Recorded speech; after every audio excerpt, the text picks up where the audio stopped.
Panzer Ace, the Memoirs of an Iron Cross Panzer Commander from Barbarossa to Normandy. By Freiherr von Rosen. Foreword by Robert Forczyk. Narrated by Nigel Patterson. Foreword by Robert Forczyk. While there are many, many books about tanks in the Second World War, relatively few have been written by men who served as tank platoon leaders in that conflict. Two of the more memorable books in this category were Bob Crisp's Brazen Chariots, 1959, about his service in the 3rd Royal Tank Regiment in 1941, and Otto Carius's Tigers in the Mud, 1960, about his service in the 502nd Heavy Tank Battalion in 1943–44. In armoured warfare, it is young tank platoon leaders who lead from the front, but unfortunately few of these men survived the war. Most accounts of armed warfare were written by higher-level officers like Guderian, or staff officers who did not actually serve on tanks at the small unit level. Consequently, Panzer Ace, written by Freiherr von Rosen, is a welcome addition to the exceedingly short list of Second World War tank platoon leader memoirs. As a former Cold War-era tank platoon leader myself, I found Panzer Ace to be a gripping frontline account that amply brings to life the day-to-day responsibilities and challenges facing junior leaders at the spear point of mobile warfare. The 18-year-old von Rosen entered the German army, Heer, in 1940 and was trained as a tanker during the winter of 1940–41. His first taste of battle was as a gunner on a Panzer.III medium tank during the opening stages of Operation Barbarossa in 1941. In his opening vignettes, the author details the intense efforts that the Heer put into training its tankers, how tank crews were formed and vehicles provisioned for the campaign in Russia. I was surprised by the author's frank admission of widespread looting and intoxication by members of his battalion as they captured Russian towns, and a rather casual attitude towards local security in occupied areas. In Bob Crisp's earlier memoir, he referred to similar proclivities as swanning about. This is not how the Panzer spearheads are depicted in official histories, looting and drinking their way across Russia. On the other hand, the author's description of his crew's relentless quest to acquire creature comforts rings quite consistent with the behaviour of tankers from other armies. In von Rosen's unvarnished account, tankers are filthy, dog-tired, and focused on simple tasks, like keeping the air filters clean. Combat was short and violent. In his first real action, the author's entire 5-tank platoon was knocked out by concealed anti-tank guns, and only 11 of 25 crewmen survived after evading capture. However, tank units also suffered many non-battle casualties, and von Rosen was injured in an accident in August 1941 and sent back to Germany to recover. Von Rosen was certainly fortunate in missing most of the 1942 campaign in Russia, and then being reassigned to the newly created 502nd Heavy Tank Battalion, the first German battalion equipped with the new Tiger I heavy tank. During his recovery, von Rosen received additional training and was commissioned as a lieutenant.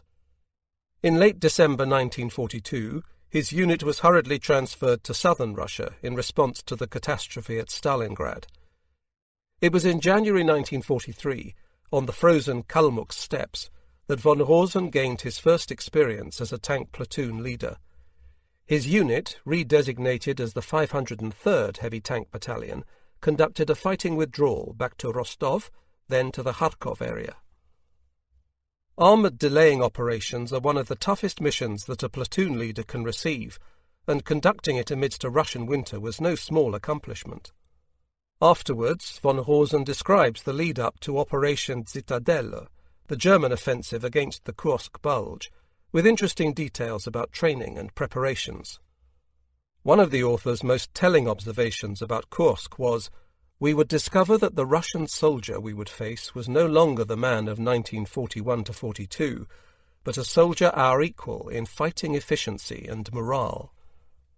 The detailed descriptions that von Rosen provides of tank combat during the Battle of Kursk are some of the best that I have read, rich with significant points that are often overlooked in other accounts.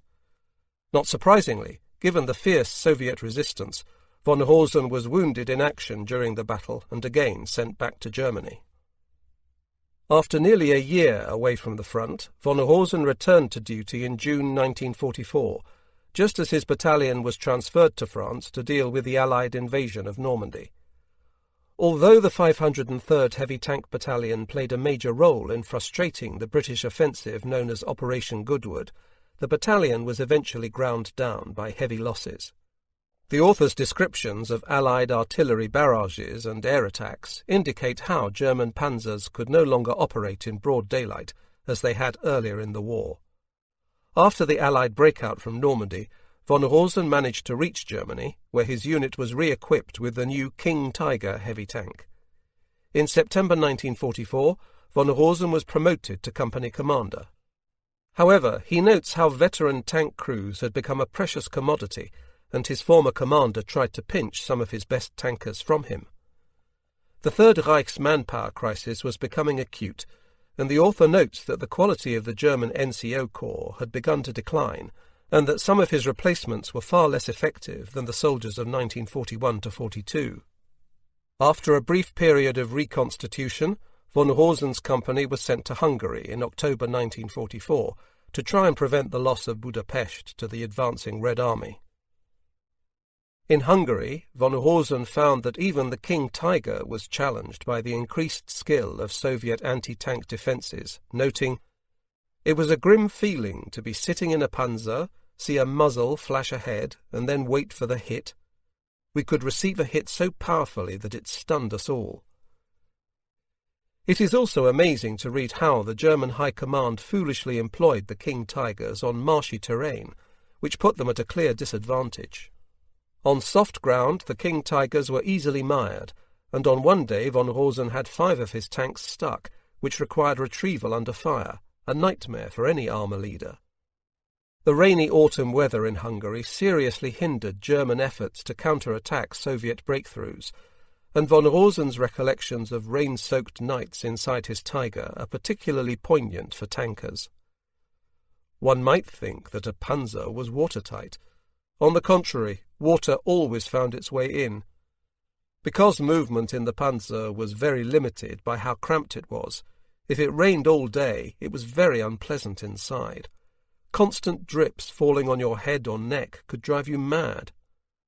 I had similar experiences during monsoon season in Korea in my Pz.Mk.III tank, long nights of water torture in tight spaces that one never forgets. Von Rosen's final months in combat were a daily struggle to keep his remaining King Tigers operational, and he gives due credit to the efforts of his technical NCOs in the repair group. However, even skilled mechanics could not keep up with the amount of combat-damaged and broken-down vehicles, which reduced von Rosen's company to just a handful of operational tanks. Eventually, vehicle recovery became the primary daily mission, without which the company would have quickly disintegrated. Aside from weather and losses, the author also notes how the awful state of German infantry at this stage of the war, men he described as poorly armed and lacking any motivation, along with the lack of artillery or air support, prevented operational success. By late 1944, the Heer was no longer capable of conducting the kind of combined arms operations that had led to rapid success in 1940–41. Furthermore, the appearance of Soviet heavy tanks began to threaten even the King Tiger's aura of invincibility, and he describes one occasion in January 1945 when 4 of his tanks were knocked out by concealed Su-152 assault guns. Von Rosen was wounded in December 1944, but remained with his company until severely wounded again in February 1945. At that point, he was fortunate in being sent to a military hospital in Bavaria, which fell in the American sector of occupation. Other members of his unit were captured by the advancing Red Army. Like many German Second World War memoirs, von Rosen's tries to avoid political questions or reflection about the Nazi regime, but we get some glimpses in the final section of Panzer Ace, which covers the author's immediate post-war experiences. Von Rosen is sharply critical of the French occupation forces, while forgetting that millions of foreigners suffered under German occupation for 4 long years. He is particularly critical of French looting in Germany and the imposition of harsh food rationing, although Germans looted France and imposed equally harsh rationing. In the final section, the author also makes it clear that he had a low opinion of Nazi politicians, and, eventually, Hitler. Furthermore, he does concede that the Germans' defeat was due to their own mistakes, and that he had unwittingly fought for a criminal regime, something not all German memoirs were willing to admit. Afterwards, von Rosen went on to serve 22 years in the post-war Bundeswehr, and rose to become a Panzer Brigade commander, but he does not cover this period, which is unfortunate. It would have been interesting to read how the author's wartime experiences influenced the training of his post-war tank units, although this is understandably a touchy subject, even today in Germany. The format of Panzer Ace allows the author to address a great many tactical details of interest to modern historians, such as what panzer crews ate and their routine of daily life while on campaign. For modern tankers, it is also interesting to read about the difficulties of tank recovery in field conditions and the trials of keeping a functional radio net under combat conditions, which is harder than it seems. Von Rosen's memoir provides a valuable and frank first-person narrative of panzer operations in the period 1941 to 45, which helps to dispel some of the gloss put on by official histories. The result is a more honest appraisal of what it was like to be a successful small unit armour leader for 4 years of intense combat. Author's foreword. One is justified in asking why I have left it so late in life to publish my memoirs. After all, I wrote them years ago when my mind was clearer, and I could refer back to my diaries and the many field post letters which my parents had kept. I have written down my war experiences for my children and grandchildren, since they found it difficult to imagine what someone born around 1922 had had to go through. They had only known freedom and security, and were curious to find out how it had been for me. When the Second World War began, I was 17 and still at high school, swatting Greek, Latin, and mathematics. At age 18 I was called up, and at 19 I had my first narrow escape from death in Russia. On my 21st birthday I led my platoon of 4 Tiger Panzers at the Battle of Kursk, and exactly a year later I was aboard a Panzer transport train for Normandy. 2 days after my 23rd birthday, I was released as a prisoner of war and returned home. That was my youth, a time of anxiety and great concern, more for my family than for my own life. Most of my contemporaries came through it, but many did not live to see the end of the war. We went on the battlefield to protect the fatherland, or at least we believed that was the reason. We spent little time pondering who had caused and begun this war and why. Prove yourself was my motto, shared by many of my comrades in arms. Our parents had no say in the matter. After I was called up, I had the great fortune to be led by men who were first of all human beings and not just soldiers. I became an adult, and they influenced my development. As I look back at my zealous youth, they were and remain for me models of the human and soldierly virtues. They placed their trust in me, and showed me so by giving me responsibilities early on, which were often matters of life and death. Without their help and leadership, I would not have been able to master it all. I dedicate this memoir to the memory of the 7 men who still remain close today to this 90-year-old. I also devote this memoir to the Panzer men of No. 3 Company of the 503rd Heavy Tank Battalion, to whom I was a comrade, although senior in rank. The bond of friendship has held firm to the present day. 1. The Second World War begins. As late as July and August 1939, we were at Oberberenburg in the Erzgebirge as usual. Nothing was different on this visit from the previous ones. We went on many rambles with Mother, including into the Sudetenland, which had been annexed in October 1938, for example to the convent church at Mariaschein and into the Bohemian mountains. I myself had got to Oberberenburg by motorcycle and used it to make quite a few excursions, visiting Saxon Switzerland and Dresden. I read the newspapers very attentively and listened every day to the news bulletins. Just as in 1938, the increasingly tense foreign policy situation could be sensed everywhere. The atmosphere became ever more oppressive in the second half of August. Air raid sirens were tested and practice blackouts carried out, private vehicles requisitioned and reservists called up. All this pointed towards the impending conflict. We had entered the last 10 days of peace. The radio broadcast endless military music and unflinching new reports regarding atrocities by the Poles against Volksdeutsche, with news bulletins with ever more dangerous threats sandwiched in between.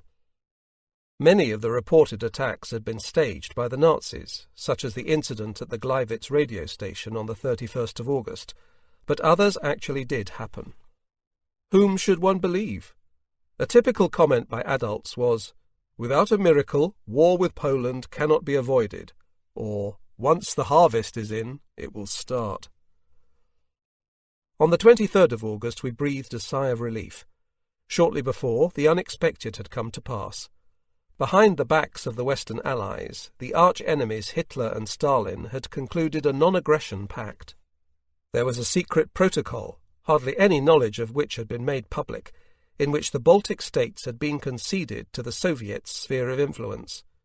Would this enable the calamity to be avoided at the last moment? Everybody prayed for it. On the afternoon of the 31st of August there was only one subject of discussion. The Reichstag had been summoned for the following day to hear a declaration by the Reich government. It was fairly clear what this meant. On Friday, the 1st of September, everybody sat by their radio sets, my family too. Finally came Hitler's voice, with the sentence announcing the disaster. "Since 5:45 we have been shooting back." Now it was official. We were at war. Depression reigned. What would we soon be having to face? The grown-ups remembered the awful war years of 1917 and 1918, the turnip and swede winter, the shortage of coal, military hospitals filled to overflowing, and so many families in mourning. Soon the radio announced the first measures: food ration cards, clothing coupons classified by age and gender, petrol rationing, travel restrictions, coal quotas, frantic activity. Everything had already been prepared. In the years that followed we would have to have a blackout, have to hoard, have to evacuate.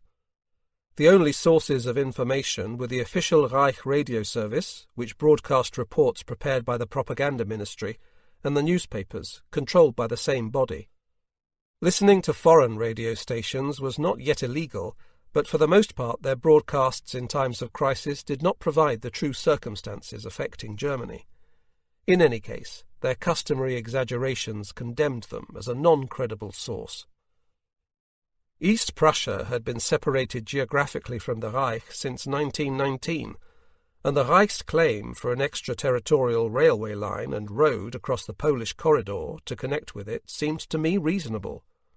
Also that Danzig, which had been placed under a League of Nations mandate by the Treaty of Versailles, should be returned to the Reich.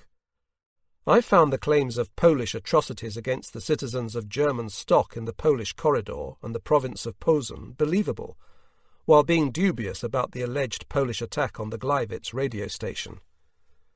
To a certain extent there was little sympathy for the Poles, but a future war against the Western powers was considered a great danger, and there was no possibility of avoiding it.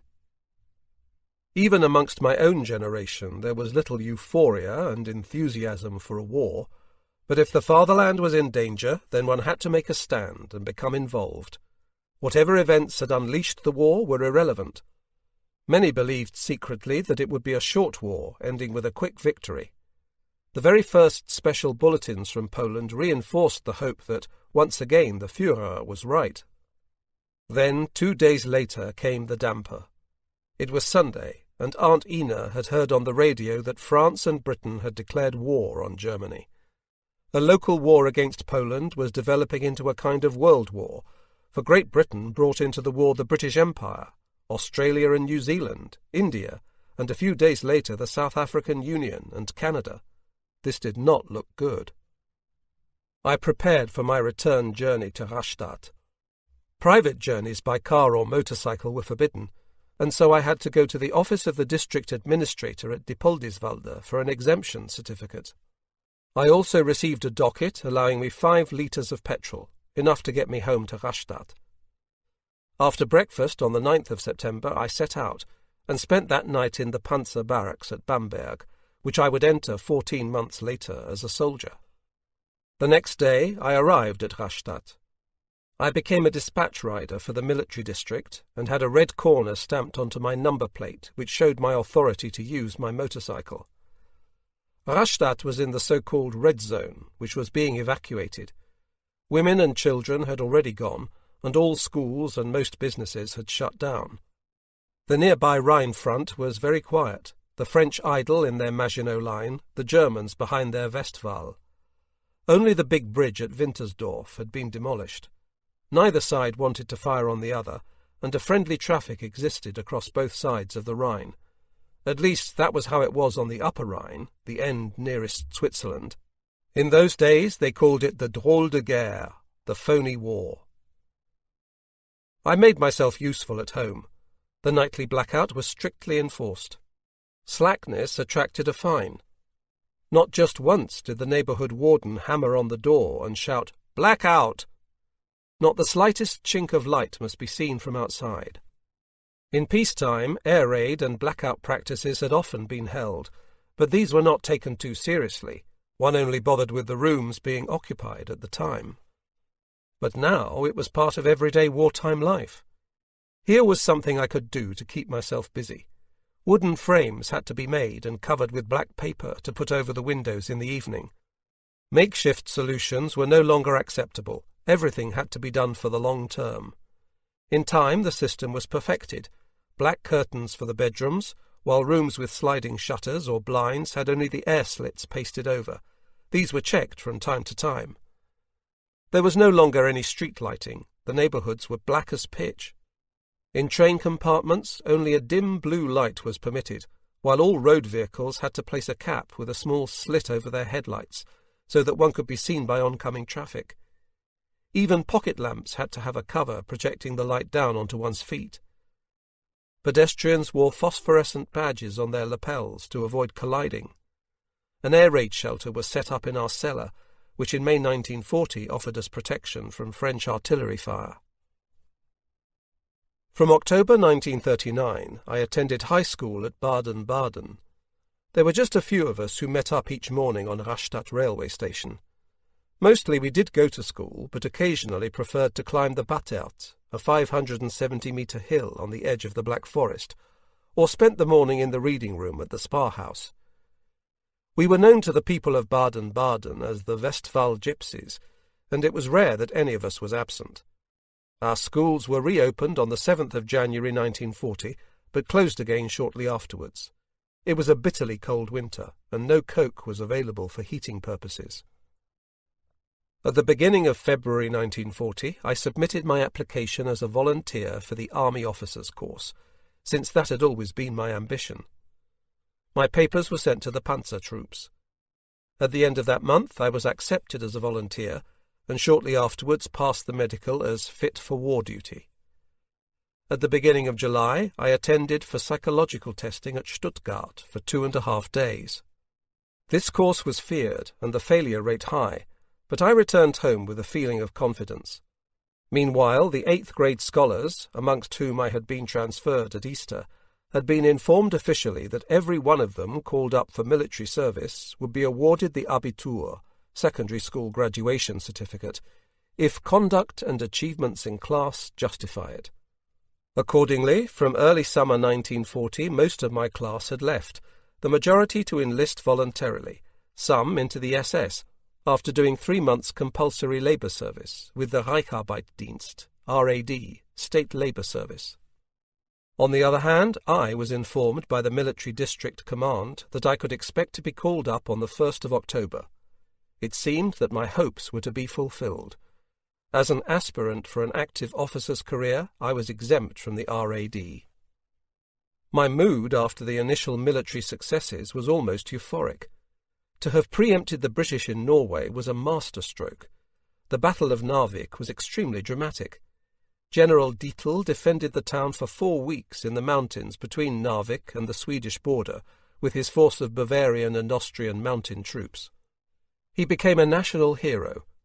The British retreat from Norway at the end of May 1940 was seen as a clear indication of the superiority of the Wehrmacht over them, at least in the air and on land. The unleashing of the campaign in the West simultaneously with the operation in Norway was completely unexpected, and thus came as a surprise to the German people. The violation of Belgian and Dutch neutrality was accepted as a necessity. The German successes in the West were at first almost unbelievable. Every day my father and I would advance coloured pins on a map to show the new front line as reported by frequent special reports and the Wehrmacht bulletins. Our radio was left on all day so as not to miss anything. At that time, at the time of our national success, the Wehrmacht bulletins were always very credible and unvarnished. It filled us with great satisfaction that the armistice was signed at the same place, Compiègne, in the same railway carriage and with the same ceremony as for the German capitulation in 1918. The previous shame was atoned for. Now we could be very accommodating and generous in the armistice negotiations, or in any case it seemed that this should be so. Over the next few days, German convoys coming from France rolled endlessly from dawn until dusk to their peacetime garrisons at Rastatt. They included the Rastatt Infantry Regiment 111 and Artillery Battalion 35. Great enthusiasm and relief. Crowds waving and flowers. Everything as it should be to welcome home a conquering army. And there was I, still in school. I bought a map of England, for now we were all sure that England was next. As we know now, we were mistaken. Now my hour had come. On the 18th of October 1940, I received my call-up to the 35th Replacement Tank Battalion at Bamberg. My wish to serve with the panzers as an officer aspirant was to be fulfilled. The letter was waiting for me when I got home from school at midday. My mother opened the door and led me rather ceremoniously to the dining table, which lay prepared. She told me later how much she was impressed by the happiness shining in my face as I read the content of the letter. In accordance to my plan, I was now a soldier, no longer a dream but reality. After lunch, I cycled into town in order to tell as many of my classmates or acquaintances as possible of my good fortune. But once you're trained, the war will be long over, I thought to myself. Maybe I might be a soldier of the occupation in France. If I had only suspected what was yet to come in the war, and how many years yet it would last. My father feared as much. The victories in Poland and France did nothing to lessen his foreboding that none of our enemies would ever conclude a peace treaty with Hitler. At that time, it did not worry me what he said. I went to school next day, took leave of my professors and classmates, and reported my departure to the director. Thus ended my schooling, longed for, but still very odd. I had 5 days left before my parents escorted me to the railway station and waved me off to Bamberg garrison. With an excited feeling in my stomach, I reported to the officer of the watch at the Panzer barracks. No. 3 Company was expecting us, 41 18-year-old boys for training with Panzer regiments 35 and 36. 8 to a room, we stretched out and sized each other up. What kind of hotshots they were, with the girls, at sport or drinking beer. For me, apart from sport, this was virgin territory. All the same, I accompanied them to the canteen and drank my first beer. It tasted ghastly, but it was what men did. Next day, the life began in earnest. We were always on the go from 6 in the morning until curfew at 10, exercises and more exercises. A horde of instructors were let loose on us. Officer candidates? Well, we'll see about that. I spent more time on the ground than standing up. For a change, there was tuition, some weapons training. Into how many parts can you dismantle a rifle? cleaning the barrack room, uniform or locker inspections, always followed by the check-up inspection. Yet all this crap even gave us pleasure. We are hard men, they will never force us under. And the first song we learned was Es ist so schön, Soldat zu sein, Anna-Marie. It's so wonderful to be a soldier, Anna-Marie. After 14 days at Bamberg, we were transferred. I went with 20 of my co-recruits to our field unit, Panzer Regiment 35, at Auxerre on the Yonne in France, where we were assigned to an officer aspirants course. Our instructor was Oberleutnant Schulz, after the war a military attaché to the Bundestag. When he was around, our instructors suddenly became human. Otherwise we had nothing to laugh about. 2 Obergefreite, auxiliary instructors, were extremely sadistic. This period was hellish because we were entirely at their mercy. Nobody dared complain because we were expected to be able to stand it. These primitive beings especially had it in for me because I was a Von. After curfew one evening they roused us from bed in our pyjamas and made us crawl across the muddy village street where a herd of sheep had been in the afternoon. I lost my self-control. It was all because one of my colleagues had a drop of coffee in his field flask at room inspection. When the light was put out and we lay on our straw sacks in our filthy pyjamas, I drew the blanket over my head and howled in anger. I had never before imagined that men could be so foul. But my defiance also grew. Don't let it get you down. They must not have their victory. We were introduced individually to the regimental commander, Oberst Eberbach. He was very human, hearty, and interested. I noticed by his questions and the manner of his leave-taking that he was well disposed to me. I was appeased. At the beginning of December 1940, the regiment moved to the Rhineland. Our course was now held in the large hall of the Windhövel Inn at Solingen-Hörscheid. The proprietress, Aunt Ella, was a determined personality who made sure that the instructors did not treat us too badly in our off-duty hours. From the 13th of December 1940, I was laid up in the military hospital at Wuppertal-Elberfeld with an infected foot, over Christmas and New Year too. When I returned to the course on the 26th of January 1941, Panzer driving training had begun. That was a good time. We arranged it so that we always drove past the girls' high school with our Panzer I training tank during their long lunch break and did a lap of honour around the courtyard. We laid it on pretty thick, but unfortunately we never had leave, and so there was no opportunity to return the sympathy shown us. Our course ended on the 6th of February 1941. Another transfer was in the offing for the regiment, but before that we officer aspirants were now classified as Fahnenjunker, officer cadets, senior grade, and spread over the 8 companies of Panzer Regiment 35. I went to No. 1 Company with Ecker Zolf, soon to fall in Russia. The company commander was Oberleutnant von Kossel. We were lodged in billets in the village of Patscheid, near Opladen. Zolf and I were taken into the house of Father Zimmermann, the local Catholic priest. We had a superb suite with bathroom and proper beds. Long afterwards I kept in touch with him by letter. In mid-February 1941 the regiment was transferred to the Cognac region of southern France. Our No. 1 Company was in the small village of Marignac and received new recruits. Some of them were lodged in the village school. I was the room senior. A large room, 13 beds with straw sacks, no locker, a water tap in the schoolyard. It was difficult to keep oneself clean. The commander and part of the company staff occupied a small chateau about a kilometre outside the village, on a ridge affording a panorama over the countryside. Vineyards all around. We Fahnenjunker had to eat every midday in the company officers' mess. Really, it was very pleasant to be with men who knew how to eat with a knife and fork, and conversed in a cultured manner, and to be served by orderlies. For us, this meant a shorter midday break, involving washing, changing into uniform, a long run to the chateau, and after dining, a long run back to change in order to present oneself promptly for the afternoon session. Woe betide us if we arrived late. Naturally, the gentleman officer aspirants. Once a week it was gentlemen's evening at the chateau. The food was better, served with fine Bordeaux wines, A fire burnt in the hearth, and we relaxed in soft leather armchairs. Oberleutnant von Kossel was pleasant, communicative, interested, and humorous.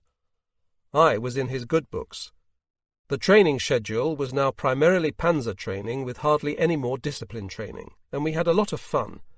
Additionally, I was no longer a recruit. I stood guard, and also had duties as an auxiliary instructor. In mid-March 1941, we were transferred to the Burgenland in Austria shortly after the Balkan campaign began. This came as a great surprise to all of us. The offensive resulted from the need to protect our Italian allies against the threat of defeat in Greece, their invasion not having been agreed beforehand with Hitler, and to prevent the British gaining a foothold there.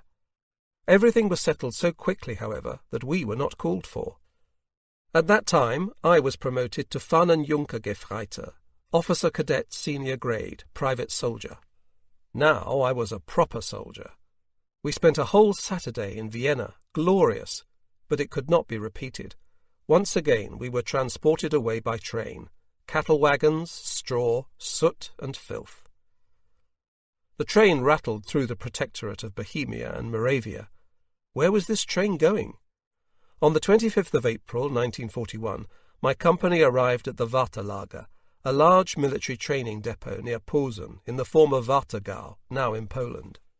It was a beautiful time of year, a glorious spring.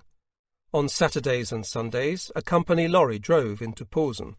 I always went if I was off duty. There I would meet my godfather, Willi Seidlitz, for a good meal. Every Saturday evening I went to the theatre or the opera, then caught the lorry for the 20 kilometres back to the camp. I also called on the Scheinpflugs, my friends from Oberberenburg. Being from the Baltic states, the father had meanwhile landed up in Posen. I and my two friends played with model trains. As I was leaving, Frau Scheinpflug said to me, "Your poor mother." I believe that both her sons became soldiers. The war went on long enough for them to qualify. In the regiment, rumours were rife as to how things would turn out next. Either the USSR would allow us free passage into Persia or Iraq, from where we would break through to the Suez Canal, the Red Sea, and Egypt. The Russians had placed a railway line and a highway at our disposal. Or we were to relieve Rommel. Nobody thought of an attack on the USSR. By the 1st of May 1941, all elements of the 4th Armoured Division, of which our 35th Panzer Regiment was part, had assembled in the Wartelager. A lively series of exercises began. Almost daily we drove short or long distances, great importance being placed on crossing swamps. It often happened that the entire company would bog down in swampy land and have to be pulled free by the heavy tractors of the workshop company. Great emphasis was also placed on anti-gas training. They kept telling us that we could almost count on gas attacks by our next opponents. My panzer was laid up for a longish period in the workshop. I spent half a day helping out there and learned a lot. After about 5 weeks, the company had an inspection and emerged faultless. It had carried out all work asked of it, except for our panzer, which bogged down in a swamp. The regimental commander, Colonel Eberbach, shit on the driver from a great height for this. Besides panzer training, we had many uniform parades, masked balls, and so on, arranged by our Spieß, Hauptfeldwebel Klepzig. In this manner, the 7 weeks at the troop training depot passed by quickly. Now and again there was some talk of an operation against Russia. In the final week of our training at Wartelager, the 35th Panzer Regiment received 50 new Panzer-IIIs, of which 8 came to our No. 1 company. The company was now equipped with 17 Panzer-IIIs. 11 had a 5 cm gun and 6 a 3.7 cm gun. The 2 Panzer-IIs each had a 2 cm gun.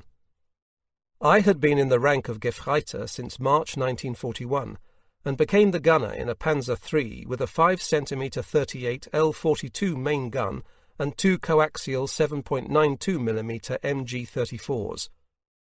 The 22-ton Panzer-III Special Purpose Vehicle 141 had 5 crew: commander, driver, radio operator, gunner, and loader. We carried loose with us 1 submachine gun, 5 Luger pistols, and a quantity of egg grenades and stick grenades. The firepower of a single panzer was therefore impressive, besides which it was well armoured and fairly fast. Oberleutnant von Kossel, our company commander, was 24 years of age, and for me embodied the ideal type of officer. We would all go through fire for him. He came originally from the cavalry, and influenced me with his very human manner of company leadership and dealings with the men. His bravery and calmness, even in critical situations, impressed me again and again. In every respect he was the model officer for me. The final days brought us a lot of work. The new weapons had to be zeroed in and calibrated, the gyro compass installed, the panzer loaded up. It was extraordinary how much gear and equipment had to be put into a tank, and with proper handling it all fitted in. I sent my valuables home. The orders to roll could arrive at any time. 2. On the Eastern Front, June to August, 1941. At 1900 hours on the 11th of June 1941, the company moved out of the Wartelager for the nearest railway station and loaded up there during the night until 0300 hours. This was very difficult in the dark, since there had to be a total blackout, but it went off without a hitch. The train began rolling towards dawn, steamed across Poland and pulled into Warsaw at 1900 hours. The city made a strange impression on all of us because there was no blackout. Lights were on in the tall buildings, in the tramcars and so on, something which we were no longer accustomed to after 2 years at war. At 0300 hours next morning we reached Schedlce, 70 kilometres from the German-Soviet border. At 0430 hours we began unloading the panzers, which took only half an hour because the ramps were extremely suitable for the purpose. At 0700 hours we set off for the border. On the dusty Polish highway it cost us half a day. For most of us, what we saw was totally new, although those who had been in the Polish campaign were already accustomed to it. The houses were all wooden, with only a thatched roof. There were no brick buildings at all, and the wells were quite peculiar. It was a preview of what we were to see later, week after week, in Russia. Even the small towns were built of wood.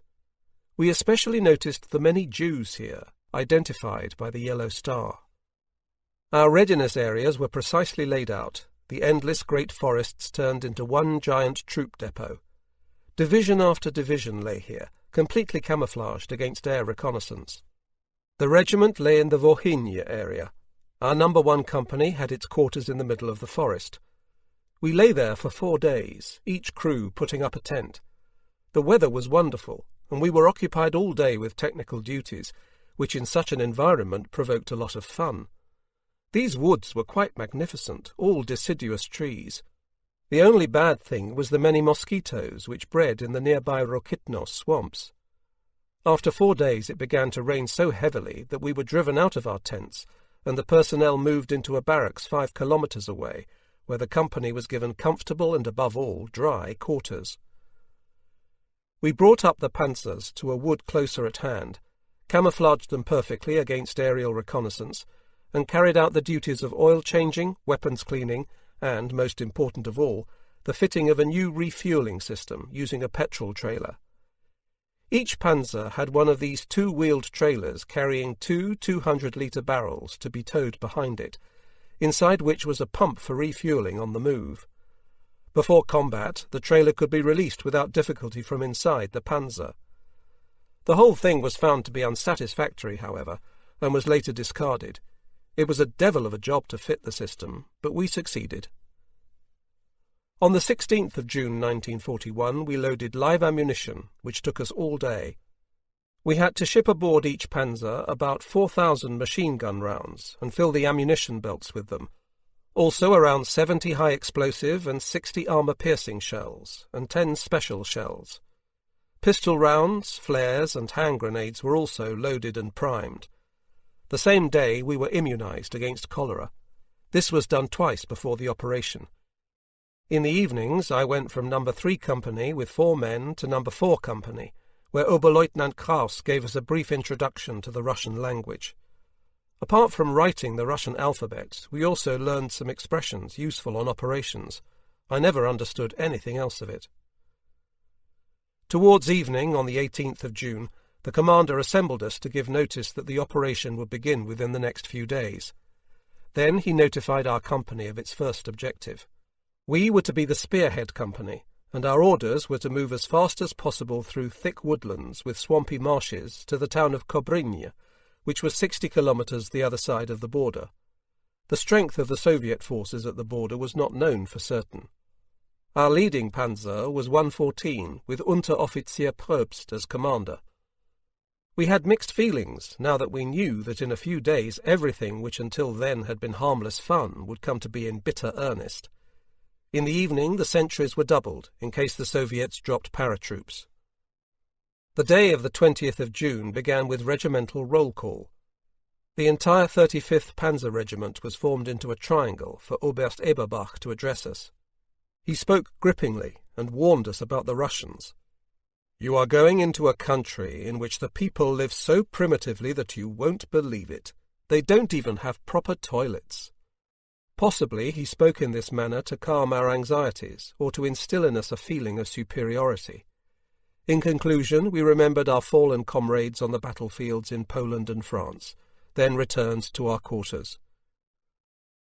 On the morning of the 21st of June, we loaded all our personal belongings into the Panzer. Space was limited, and it was no easy task. All Panzers had a metal container behind the turret known as the rucksack, into which every crewman could stow a small travel bag, his overcoat, and a few personal items. A second travel bag had to be given up beforehand and went with the divisional baggage train.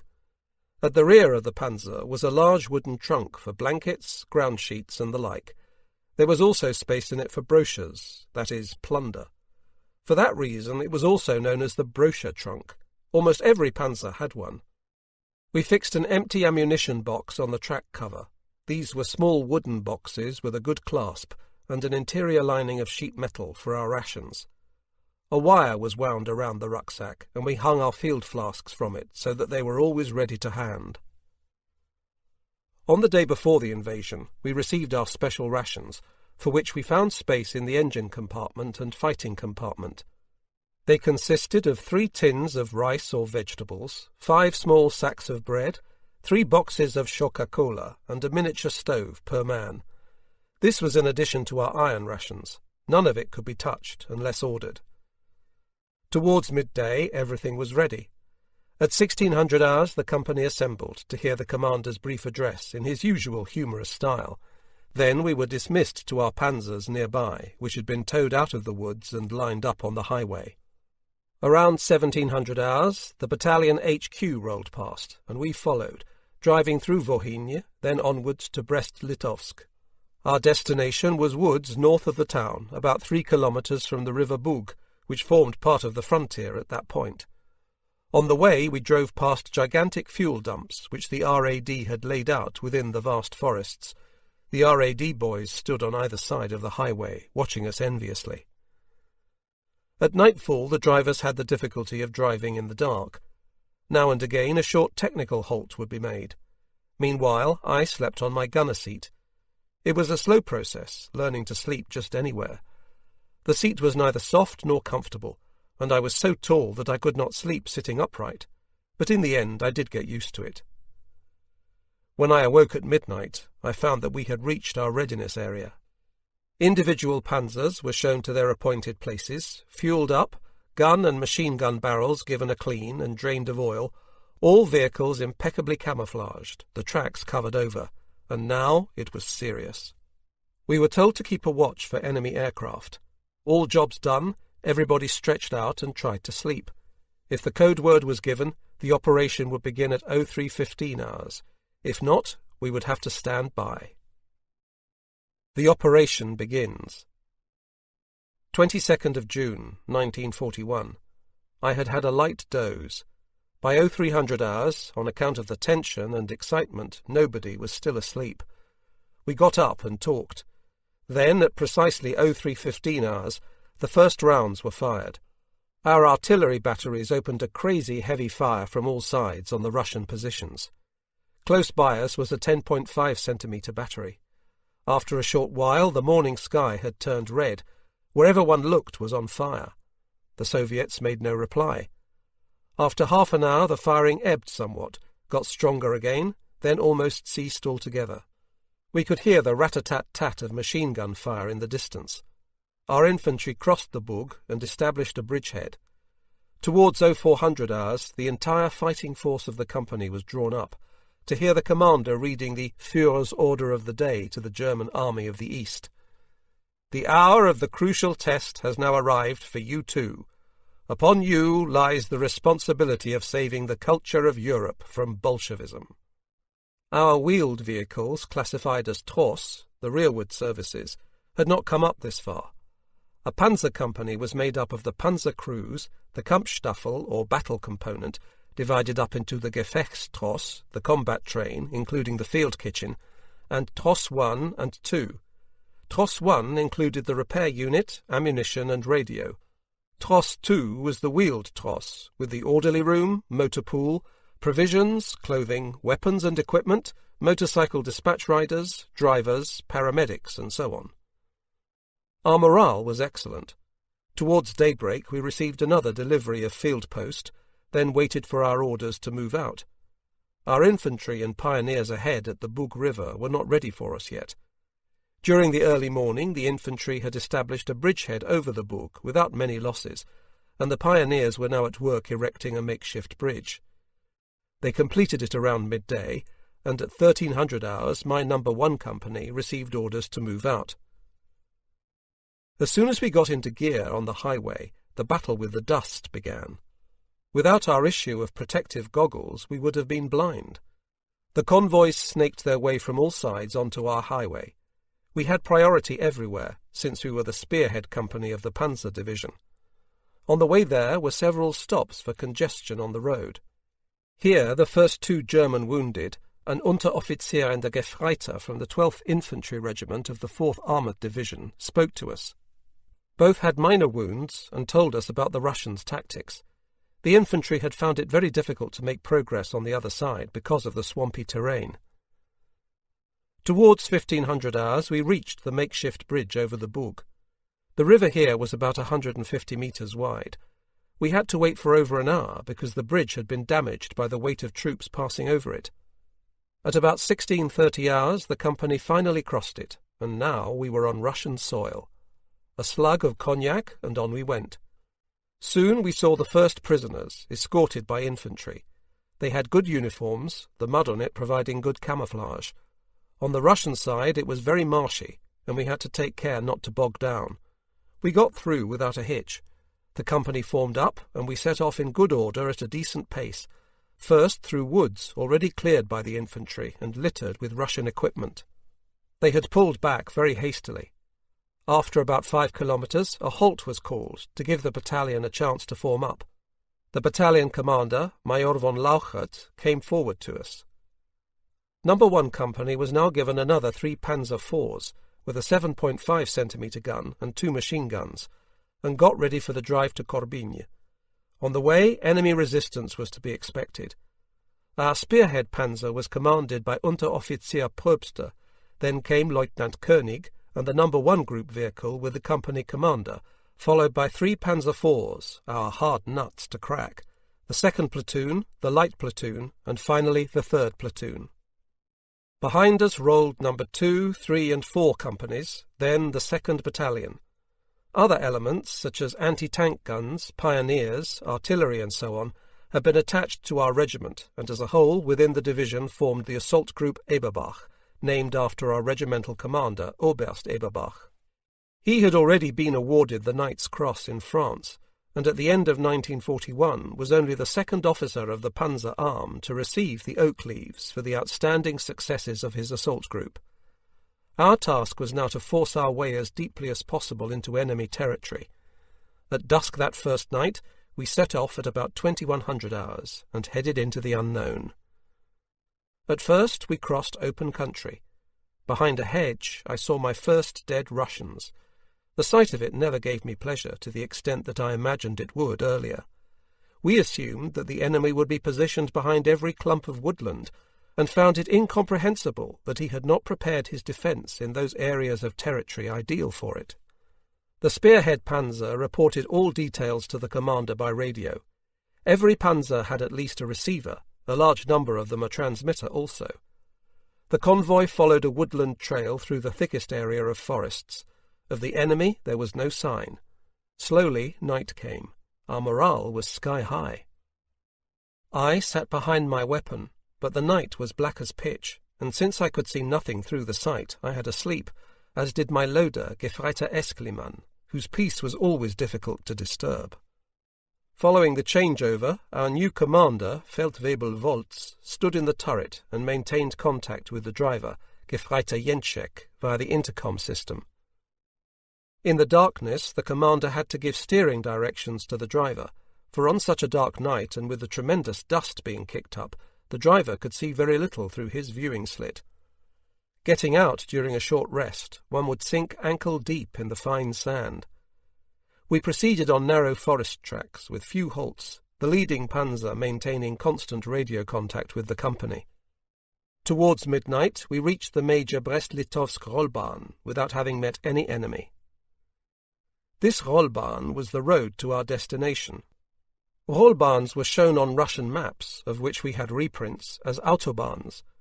They bore not the slightest resemblance to a German autobahn. They were simply ordinary paved highways, a great rarity in Russia. We had now arrived amongst the great swamps known as the Pripyat marshes, and if one left the road, left or right, one sank into them. It was eerily silent. Construction machinery stood along the roadside. The Russians had therefore been busy developing the Rollbahn towards the western frontier. After about an hour, at 02:30 hours, we got under way again. The morning of the 23rd of June was already dawning. Now we made fast progress, except for frequent halts whenever we came to one of the endless bridges over the swamps, which the Soviets had been upgrading to take the weight of their heavy tanks. We had to go around all these bridges. At the first villages, what we found particularly striking were the portals at the entrance and exit, scanty frames with lattice-work still adorned with fur from the 1st of May. At the centre, a tiny picture of Stalin. In the centre of the village would be a pulpit for addressing the populace. We saw the same thing repeated in all villages and towns. The local people were entirely well disposed to us, bringing butter and eggs to the panzers. The whole village would turn out and stand to the left and right of the road, waving to us vigorously, and they hurried up from the most remote hamlets.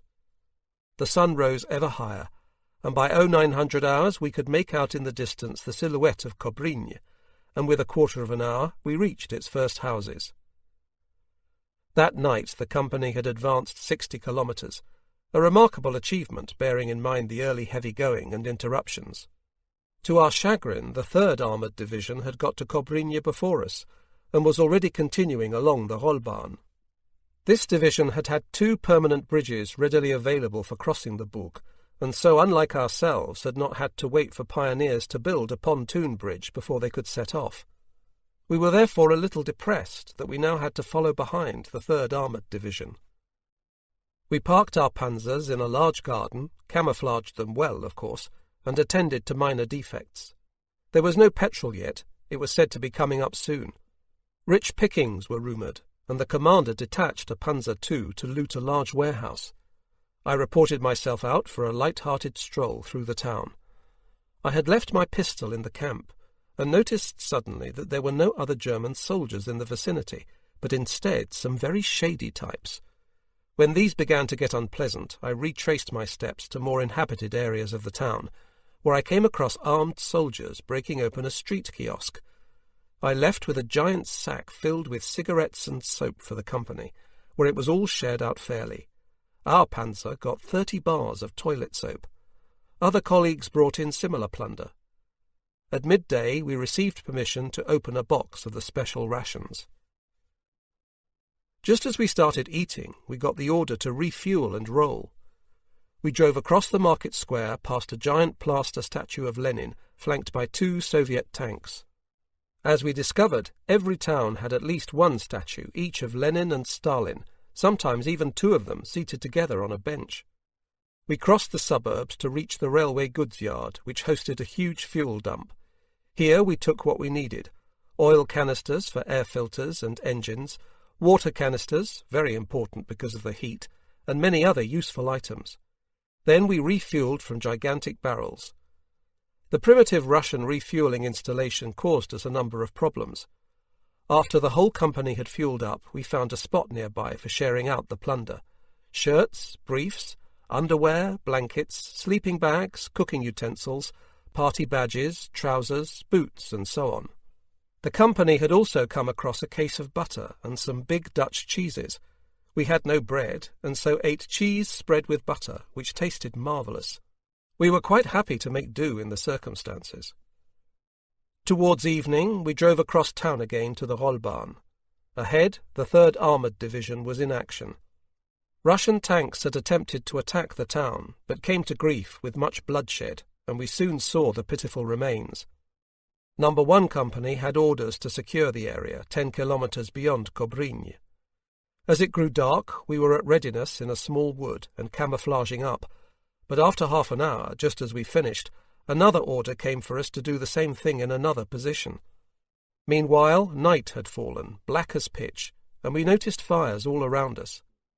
As we got closer, we saw that these fires were from burning wrecked tanks which had been finished off by the 3rd Armoured Division.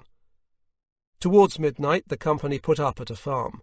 The 2nd Platoon was responsible for security. The rest of us could get some sleep. I took some straw from the barn and slept behind my Panzer, nicely warm near the engine, stretched out in my stolen sleeping bag. Reveille was at 0400 hours. 10 minutes later, the company moved out. Each morning was the same. Everything had to be done pretty damned smartly. Washing and coffee were luxuries and had to be forgotten. What with the dust, which mixed with the oil and sweat, we looked like pigs. Our uniform was no longer black, but a filthy grey. It was not far to the Rollbahn, where an indescribable sight met our eyes. One burnt-out Russian tank after another, some with great shell holes, some destroyed by our aircraft in low-level attacks. On that morning alone, we saw the tanks of at least a full armoured division. In addition, there were guns of every calibre, field kitchens, and other military equipment. It was really difficult to take it all in. The great marshes lay on either side of the Rollbahn. One needed to be careful not to stray off the highway. We kept going flat out until about 1000 hours, then stopped for the rest of the day. These long runs were wonderful for everyone but the drivers. We had rustled up a piece of leather upholstery for the rear of the Panzer, and sat on it as if it were a sofa, in the crazy heat constantly holding our field flasks, and gazed through our goggles at the wreckage of the Russians. If one felt hungry, a slice of bread thickly spread with butter did the trick. Those were the finest hours for the common soldier. From 1000 hours we got the vehicles in order, cleaned the air filters, very important in this heat, for with a breath of wind dust would get into the carburettors and the engine would not run properly. After that, our time was our own. First, we had a good look at the Russian equipment. Naturally, their tanks interested us most of all. We ate, slept, or wrote as the mood took us. A Fiesler Storch flew above the Rollbahn, keeping constant watch. Prisoners arrived in small groups, sent back from up ahead. They seemed to be Mongolian for the most part.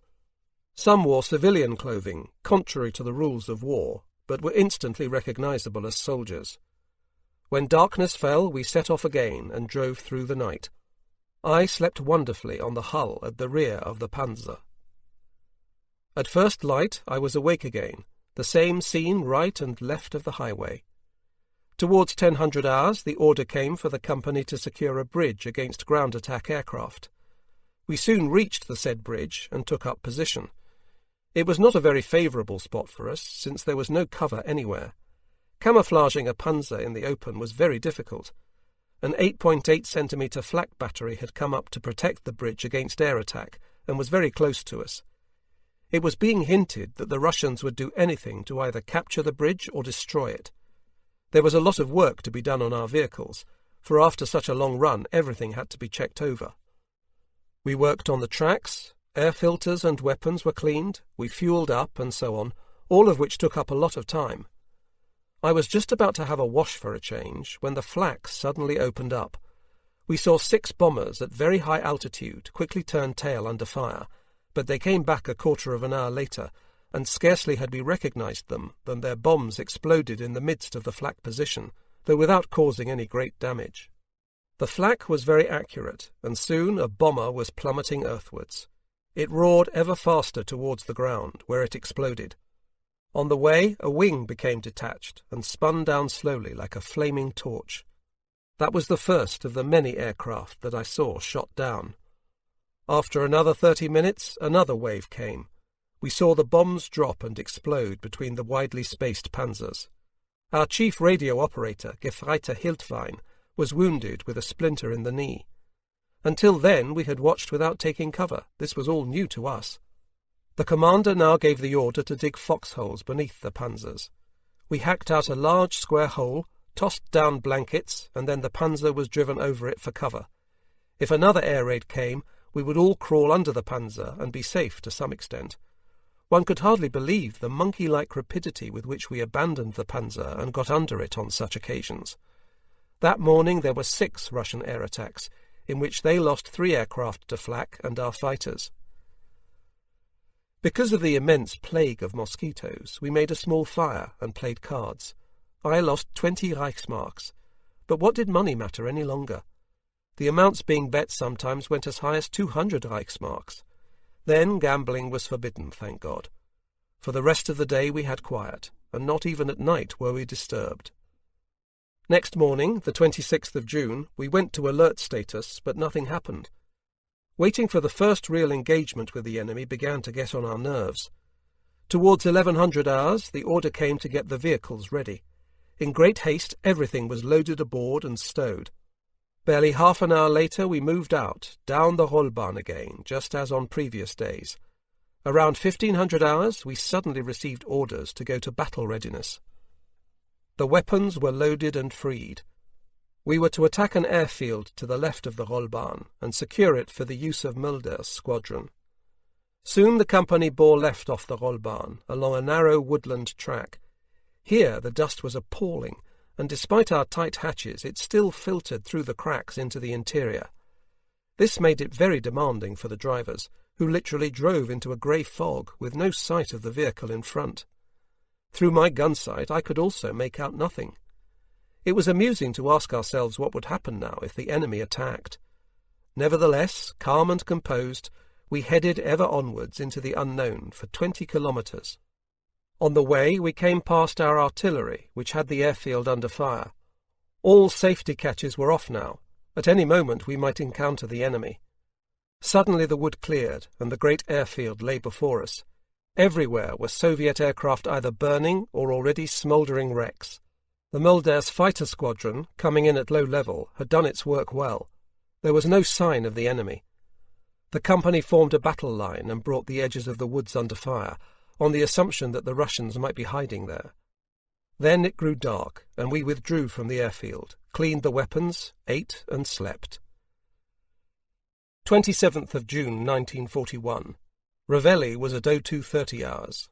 Nevertheless, we awoke refreshed. At 02:45 hours the commander told us of the day's attack. The company was to make a feint across the airfield and then operate against the nearby town of Baranovice. The other companies and the 2nd Battalion would make a wide sweep to break down any resistance. As soon as we moved off at 0300 hours, alert status was ordered. We spread out at high speed in all directions to clear the airfield, ran into some marshy undergrowth and had to make a detour.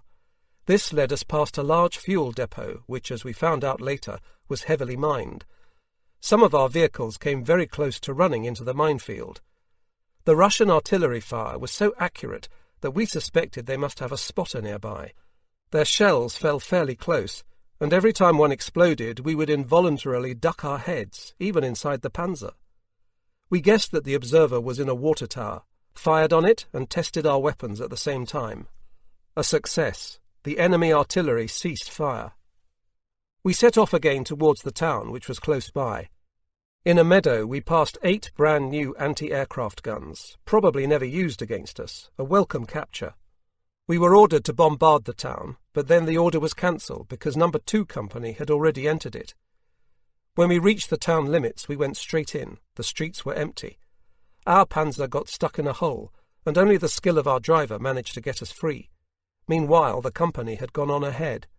We drove through the town frantically in search of the company, but in vain. The enemy was expected to appear everywhere, a very unpleasant situation. After some time we re-established contact by radio. The company had driven through the town and kept going until they had halted at a patch of woodland from which they received fire. The company had replied with the machine guns and silenced the enemy. The machine guns of our panzer were not totally trouble-free, being new and not yet zeroed in. At the first opportunity we would have to rectify this.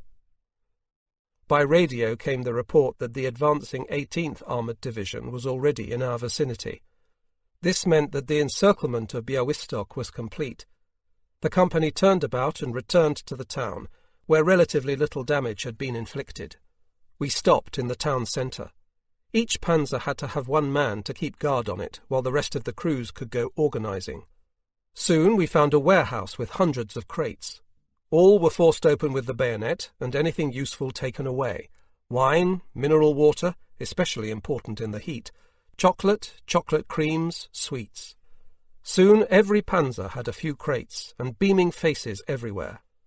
The crews bartered between themselves, and so each man got what he wanted. I found some bottles of a very good liqueur. Meanwhile the 18th Armoured Division rolled past us in the city without the chance to stop. My, were their faces long!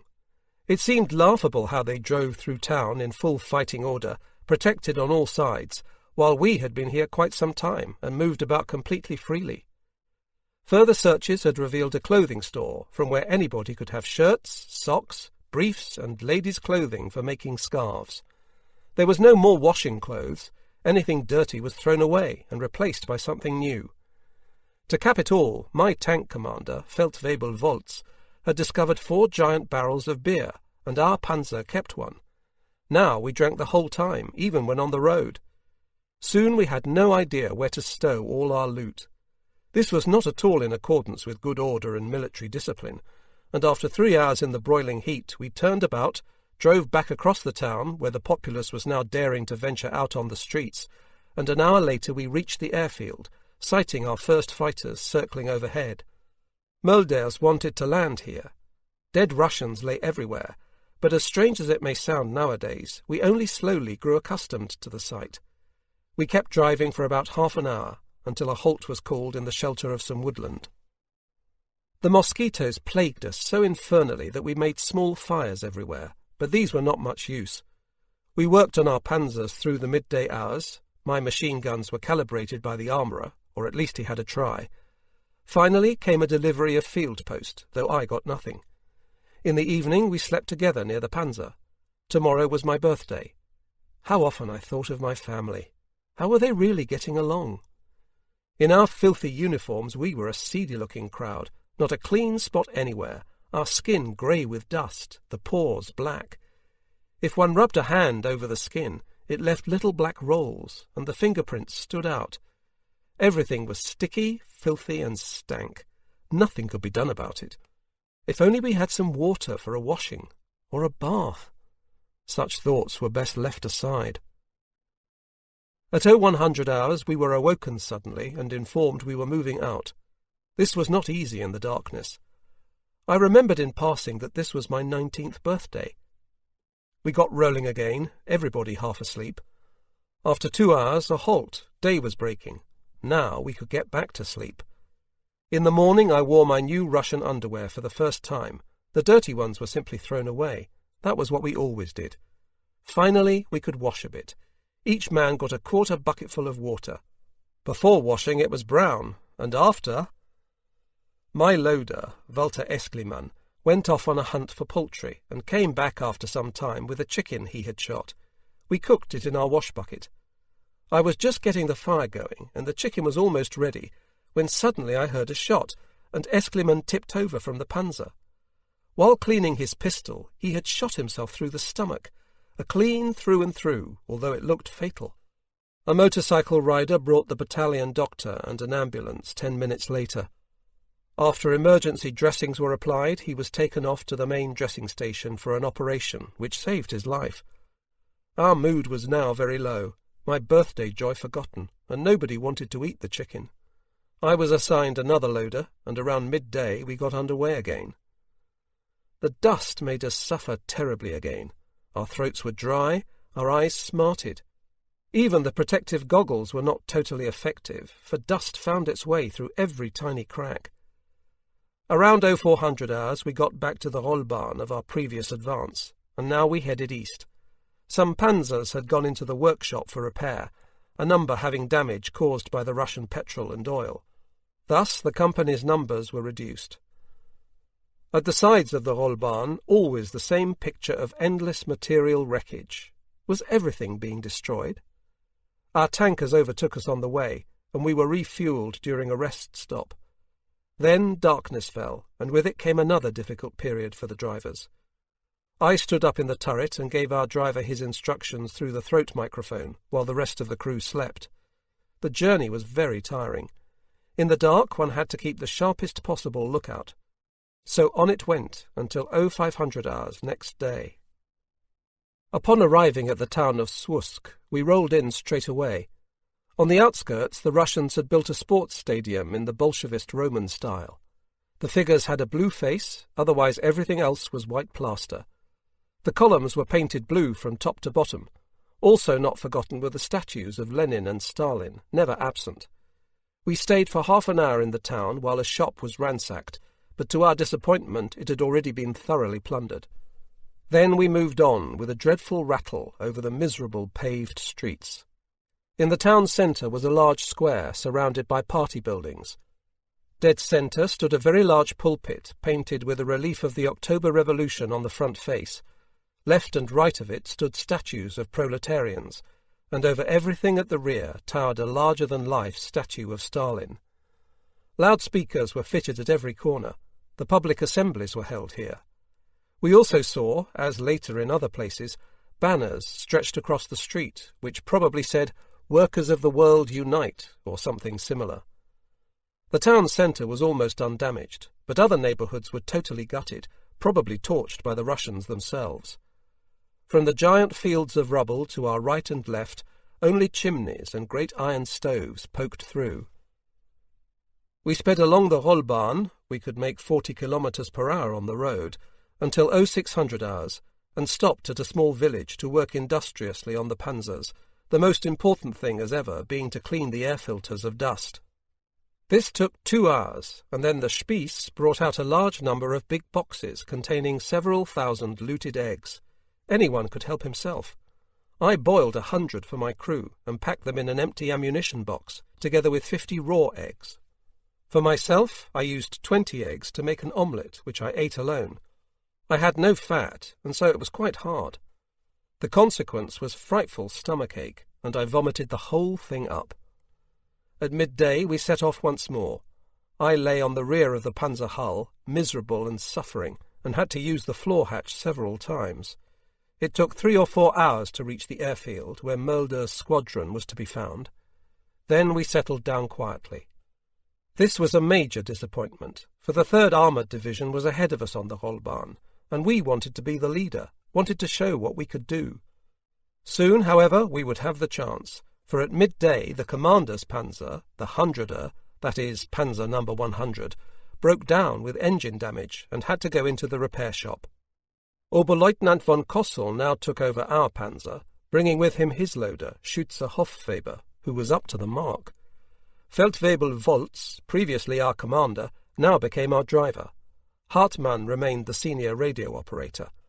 Thus I held the position of gunner in the panzer of the company commander, which I considered a distinction.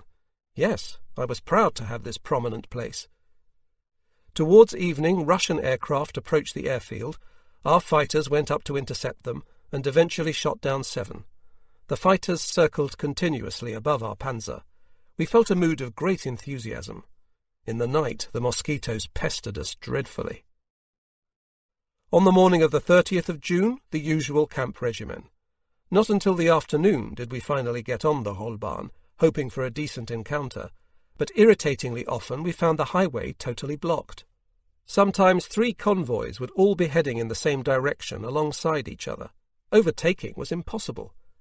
We found that the 2nd Battalion had been given another mission in which they had to bear away left from the Rollbahn and attempt to overtake the 3rd Armoured Division on their left flank. All so that we could finally see some action. It was very depressing to be always following the 3rd Armoured Division. In the evening we stopped in a small village and had to stand guard along a section of Rollbahn. In the twilight we changed the oil over a ditch, then camouflaged the Panzer in a garden. At 23:45 hours the sentries awoke the whole company, and we assembled in order to congratulate our commander on his 24th birthday at midnight. Bottles of champagne and cognac were produced and did the rounds. The commander made a brief speech of thanks, while some of the advanced sentries fired a salute. By 0100 hours we were all asleep again. We had to be rolling by 0500 hours, and in the morning it was always cool. We were to follow the 2nd Battalion. In the course of the 1st of July we approached the Berezina. The Berezina in White Russia was a very special river for me. I remembered the fate of Napoleon and the expanses of Russia which now lay before us. Would we go down the same path? Was it also do or die for us too? When, how and where would I recross this river westwards? Napoleon had reached Moscow in an incredible triumphal procession before the great catastrophe overtook the Grande Armée. These and similar thoughts preoccupied me very much in those days, and we had not yet received our baptism of fire. At the Berezina our force had apparently run up against stiff resistance. Battalion Hoffmann was supposed to establish a bridgehead there, but had come up against a Russian armoured train. No. 6 Company came to their aid. Now we drove left off the Rollbahn and crossed a bridge which the Russians had wanted to set afire during the night. Some of the tracks had become boggy from heavy downpours. The sky did not look all that promising today either. The panzers had to tow the motorcycle riders and lorries through the worst muddy parts. We kept going all day, passed the town of Zvisloch at midday, and reached the Berezina half an hour later. A kilometre from the river we saw a Russian tank platoon, totally wrecked. The 2 bridges over the Berezina were still intact. The Russians kept trying to establish a bridgehead on our side of the river, but had been ripped to shreds by the quadruple flak placed here. The panzers would be crossing the river by the great railway bridge, with planks laid between the rails. Our 1st Battalion made a halt in a small patch of woodland with a 15-centimetre howitzer battery beside it. The battery began firing towards evening. We set up a huge tent made from our tarpaulins behind our panzer and made ourselves as comfortable as possible. In the night it rained torrentially, and the water entered the tent from all sides because the trench around it had not been dug properly. We sat with our bottoms in water. One after another we awoke and got hastily into the panzer, which was far too narrow to accommodate 5 persons sleeping. We were very cold, and our bones ached from sleeping upright. Nothing is worse than being soaked through, dog-tired, frozen, and having to sleep awkwardly. Sleep comes for a short while, then one starts into wakefulness. Towards morning the weather changed. We dried ourselves and our things in the warm sunshine. Then, to mark the commander's birthday retrospectively, we had a picnic in a fine spot nearby. The whole crew lay on blankets around a primitive table. We served ourselves butter, bread, eggs and pork chops, and fabulous French red wine, a personal gift from the commander. Our mechanics had brought a pig on their motorcycle, together with frying pans from a nearby town. The meat was cut into equal portions, and soon everybody was frying, for we had more fat than we needed. Small petrol fires flamed everywhere. At the time we had plenty of fuel. We lazed all day waiting for the order to pull out. In the evening the opportunity came to tune in for the news, reports of enormous successes being made by our troops. We were really proud to be part of it. If only I could have news from home. The best time of all was when the field post was distributed. When night fell we were still seated on our panzer, and Hans Graupel played some tunes on his accordion, which left us all dreaming of home. We hoped that the next few days would bring us our first engagement. The operation at Stary Bychów. We set off very early on the morning of the 3rd of July 1941. The going was extremely poor as a result of the continual rain, and we made hardly any progress. Our drivers had to call on all their know-how. We had to tow wheeled vehicles through the morass, since they could not proceed otherwise. Finally, we got to some good roads and headed for Babruisk, the crossing point over the Berezina. Unfortunately, we still had not succeeded in overtaking the 3rd Armoured Division by our detour. There was a real race on between the 3rd and 4th Armoured Divisions towards Moscow. We still followed on their tail. On the road there were huge numbers of dead Russians and horses. A foul stench surrounded them. After driving through the town at midday, we crossed the Berezina by means of a bridge built by the pioneers. At this point the 3rd Armoured Division branched off to the south, leaving the Rollbahn free for us. During a short halt, the battalion commander, Major von Lauchert, came forward to order No. 1 Company to lead the regiment to the Dnieper by way of Mogilov. Oberleutnant von Kossel took command with our panzer, and we headed into the unknown at a fast pace. No Russian troops were to be seen, apparently preferring to withdraw without offering resistance. When we arrived as the first German troops in a Russian village, we would mostly be greeted with gifts of bread and salt, and women and children would stand at the roadside waving to us. Were we liberators? We believed we had to free their people from Bolshevism. Around 1800 hours we reached the Drut, a tributary of the Dnieper. The wooden bridge of the Rollbahn had been destroyed, having been set on fire a short while previously, as we saw by the still smouldering wooden beams.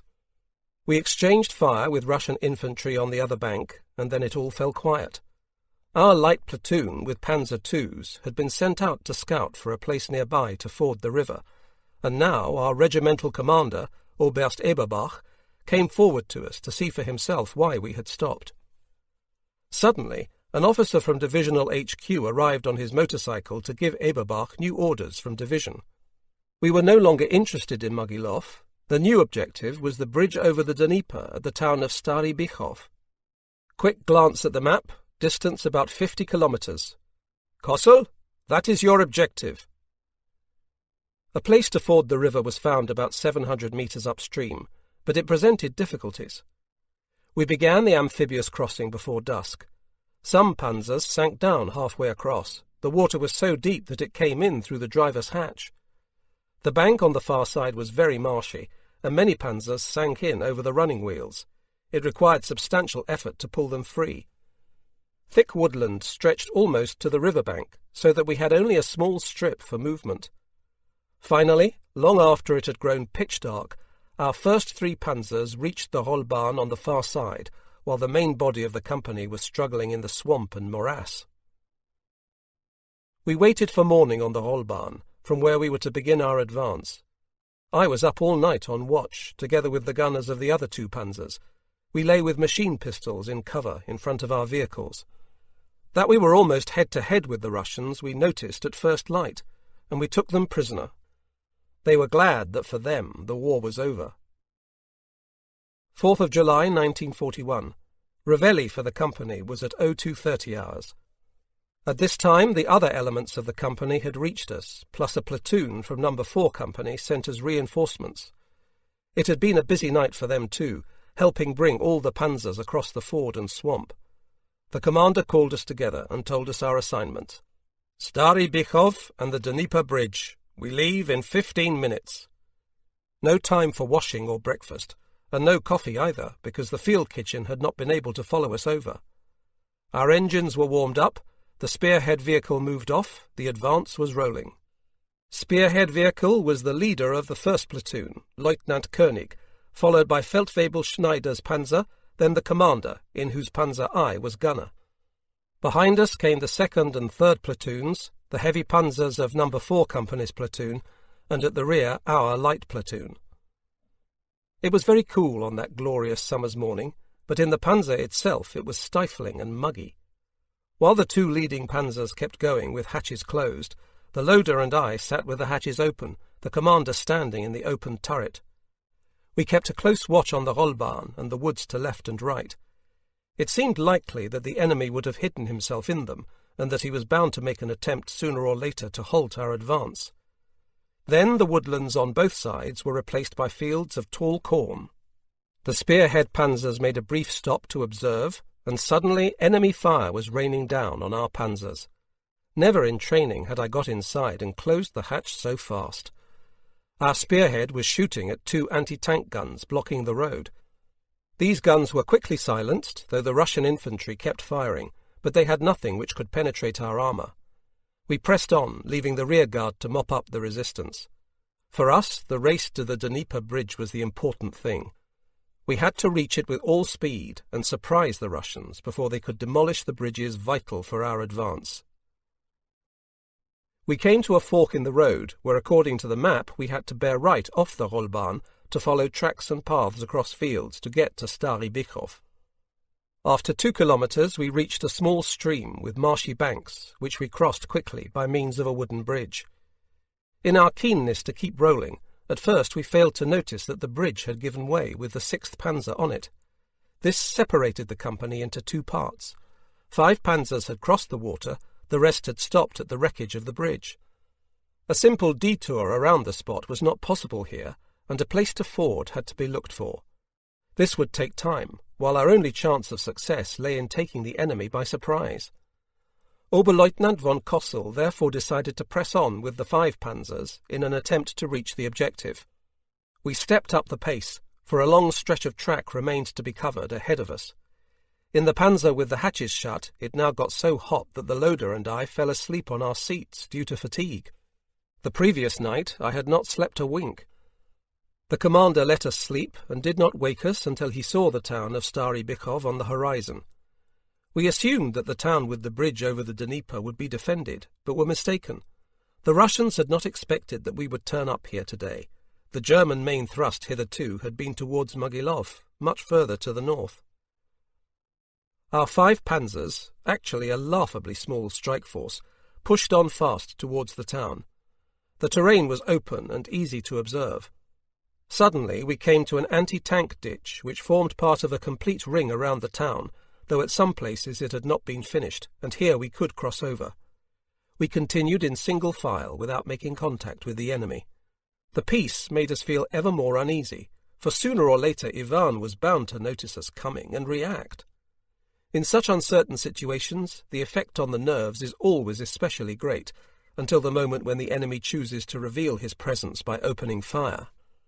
Then one finally knows that one has to fight, and against whom, and the nervousness dissipates. I kept watch through my sight, whose telescopic effect was very powerful. The first houses were now to be seen clearly, and there was movement. Vehicles, lorries, and horse-drawn carts. After another 100 metres we came to another anti-tank ditch, laid out parallel to the first one. And now the Russians responded. They let us get within range, and then opened up with heavy anti-tank guns from prepared positions.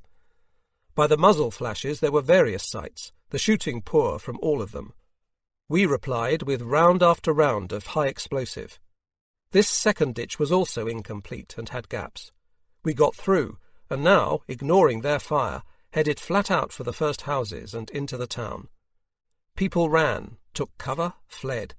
We forced our way through and got to the town centre, a marketplace crammed with horse-drawn carts, military vehicles, lorries and crowds of people, all intent on getting to the bridge over the Dnieper at all costs. It was a complete madhouse. Preparations had been underway to evacuate the town, but we arrived unexpectedly early. Our 2 spearhead panzers looked for the access road to the bridge. A lorry, loaded up with barrels of spirit, got between them and our panzer.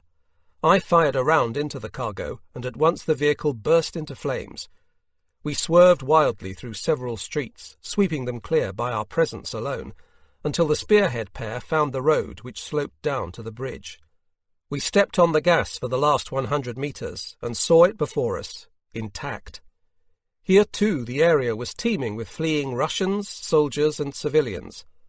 By radio, the commander informed battalion that our 5 panzers were in the process of crossing the bridge and would establish a bridgehead on the far side. That was the last message from us which battalion could make out. Whatever got in our way now was simply run down. Right and left of us the Russians jumped over the railings into the river. Chaos reigned.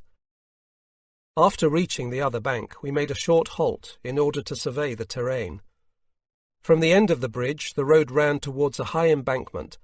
Either side of the road was bushy, but looked very marshy. About 2 kilometres away was a second bridge, over either stagnant water or a tributary of the Dnieper. It was not shown on our maps. The commander radioed the last panzer to remain on the bridge and stand guard. He wanted to press on to the second bridge with the 4 panzers in order to prevent it being blown up too. We had no time to bother ourselves with what lay behind us and what was happening. We hoped that Major von Lauchert with the 1st Battalion would be following on our heels and watching our backs, but it turned out quite differently. The 1st Battalion was still far behind us, and in the afternoon was held up in the streets of Stary Bichov and forced to fight hard. It was hours before they got to the Dnieper. We knew none of this, nor did we know that at the Dnieper the Russians had set up a defensive position, the Stalin Line, with which they were hoping to finally stem the German advance. Artillery and anti-tank gun emplacements were at all favourable points for crossing the river, and especially at the bridges, where they had installed deep-layered field fortifications. Infantry trenches and observation posts up to the riverbanks overlooked the territory near the river like a spider's web. The Russians had brought up everything available to defend the river. As we discovered later, the Russians had installed 65 anti-tank guns to defend the road at the Stary Bichov bridge alone. Therefore, after crossing the bridge, we stopped briefly while the commander radioed his orders to the other panzers, and then all hell was let loose. Anti-tank guns to the left of us, anti-tank guns to the right of us, and we were on a raised road served up on a platter. "Artillery emplacement, 2 o'clock!" the commander shouted to me. I swivelled the turret to the bearing and fired shell after shell. The Russian positions had been camouflaged outstandingly well. I could only judge by the muzzle flashes from where they were shooting, and I was at a loss as to where I should concentrate my own fire because they were all around us. Suddenly there came a deafening metallic explosion, direct hit on the front of the panzer. "Artillery left!" shouted Feldwebel Volz, our driver. I whirled my traversing wheel like crazy to bring the turret to the new position. I could hardly see anything through my gun sight, and so opened my side hatch to better judge my trajectories by eye, although this decreased our protection. The air shimmered with heat, making everything in the optic hazy. We received 2 more hits on the front, but they bounced off, the armour held. I was firing round after round, quite automatically. As the casing was ejected, the loader put the next into the breech. There was no time for reflection, and the real danger was that when it got serious we would hardly be conscious of it, so fixated were we on the enemy. I saw Lieutenant Koenig's spearhead panzer turn around and pass us on the way back to the bridge. The 2nd panzer, Feldwebel Schneider's, did the same. Had they both lost their senses? Now our panzer was the leader. That neither got far, but came to a stop a short distance behind us, was something of which I was not aware. From my seat I could only see forward through the optic, or to my left through the open hatch, while the commander could see 360 degrees through his viewing slit. There was no way back for our panzer because the other 2 blocked the road, and we could not pass either side since we were on a raised embankment. I have no idea how long we held out there, stationary, shooting and receiving hits. 5 minutes? 10? Looking back, it seemed an eternity. Suddenly the rear of our panzer was burning fiercely. What the cause might be could not be determined in the situation. Was there a fire in the engine compartment, or had some petrol canisters been hit? Whatever the reason, not only the stern was ablaze, but the surrounding area too. "Everybody out!" the commander shouted, and almost in the same second I tumbled out through my hatch, fell into the flames, and then rolled down the high embankment, finishing up below in the undergrowth. Stumbling and crawling, I attempted to head for the bridge, but there was practically no cover, and so I became a target for the dug-in infantry everywhere. Bullets whistled around my ears, and I saw the little fountains of earth around me as they burrowed into the ground. Of the commander and other crew members there was nothing to be seen. I was alone. Automatically I scrambled back up the embankment, was across the road with a single leap, and rolled down the embankment the other side. Here I lay low at first, in order to catch my breath, and dared scarcely raise my head so as not to offer them a target again. Then I saw the commander and Feldwebel Göhler both crawling on all fours towards me. The commander had a wound through the arm, and was clearly in pain. I lay beside him in the mud, and the men of other panzer crews, who had all abandoned their vehicles as we had had to do, crept up to us, the somewhat taller grass still not offering much cover. I drew my pistol, which I had loose in my trouser pocket, and from nervousness, or the desire for self-preservation, fired blindly towards the Russian positions. The commander said only, "Stop that and save your ammunition." An anti-tank shell exploded between the two of us. The Russians had spotted our small group from their positions. We had to get away from here, difficult with Russians all around. Now they came out of cover, and we saw for the first time where their positions were. For them the fighting was over, and they began hunting us down. Almost unarmed, all we were for them was prey. We set off at a crawl for the bridge, using every small hump in the ground for cover. Unteroffizier Pz.Mk.III, crawling ahead, suddenly found a hole which led inside the bottom of the embankment and was big enough for a man to crawl in. Pz.Mk.III had now disappeared, and we others followed, one behind the other, to this hole, crept inside, and were suddenly invisible to the Russians. Only Feldwebel Görler kept going to the bridge. I do not know what became of him, whether he was killed or taken prisoner. The hole was the entrance to a small tunnel, which after a metre underground rose steeply upwards into an earth bunker. Of this we were not aware at the time. In the tunnel it was pitch black. At first we just sat cowering in a line, not daring to go on, since we feared that Russians would be in the bunker. It seemed that this was therefore the end of the road for us. Our own troops were far away. We were in the middle of the Russian positions. None of us thought we had a hope, although it was not expressed in words. We were all dumb, helpless, apathetic. Only one thing was clear to me. I was not going to be a prisoner of the Russians. Now I took stock of those who had succeeded in fleeing here. Besides Oberleutnant von Kossel, Unteroffizier Pz.Mk.III and Unteroffizier Vetter, the two Obergefreiters Turbanisch and Ostwald, and the Panzerschützen Markgraf and Hoffmann. All those named sat in the dark tunnel behind me. In front of me were Panzerschützen Renner and Büchner. Now a Russian civilian appeared and collapsed in front of the last two named at the entrance to our gallery. He was wounded, bleeding and moaning pitifully. With this racket he was bound to make the Russians aware of us. We shouted to Renner and Büchner, "Shut his mouth, or kill him," or something like that. This was not so easy to do, and from my position as third from the rear in the row, I could do nothing. It was in any case too late. What we could not see was that the Russians, after leaving their trenches, had begun systematically combing the terrain in order to find the panzer crews. They advanced in a chain, as if beating for game.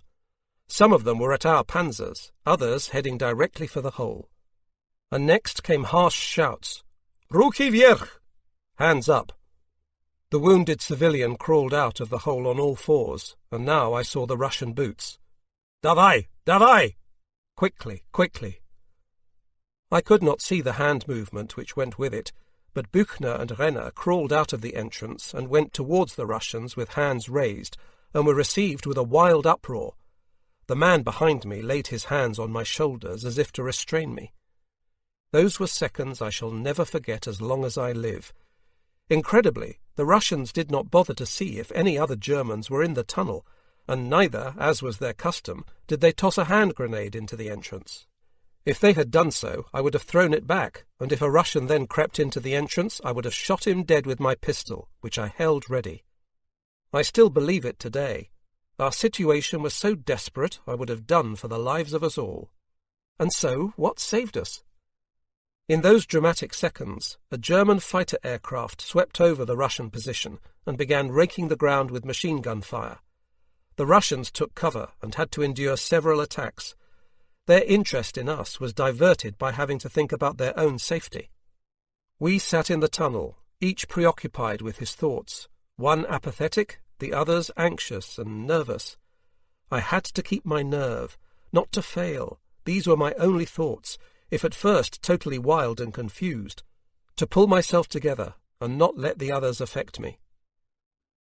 Unteroffizier Vetter took over security at the entrance to the gallery, and I crept forward to von Kossel, who whispered to me how he had survived getting out of our panzer.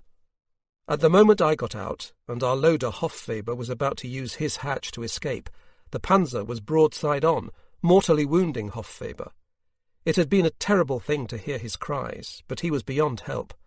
I had got out of the panzer only a split second before. He did not know how our driver, Feldwebel Volz, and the radio operator, Obergefreiter Hartmann, had fared. We did not see them again. Volz became a prisoner of the Russians and was held at Smolensk, from where German troops released him when taking the city 10 days later. I also discussed captivity with von Kossel. It was self-evident for us that we did not wish to fall into Russian hands alive. I had passed my pistol to Unteroffizier Vetter and requested the commander, should it come to it, first to shoot me and then himself. These words may seem unlikely to today's listener, but I clearly remember saying them. Kossel gave me a thoughtful look, but said nothing. I am sure he would not have done it. Already 90 minutes had passed under the ground in our tunnel, and no sign of our comrades of the 1st Battalion who could have rescued us. If the rifle fire of the Russians outside flared up from time to time, then each time we hoped that it was to defend against a German attack. But we were always disappointed. Where were our troops? Had they given us up for dead? I do not recall who was the first to do it, but we conquered the last 5 meters of the gallery and came into a small bunker which was built at road height directly into the crest of the embankment. It was about 2 meters by 2 meters and high enough for us to be able to sit up. The ceiling consisted of a layer of thick beams covered over by turf, although we did not know that then. In the embankment slope, the bunker had a shooting or observation split from where one had a view from a certain height of the Dnieper foreland and the Russian defences. There were 8 of us here. We were more on top of each other than beside each other. We covered the entrance into the bunker from the tunnel with a jute sack found in the bunker. This gave us the feeling of being a bit more closed off. In any case, they would have to come up the gallery and remove the sack to find us. Maybe it was just an illusion, but at the time it was a great psychological help. Now that we took a breather, we could sum up our miserable plight. Unteroffizier Vetter sat with my pistol at the bunker entrance, ready to kill any Russian who tried to come up the tunnel. I lay directly by the firing slit, observing the terrain in which the Russian positions and some well-camouflaged snipers could be made out. Behind them the broad and sluggish Dnieper flowed. On the other bank one could see some of the houses of Stary Bichov. There was no life on the streets, not to mention German soldiers. For our commander the situation was particularly difficult. His wound hurt, and we had no dressings pack with us. All had been left behind in the Panzer. Now and then a round exploded, a machine gun fired, and Russian voices were calling out to each other, coming nearer. We listened intently. Little remained of our already faint hopes of rescue now. The Russians were directly alongside. We heard their steps dragging in the grass. Then they were overhead and stood there. The earth below their feet must have sounded hollow to the Russians, for one of them stamped a couple of times, and earth trickled down around us as the ceiling and walls shook. Their voices grew excited. Had we understood Russian, we could have understood every word. Slowly they moved off. Today, miracles by the dozen. We did not know yet if they had discovered us, or if we had got away with it again. As a precaution, I closed up the window with earth, so that even on a closer inspection they would see nothing in the dark interior. Obviously it made our hiding place darker, but in a way it calmed our nerves. With our bare hands we dug depressions in the ground so as to lie more comfortably. It was all purely for the sake of self-preservation.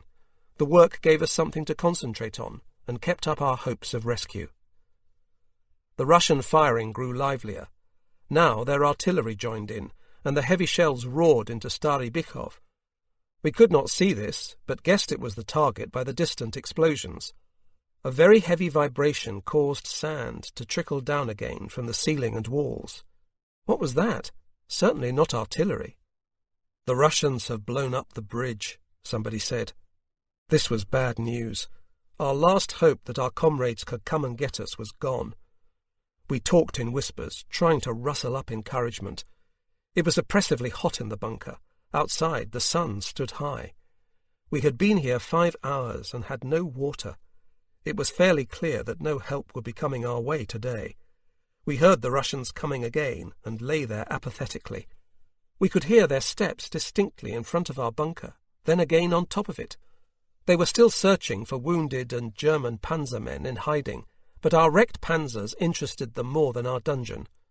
Probably it would be too filthy a job to crawl through the narrow tunnels. Soon we heard much shouting and loud bargaining from over there. We assumed they were in the panzers and sharing out what we had left behind, which included my camera and all my personal belongings. Hours later they were still arguing. For us, the minutes were endless. The air in our bunker was very depleted. Some of us had the desire to cough. Often the best will in the world could not prevent it. Each of us reacted differently to the situation. I had to visit the empty tunnels frequently with diarrhea. After a long period of silence, the shooting suddenly resumed. Apparently the Russians had set up a machine gun on the road right above us and were firing it in short bursts. At what, we could not be sure. Now and again, between the bursts, we heard an Mg.34 fire. This was a German gun. We all heard clearly its trusty noise. But who was firing it?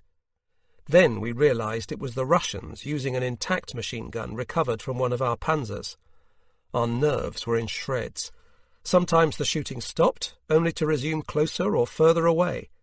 It continued like that the whole afternoon.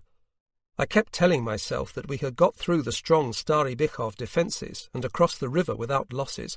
I had not been wounded, not even afterwards, when we lay in open ground, almost without cover. We had found this hideout, and so far the Russians had failed to winkle us out. But after coming this far, would rescue be impossible? This could not be. During the war, I had never learned to pray, and firmly believed that I had a special protection. I told this to myself repeatedly.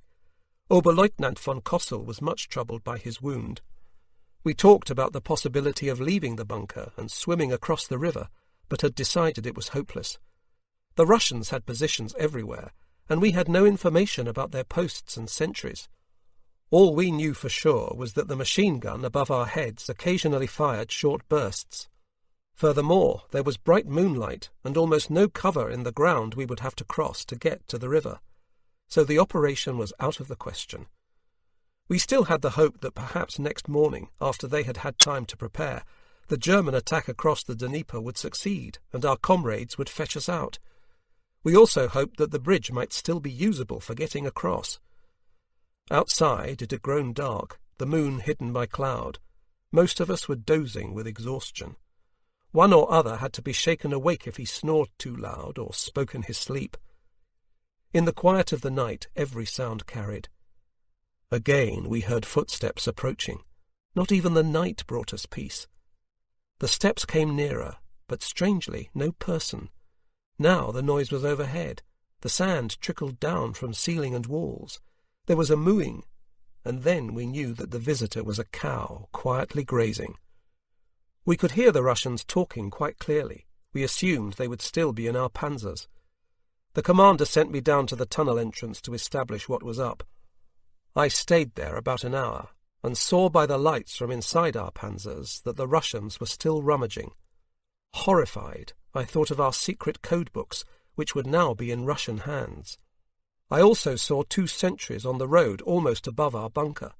The moon was out from behind the clouds, and I could see the Dnieper shining like a silver band. From time to time a flare was sent up on the other side. Were our people, meanwhile, in Stary Bychov? It grew deadly quiet again, except for the irregular breathing of my comrades. It began to get light, but very cold. Soon it was daylight again, and my stomach continued to torment me. 5th of July 1941, 0400 hours. The most favourable time for a German attack. Not a sound. We thought we could hear Panzer engines in the distance, but nothing happened. A German aircraft flew past overhead. 0500 hours.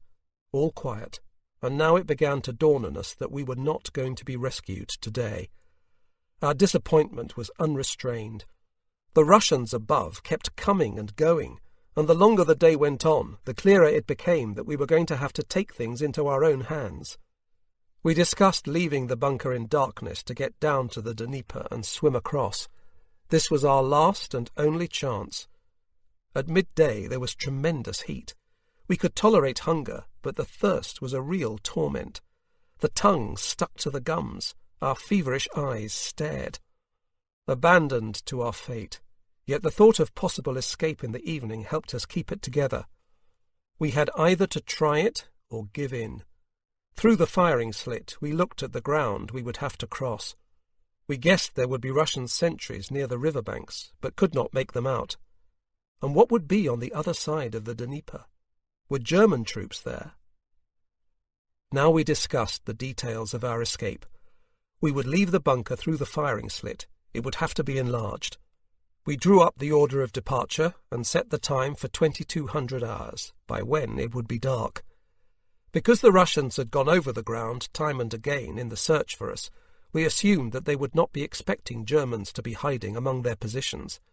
Perhaps their sentries would be less alert and watchful now that the front had been quiet for 36 hours. That would be our chance. We talked ourselves into believing it. We would crawl along the embankment to the bridge and river, about 250 to 300 metres without cover. The day passed as slowly as the previous one. Occasionally German artillery fired on the Russian positions, and the shells exploded very close by. If just one had hit our bunker, that would have been the end of everything. The tension rose towards evening, and manifested itself in some problem or other. One man suddenly became hard of hearing, another urinated without pause, a special chapter in itself. Thank heavens some of the men wore jackboots, which were handed round for urinary purposes. Of my own problem I have already spoken. I think I must have gone 8 to 10 times in that 36-hour period, and there couldn't have been much left in my intestines, for I had not eaten for 2 days. The evening came, oppressively sultry. A storm was brewing. We had expected it, and towards 2000 hours it began to break. Not much rain, but the sky was overcast. Tonight the moon would be hidden. We saw this as a good omen. Towards 2100 hours the commander gave me the sign, and I cautiously began to enlarge the firing slit with a table knife. Slowly but surely it progressed, until the opening was large enough for a man to force his way through. We made the last preparations, removed our footwear so as not to betray our presence by the scraping of iron. We also removed our black Panzer jackets, since they made crawling difficult. The commander repeated that we should not worry about him, even if he could not go on. This was something we ignored. To leave our commander behind? Never. 10 minutes left to 2200 hours. The cloud cover began to break up, bathing everything in bright moonlight. A cloud passed now and again. Now we had no time to lose. We had to go, irrespective of whether the situation was favourable or not. A thin layer of mist lay across the meadows. Obergefreiter Ostwald was scheduled to leave the bunker first. He was too keyed up and had to make 3 attempts to get through the window. Then the commander followed, and I was the third. I stuck my head out and saw the commander creeping down the slope. It was a strange feeling, knowing that only a few metres above us was Ivan. I gave myself a heave and followed the commander as quietly as possible. Now that the die was cast, it was all the same to me. I pressed my head as close as I could to the ground. The grass here was very short, but was longer further ahead and offered a bit of cover. I caught up with the commander, but of Ostwald there was no sign. He must have chosen another route to the one agreed upon. Unteroffizier Pz.Mk.III with Markgraf and Hoffmann came up next. Where were the rest of them? Unteroffizier Vetter and Turbanisch? We crawled onwards through the grass, working our way metre by metre to the foot of the embankment. Suddenly there was a metallic sound to the left of us. It sounded like a Russian machine gunner handling his weapon. We could see nothing, but the sound was distinct, as though he were constantly reloading. We heard suppressed voices. It was possible that a sentry had discovered us, but his weapon had jammed. We lay pressed to the ground and waited. I was now ahead with Markgraf, the others behind me. We awaited our fate. One shot was enough to rouse the entire Russian trench system. In such a case we would attempt to reach the river in great leaps and bounds, and without regard to cover. Our chances would be poor. Meanwhile, it was probably midnight now. All at once something hissed. There came a dull report and a strong wave of pressure from the blast. Lumps of earth rained down. German artillery was giving the Russian positions harassing fire, and we would have to make our way through it. The Russians must have drawn their heads in, this being the only way to explain why they failed to see us. It gave us a chance, but it was also not pleasant to lie in our own artillery fire. We heard the distant boom-boom of the guns. After a few seconds, the shells would hiss over and explode around us. Using the artillery fire, we crept forward faster on all fours for the river. We recognized the bridge and saw that on the Russian side it was undamaged from the bank to the middle of the river. The remainder had been blown up and collapsed. The wreckage lay in the river and on the foreshore the other side. Near the river the terrain was fairly undulating, with here and there a low bush. We reached the bridge. The first goal had been achieved. Suddenly Markgraf noticed a rowing boat down in the water, hidden in the rushes. I didn't believe him at first, but then I saw it. Now I was perhaps a little incautious. I was not taking the Russian sentries into account any longer. With a few jumps I reached the boat and tried it out. The oars were aboard. At once something hissed over, and only a few metres away a tall plume of water rose up. I lay flat in the boat for better cover, then realized that the wooden hull was not safe enough, jumped out and sought the others. Unteroffizier Pz.Mk.III lay in the reeds near the bridge. Clothing lay around him, and I asked where the commander was. He pointed out across the water and said that the commander wanted to swim to the other shore to contact the German sentries and, if possible, fetch help. The problem with that idea was that we still did not know who held the other shore. At precisely that moment, an enormous column of water fell over us, the first of many. Instinctively, the remaining 4 men, Pz.Mk.III, Markgraf, Hofmeier, and myself, fled to the standing part of the bridge. Directly under its roadway we had some protection, and also against being seen. We cowered close together. About every 20 seconds a shell came over, and I took note of the fall of shot, either into the water or the bank. We heard shell splinters tinkling down on the bridge. It was a really bad situation to be in. The other shore was brightly lit, and we watched a house burst into flames immediately after being hit. All at once, from either side of us, some tracer was fired towards the far shore. The Russians must have noticed something, for we saw that they were concentrating their fire on the central bridge pillar. Dear God, that might be the commander. There was nothing we could do to help. Machine gun fire was returned from the far side. The whole place was in uproar. The artillery kept firing on our location. We had to get out of there. Without much thought, we rushed to the rowing boat. Pz.Mk.III sat at the oars, Markgraf and Hoffmann lay in the boat, and I pushed it away from the bank and jumped in. We got tangled in some telegraph wires hanging down from the bridge and were held fast. When Pz.Mk.III finally worked out how to extract us with the oars, we were sucked into the current and swept away. Finally he got it right and stabilized the boat.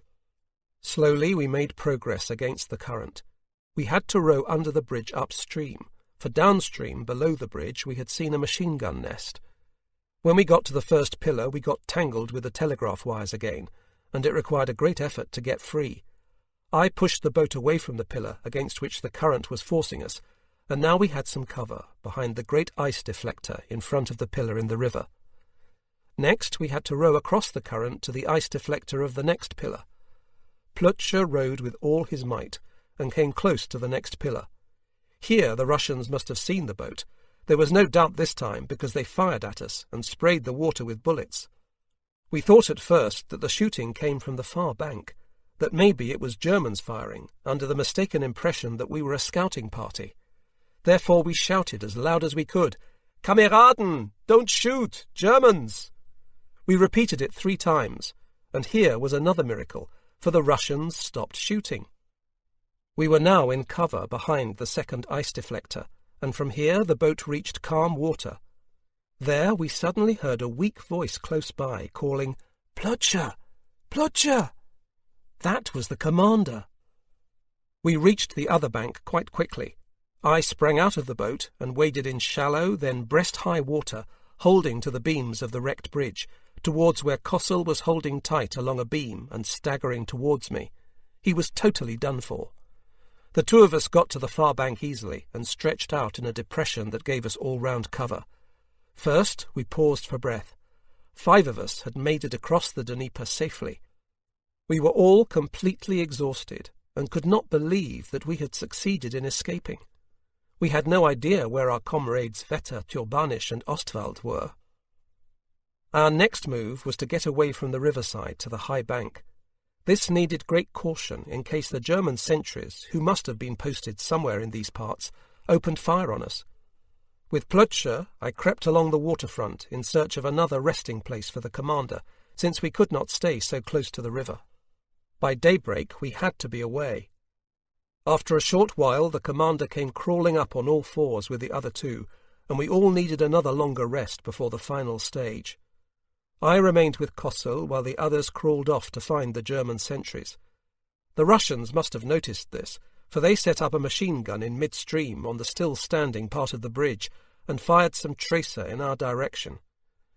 We kept our heads down until it was over, and then I crawled slowly onwards with the commander, whose wound was causing him very great difficulty. At the end of the bridge, the wreckage was strewn everywhere, and so gave us at least a chance of some cover. Pz.Mk.III had gone alone along the road which led up steeply from the riverbank to the town as far as the first houses. He waited for us to come up, and together we crept along the street, one man behind the other, always looking for cover, passing the gaps between the dwellings with leaps. At the highest point of the road, about 150 metres away, a barrier of boarding blocked the view. When it got light, all the enemy side could be seen from here. We were about to go around the barricade when one of us saw a German sentry. He was not very alert, for he had failed to notice our arrival. From cover we called, "Sentry!" The man, totally surprised, raised his rifle. We allowed ourselves to be seen and recognized, and shouted, "Don't shoot!" We approached him with our hands up, and would have given him a hug, but the commander admonished him instead for not spotting us.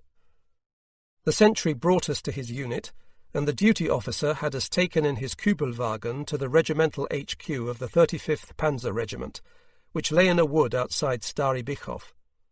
We arrived there at 0400 hours. Oberleutnant von Kossel went slowly to the regimental commander's Kübelwagen, where Oberst Eberbach was asleep in the seat. Kossel opened the door. Eberbach woke up. "Kossel!" And the two men fell into each other's arms. It was incredible. We still could not grasp that we were saved. Soaked through, without jacket or shoes, hair unkempt, we stood before the regimental commander. The whole HQ was awoken. Dry underwear and greatcoats were brought. A flask of cognac did the rounds, and from the kitchens came hot broth and chicken. We were told that 2 days previously, Lieutenant Burkhardt and 4 men had come back when the bridge was still intact. 4 hours after us, Unteroffizier Vetter appeared, having swum the Dnieper further downstream. Turbanisch drowned in the attempt. Of Ostwald nothing further was known.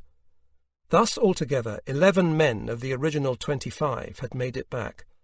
Much later I discovered that Feldfebel Volz, our driver, and Unteroffizier Ostwald had been released after 10 days' captivity when Roslavel was captured.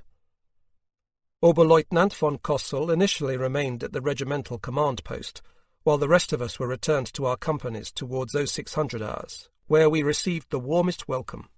The news had spread like wildfire.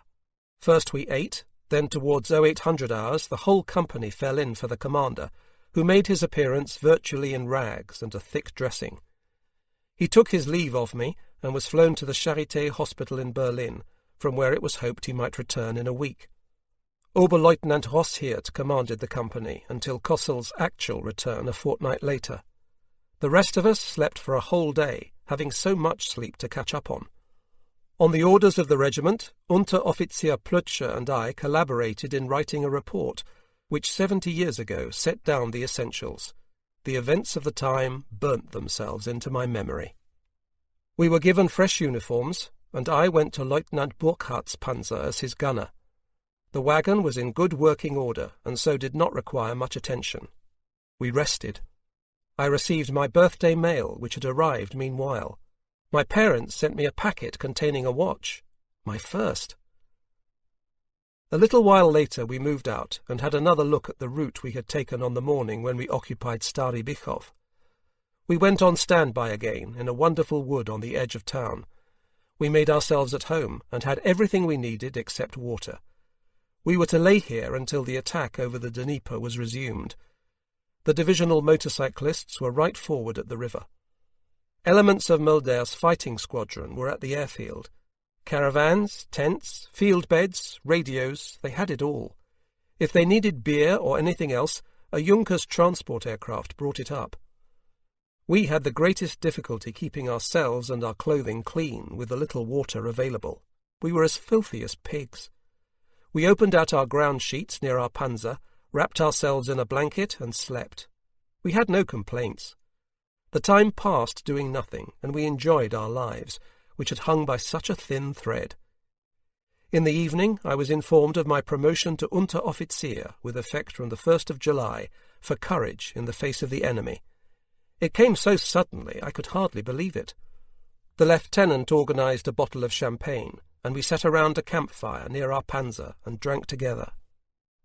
The following morning my promotion to Unteroffizier was announced before the assembled company. In the afternoon I was accepted officially into the corps of NCOs, and in the evening had my first watch as orderly NCO. It was absolutely quiet, except for a Russian bomber which made a low-level pass directly above us. I kept glancing at my shoulder straps to make sure that the lace was still there as I did my inspection that night. On the 10th of July 1941, the division began its attack across the Dnieper, not this time as a surprise blow, but after substantial preparation by artillery and the Luftwaffe. At 1100 hours that day, I had to report with my Dnieper comrades to the regimental commander. We were awarded the Iron Cross, 2nd class, Lieutenant Burkhardt and Unteroffizier Pz.Mk.III. the Iron Cross, 1st class. I was proud, and the day brought another surprise. At midday the battalion ordered that Lieutenant Burkhardt and we four, who had come back with Oberleutnant von Kossel, were to proceed to Stary Bykov in order to cross the Dnieper with the first troops and look over our wrecked panzers. A group of the pioneer platoon with a rubber dinghy was assigned to us. We drove through Stary Bykov on 2 light tractors, following our earlier route of advance, and halted about 150 metres above the bridge position. There were Russians on the other side of the bridge, and we witnessed a low-level attack by 2 Messerschmitt 110s on their trenches, while the first men of our infantry regiment worked their way through the bridge wreckage to the far bank. Soon they had gained a foothold, and the first prisoners came over. Now we climbed across the bridge too, and reached the far bank. Left of the road, the first thing we found was the corpse of Lieutenant Koenig, recognisable only by his uniform, a ghastly sight which shook me to the core. We continued our search and found our dead comrades scattered near our panzers, on the road and in the river meadows. First my loader, the young Hofweber. He was terribly injured and must have suffered in agony until the coup de grâce which the Russians undoubtedly gave him. Then Krompert, Lindenberger and Stössel. These were still seated in their panzer, where a direct hit had torn off Lindenberger's head. Further on lay Gelsberger, and finally we also found Hans Ebersberg, who had pluckily covered the way back for his comrades, and while doing so received a fatal wound in the stomach. They had wanted to take him with them, but he requested that they leave him there, and write to his parents when they had the chance. This was the worst thing of all in the whole campaign, to see comrades with whom one had sat in the panzer, or to whom one was a friend, in such cruel circumstances, mutilated and decomposing, almost beyond recognition. I went to my panzer and found some items which were still usable, but the Russians had taken most of it, and all articles of value. Meanwhile, a man had come from the propaganda company, and he took snapshots of us in all possible positions. I had another look at the hole in which we had hidden, and marvelled that we had got out alive. Towards evening a company arrived which had been called up by a motorcycle dispatch rider. We dug graves for our comrades and buried them there in the simple, soldierly way. Why did they have to die, and I survive? Breaking through the Stalin line. In the early hours of the 11th of July, we were ordered to make ready to cross the Dnieper and continue east. This gladdened our hearts. Towards midday we set out from the Stary Bykov airfield. On the way down to the river we observed 7 victorious aerial duels within an hour, which naturally went down well with us all. Around 1500 hours we crossed the bridge which the pioneers had erected across the Dnieper. Previously we had made quite a few halts to prevent bottlenecks. Now the bridge was under Russian light artillery fire. The accuracy was poor, but nevertheless it was not very comfortable to be on the bridge watching the shells explode all around us in the water. We moved on quickly and crossed a second, longer bridge. The Russians had a view of the entire road and kept us under constant bombardment. Soon we got to a wood devastated by artillery and rockets. A large anti-tank obstacle blocked the road, and the countryside off the road was mined, but the pioneers had cleared a path for us, and our infantry now occupied the terrain. We drove down the big Rollbahn eastwards for about 20 kilometres, and then left it for a small village where we spent the night. The light platoon was deployed to secure our flanks, while we others first had to search the houses for Russian soldiers in hiding. Early next morning we set off again. Our Panzer had engine trouble and was running too hot. If one opened the radiator cap, all the water gushed out, and so we had to keep refilling it. The problem was the right side fan, which had stuck and could not be got going again. Towards midday we came under rifle and machine gun fire from a wood where we had intended to rest. Therefore we could not dismount, and so set fire to the wood. Around 1500 hours our No. 1 company was ordered to advance. Nobody knew exactly what the problem was. We were ordered to battle readiness, and 15 minutes later arrived in open country, where we received anti-tank gunfire, which was falling too short. We could see the muzzle flashes and fired back, but without visible effect. Unteroffizier Wieser, who left the Panzer, was wounded in the foot by a shell splinter. Thereupon Oberleutnant Rosshirt sent 2 Pz.Mk.III forward to clear the way for us. Feldwebel-Dreher was hit and killed. The crew got out, but Markgraf was lightly wounded. They all managed to reach the other Panzer, if fairly exhausted.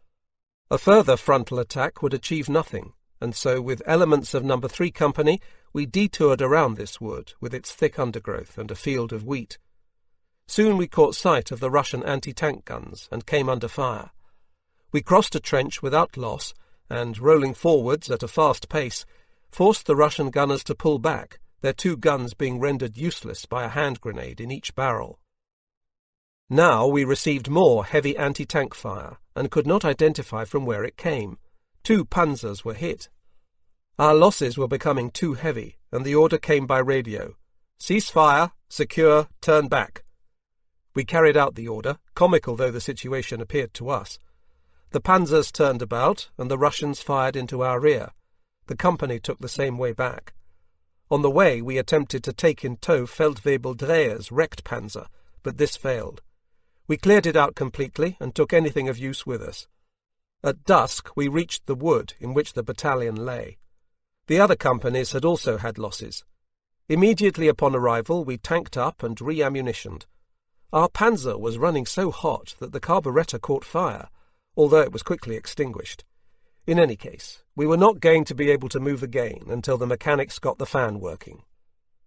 Next morning it was planned to repeat the attack, but after this was cancelled the maintenance crew turned up. Towards 1000 hours it was reported that the Russians were advancing on our wood. All available panzers were formed up and sent out to a meadow from where they fired all they had. The Russian artillery knew their targets, and so we too were obliged to seek refuge under our panzer now and again.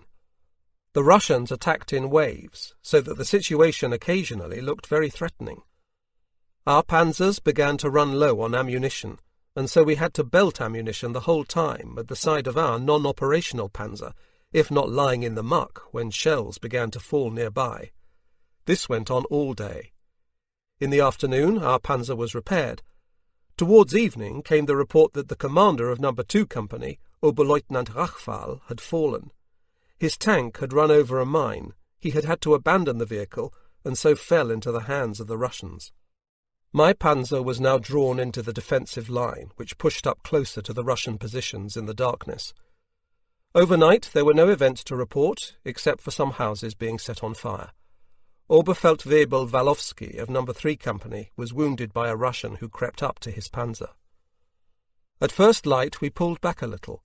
Two 8.8-centimetre flak guns had arrived and were excellent and on target. Now the Russians could come. They fired shrapnel and got a direct hit on the observation post, but there was nothing else to report. At midday we were relieved, the panzers were brought back to form up, and then headed cross-country towards Pz.Mk.III. This time the 2nd Battalion was ahead of us. As on all previous advances, we had a grim struggle against the dust. The terrain was lightly undulating and not easy to monitor, with clumps of woodland here and there. Towards 1600 hours, a long halt was called, and the order given for battle readiness. The panzers were well camouflaged in a copse. We refuelled and took on more shells. I got the gun ready myself, cleaning and draining the barrel. The field kitchen brought up hot food for a change. We all sat around the panzer, the Spieß was there too, and we chatted about this and that. We were still feeling the effects of the very heavy fighting of the last few days, and so our talk was not particularly optimistic. But moods changed often, and the next day we would probably be thinking the opposite. We had been held up by a damaged bridge over a stream. This had been repaired by the pioneers, and our battalion now led the way forward, No. 1 Company in 3rd place. The 2nd Battalion was well ahead of us all, and had pushed up near the town of Pz.Mk.III, but the attack had been held back until next morning on account of the late hour, although we ourselves kept rolling. Soviet fighters circled above us without attacking. A halt was called once it was fully dark. We went into thick woodland. Great discretion was called for. The Russians were lurking everywhere along the Rollbahn. They could work their way up to a panzer and lob in a Molotov cocktail. It was something tried against us by the Russians for the first time here, but fortunately for us, not on this occasion. 15th of July, 1941. A few men stretched out on the rear of the panzer slept for 15 minutes. We could hear firing ahead. The 2nd Battalion was on the move again. We set off at 01:30 hours. Scarcely had we exited the wood than we saw on our right a burning German armoured scout car. The Russians had brought up a 105mm gun somewhere nearby and were shooting directly at us. A house in the vicinity was burning, illuminating everything with a ghostly light. All around was deepest night. We increased the distance between the panzers and drove flat out across the danger area. All hatches were tight shut. The driver floored the gas pedal. The explosions sounded strange so close to the panzer. Through the sight I saw a brief flash at each impact, and shell splinters would fly against the panzer armour. We were happy to get through it. It was simply impossible to make out where the gun was. Soon after we came to a village still occupied by the enemy. We received fire from every house, but nothing to worry us. Rifle bullets whistled around our turret. I had to admire the motorcycle infantry of our reconnaissance platoon. They had no protection at all, but just drew their heads in and kept as close as possible to the side of the panzer. They got through all right here, but later suffered dreadful losses. From ahead we were told that the 2nd Battalion had entered Pz.Mk.III and held the 3 important bridges behind the town intact. These bridges, about 400 metres long, crossed a small river in a valley and were of all wooden construction. The valley was overlooked by the enemy, but the Panzer Division went through the middle of them and left them on left and right for the following troops to mop up. Dawn had begun to be visible in the east when we drove into the town. First we stopped on one of the main roads and severed the telephone wires with wire cutters. Then the company was divided up across the whole town in order to secure its most important points. Here and there the first fires broke out. The Russians set fire to everything in their retreat. Our panzer stood with another for 2 hours on security.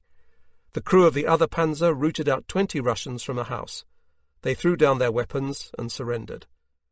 Towards 0800 hours we formed up in the town again. Unteroffizier Mendeletz's panzer, just come out of the workshop, ran over a mine while passing a demolished bridge.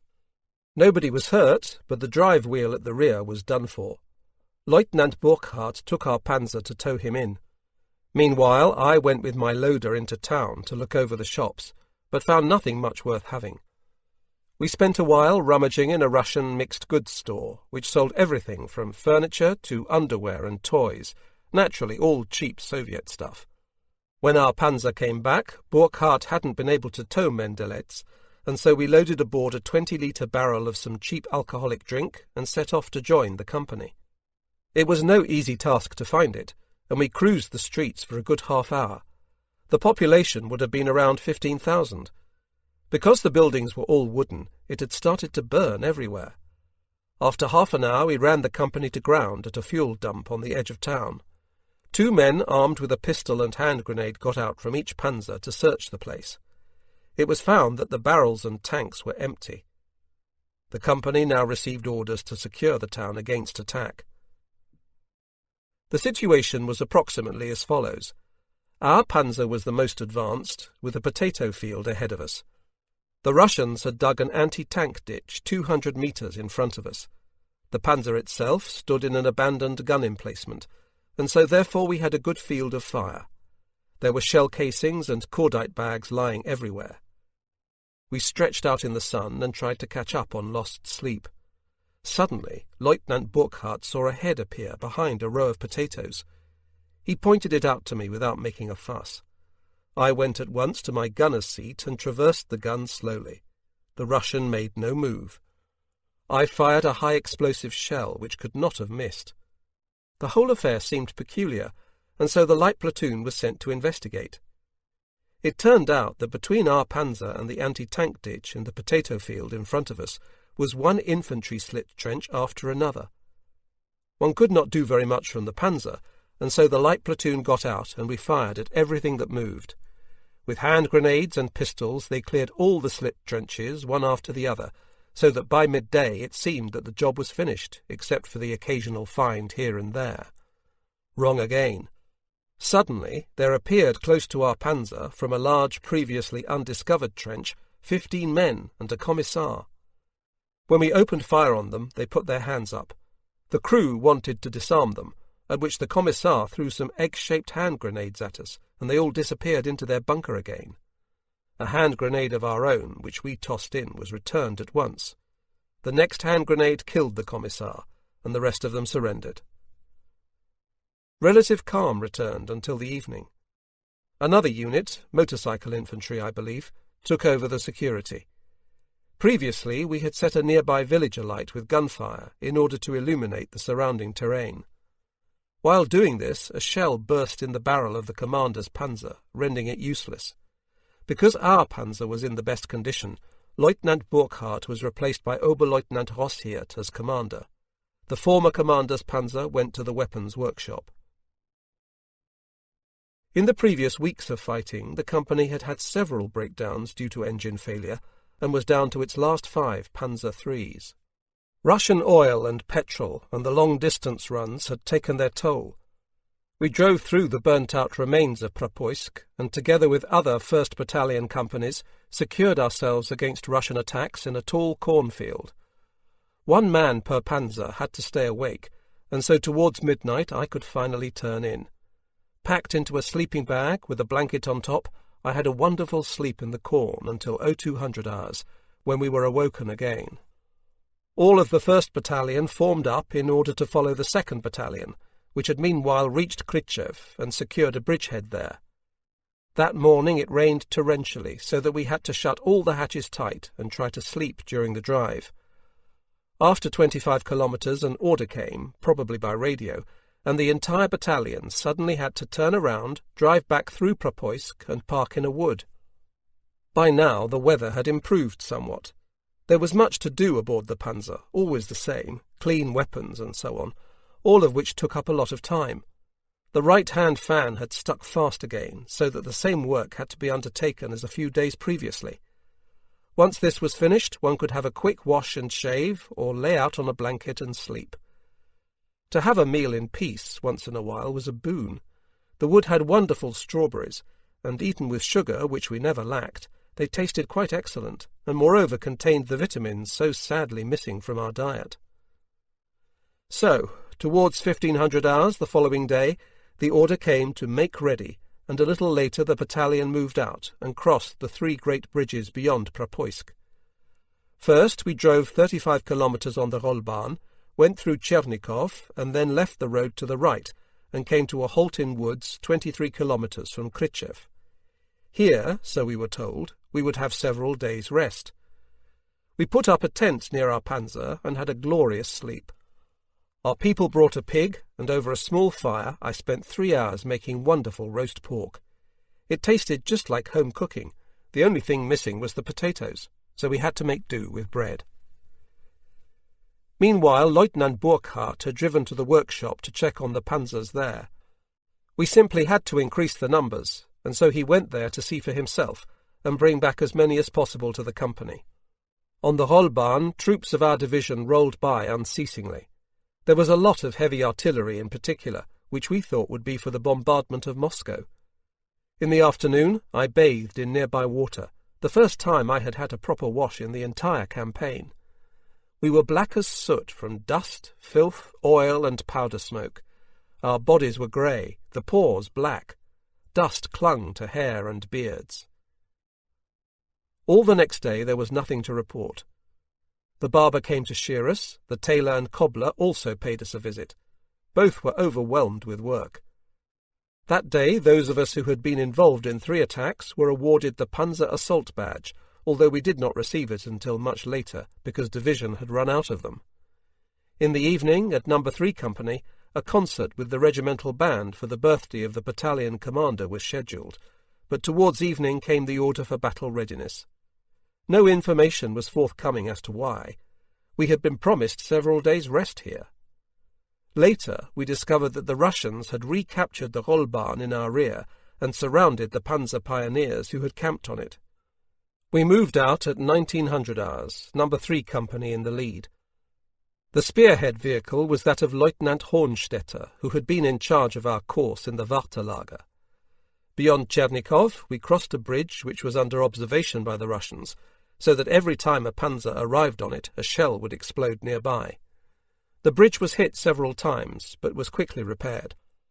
Towards 10 that evening, the spearhead vehicle got through to the Panzer pioneers without opposition and relieved them. They had protected themselves by laying mines on the road, and these were soon removed.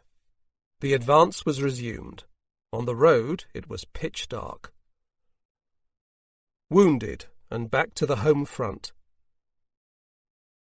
In this chapter I have reported in my own words on the opening days of the campaign in the East as I experienced it as a gunner in a Panzer III. I have described the Stary Bychov operation particularly extensively, since it opened all the doors to my future career. As we came to realize in the fighting around the Propoysk bridges, the struggle was now becoming fiercer. Our panzer spearheads forced their way forward along the Rollbahns without concerning themselves about the enemy they left behind to their left and right. On the 3rd of August 1941, Roslavel was taken. Other units were ahead of us, and we detoured around the town in order to remain on the heels of the enemy as his principal pursuer. I was in the spearhead panzer, and we stepped up the pace so as to maintain contact with the retreating Russians. It was hot in the interior, and we drove with the side hatches open. A wooden bridge on the outskirts of Roslavel failed to take the weight of our fast-moving panzer, collapsed, and we plunged off it. It was only a minor mishap, but 3 fingers of my left hand were crushed by a falling beam. I was given an emergency dressing and taken to the main dressing station before being conveyed over 100 kilometres to the nearest railway station in a swaying field ambulance with seriously wounded men. The station installations were being repaired while the tracks were being changed from the Russian broad gauge to European gauge. Even if they managed 30 to 50 kilometres a day, the line remained quite a distance from the nearest front. Ammunition and fuel were the principal commodities being brought out from the Reich, and the trains returned there with the wounded. After 7 days on a train, initially in a goods wagon on straw, then from the Polish border in a hospital train, on the 11th of August 1941 I arrived at a military hospital in the heart of Germany at Greiz in Thuringia. A fine doctor saved me from having to have the 3 fingers amputated. They were pierced at the tip and stretched for 6 weeks in extension bandaging. On the 12th of August my mother came from Oberberenburg, followed a few days later by my father, who was taking a cure at Bad Oberschlema. By the beginning of October 1941 the wounds were well healed, the fingers just a little stiff, and I was discharged to the Panzer Reserve Battalion at Bamberg. I received 14 days convalescent leave, my first leave as a soldier. It was wonderful to be at home again, and with pride I showed myself in town in the black Panzer uniform with the Iron Cross. My father took me to his reserved table with his boon companions. It did me good to know that he was proud of me. Back at the Reserve Battalion in Bamberg, I was given a Korporalschaft, 16 recruits, to train. Since I had only spent a few days in a barracks with its very rigid daily programme, this duty was totally strange to me. I was much more a Frontschwein than a strict disciplinarian. Translator's note: in both World Wars a Frontschwein was a soldier who had served at the front and been awarded the Iron Cross Second Class and the Wound Badge. Therefore I had some difficulties. At New Year I had another 6 days free of duty and went home. 3. My quiet time in the Reich. February 1942 to January 1943. On the 25th of February 1942, I reported as officer applicant for the course being held in Berlin at the Panzer Troop School, Wünsdorf. The tutor attached to my class was Hauptmann Wollschläger of the 35th Panzer Regiment, a close friend of my former commander von Kossel, who knew of the events at Stary Bychów. Therefore Wollschläger was well disposed towards me. I enjoyed the course, although it was 3 months' slog, day and often night, under observation by countless instructors, senior NCOs and officers, who judged whether one was up to the mark. I led the only infantry night exercise of the whole group of candidates, 4 classes, which brought me much praise. As a Panzer man, I had little knowledge of the infantry, but spending the Easter holidays with my cousin Bernhard Schöner, a Hauptmann in the infantry, at his home in Berlin, he knew by heart not only the opening situations and the course of the exercises, but also all the orders I had to give as its commander. My personal contribution was that at the beginning of the exercise I had to hammer home as intensively as I could to the assembled group the particular significance of red, green and white flares to begin, end or suspend the exercise, and repeat myself over and over again. My course colleagues considered that I had treated them as being stupid, and in the Beer newspaper at the end of the course composed a poem which ended, "You Prussians always lay down the law. Thoroughness will win the war," or words to that effect. I believe that in all my commands, even in the post-war Bundeswehr, I was similarly thorough, even pedantic, and never asked too much of my subordinates. At the end of the course on the 1st of June 1942, all the candidates paraded on the exercise ground at 0900 hours. We were all promoted to Fahnenjunker Feldwebel, officer cadet, senior grade, sergeant rank. Then the best of the course were announced. I was completely surprised to be called forward first, and received the prize for best in my class.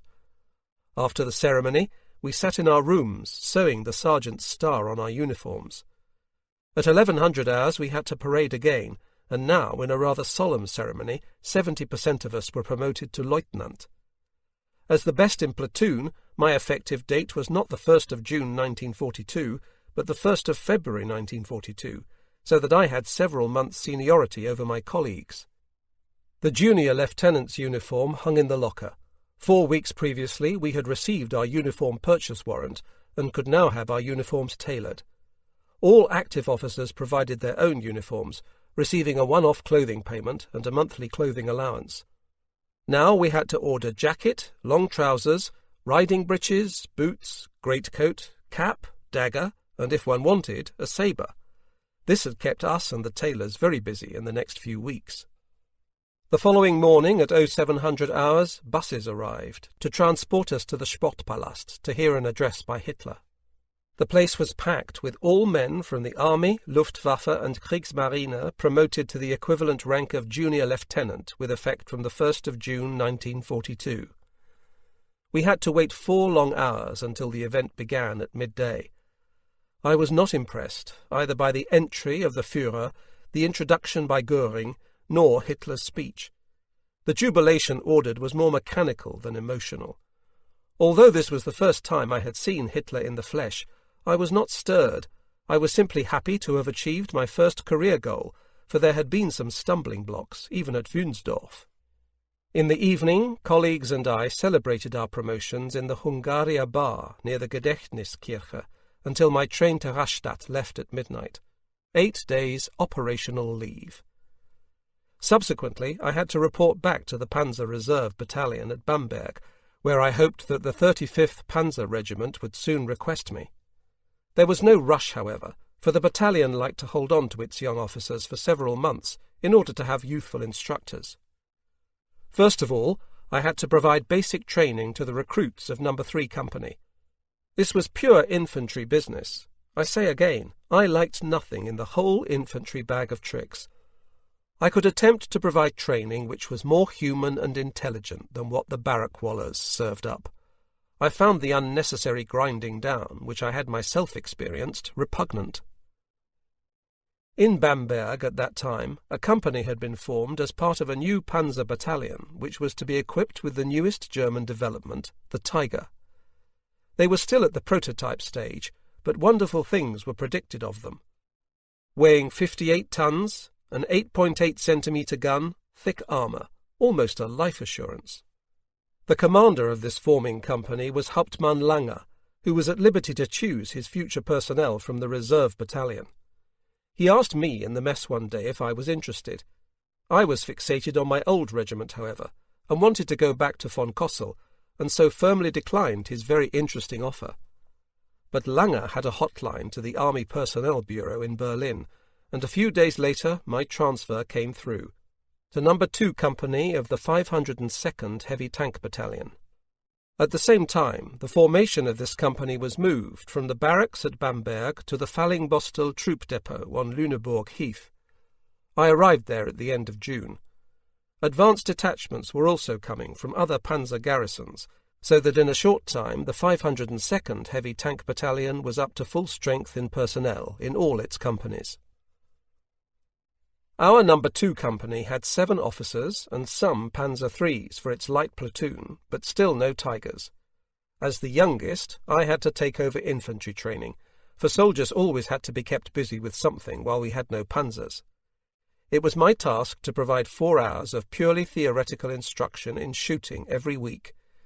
It was not so developed then as it is today, and after a while I ran out of things to say, but somehow I stayed the course without looking a fool. My talks were certainly not dynamic, and I confirmed to myself that I was better at the practical side than the theoretical.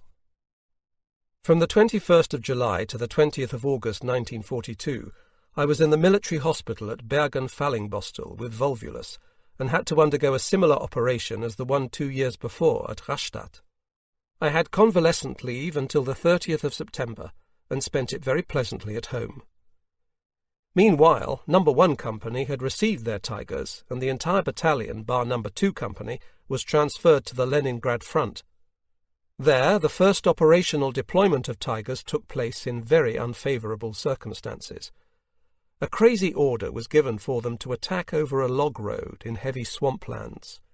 Equally crazy was the intention of the battalion commander, Major Merker, to transfer No. 2 Company to the battalion on the Leningrad front, even though it had no Tigers, and thereby complete the formation of the 502nd Tank Battalion. The necessary order arrived at No. 2 Company, and caused Hauptmann Lange, inferior in rank to Major Merker, no end of displeasure. The battalion had no fixed accommodation, being in the midst of woodlands, and so the company would have to excavate its own earth bunkers. Hauptmann Lange sent me as a courier to the battalion on the Leningrad front, in order to inform the commander orally that Lange was not disposed to carry out the order to transfer No. 2 Company, and also put it in writing. I took the most careful note of Lange's language, so as to convey the message with the same urgency and brevity to Merker. I took the front leave train via Berlin for the 3-day run to Krasnovodeysk, the last station on the German railway line near the outskirts of Leningrad. Major Merker let me make my report, but when he heard that No. 2 Company was not going to be transferred, he interrupted me in a fury, repeated his order, and threw me out of his bunker, not without having ordered me first to return forthwith to Fallingbostel in order to relay this order to Lange.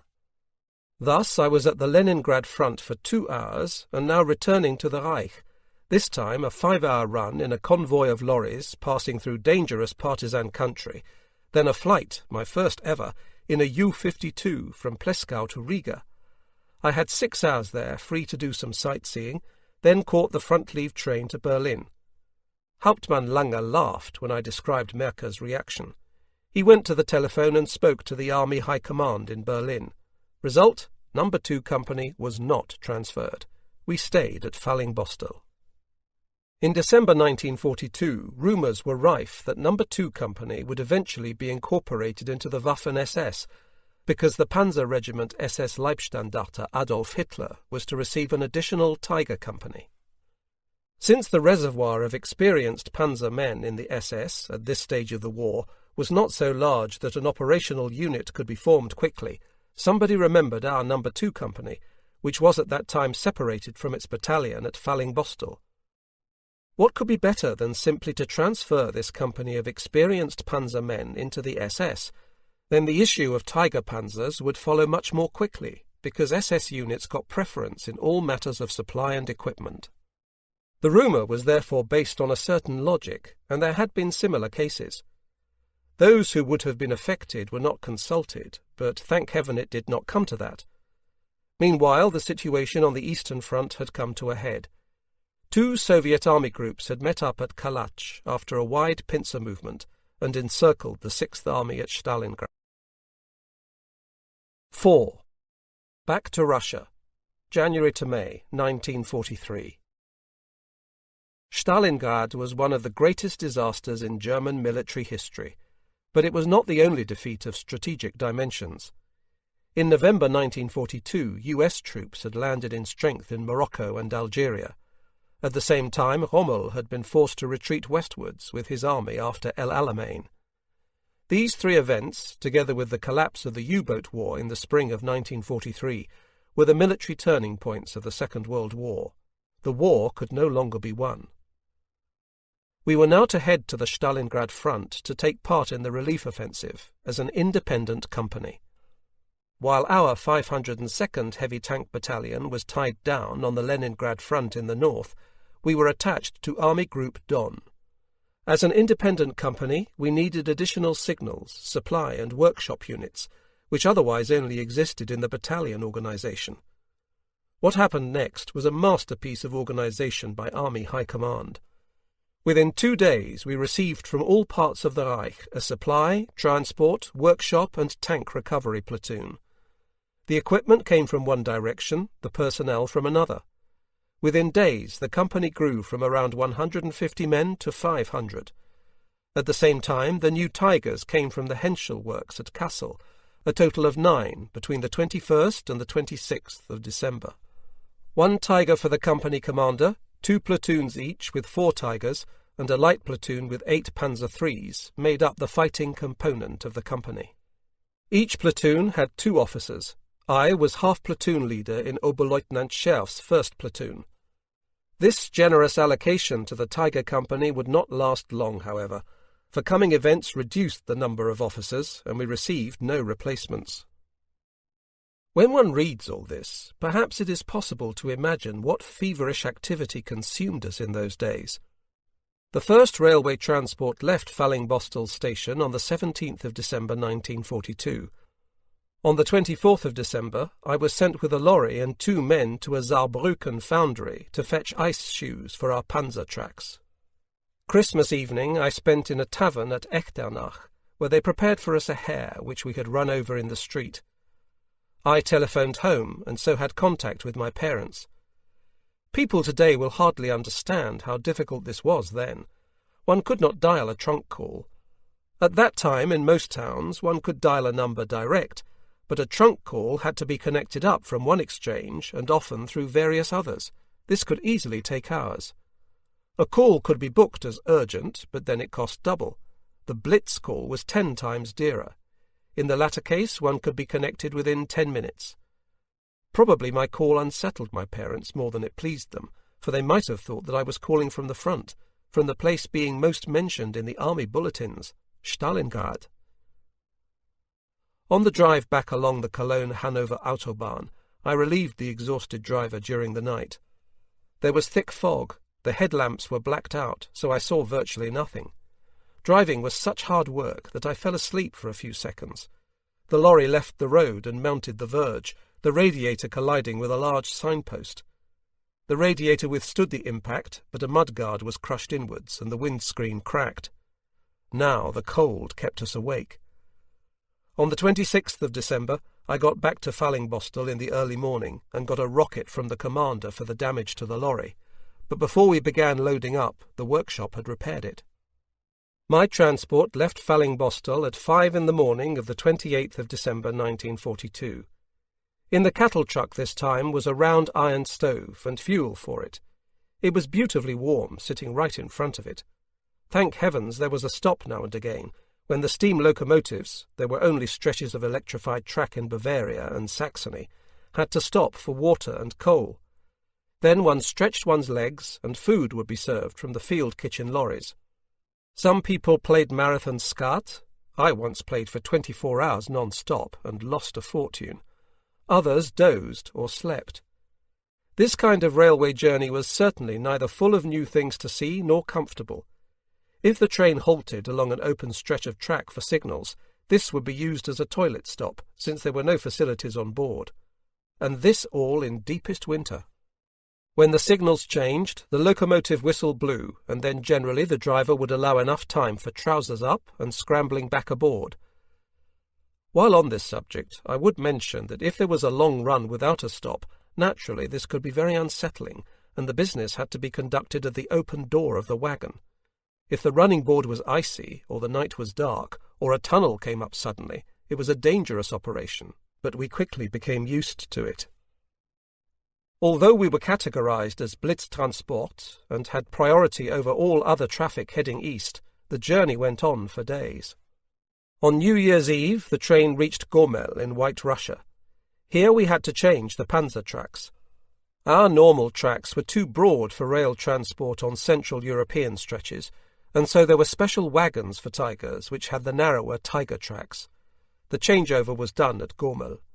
In the bitter cold, and with the iced-over ramp, it was difficult work for the crews. We did not see the New Year in, and so it was a New Year's Eve I shall never forget. 3 days later we arrived at Rostov-on-Don.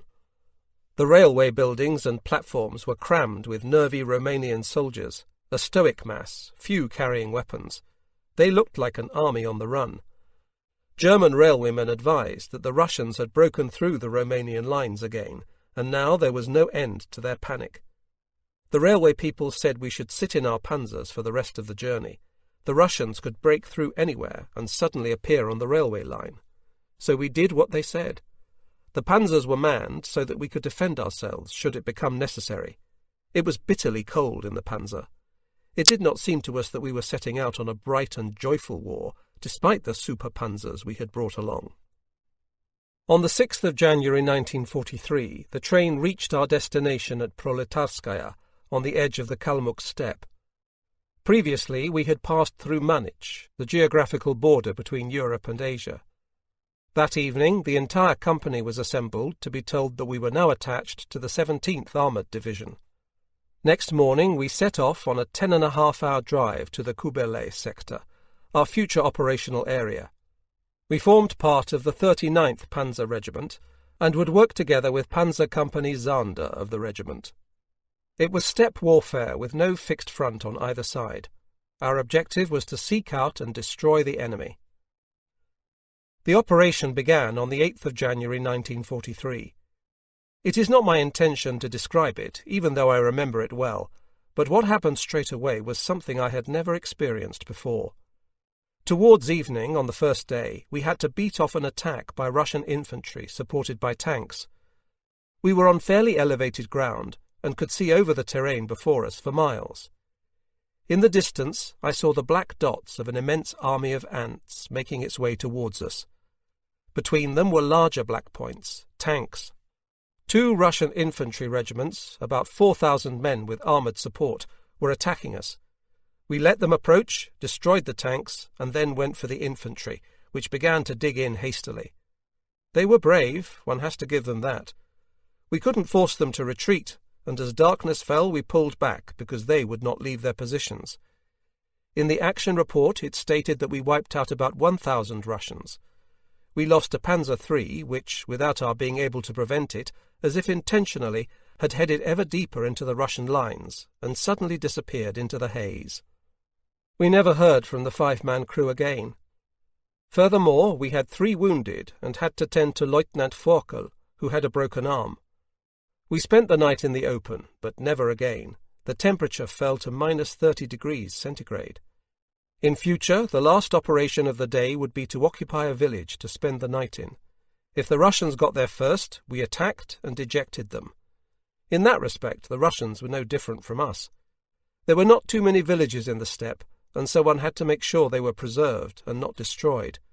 The owners would sleep on or around the stove, we on the floor or under the table. They were friendly people, the Kalmucks. Naturally, they were suffering because of the war. Next day, Lieutenant Tauber fell. He was outside the Panzer and was hit by small arms fire. We had many problems with our Tigers. They were new and had hardly been properly tested. We also had the impression that a lot of the problems could be attributed to sabotage at the production stage. Therefore, we were fighting on 2 fronts, against the enemy and against technical difficulties. Our workshop had its work cut out to mend the damage. Corps ordered that the battle-worthy panzers of the company, 3 Tigers and 7 Panzer.IIIs, were to be placed under the command of Oberleutnant Scherf of the 16th Motorized Infantry Division. We were then involved in several actions with long stretches of countryside in between. On the 14th of January, the 3 Tigers were ordered to proceed west to Komarov to relieve the 16th Motorized Infantry Division and then return to the company at Proletarskaya. The Panzer.IIIs remained under the orders of division. The relief of the 16th Infantry Division was more difficult than at first thought, because a ridge with a strong Russian anti-tank position blocked the way.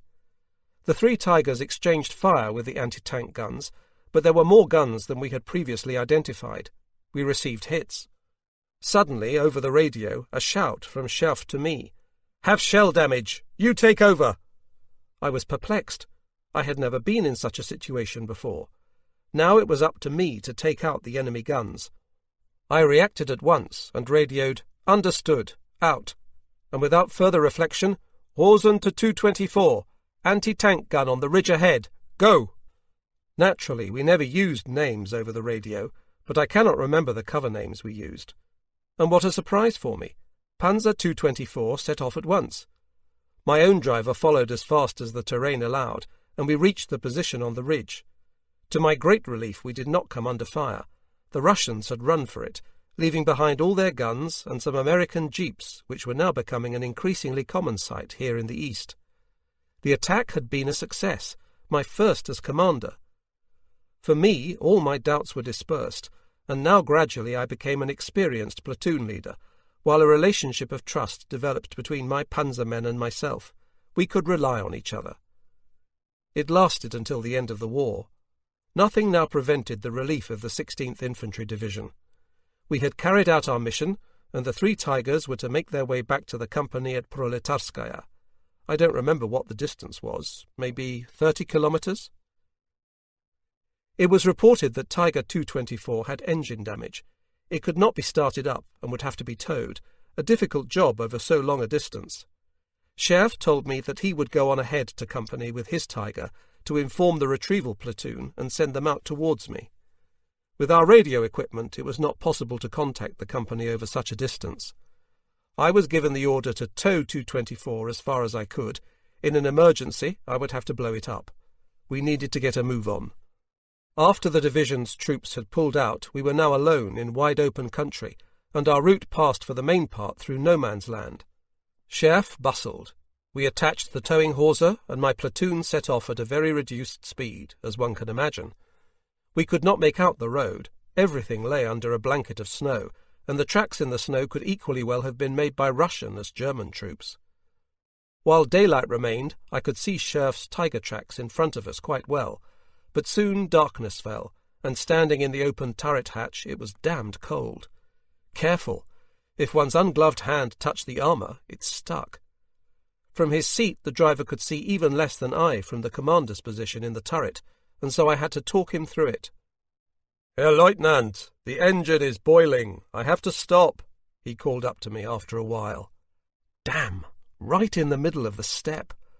There was damage to the fan, and our limited tools aboard did not extend to this kind of repair. The cooling water thermometer read over 100 degrees, while 80 degrees was normal. We had to wait for the temperature to drop. After a quarter of an hour, the driver reported that we could proceed. Now we had to go slower than before, so as not to overtax the engine. Then again, "Engine too hot." How were we going to cross the steppe like this? The moon rose. It became a little brighter and easier to see the tracks in the snow. The engine noise could probably be heard for miles in the stillness of the night, all the worse for the rhythm of turning off, waiting to cool, starting up again. These noises proclaimed that here was a lame duck, ripe for the taking.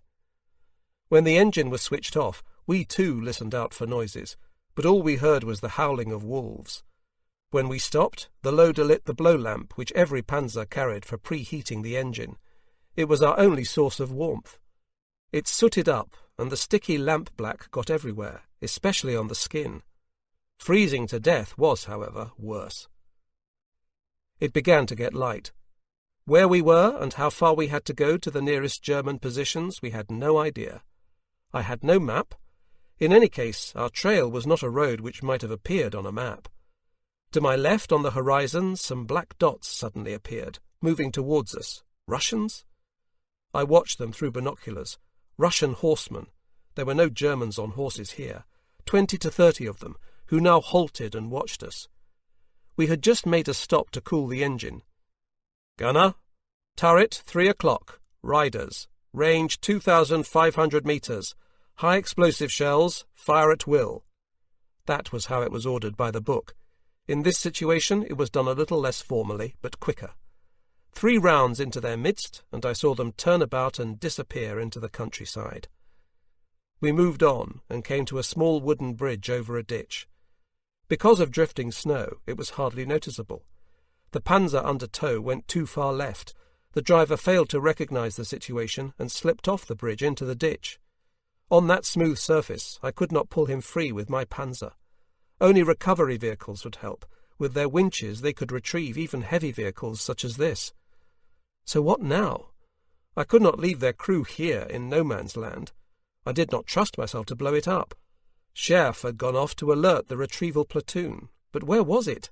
13 hours had passed since we had separated. Depending on how the decision to destroy the panzer by explosives was viewed, as justified or premature, I would have one foot in a court-martial. I took the 5 men of the crew into my panzer and we drove on. I was in luck. In the distance I saw vehicles, and a white flare rose up, meaning these were our own troops. I responded with the same. Another 10 minutes and we had met up. They were elements of the 17th Armoured Division. They knew about us, had expected us, contacted division by radio, and told me that our recovery vehicle was on its way to us. We drove back to the casualty in order to be on the spot for all eventualities, in case Russians surprised us, which in this vast territory was possible at any moment. 3 tractors turned up in all. The job was not difficult, and we went back to Proletarskaya in convoy, which took hours. Since Oberleutnant Scherf had left us, we had been on the move or at a standstill for exactly 30 hours. Hauptmann Lange greeted me. Well, that was a nice little trip across the boating lake. It was clear to me from his reaction what an event it had actually been. Meanwhile, the hour had long passed when the men in the pocket at Stalingrad could have been rescued by means of a counter-offensive. The pressure on the pocket was already such that the units of the surrounded army no longer had the strength to break out, which Hitler in any case had expressly forbidden, and the available forces for a breakthrough to Stalingrad from the Kalmuk steppe were much too weak. Our company received orders to transfer in its entirety to Rostov. This city had to be held until all German troops falling back from the Caucasus had passed through.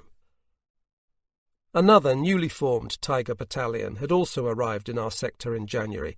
the 503rd Heavy Tank Battalion, which had been formed in Austria and had 2 complete Tiger companies. After the end of the fighting on the Kalmuk steppe, we were initially subordinated to this battalion, and then, as its No. 3 company, absorbed into it completely. So we lost our independence, the surplus supply units had to be given away, and we were once again in a normal company of about 150 men. All the same, behind the official designation No. 3 Company of the 503rd Heavy Tank Battalion, we always added in parentheses /502nd, and we kept our symbol, the mammoth, and never put the 503rd symbol on our panzers. That was the case until the end of the war, although by then it was no longer the 503rd, but Feldherrn Haller, of which more later. We had fixed quarters in Rostov until the beginning of February 1943, though without water, light and heating. These had to be improvised. The repair teams worked flat out and gradually got every panzer operational. From a radio panzer we got ourselves a medium-wave radio and now could receive the official German station. Its transmissions were continually jammed by the Russians. Suddenly we heard in sonorous tones, "Stalingrad, mass grave. Stalingrad, mass grave." Every day the Wehrmacht High Command transmitted its bulletins. Especially in times of crisis, this tended to be ambiguous, but if you read between the lines you saw that the situation in the south of the Eastern Front, and especially around Stalingrad, was catastrophic. How did we get news in those days? Before transistors, a radio set was equipped with valves and was relatively large. Front-line units would therefore not have one. Listening to radio news broadcasts, except for the official one, was therefore not possible. This meant that we were practically cut off from all sources of information beyond our immediate vicinity. We really did live in the valley of the ignorant. This made it all the easier for rumours to blossom. One could pick up a lot in field post letters from home, but these were a long time in coming and had to first pass through the censor. We learned a lot from official channels and through contact with the higher command authorities. We had contact with the Luftwaffe on Rostov airfield. It was from here that the supply aircraft took off for Stalingrad, but now there was little activity of that kind. The airmen told us that they couldn't land in Stalingrad anymore, only parachute drop their cargoes. The Russians had broken through and split up the pocket. The wounded couldn't be flown out. It must have been ghastly what was happening there. On the 2nd of February 1943, the last German resistance was extinguished. Several 100,000 soldiers went into captivity. We knew that from the Luftwaffe. The events there affected us to the very core, and our faith in the leadership suffered a heavy blow. Until then, we had been certain that they would always find a way to get us out if we were cut off, surrounded, or got ourselves into some other hopeless situation. This confidence had now been shattered. 6th Army had been quite consciously and senselessly sacrificed. We often spoke about it and blamed the highest political leadership, but also the military commanders, who had allowed the moment to slip away when the chance still existed to break out from Stalingrad and save thousands of our men. Stalingrad was a turning point, in not only the military sense, but also the psychological one. Nothing would ever be as it was before. On the 8th of February, the whole battalion pulled out of Rostov. Parts of the city were already in Russian hands. For 3 whole days we warded off strong attacks and destroyed many of their tanks, including some American types. Then my own panzer had radiator damage and needed attention at the workshop, which had no fixed location during the retreat. I received the order to get all damaged Tigers to the workshop and arrived at Taganrog on the Sea of Azov 2 days later with a convoy of 5 Tigers and 10 tractors. The journey was very difficult, because the Rollbahn crossed many sections of iced-over gulches. At Taganrog I requested special railway wagons, which appeared as if by a miracle, and I loaded up my fighting force. We left Taganrog station on the last train out, destination unknown. The transport commander had no idea what to do with us in the confusion of the retreat. The Russians had pushed very far forward and broken into the Donets Basin, the great industrial conurbation of the Soviet Union. The permanent way was broken in many places, so I could not transport my panzers back. I succeeded in contacting the battalion through corps at Stalina. The workshop was being moved to Mariupol, and I headed there. Left to our own devices, we helped ourselves to food from poorly guarded provisions trains and compounds, and so did not live badly on the way there. At Mariupol, the panzers were dealt with in descending order, depending on the seriousness of the damage, and so I got my panzer back after 10 days' stay at the workshop. I finally left with this vehicle at the beginning of March 1943 and set off for my company, which was occupying a collective farm behind the Meuse front. A few days before, the battalion had wiped out a Russian tank corps which had broken through the Meuse position. After a few days, the company was transferred to Pokrovskoye on the Meuse, about 20 kilometers east of Taganrog. Here we stayed 6 weeks, expecting a Russian attack. Besides vehicle care, we had the usual duties, but also reconnoitred the entire area, which included regular visits to the infantry in the front-line trenches. Frequently, very senior officers came to look over our Tigers. In the evening, I often sat with the commander and played skat, which usually involved me in heavy losses. Meanwhile, the period of mud had arrived, and the Meuse thawed. The company got wonderful pike, perch, and carp from a fisherman. We watched a film, Wir machen Musik, with Ilse Werner, and the whole time we indulged ourselves with alcohol. At that time Hauptmann Lange was transferred back to Germany with heart and liver complaints, and Oberleutnant Scherf, who had commanded the 1st platoon until then, was made company commander. Lieutenant Weinert received the 1st platoon, I got the 2nd platoon, and Oberfeldwebel an der Heiden got the 3rd platoon with the Panzer IIIs. Also at Pokrovskoye we received Russian volunteers, Hiwis, who stayed with us loyally until the end of the war. According to an edict from Army High Command, Hiwis were to replace as many German soldiers as possible in the supply services. Hiwis wore German uniform without insignia, received pay appropriate to their grade, and carried out duties not requiring a weapon. Scherf gave me instructions to recruit as many of them as I could. I placed my requirements before the local mayor, who was not very taken with the idea, but within an hour a young man reported to me. He spoke good German and wanted to accompany us. Alex hated the Soviets. He was given a uniform, the same issue of clothing as ourselves, a week's pay, evening rations with cigarettes, and was happy. In his new gear he strutted up and down the village street, admired by the local beauties, of which there were quite a few. Alex could be very useful to us as an interpreter. He rode in the sidecar of one of our dispatch riders, Gefreiter Reichmann, the pair of them becoming an inseparable team. Later, Alex got himself a Russian submachine gun because he did not like being unarmed. Next day, encouraged by Alex, another 10 young men came forward for their uniform, pay, and cigarettes. I chose 6 of them, a tailor, a cobbler, and 4 men for the fuel detail. When we withdrew from the Meuse region in April 1943, and the Russians occupied it later on, there was no going home for these Hiwis. When leave was given out, all our Russians were taken by men of our company to stay with their families in Germany.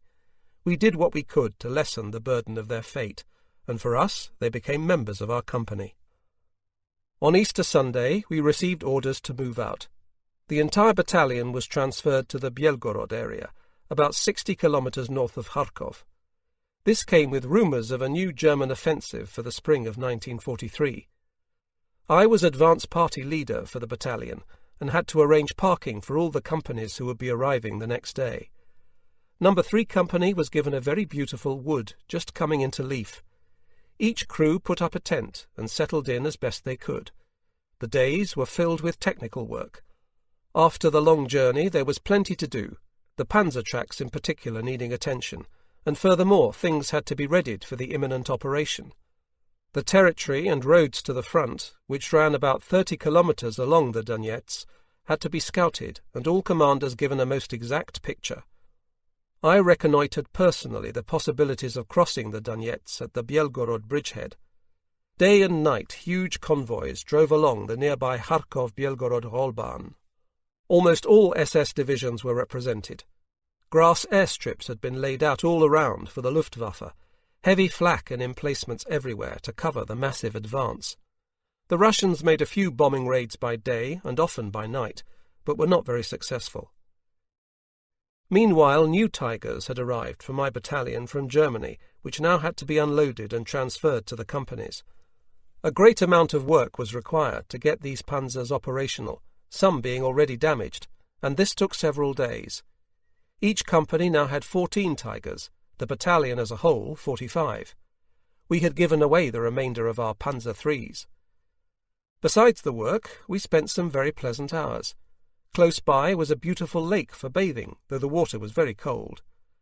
Reasons for festivities were sought and found. We had several promotions to celebrate, for which the commander always released plenty of alcohol. Those who over-celebrated could sleep it off in the open. At this time there occurred a change of Spieß. The former company sergeant-major had volunteered to command a Tiger, and Stabsfeldwebel Kieseberth took over from him. This was all properly celebrated. Every evening I arranged for the company band, consisting of 2 accordions, a violin and a drum, to give a concert which the whole company would attend. It was a very pleasant camp life.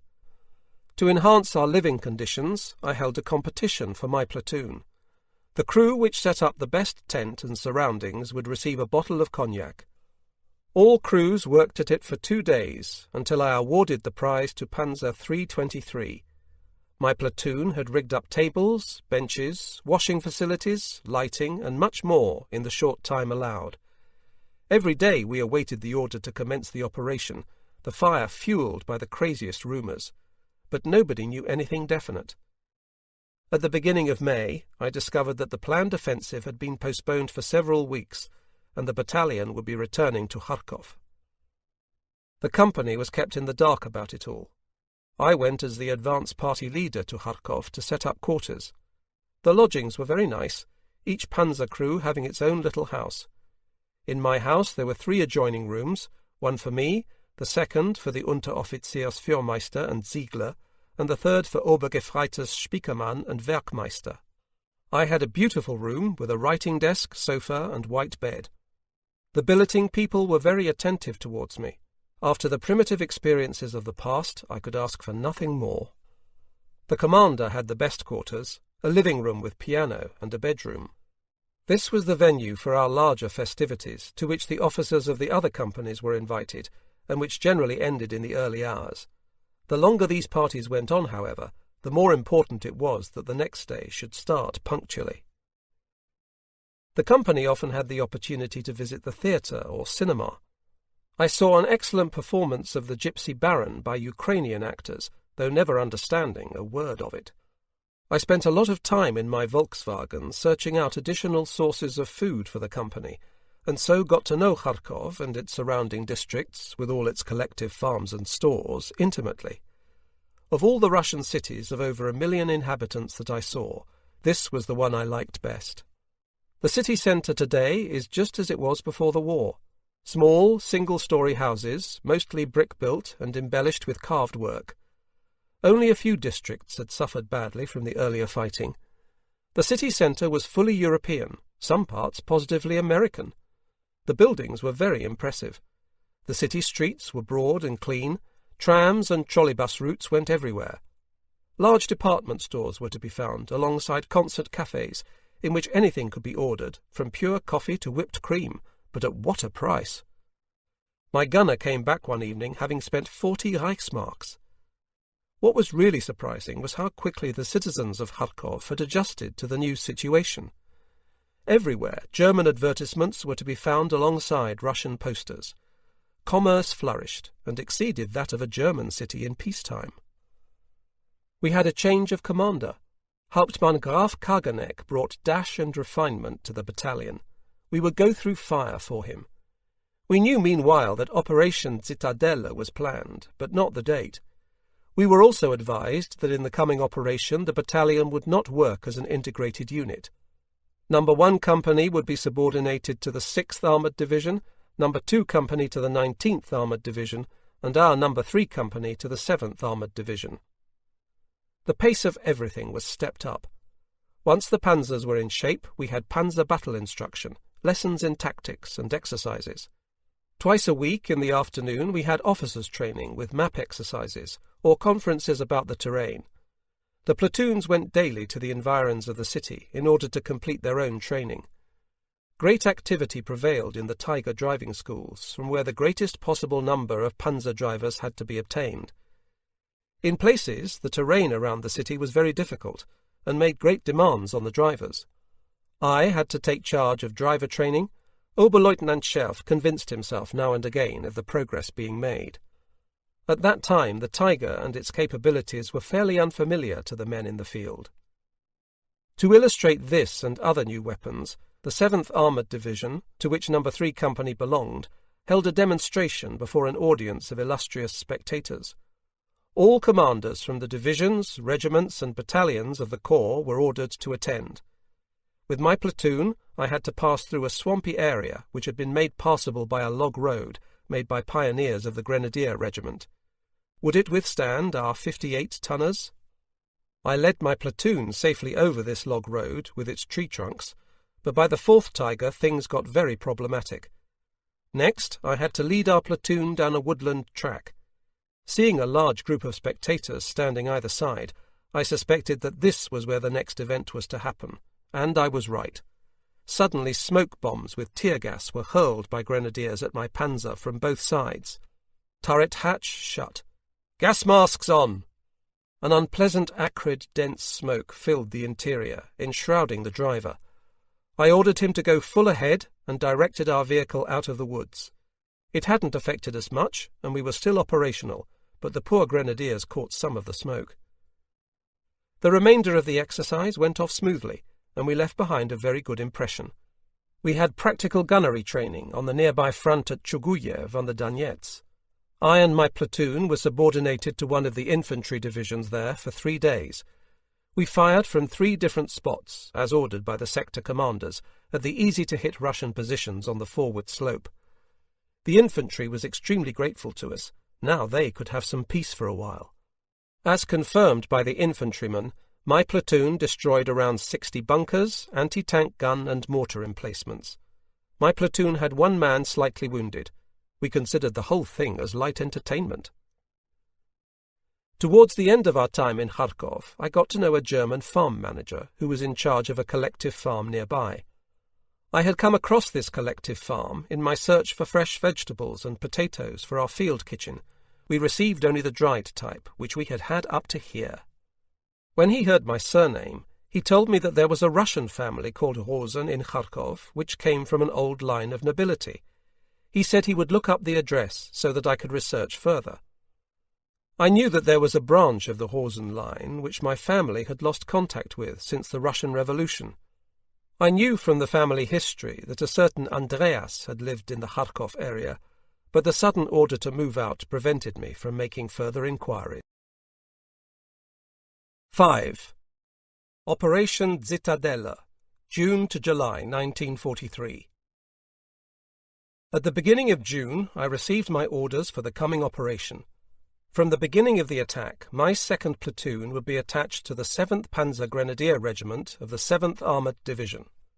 This regiment was to cross the Donets using inflatable boats and establish a bridgehead on the enemy bank. For lack of a bridge, my platoon of Tigers would have to ford the river and support the regiment's attack. For this purpose, I was to make immediate contact with the foremost elements right on the Donets in the sector they occupied south of Belgorod, and we were to reconnoitre together for a suitable place for my Tigers to cross. It was a beautiful summer's day when I arrived. From an observation post well forward, I had a view over the downward slope to the Donets, the 2 river banks, both bushy and overgrown, and the gentle rise of the land on the far bank where the Russians had their front-line positions and were dug in.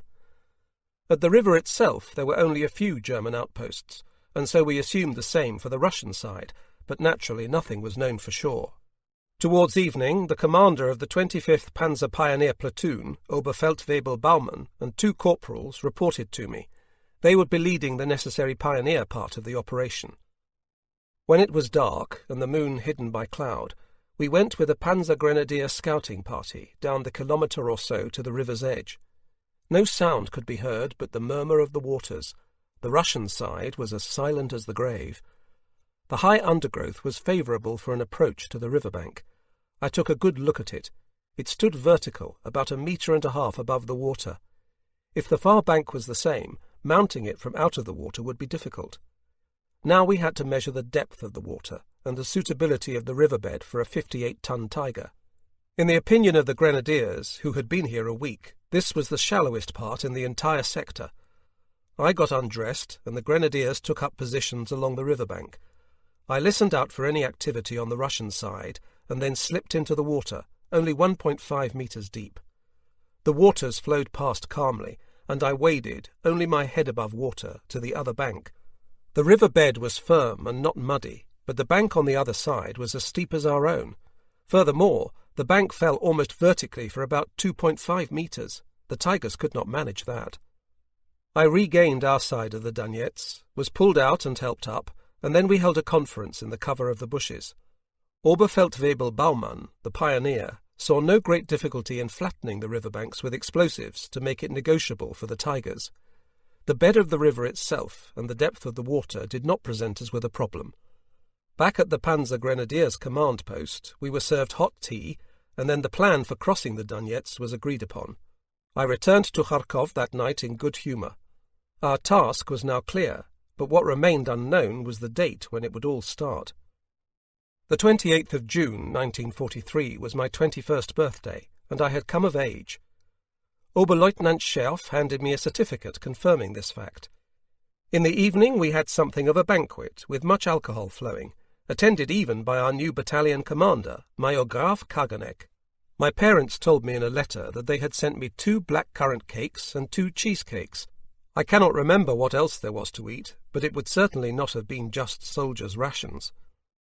A few days later we were informed that the attack would begin on the 5th of July. The Russians in Kharkov had already told us that 3 weeks earlier. On the 1st of July the battalion moved back to a readiness area 30 kilometers south of Belgorod, which we had occupied before we got to Kharkov. The arrival of the newest German Panzer, the Panther, was awaited. None of this would come as a surprise to the enemy. Since the beginning of March he would naturally have been well informed of the forward progress of the German forces, from which he would not have found it difficult to predict their intentions. The projection of his front line either side of Kursk offered the chance of a pincer attack, which would not only shorten the German front line by 150 kilometers, but also isolate a large part of his operational forces at the border between the central and southern front. It was clear to us that the Russians had used the time to expand their defensive positions. They had also brought up reserves, and so we knew that the operation was not going to be easy.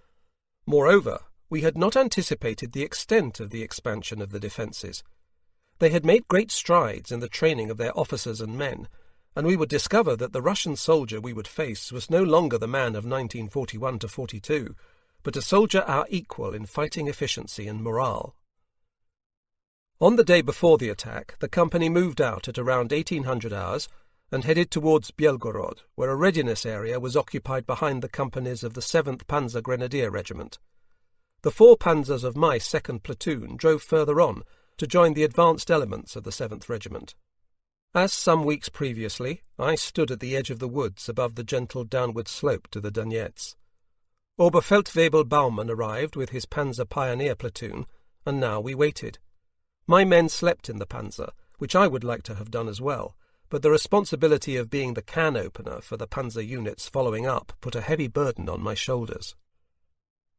The next morning, at 04:15 hours on the 5th of July, a 40-minute period of softening up by artillery and Luftwaffe heralded the attack in our sector.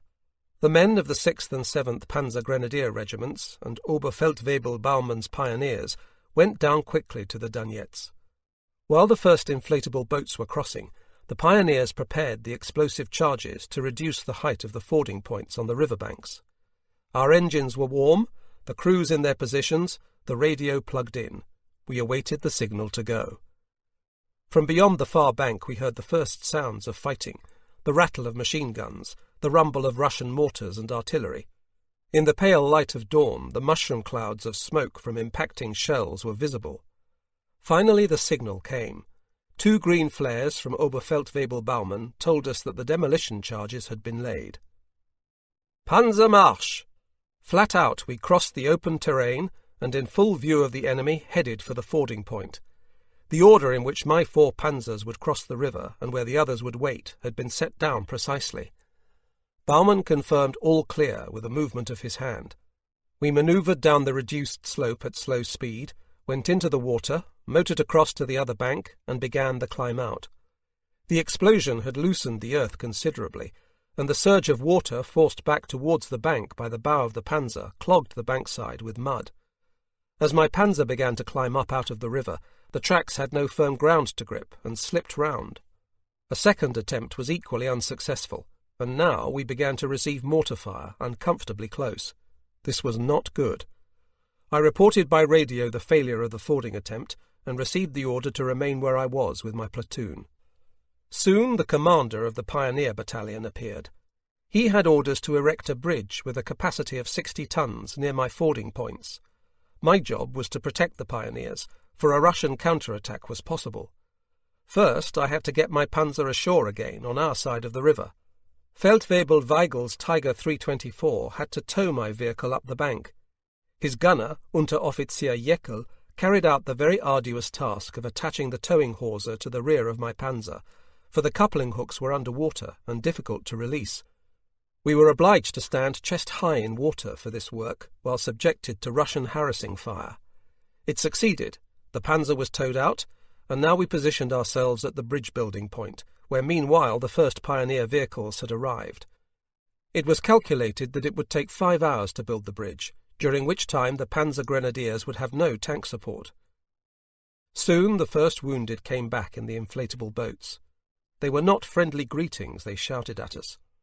The Russian resistance was strong and well organized. The 2 attacking Panzer Grenadier regiments had sustained many casualties and were making only slow progress. For us, the waiting at the river was almost insufferable. Constant mortar fire. We felt sorry for the Pioneers working without cover. Additionally, it was getting hotter, and the air in the Panzer, where we were condemned to inactivity, ever stuffier. I don't know exactly when they finished the bridge. It must have been around 1400 hours. Start up and drive across the bridge and through the territory which the Grenadiers had overcome during the morning. I reached the railway line, crossed it near Razumnoye station, and found the command post of the 7th Panzer Grenadier Regiment.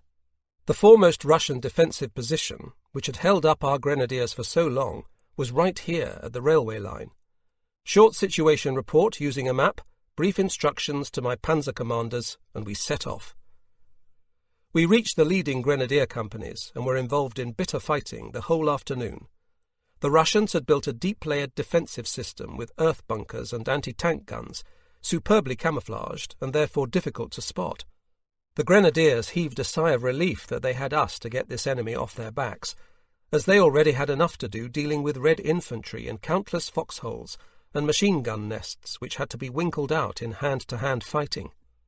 Here we could be of little assistance, for the Russians allowed our panzers to trundle over their holes, and then they appeared in front of the Grenadiers coming up behind us with all the more determination. We fired only high-explosive shells. I cannot remember seeing an enemy tank on this first day. When darkness fell, we came away from the road and received from Company Tross fuel, ammunition, and rations. During the night, I received my orders for the next day. Oberleutnant Scherf had crossed the Donetsk bridge immediately behind my platoon, leading the 1st and 3rd platoons. He had fought in the 6th Panzer Grenadier Regiment area, which lay on the left flank of the 7th Regiment, and therefore had had the strongly fortified and very bitterly defended village of Razumnoye on his left flank to contend with. I have the impression that the Russian defence on the outskirts of this village was more determined than I have just described for my own area with the 7th Panzer Grenadier Regiment. The entire attack on this first day took place after crossing the Donetsk in the valley of the Razumnoye River. This area was very difficult to survey. Many bushes and much shrubbery reduced vision, while stagnant waters and numerous swamps canalized the action.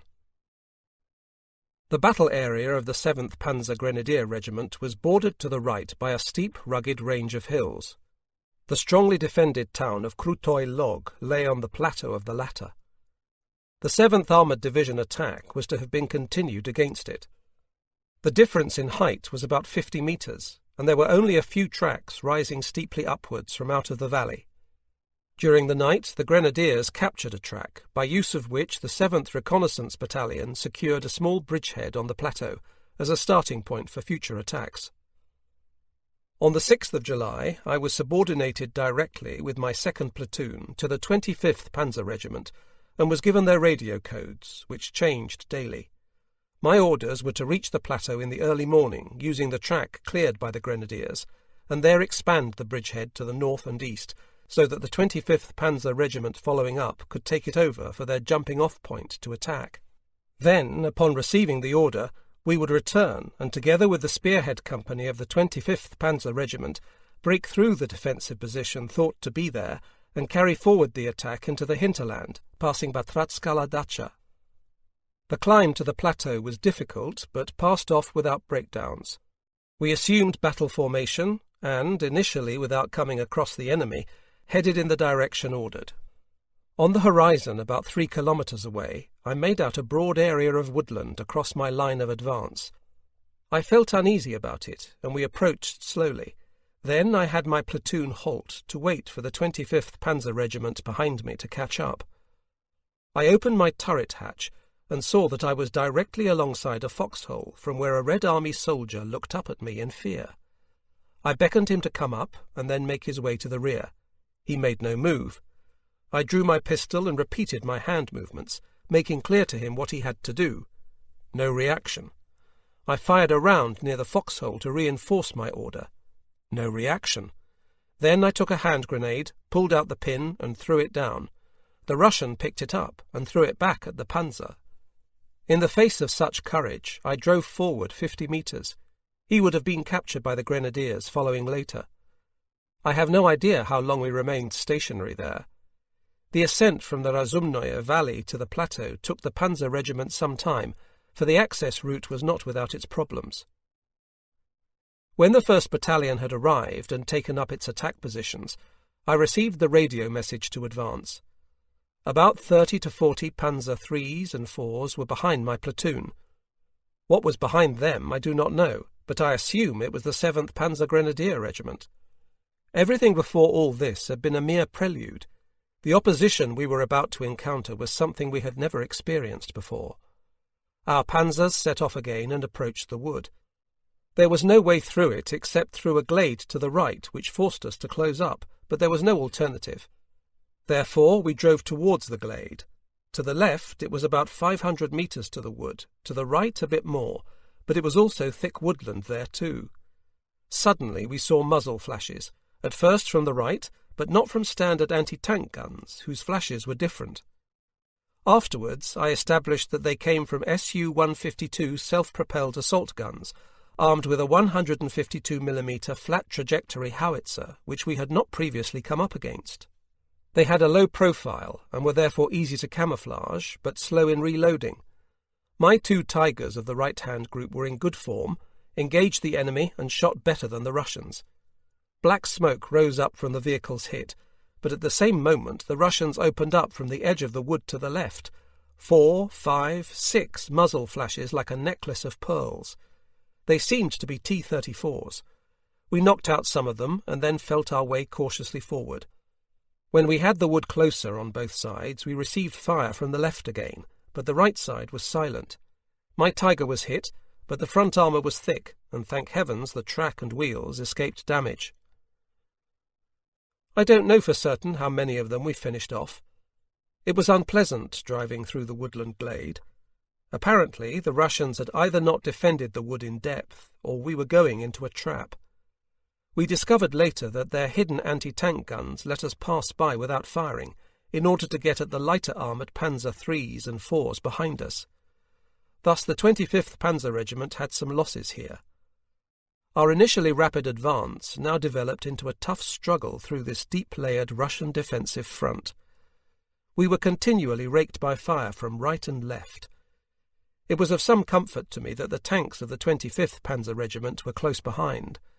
From the map I saw that we were coming to a ridge, or better still, an extended rise, around which we had to detour in order to maintain the direction of advance. We kept going. The glade broadened out, and I saw the rise before me about 2 kilometres ahead. I was just thinking that we were through the defensive positions when more than 20 barrels flashed from countless anti-tank guns dug in on the forward slope of the rise. It was not possible to determine at first whether they had heavy-caliber guns and dug-in tanks there also. We stopped and then turned about for cover. Never before had we come across such a concentration of firepower. I reported this by radio, and the Panzer regiment answered swiftly. "Hold your position, Luftwaffe requested." Shortly afterwards, Luftwaffe attack in 30 minutes. It was a summer's day and boiling hot inside the Panzer. We were sweating, thirsty, hands and faces black with powder smoke, but now at least it was possible to open the hatches a little and let in some air. During an attack, the hatches had to remain shut. On these first Tiger models, the commander had a cupola about 20 centimetres high, with observation slits of glass blocks. The hatch lid remained upright when open, and was the aiming point for all manner of enemy projectiles. Head injuries were common amongst tank commanders. So we proceeded with the hatch closed, but vision severely hampered. Later Tiger models had a recessed commander's cupola and corner periscopes for vision, and so the head was much better protected.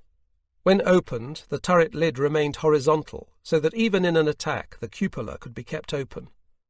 Now began a fantastic show. Wave upon wave of Stukas with sirens wailing dived down on the Russian positions to give them hell. It was a brief but effective spectacle. Everything must have been totally churned over. The last Stukas had not yet left when the order came by radio to move out. We drove through the narrows between the woodland and the rise, and past the totally wiped-out positions. The worst seemed behind us, but it was a hard nut we had had to crack. My Panzer drove the furthest left, near the edge of the wood, the other 3 Panzers to my right, and with a good distance between them. Suddenly there was a powerful jerk, almost as if the Panzer had made a small jump. Unteroffizier Ziegler, my driver, pulled up at once. I opened the cupola and saw the right track lying behind us. We had run over a mine. I warned my platoon and the regiment by radio. At first there was a general halt. The spearhead company of the Panzer regiment swung wide and passed us, taking over the lead. 2 Tigers of my platoon attached themselves to the spearhead. My 3rd Panzer, Oberfeldwebel Burgesses, I retained for close protection. I sat with the gunner behind the Panzer in the rut we had left, so as not to step on a mine. The damage was not too bad. The Panzer was standing on the torn track, unrolled to its full length. First, we had to inspect the ground around the Panzer for mines, to ensure that nobody got blown up during the repair. The radio operator stayed by his equipment, the rest of the crew searched. Apparently, just a few mines had been strewn very quickly near the edge of the wood. We found 8 to 10 mines in wooden boxes, not dug in, but left loose and covered over with grass for camouflage. The fuse could be unscrewed without any danger. All commanders had practiced doing this in preparation for Zitadelle, and so now it paid off. The panzers of the regiment had gone on ahead. Oberstleutnant Schulz, its commanding officer, stopped briefly to exchange a few words. I told him, "I will try to catch up once we move off." The important thing now was to replace the track and change its 3 damaged segments. This was gruelling work. Everything was heavy. To my surprise and joy, the main body of the regiment was followed by supply vehicles and a 1-ton tractor of our No. 3 Company repair group. A half-track, fully mobile cross-country, it followed at the rear of the regiment, ready to provide help quickly in the event of a breakdown. It was naturally very helpful to us. The experienced mechanics got to work, and much quicker than we could have done it alone, had us mobile again. The damage to the track was insignificant, and could be attended to later. Thanks, handshakes, and mount up, to chase after the regiment. We found it northwest of Batratskaya Dacha. The leading elements had come across another Russian defensive line. The right flank on the heavily defended village side was vacant and exposed. This was secured by other forces. We adopted an all-round defence, or hedgehog, and posted sentries all round. We, who had spent all day as the battering ram, could now rest. In the course of the night we replenished fuel and ammunition, and changed the oil and radiator water. First the horse, and then the rider. This cavalry motto also applied to us. First tend to and make ready the Panzer, then the man. We slept behind the panzer, hard and short. I can only attempt to reconstruct Oberleutnant Scherf's operation with our No. 3 company, less my 2nd platoon. The company was deployed first on the 6th of July at Krutoy Log on the plateau, I assume together with the 2nd Battalion of the 25th Panzer Regiment. As I recall, it was plain to me that the 25th Panzer Regiment operated in 2 separate groups. At Krutoy Log, No. 3 Company had 2 killed, Feldwebel Heinz Wunderlich of the repair group and Obergefreiter Adalbert Essler, radio operator in a 1st Platoon Panzer.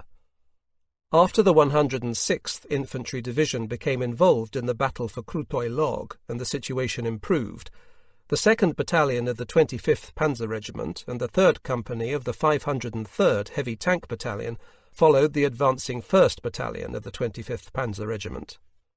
This attack group also tangled with the 2nd Russian defensive line in the wooded area and Red Army troops left lying in wait, but then followed the 1st Battalion's line of advance until ordered to protect the right flank against the village at Batratskaya Dacha. In the fighting there on the evening of the 6th of July, the 3rd Company of the 503rd Heavy Tank Battalion had 4 dead: Unteroffizier Ernst Angerer of the repair group, Unteroffizier Herbert Petzker, gunner, Wilhelm Stühler and Robert Steininger, loaders. On the 3rd day of the attack, the 7th of July, I took up my former position as can opener with my 4 Tigers leading. I thought it was unlikely to be any more difficult than the previous day. Soon after setting out in the early morning, we came across another Russian defensive line, much weaker than expected and without any depth, and broke through it relatively quickly. On that day, I don't remember that we had any stronger resistance than that to break down. We advanced. Now and again we came across groups of Russian stragglers, but no cohesive or organized resistance. Towards evening we were near Miaseyedovo, a heavily defended crossroads. Our panzer grenadiers forced their way into the town, while we ourselves remained outside. During the course of the next day we moved up to protect the right flank of the 7th Panzer Division on high ground, about 4 kilometres southeast of Miaseyedovo. The 6th Panzer Regiment had previously captured it. We positioned ourselves on a reverse slope, far away from the panzers of the 1st Battalion of the 25th Panzer Regiment. I had orders to protect the main body to the east.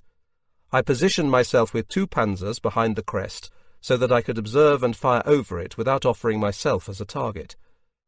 Before me lay a moderate slope with the occasional bush.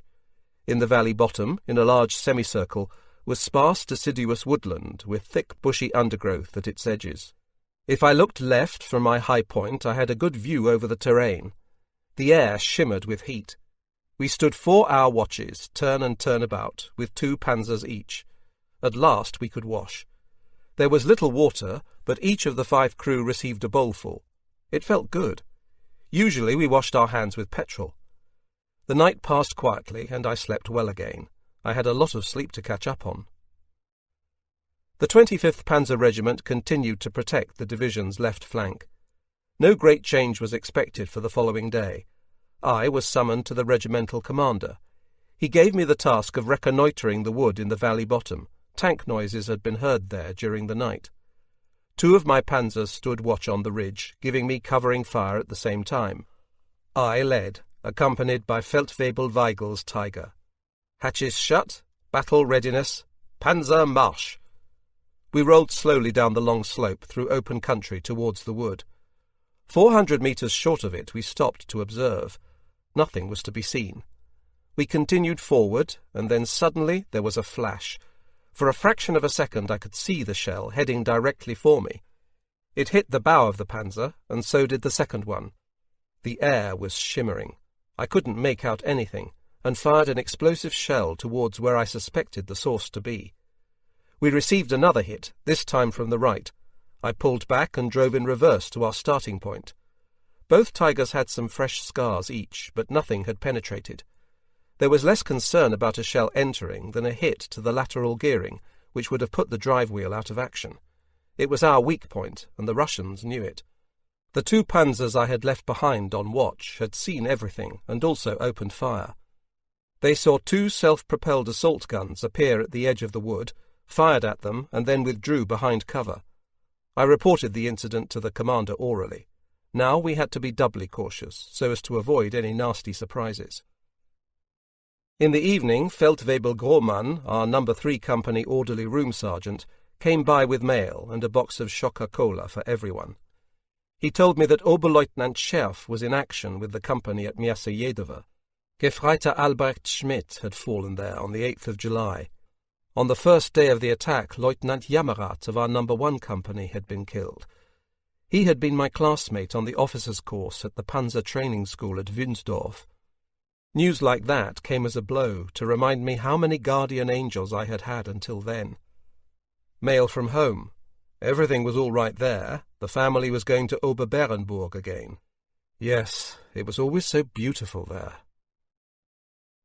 Next morning, while on watch, I could not believe my eyes. The Russians were pulling out of the wood.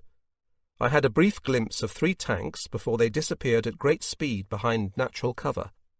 By the time my gunner had got them in his sights, 2 more had appeared for a short time, and then also gone into cover. We fired, but scored no hits, corrected for deflection, and this time got a hit, white smoke enveloping everything. We fired 1 more for luck, and all fell silent again. At least 10 enemy tanks had escaped us, but we had hit 1 for certain, and another fell by the wayside afterwards. At the 25th Panzer Regiment, meanwhile, a real military camp had been set up. People were tinkering with panzers, cleaning weapons, enjoying the sun, taking it easy, playing cards. How long would this Eldorado last? We also benefited from it. Our crews, not on watch, did the same. A break, in order to generate energy. I went to the regimental HQ several times. There was nothing new to report regarding the situation. I had a schnapps with the commander. I was slowly becoming a person again. On the morning of the 11th of July 1943, I received orders to drive back to No. 3 Company with my platoon. I was shown the meeting point a few kilometres away, marked on the map. This ended my attachment to the 25th Panzer Regiment. I reported with my platoon to the regimental commander. "Well done," he said. "It was a good cooperation." The way to No. 3 Company led past Pz.Mk.III through an area not yet securely in German hands. To avoid this uncertain region would require a long detour, and therefore I decided for the shorter route. When we got to no man's land, I ordered battle readiness, seal hatches and prepare for action. Everything went well, however, and I thought we had come through. Suddenly, at a bend in the road with much undergrowth, there came a flash from close range. We were hit. Inside the Panzer it fell dark, the interior lighting failed. I hung jammed by my arm between the gun deflector plate and the turret roof. Ziegler reversed. Everything happened automatically and in seconds. The Tiger half right behind me fired a high-explosive shell and destroyed an artillery piece which had taken up position on the concealed section of road only 30 metres ahead of us. A high-explosive shell had hit the cylindrical shield of our gun. High-explosive shells, even of large calibre, could not penetrate us, though they still had considerable effect. The force of the shell had knocked the 8.8 centimetre gun of the Tiger from the toothed wheel of the elevation machinery, and the long barrel with muzzle brake, now no longer retained by the wheel, fell down, causing the breech of the gun with its apparatus to rise up and hit the turret roof. The Panzer commander's seat was to the left of the deflector plate. Because with every round fired, the gun recoiled about 30 centimetres, the deflector protected both the commander and the loader on the other side. If the hatch was shut and the commander's seat was at its lowest position, the deflector offered a ledge upon which to rest one's right elbow. This is what I had done, and now my arm was jammed between the deflector and the turret roof. Fortunately, the elevating machinery was still functioning, and the gun could be brought horizontal again. This allowed me to be freed, but there was a lot of bleeding. The gunner, Unteroffizier Fuhrmeister, applied a temporary dressing, and I sat back in my commander's seat in a state of shock, and the Panzer got going again, though with another Panzer leading. Once again, my guardian angel had saved me. If the hatch had been open, I would have been killed. No more incidents occurred. Finally, a white flare rose skywards ahead of us. This meant our own troops. We replied with a white light and approached a vehicle of the 7th Reconnaissance Battalion. We had made it. Just another 15 minutes' drive with open hatches, and we arrived at the meeting point ordered. I reported my return to Oberleutnant Scherf. The battalion surgeon, Stabsarzt Dr. Schramm, attended to my wound. The sleeve of my jacket was cut away. I had a flesh wound the size of the palm of my hand down to the bone of the right elbow and a fractured radius. Next day I was admitted to the military hospital at Kharkov. For me, Operation Citadelle was over. It was especially important for me that I had no one killed in my platoon. A company car took me to Kharkov. I spent one night in my old quarters where I had left my valise, for I had gone off into battle with a soldier's pack only. I kept everything I needed for my stay in hospital. The rest I sent home via the company. I did not know how long I would be away, nor whether I would be returning to the company. Next day I had them take me to hospital, and not before time. The wound on my right elbow was the size of a hand, the bone was fully exposed, and everything was inflamed. I was deemed unfit for travel and stayed in Kharkov for 14 days. To my roommate, an infantry colonel, I dictated letters to my family, brother and sisters, to inform them that I was hors de combat, but that there was no reason to worry. I had a visit from Frau von Hühnersdorf, the head of the soldiers' hostel at Kharkov. Her husband, the commanding officer of the 6th Armoured Division, General von Hühnersdorf, fell a few days later in Operation Citadelle. The Red Cross nurses did everything they could to feed me up. I could have anything I liked, and ordered an omelette soufflé. It was gigantic and made me feel ill. My right arm was fixed, stretched out. Every day the discharge of matter got worse. Nevertheless, I was quite content to have nothing to do, nothing to decide, and nobody to order around, having left all the horror behind me, and being able to allow my thoughts to roam back to my comrades in arms and the company, forward to more rest, my parents, Germany. Finally, I was declared fit to travel. I was flown to Dniepropetrovsk, where I spent the next 10 days, and then boarded an ambulance train for Germany. I believe it took 6 days, just like a holiday trip. I had an upper bunk by a window, but couldn't get up.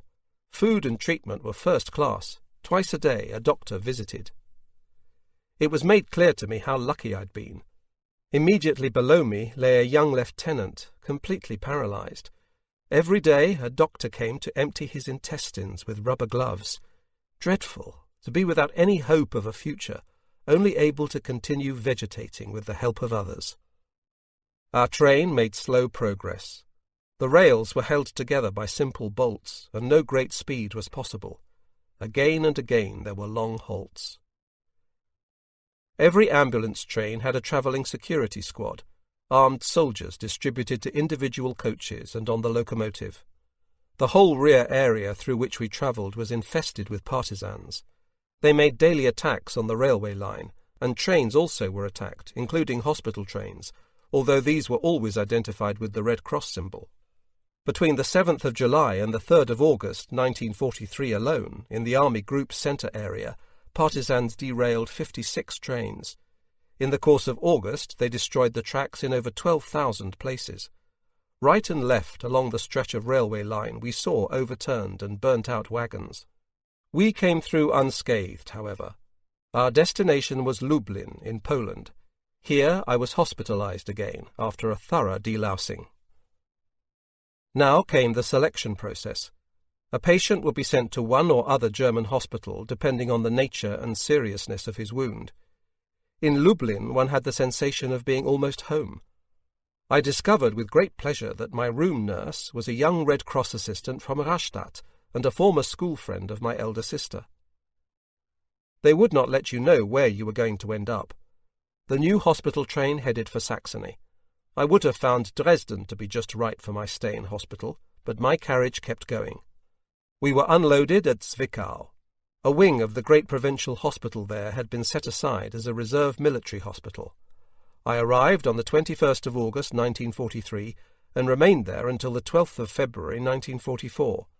My parents and sister Elisabeth visited me on their return from Oberberenburg, and I spent 8 days' Christmas leave at home with them. At the Zwickau military hospital, I received a small packet and a letter from the commander of the 25th Panzer Regiment, Oberstleutnant Schulz.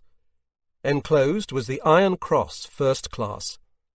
Wear the Iron Cross long, in the best of health. At the same time, may it be a reminder of the time you spent with the regiment in heavy fighting. A few months later, as Generalmajor and commander of the 7th Armoured Division, he fell in the east.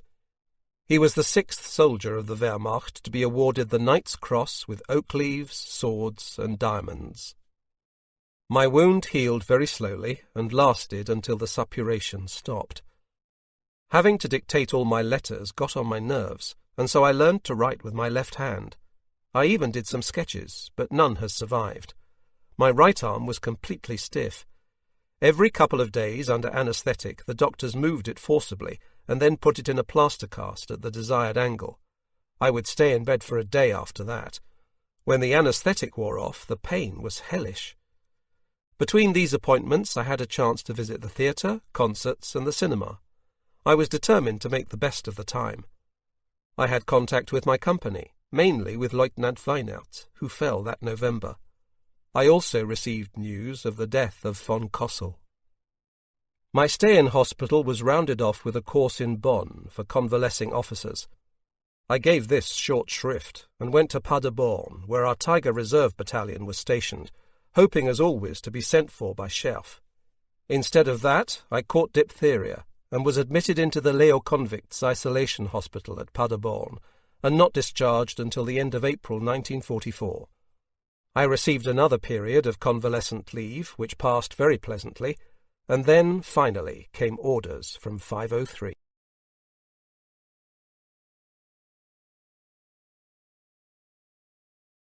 '6.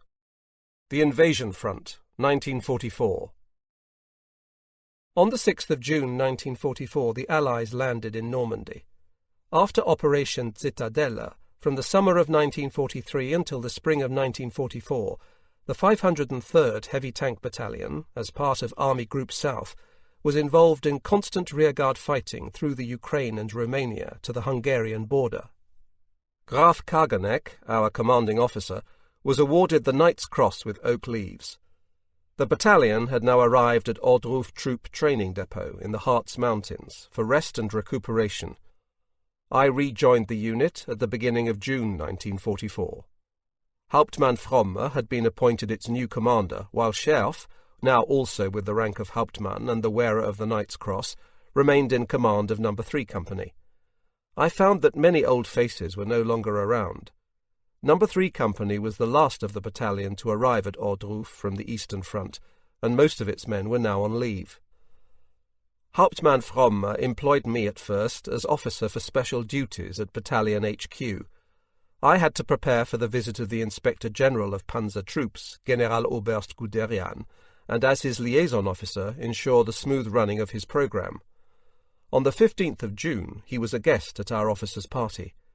During the course of the evening he came to our lieutenant's table and spoke gravely about the situation on the Western and Eastern fronts. He made it clear to us how difficult the task was going to be for us personally, in our probable area of defence at the invasion front in France. "If we do not succeed in destroying the enemy bridgehead in the next 14 days, the war is lost for us." I could not get the Generaloberst's words out of my head. On the 14th of June, the V-weapons offensive on London had begun. Our propaganda ministry went to town, boasting of immense damage inflicted on England. This would bring the turn of the tide in the West, and more V-weapons would be coming. After the V1, the V2 with an even more devastating effect. In the 5th year of the war, people were more sceptical and no longer took such things at face value. The media put rumours into circulation, and people said, "No smoke without fire," they wouldn't have just made it all up. People liked to talk themselves into believing it, but now the fact that the Allies had been able to gain such a firm foothold in Normandy in such a short time had given them food for thought. And the Allies' air supremacy? Where was the Luftwaffe? Had Göring dried up? At the same time, on the 22nd of June, the Soviets launched their major offensive against Army Group Centre. It was appalling how the German front crumbled. We tried not to think about it. the imminent readiness of the battalion for the coming battle made the fullest demands of us.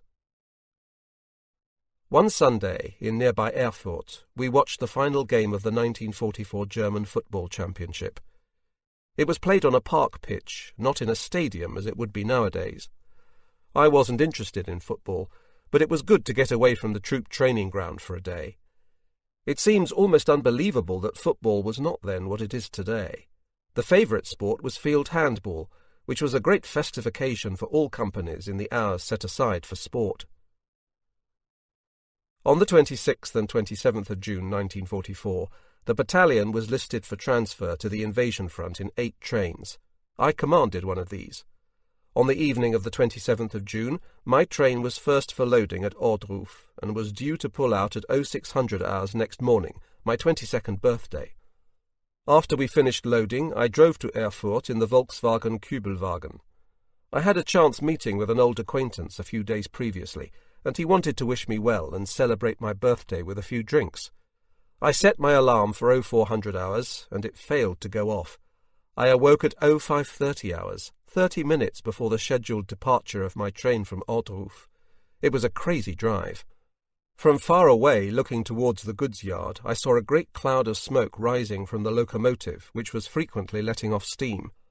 I could see the transport still standing there. 10 minutes later, we took the last bend at top speed, roared up to the loading ramp, and came to a stop with a squeal of brakes.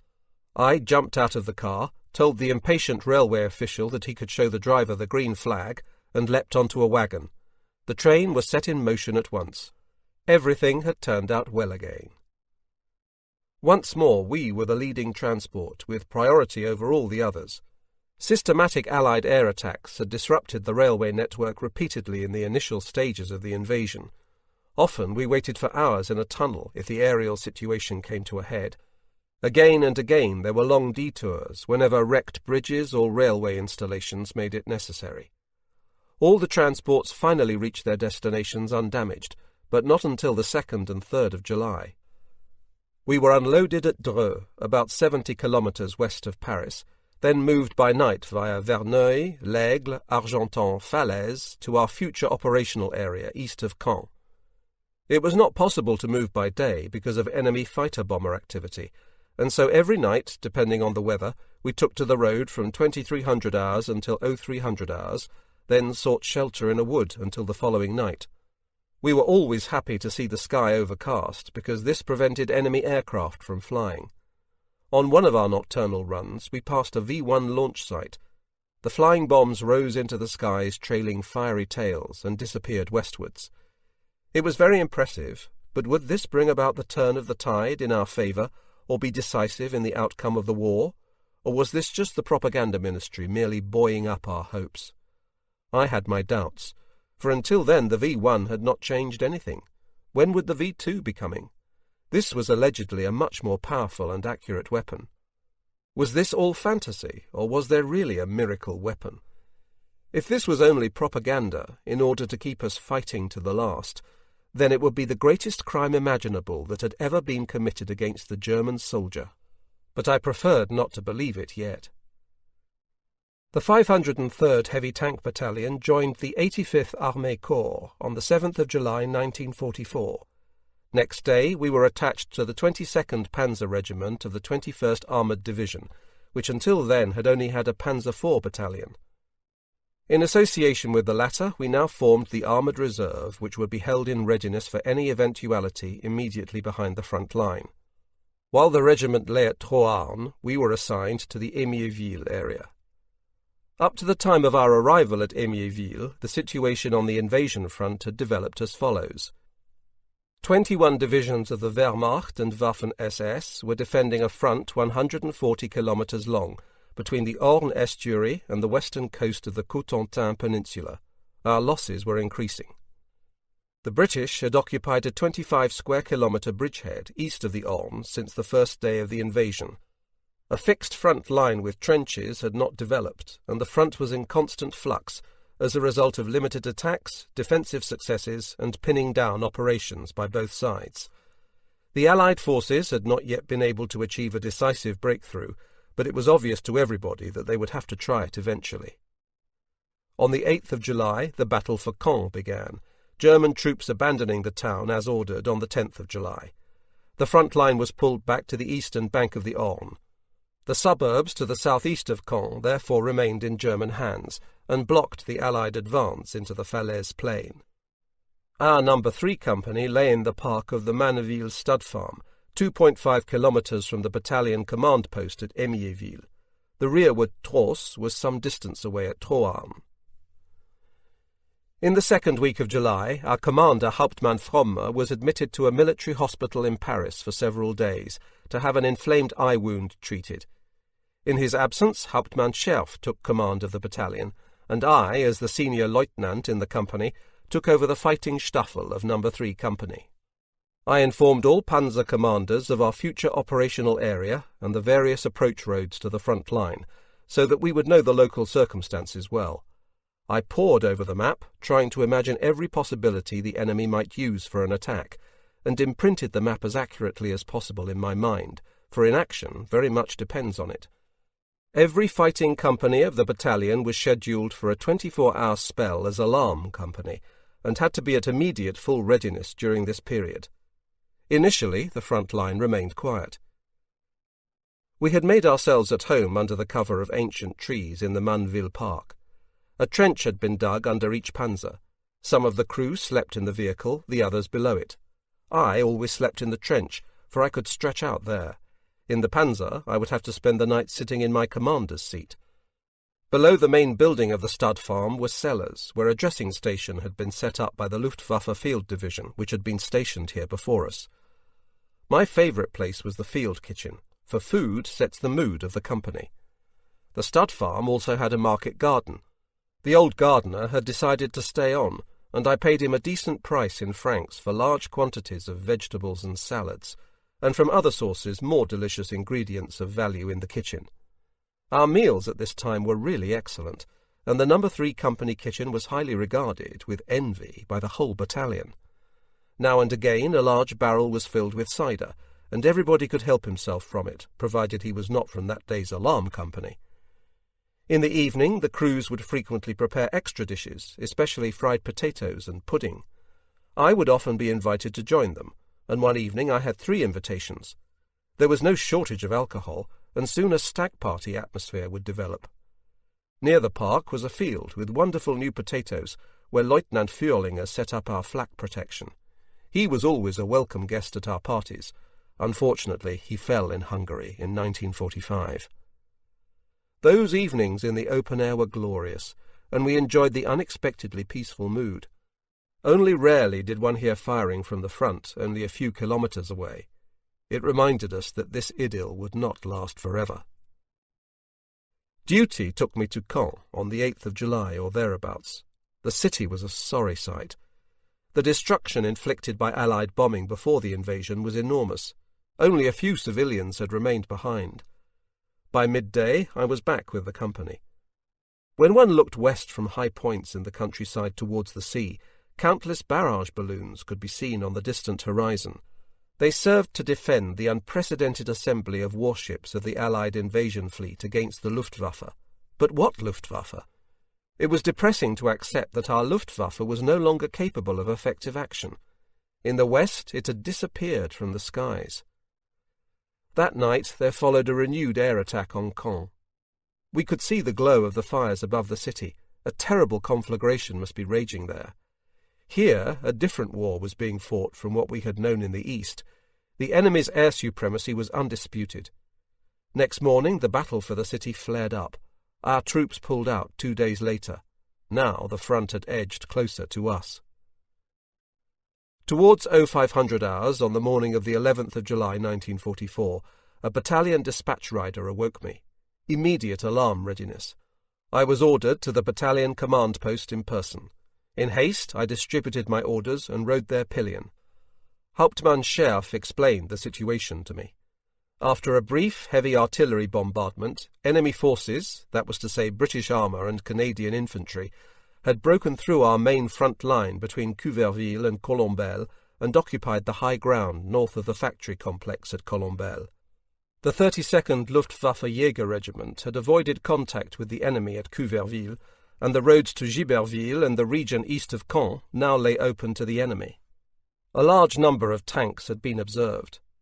My orders: No. 3 Company is to destroy the enemy force which has broken through by attacking it immediately, restore the main front line and hold it, awaiting further orders. The dispatch rider returned me to the company. The engines were warmed up, the crews in their panzers, and the commanders were awaiting me at the command panzer. My instructions were soon passed on. Mount up, go to battle readiness, pull out. 30 minutes after the alarm, the company rolled at top speed for Giberville. Actually, No. 3 Company had not been the alarm company that night. The other 2 companies of the battalion had also been roused, but I had reached the command post first, and therefore No. 3 Company received the assignment. The rest of the battalion remained at alarm readiness to see how things developed. We reached Giberville a quarter of an hour later. Here we were halted when the vibrations of the passing panzers caused a badly damaged house to collapse on top of the second vehicle. Nobody was hurt, but it had to be dug out first because the company could not pass, the road being too narrow for more than one panzer at that point.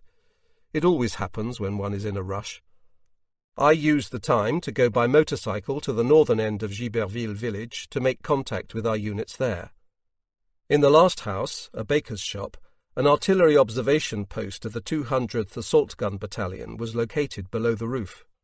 I went up, and through the scissors telescope was shown a cluster of houses below Saint-Honorine, where a number of British Sherman tanks had taken up position.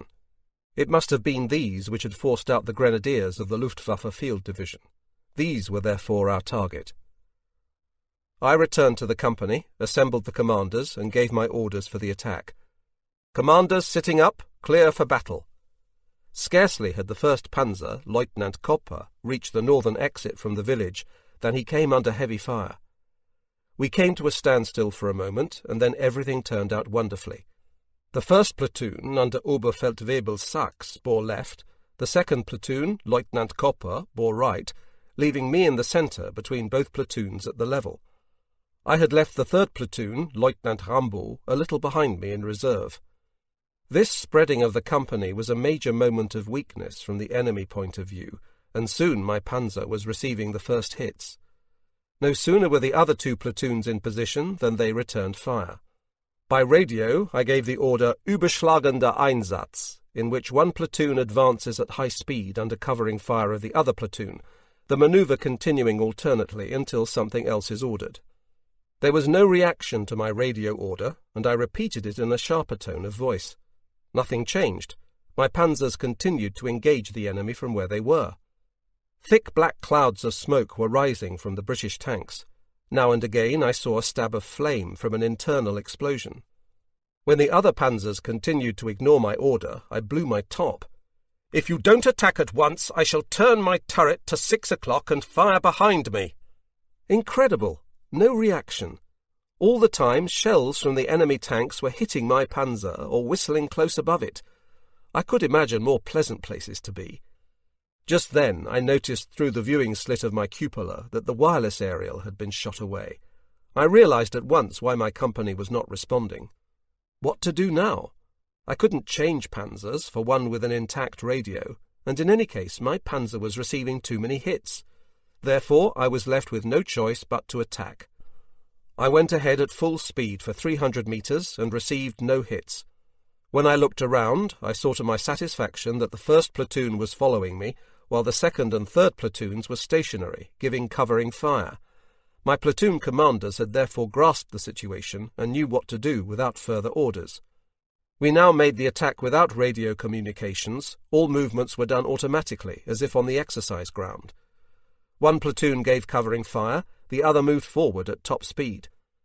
There was nothing more to be seen of the enemy tanks, for the farmstead around which they had formed now lay behind a cloud of black smoke. The enemy infantry also retired behind a smoke screen, and when this had lifted somewhat, I saw the enemy tanks. Every round we fired hit a Sherman, which then burst into flames. Our panzers, on the other hand, had ceased to receive fire, and with one last 200-metre advance to the farmstead, I reached the old main front line. What I have just described lasted perhaps 30 minutes. The terrain offered little natural cover, and I arranged the company as best I could. Scarcely had we finished these movements than a British artillery spotter aircraft appeared high above us. This did not bode well, and soon we found ourselves at the centre of an artillery bombardment that robbed us of our senses of sight and hearing. It was though gigantic peas were raining down upon us, 10 impacts simultaneously.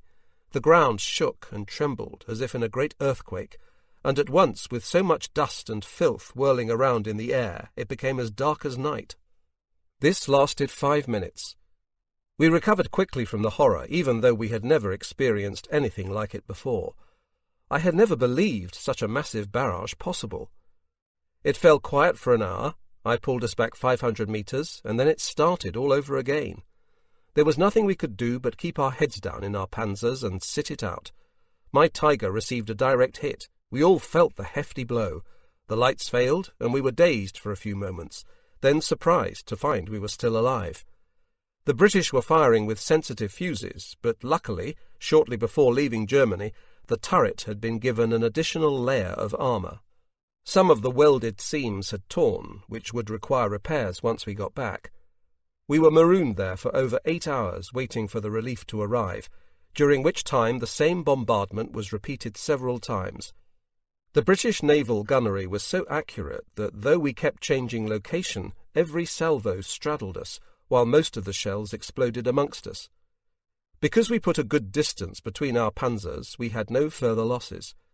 The artillery spotter aircraft, a slow propeller machine, kept contact with us until finally he ran short of fuel, and after that we had some peace. This gave me the opportunity to leave my panzer and have a closer look at the enemy tanks. 11 Shermans strewn around and burnt out. Most were armed with 75mm guns, but a few were Fireflies with the heavier 17-pounder, which posed a greater threat to us. We had also destroyed 5 anti-tank guns.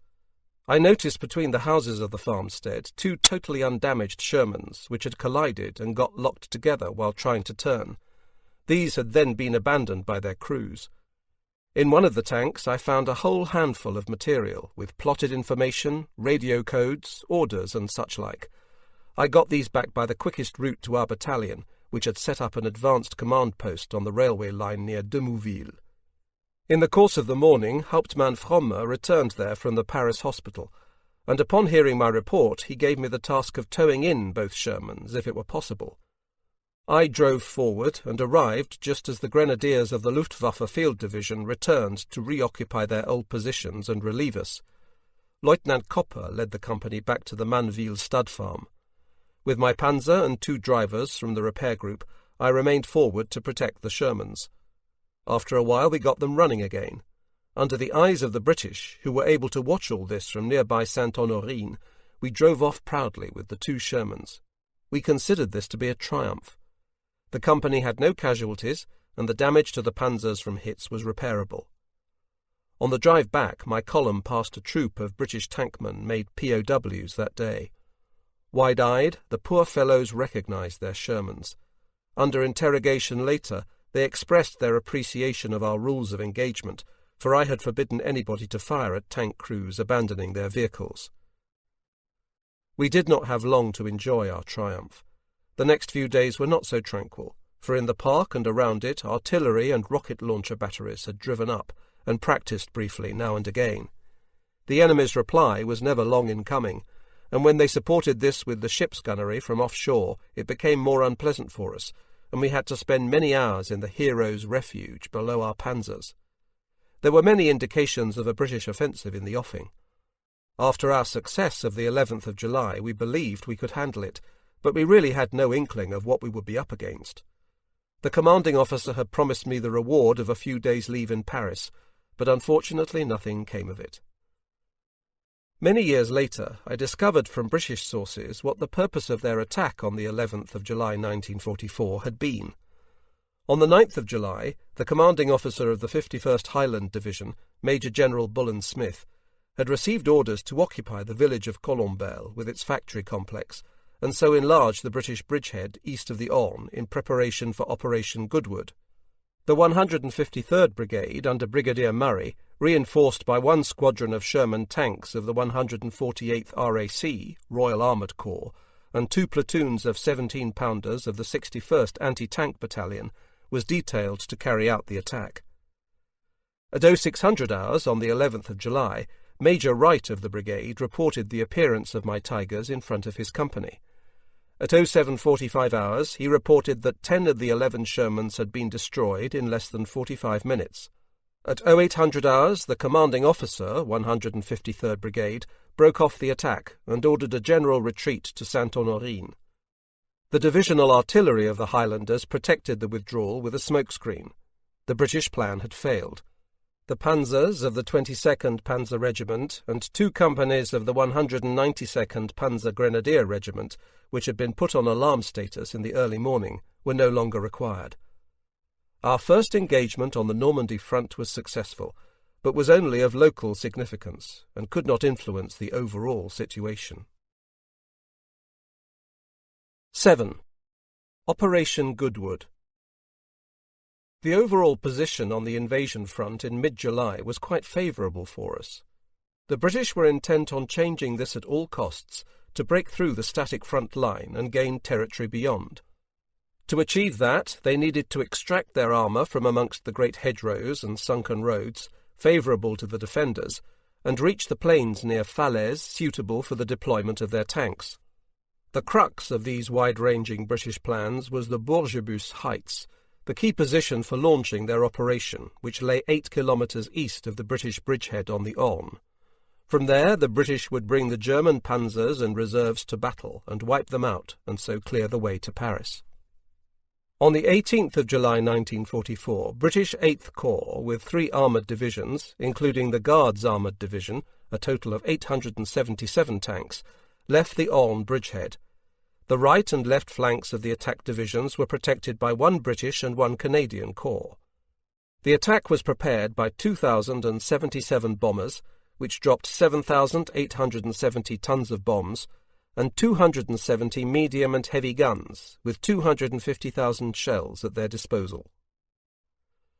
From 0545 hours until 0630 hours, 1,056 RAF heavy bombers attacked. Then, from 0700 hours until 0730 hours, 539 U.S. Army Air Force bombers, and from 0800 hours to 0830 hours, another 482 U.S. Army Air Force bombers. Especially hard hit by this bombing preparation were the villages of Émierville, Cagny, and Manville, where our No. 3 Company lay.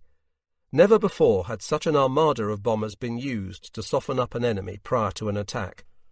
By comparison, in February 1945, Dresden was attacked by only 1,054 RAF and U.S. Army Air Force bombers, which dropped 3,425 tons of bombs. At 0800 hours, the British 11th Armoured Division, with the 29th Armoured Brigade and the 159th Infantry Brigade, crossed the start line, encountering no resistance because the advanced battalions of the 16th Luftwaffe Field Division had been wiped out by the carpet bombing. At 0830 hours, the British spearheads crossed the Caen-Troarn railway line. Here, too, they met no resistance in front of the readiness area of the 503rd Heavy Tank Battalion. In the No. 3 Company readiness area, I was the Premier, namely the first platoon leader who was also the representative of the company commander, and what I said went. Hauptmann-Scherf was lodging at the battalion command post in Émierville. The mansion house there was quieter than our camp in the open. He was rarely to be seen at that time with the company's fighting Staffel, but on the days between operations he had much to catch up on, going back and forth between the orderly room and the trosse, including catering, the repair group and the workshop, all a fair stretch from each other. But back to the evening of the 17th of July. Lieutenant Herrlein, the battalion ordnance officer, had invited all available officers to a party at the battalion command post. Soon after it started, it was interrupted by a fairly heavy artillery bombardment, which led to 2 dispatch riders being killed. Everything was broken off at once. I had been informed previously that a civilian had been shot dead on the front line, trying to cross over to the British side. On his body, the troops had found precise sketches of the company positions and the battalion command post. The commanding officer had immediately issued instructions for the battalion to move to another readiness area, for possibly other agents had managed to reach the British with similar sketches. But the High Command, probably Army Group, had not approved the change of position. After the artillery bombardment, I drove back to the company as fast as possible to find all quiet. Therefore, I did not know how to interpret the artillery bombardment. It had been heavier than usual. Was it merely a nuisance barrage, or several batteries zeroing in before a major operation? There was no way of telling. I inspected the sentries, warned them to wake me if anything strange happened, crawled under my panzer, wrapped myself in my blanket, and was soon asleep. My companion in the slit trench beneath Tiger 311 was Unteroffizier Werkmeister, my gunner. The other 3 crewmen slept inside the Panzer. I was awoken at 0600 hours by the sound of many aircraft engines, crept out of the trench, and through the foliage saw Christmas trees in various colours slowly sinking to the ground. Target marker flares for bombers, I thought at once, but I had no more time to reflect. 200 metres from our wood, a series of great fountains of earth and smoke reared up, and I was struck by a violent pressure wave which almost hurled me to the ground. Seconds later I was back beneath the Panzer, and not a moment too soon, for a second stick of bombs fell much nearer. The Panzer shook, and my eardrums hurt with the pressure. I realized at once that this attack was aimed at us personally. From now on I could not think. I was as helpless as a drowning man tossed into raging seas. The air was filled with the whistle of falling bombs, and instinctively I pressed myself closer to the ground. Then followed the deafening explosions and attendant air pressure, increasingly louder as the chain of explosions ran its course towards us. Each aircraft dropped not a single bomb, but a batch of 15 or 20. The bombers came in staggered formations of 10 to 15 aircraft, all dropping their bomb loads simultaneously, wave after wave. The ground trembled. It surprised me that I could have survived it. I had a feeling of total helplessness in the presence of these explosive forces. There was no running away from them. I had no idea how long the bombing would go on. All idea of time was lost. It seemed an eternity since I had lain peacefully asleep under my panzer. Suddenly, Werkmeister and I were catapulted by the blast into a corner of the trench, covered over with earth, and were probably unconscious for some time until we came to. The blast had swept away the excavated earth which we had lined alongside the tracks and wheels, and so I could now see out through the wheels. My neighbouring panzer was ablaze. Tiger 312, Unteroffizier Westerhausen's panzer, had received a direct hit. That was all I could see from my slit trench, although I realized that the blast had shifted my own panzer slightly to one side. Probably the near miss which knocked us out had caused it. Then it all started again. Down came the next shower of bombs. As I seem to remember, the whole performance lasted 2.5 hours with short pauses. It would be superfluous to repeat the same event occurring over and over. I lay under my panzers with my fingers in my ears and bit my blanket so as not to cry out. Finally, the attack seemed to come to an end. What a sight met my eyes as I crawled out from under my panzer. Of the once so beautiful parkland, nothing remained but shredded trees, churned meadows, and giant bomb craters, so numerous that they overlapped, a grey, repulsive moonscape, and a mist of dust which made breathing difficult. Through the thick fog it was possible to see the red glow of trees and cornfields burning. That was my first impression as I stood behind my panzer and had a look around. It was incomprehensible how the surroundings had changed. Then life returned. The crews crept out of their slit trenches under the panzers, or from within them, pale and bewildered, more suspecting than knowing how close to death they had been. I went to the panzer on our right. It had received a direct hit and looked like a giant opened sardine tin. Flames licked the wreckage. Of Unteroffizier Westerhausen and his crew there was no trace.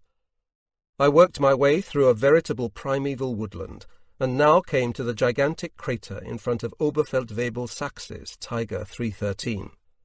The panzer itself had been flipped over by the blast, and now lay on its turret, wheels in the air. We found 2 crewmen dead under it, and of the other 3 there was no trace. Where my front-line repair group had been was only a crater. there would have been 5 or 6 men who had sought shelter beneath their 2 panzers, but now they could not be found. The platoon leaders arrived, still confused. We had no time to discuss what we had just lived through, however. Now we had to act. We had to restore our panzers to operational status, but most of them first had to be shovelled free from the earth piled up to the turret. Some had fallen trees across them, and their tracks broken. With our few tools aboard, 2 shovels and a pickaxe per panzer, how were we to get the company operational again? Additionally, the work had to be broken off frequently when salvos from heavy artillery, probably naval guns, targeted our area. The men made a superhuman effort, for we knew now that it was life or death. I also noticed that 10 metres behind my panzer was a crater 6 to 8 metres deep, which would have swallowed it up comfortably. If the bomb had landed a fraction of a second later, it would have been a direct hit, and these memoirs would never have been written. The thick armour plate over the engine at the rear of the panzer had been deformed as though hit by a bomb that had failed to explode. Upon examination, we established that the cooling unit had been damaged by blast. My panzer was therefore not combat-worthy, and I had to change vehicles again. Our situation was now fairly difficult. We could hear tank guns and machine guns firing, not too far off. Had the British broken through, and were they already close? I had not been able to restore radio contact with battalion, and had no idea how they might have got on. I also had no idea who on our defensive front would still be in a position to repulse a British attack after the murderous bombardment. In order to clarify the situation, I set off on foot for battalion. The whole time, enemy artillery fire was incessant, much louder than before, and the shelling reaching much closer to us. I jumped from crater to crater, always with an eye for cover whenever I heard a fresh salvo whistling over. Thus my progress was laborious, what with the tree trunks and giant craters I had to surmount. Finally, I reached the path which led along the boundary of the parkland to Émierville. There were fewer bomb-pitted areas here, and the going was easier. From behind a bend in the road, the Tiger 1 of Hauptmann Fromme came towards me. I reported the status of the company, and he ordered me to get it out of the readiness area as soon as possible, and set up a defensive front on the left flank of the suspected British attack corridor between Manneville and Cagny. This would prevent a breakthrough in the direction of Émierville. At first it remained uncertain how long the company would need before it could move out. The noise of fighting from the west had grown so loud meanwhile that I could not be sure that the British would allow me the time to restore operational readiness. I could hear a great droning sound, as if a large number of vehicles were moving from north to south, but nothing could be seen. A delicate veil of smoke lay over the land. I hurried back to the company, taking cover whenever the heavy-caliber naval shells howled over, whirling splinters and clumps of earth everywhere when they exploded. At company, it still looked unpromising. The least damaged was Lieutenant Rambaud's 3rd platoon. 3 Tigers of my 1st platoon were write-offs, and work was going all out on the 4th. 2nd platoon reported the hope of having 3 panzers operational soon. My main concern was whether we could beat the British to it. If their tanks arrived right now in this readiness area, we would have to attempt to evade capture using close combat weapons. The operational panzers went to the park entrance gate. It was difficult to steer these mighty and to some extent cumbersome tigers between the giant craters. Anybody who has seen woodland after a hurricane, with giant trees lying everywhere, can perhaps imagine how the once well-cared-for park now looked. We still kept hearing the noise of vehicles nearby, between it the report of tank guns and the clatter of machine-gun fire, though these noises of battle seemed to be coming from much further afield. Had the British already passed us by? Where were German troops? Had the carpet bombing wiped them all out? We had no contact with any of them, either by radio or messenger. It might have been about 1000 hours, perhaps later, when we had 6 panzers roadworthy. They were still listed for the workshop, but at least running, and so I believed, could fire their guns. I have no idea which number panzer I boarded. The main thing was, we were rolling. About 1.5 kilometres along the park wall, we were held up southwest of Manneville. 2 of my panzers had engine fires, and could only follow at a slow speed. Around 1100 hours, we saw 2 Shermans advancing through a depression, carrying out reconnaissance against us. It was only then that we discovered more damage to our panzers from the carpet bombing than had been detected earlier. We opened fire with our guns, but fired wide. The blast had decalibrated them. Where one round had been sufficient before, now we needed 3. Where we had parked was also not ideal. Our view was obstructed by hedges and bushes, so that although we were to some extent under cover, we could only use our firepower with difficulty.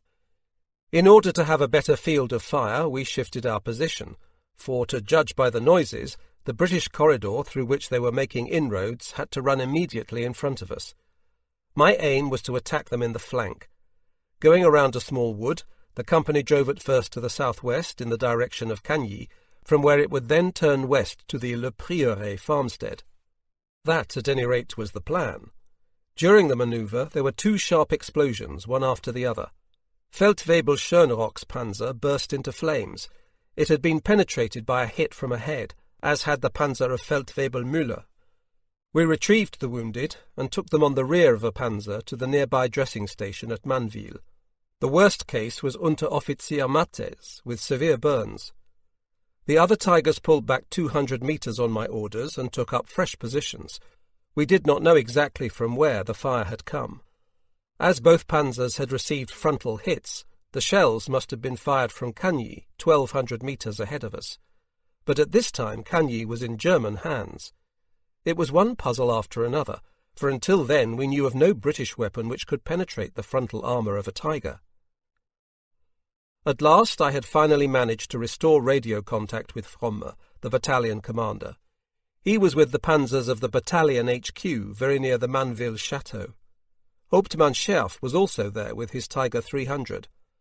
Since it had fallen quiet in my vicinity, I walked there and reported the status of my company.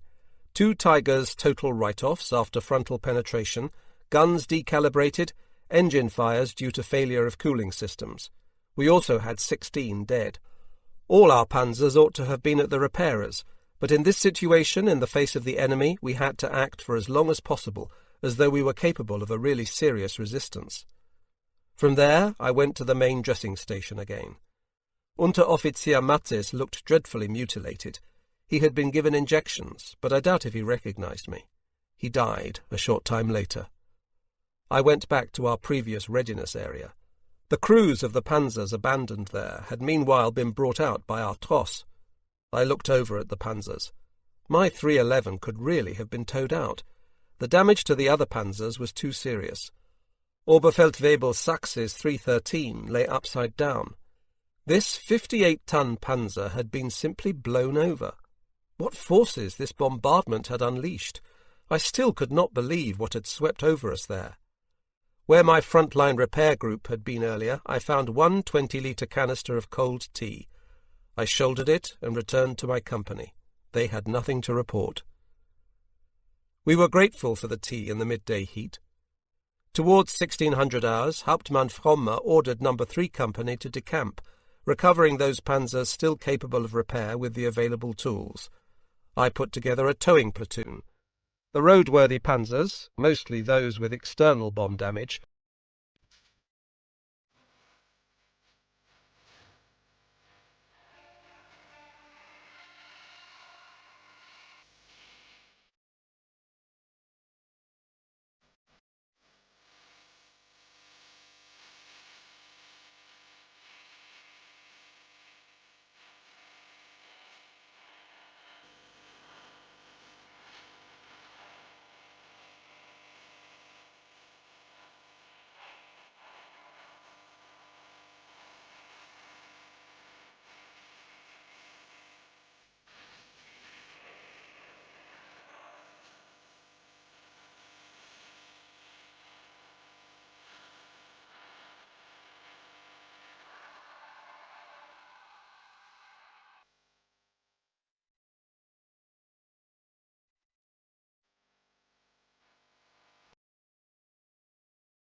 towed the ones immobilized by engine or running gear damage.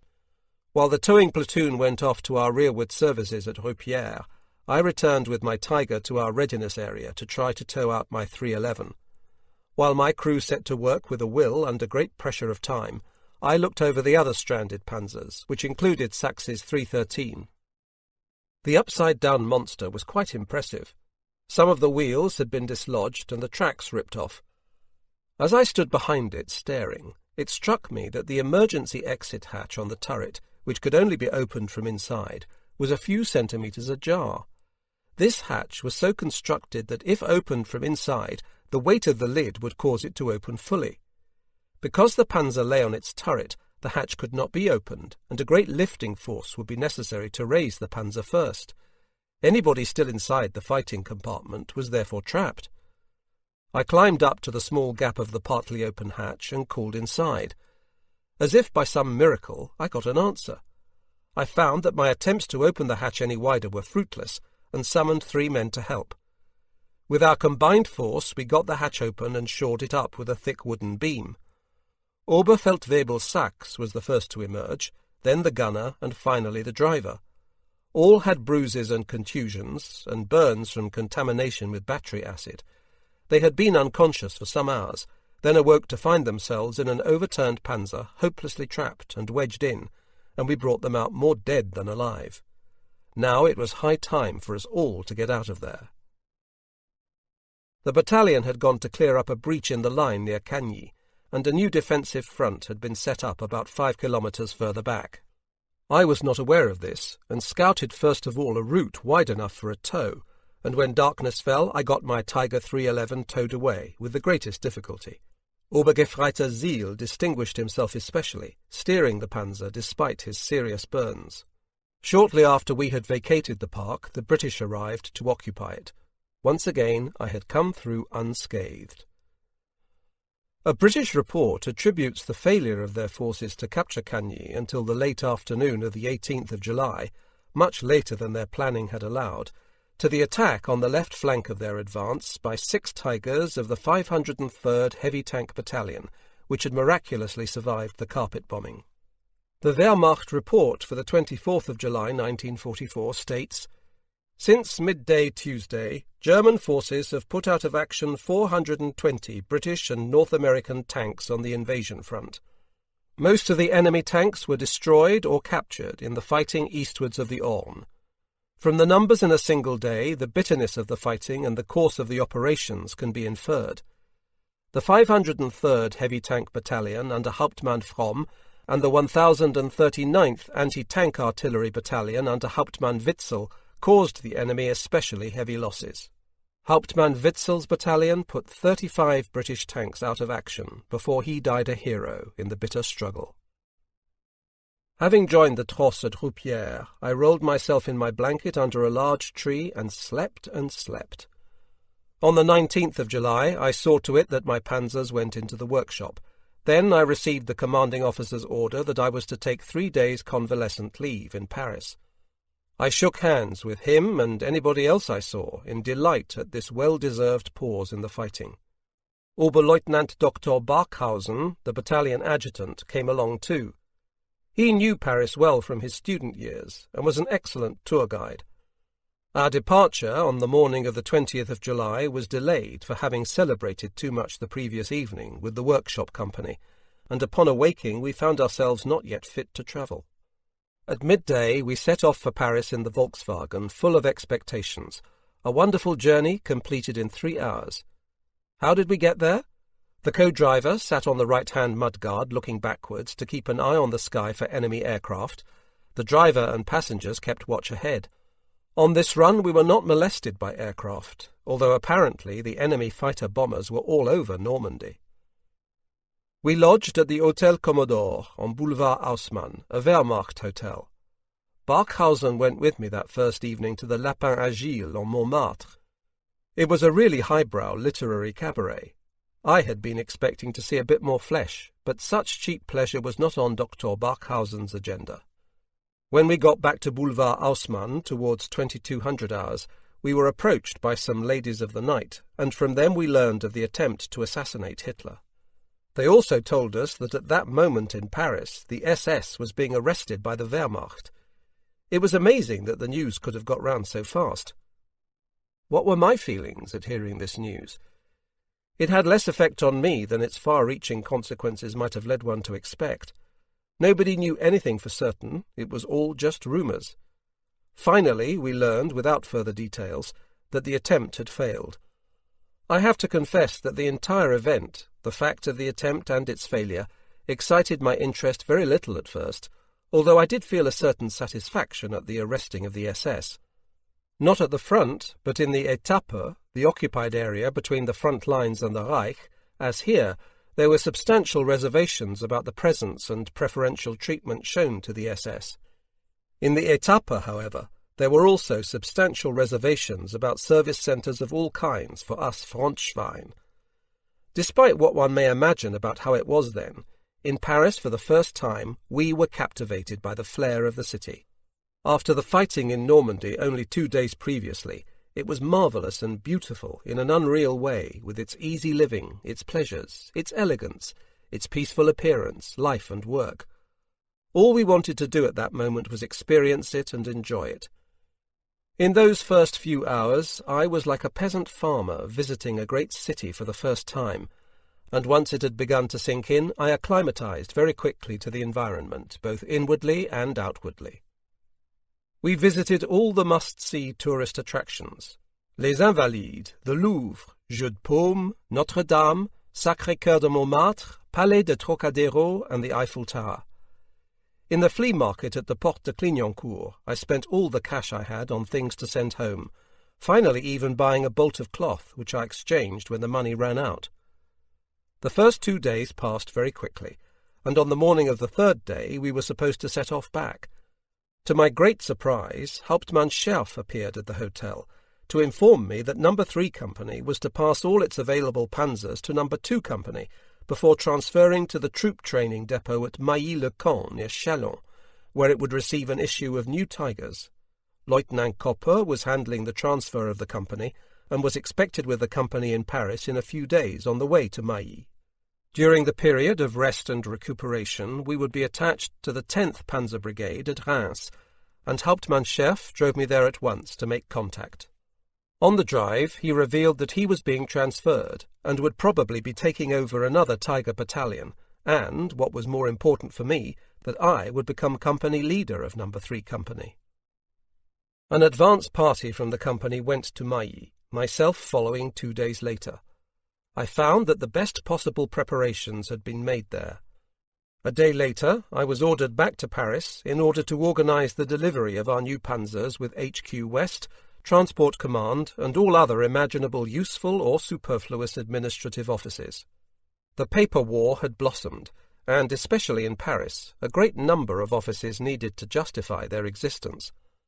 Our expected panzers had not yet left Germany, and therefore we had a few days free. So as to give the soldiers of our company something of Paris, Pz.Mk.III. allowed the transport from Normandy to Mailly to pause for 2 days in the French capital. The men could stroll in the streets in small groups and see the sights. They were accommodated in the chateau at Vincennes. At the training depot we were given space to bivouac near the village of Saint-Puy. At the beginning of August, No. 3 Company's panzers arrived. They were the newest version of the Tiger, the Special Purpose Vehicle 182, the Tiger II, King Tiger. A large amount of their equipment was missing, and a squad was dispatched at once to Germany to fetch it. I sent one of the lorries to pass through Rastatt to drop off my purchases from the flea market. Meanwhile, we worked all out to get the new panzers operational. The days were filled with painting on the camouflage scheme and turret numbers, running them in and calibrating the weapons. Meanwhile, a group of photographers from the propaganda company came by to snap the daily routine of an operational panzer company. While doing so, the panzers of Feldwebel Seidel and Unteroffizier Jekyll suffered damage to the engine and gears respectively. I went forward again to the battalion command post in order to report to the commanding officer in person on the status and difficulties of our refresher period. On this journey, I came into contact for the first time with the French resistance movement, the Maquis. There was some danger, but I came out of it unscathed. Nevertheless, my impression after this journey was that the situation looked anything but rosy. At the command post, I heard the broadcast of the speech by Dr. Robert Lai, who, as head of the German Arbeitsfront, was one of the most unpleasant firebrands. This was his notorious speech following the 20th of July, in which he characterized the nobility as blue-blooded Schweinehunde, and made some frightening threats. I was disturbed and shocked. We discussed it. Fromme said in his dry way, "Young man, don't let it get to you. We shall protect you." Meanwhile, the names of some of the group of assassins of the 20th of July had been made known. The greater part of them came from old noble families, which irritated me.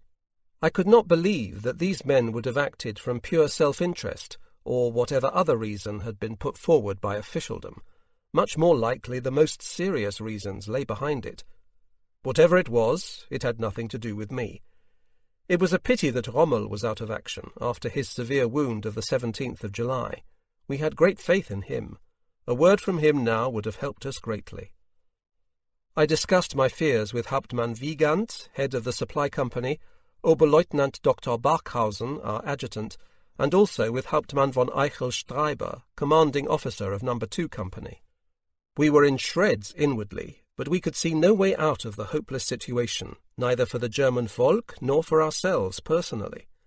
Nevertheless, at the centre of all considerations was the urgent need to get the company operational as quickly as possible, for it was needed at the front. We knew that no turn of the military tide was going to come, and that the leaders could no longer deceive us with their all-too-transparent pleas to hold out until it did so. What we did hope, however, was that by fighting on we might be able to force an honourable armistice. This became the new catchphrase. For that reason, we were prepared to keep all our forces active. We also spoke frequently of the idea that after the war, first of all, there would have to be a good clear-out of the interior. After the 20th of July, the Wehrmacht had found itself on the defensive. Everything was moving towards an SS state. Himmler had been appointed commander of the reserve army, so that the personnel office, training, and the officers' schools were all under his direction. The Wehrmacht was ordered henceforth to use the Hitler salute. The military salute was abolished.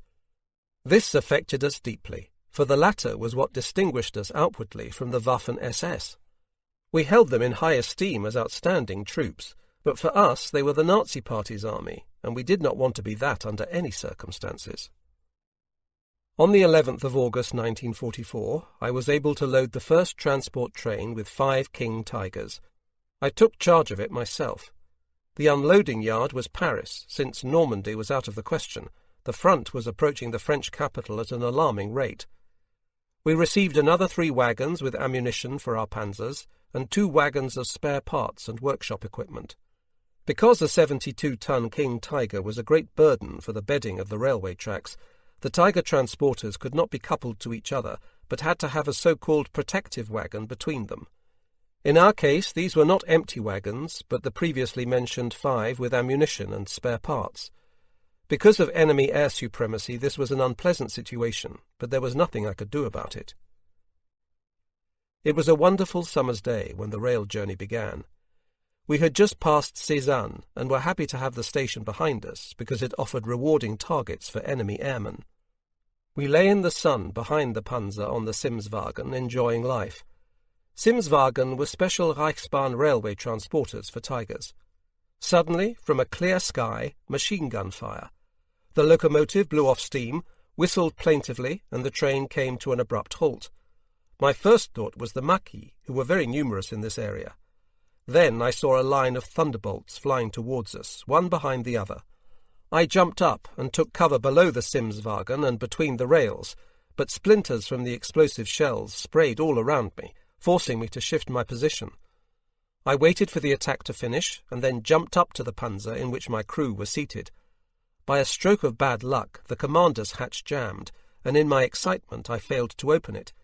The aircraft banked for a fresh attack. I lay on the turret without any cover and watched them dive down towards me, saw the muzzle flashes, and the shells whizzed 10 meters above my head. While I was trying to get the hatch open, another attack came in, this aircraft so close that I could see the pilot. I escaped unhurt this time too, and the Panzer crew finally got the hatch open from inside. I was still sliding into my commander's cupola when the next attack arrived, the shells exploding in front of me on the turret. Because I had pulled my arms across my chest to get through the narrow hatch opening, I caught a quantity of small splinters in my lower right arm and a few larger ones in the chest. I was extremely lucky not to receive injury to my face or eyes. At the same time, my radio operator, Obergefreiter Tannhäuser, who had opened his entry hatch a few centimetres, received a severe wound to the neck through this small gap, and my gunner, Unteroffizier Werkmeister, was wounded in the hip. We applied emergency dressings to each other while one attack after another ensued. When I looked out through the viewing slit of my cupola, I was horrified to see the rear of our panzer burning brightly, while the 2 ammunition wagons either side of the Simswagen were also on fire. The shells nearest us exploded with a great roar. The fire radiated enormous heat. It was difficult to see if the flames were coming from the engine compartment of the panzer or from the surface. Meanwhile, the fighter bombers had withdrawn, having done their worst. I stood with the fire extinguisher in the turret, fighting every flame which licked at me. In the panzer, soon we could hardly tolerate being half drowned by the foam any longer. The 8.8 centimetre ammunition in the 2 burning wagons was exploding all around. It must have made quite a fireworks display. What I feared most was that the great heat would cause the panzer's petrol tanks to explode, taking us up with it. Furthermore, we had 88.8 centimetre rounds inside a fully fuelled panzer. Therefore, 5 of us sat in the panzer, 3 of us wounded, without being able to protect ourselves against the fire or heat. It was a frightening situation, for something worse was bound to happen, and we couldn't abandon the vehicle while the wagons were still burning and the exploding ammunition whizzed around our ears. During our transport from Germany, I had watched as a company of Panthers performed an emergency unloading during a low-level air attack. All panzers turned 90 degrees on the platform wagon and then drove directly from the wagon onto the ground, where they dispersed widely.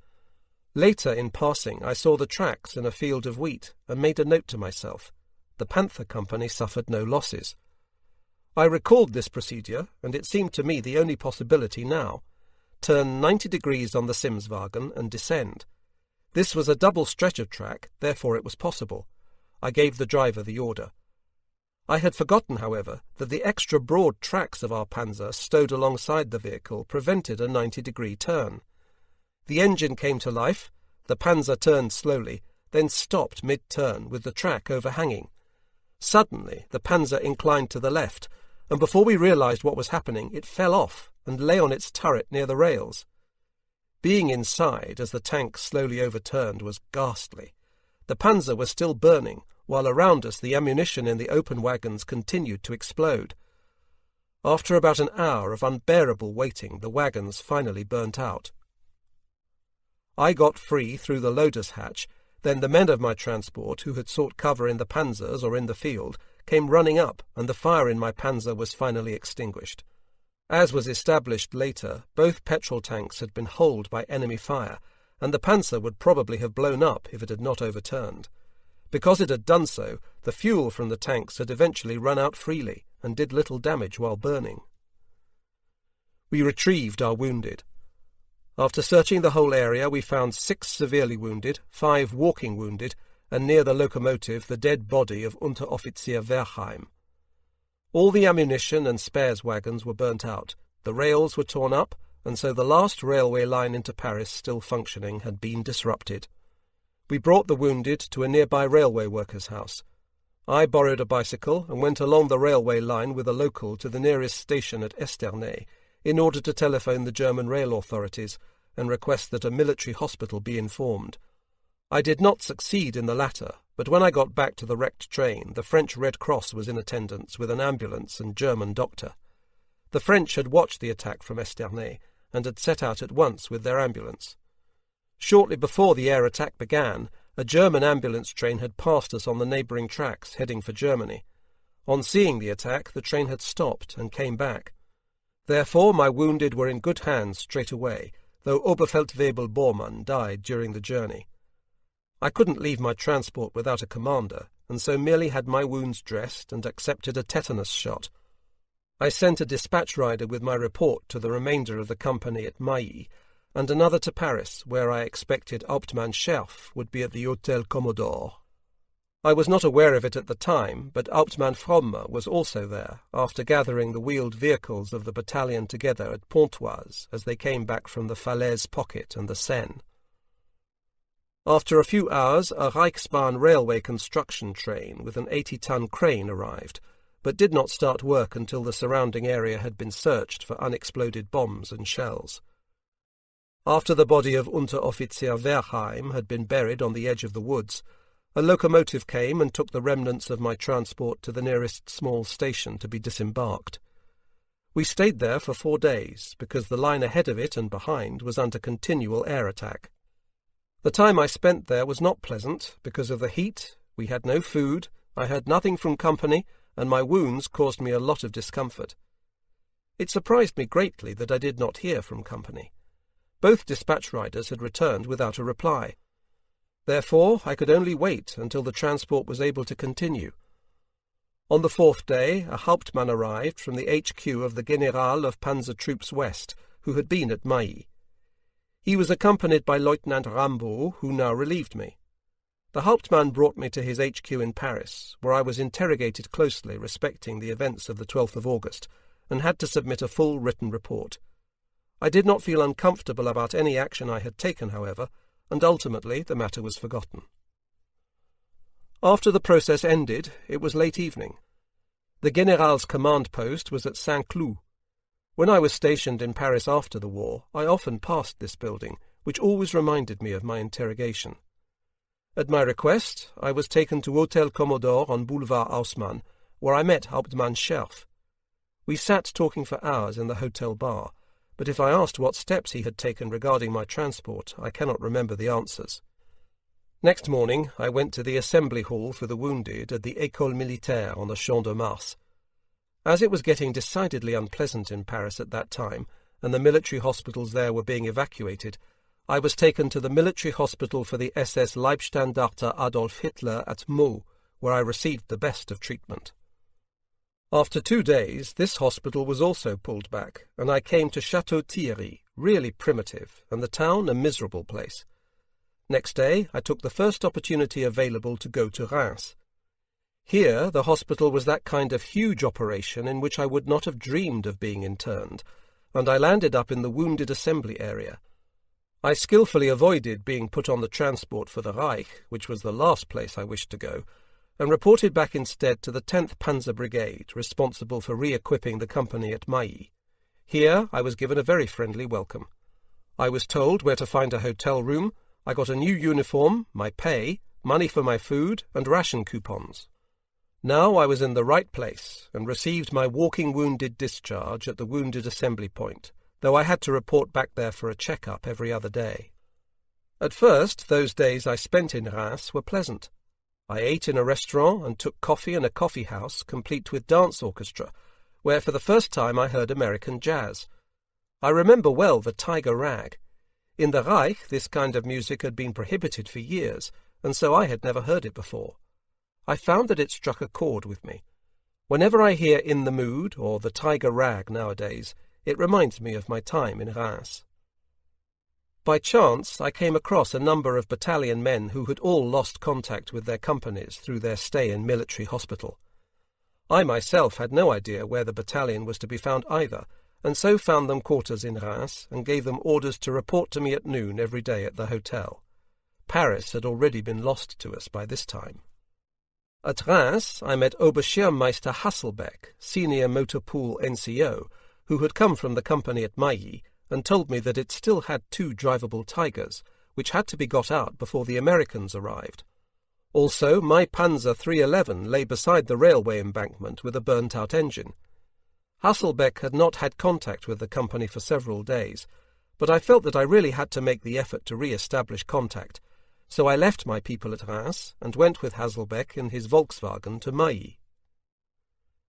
The situation regarding the 2 panzers at Mailly was very unfavourable. One could manage a few 100 metres under its own power, the other needed to be towed. Next morning I had both of them brought to the loading ramp and changed their tracks for the train journey. This was very difficult because half of the narrower tracks required were missing from the Simswagen. After much puzzling it over, my clever people found a solution even here. I went to the Transport Kommandantur at Châlons, requested wagons and a departure number, and arranged at Épernay station for a locomotive to be available for my train at the hour indicated. It could only be a few more days before the Allies arrived, and none of the foregoing was as easy as has been described, because it had to be argued out with both the Wehrmacht and Reichsbahn departments. They were all afraid of giving out any orders which were not routine. Some bureaucrats showed complete indifference. This was all about 2 Tigers. I still had several long journeys to make, and since I needed to be independent, the most important thing was to obtain wheels from somewhere. On the drive through Châlons, I made a stop at the motor pool, and after much talk I managed to convince the Etapper jackass of the importance of my mission. The last available motor car belonged to the Châlons Gendarmerie. I got a requisition docket for this vehicle, and finally took possession of the black Citroën. In this vehicle, over the next few days, I covered over 1,000 kilometres, including the stretch between Reims and Mailly 3 times. The Tigers were loaded, and as everything seemed to be going smoothly, I returned to my Tiger 311 near Cézanne. The Panzer had been got back on its tracks, and my next problem was to have it towed out of the danger area, for the 18-ton tractors needed for the purpose were probably the rarest vehicles in the German Wehrmacht. I wanted at least 3 of them to tow my Tiger. First, I went back to Mailly. The transport with my Tigers had already left the station. The enemy armoured spearhead had already been sighted at Arcis-sur-Aube, about 15 kilometres away. They could arrive at Mailly at any moment. After I had helped to clear out the soldiers' hostel, I went back to Reims. It was my last night there. The next day I set out on the hunt for the tractors. I tried my luck at the 10th Panzer Brigade and all the workshop units of the Luftwaffe without success. None was to be found anywhere. Slowly, my hopes of getting the panzers out began to evaporate. The vehicle returned at midday and reported having seen no sign of the advancing enemy. Therefore, I sent the Volkswagen to Cézanne to get the rest of the crew to safety. They were there to destroy the panzer once the enemy turned up. In the Épernay area, however, the Volkswagen was held up for 2 hours by fighter-bomber attacks, and when they finally arrived at Cézanne, they ran into the American spearhead. I was told all this the next day when I returned to Reims. The workshop supervisor and driver, who had remained behind in the Panzer, were taken prisoner by the Americans, but arrived home safe and well a couple of years later. Meanwhile, I had discovered a Panzer recovery platoon in the area around Laon, but my journey there bore no fruit, for all their tractors were out on jobs, although I did at least discover the location of the HQ of the General commanding Panzer Troops West. A Führer HQ had been set up near Lens-Soissons, consisting of 3 large compounds with all the usual trimmings. The HQ was now housed in the so-called Führer compound, after having been forced to flee from Paris. They were unable to help, but referred me to the so-called Göring compound, where I ran into my former 35th Panzer Regiment regimental commander, General Eberbach. He was taken prisoner a few days later with his staff. The Commander-in-Chief West told me that a Panzer recovery platoon was in the woods at Compiègne. Therefore I drove there through the night. The description, the woods at Compiègne, was fairly imprecise, and more by luck than anything else I found the unit. Finally, I had run to earth the long-sought 3 tractors, and would have set off with them straight away for my Panzer 311 via Château-Thierry and Cézanne had they had any fuel. Where could this be conjured from? After 2 hours of searching, I contacted some corps staff or other who granted me 1,000 litres from a compound in Compiègne. The tractors tanked up before daybreak, but taking to the road with these 3 towing machines by day would have been pure suicide. The slow and cumbersome vehicles would have been certain victims of the fighter-bombers, so there was nothing for it but to wait for nightfall. By chance, I met a battalion vehicle and learned that the battalion was operational with its remaining panzers near Beauvais. I gave the driver a report for the commanding officer, advising him of my impending return to the battalion, then went back to the HQ of the General of Panzer Troops West at Laon. From a glance at the map I saw that since the position of my panzer was now behind enemy lines, my objective was frustrated, and so I released the tractors and took the most direct route back to Reims. These drives were very tiring, for we rarely had a night's rest, the distances to be covered were getting longer, and we always had to keep a lookout for enemy aircraft. On several occasions we were very lucky and got our car under cover just in time. Back at Reims, the whole city was in the throes of great excitement. The enemy was at the gates. Oberschirmeister Haselbeck was waiting for me. He told me about the efforts involving my 311, and also that through the negligence of the driver his Volkswagen had been stolen. Also that the train transport with the 2 panzers and crews had arrived at Reims and had been rerouted onwards immediately by the Reichsbahn because of the proximity of the enemy. He had also put aboard the train all the personnel of the battalion I had gathered together in Reims, so at least those 2 tigers were safe. Now I had to go to Charleville, where I arrived that evening with Haselbeck. Whereas in Reims chaotic, undisciplined disorder had reigned, and ugly scenes had been played out, at Charleville all was still calm. At the station command post they knew nothing of my train transport.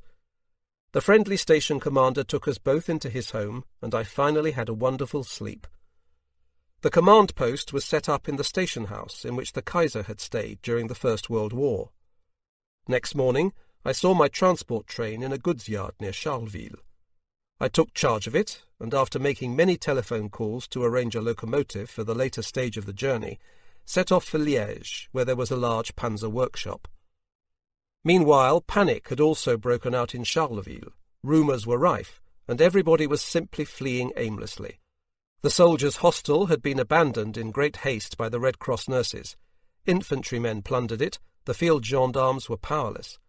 I brandished my pistol to prevent some sly foxes making off with the cigarette stocks, and arranged for a fairly reasonable distribution. Haselbeck had meanwhile found a garage containing 3 cars in pristine condition, abandoned by the field commandatur. Quickly and skilfully these were changed, tactical insignia and so on painted over, while I forged some documents, I felt justified in doing this, proving our right to the vehicles. Providing the rightful owners did not recognize them, there was practically nothing to stop us. I made a gift of my rather tired Citroën to an infantryman returning from military hospital to help him in his search for his unit. All 13 men not needed for the panzer transport now piled into my 3 cars. Fuel was still a problem, but we solved that at Bethel railway station, where we found a rail tanker wagon. Despite every imaginable objection, we got our petrol. Because the road via Laon was already in enemy hands, we had to retrace our steps to Charleville, and from there head for Beauvais, via Hirson, Saint-Quentin, and Montdidier. The journey was very tiring, because at night column after column was flooding back eastwards along this road. We reached our destination. The battalion had put up clear road signs, and thus I reported back to my commanding officer, with 3 vehicles and 13 men. The battalion command post had been established in a chateau in the middle of a small wood. My surprise reappearance from military hospital and the recovery from Mailly of the 2 panzers, already written off by battalion, gave rise to great joy and raised our spirits. Benjamin, the ordnance officer, put me in the picture regarding the situation. The battalion, hard-pressed in fighting east of the Orne, had been surrounded in the great Falaise pocket. Although it had managed to fight its way out almost at once, it must have experienced a great drama in doing so, followed by crossing the Seine under constant enemy air attack. North of the Seine, only the freshly delivered panzers of No. 3 Company were available to oppose the American bridgehead at Mantes, and here they had suffered heavily.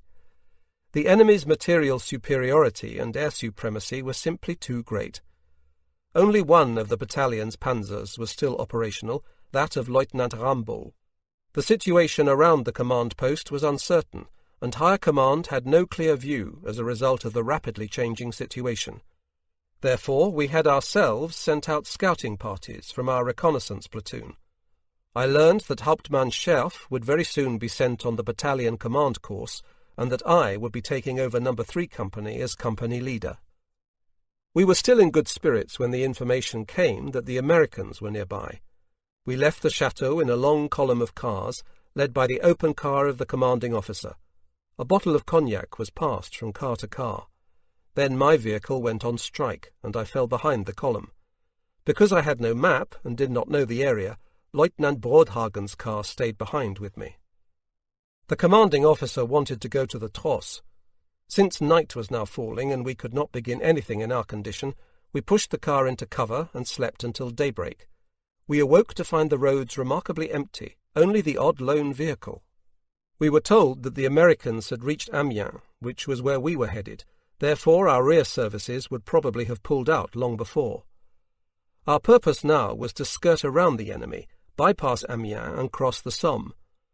We were led to believe that all bridges over the Somme had been blown up during the night, and so assumed that our battalion would already have crossed. We got the car going again, but the unlikelihood of reaching the Somme before the Americans got there worried us. Approaching a small village, we heard machine gun fire close at hand. Standing on the bonnet, I could see American tanks moving in from the other end of the village. We turned around and fled at full speed.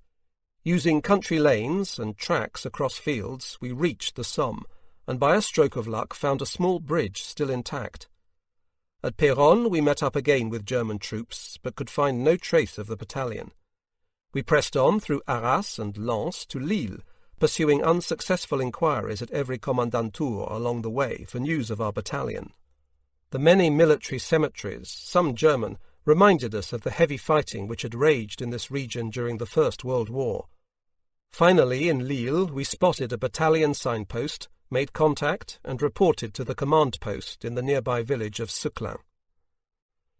The previous evening, the commanding officer had ordered a complete withdrawal, in the process saving the Trosse from capture by the Americans at Amiens. At Seclin I also found No. 3 Company. It had lost the last of its panzers at Amiens, although the bulk of the company Tigers had been lost to enemy action at Vexin, Mantes, or for lack of the possibility of repair. At Seclin I stayed 2 days in fine private quarters with bath.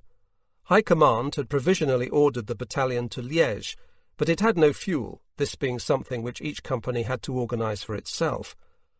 While the other companies went from one fuel compound to another and found nothing, I discovered the whereabouts of a petrol dump, drove there, and with much cunning and deception got a chit for 5 cubic metres. I had gained experience in how to deal with such departments, and the word tiger still had its allure, even here. Thus, not only No. 3 Company, but the whole battalion was able to move out. In normal times, of course, my methods would have been impossible, but amidst all this hopeless confusion and the total collapse of the front, it was every man for himself. Over the next 3 nights, the battalion travelled about 300 kilometres to the northwest. The companies made a motley impression. Having no panzers, but most of the crews, it was a problem to transport these men. Almost every panzer crew found a parked car somewhere and got it going, and so the company had more than 14 additional vehicles. Scherf had a fantastic American Packard, a sports car able to achieve a speed in excess of 100 kilometres an hour, phenomenal for the time. To see it, and then be invited to drive such a vehicle, was a real joy. Our course took us through Tournai, Leuze, Waterloo, Leuven. A company Mouly, a fully tracked lorry, was set on fire in a low-level fighter attack. 1 man was killed. After parking in a wood near Tienen, I was given a special assignment by the commanding officer. The battalion was to proceed to Sennelager camp near Paderborn to rest and reorganize. I had to fetch the written orders from an outpost of the General Panzer Troops West at Liège. In order that the battalion should have their contents as soon as possible after receipt, I was assigned a radio car. The Liège outposts did not have the documents, and so I had to continue to the HQ of the General Panzer Troops West. This was located in a small wood in the Ardennes, which I reached after a long drive. Here I was informed by the 1A General Staff Officer that I would have to call at the HQ of General Feldmarschall Model at Spa, near Liège, for the document. Model himself was in Namur, so that was my next port of call. The town was not a very inviting-looking place, with hardly any German troops, but many suspicious figures lurking in the shadows. Of course, Model was not in Namur, but I could find him at a conference with SS Obergruppenführer Pz.Mk.III at Gembloux. I simply had to get these written orders. Model had already left Dietrich's HQ, and there was nothing more I could do except return to Spa.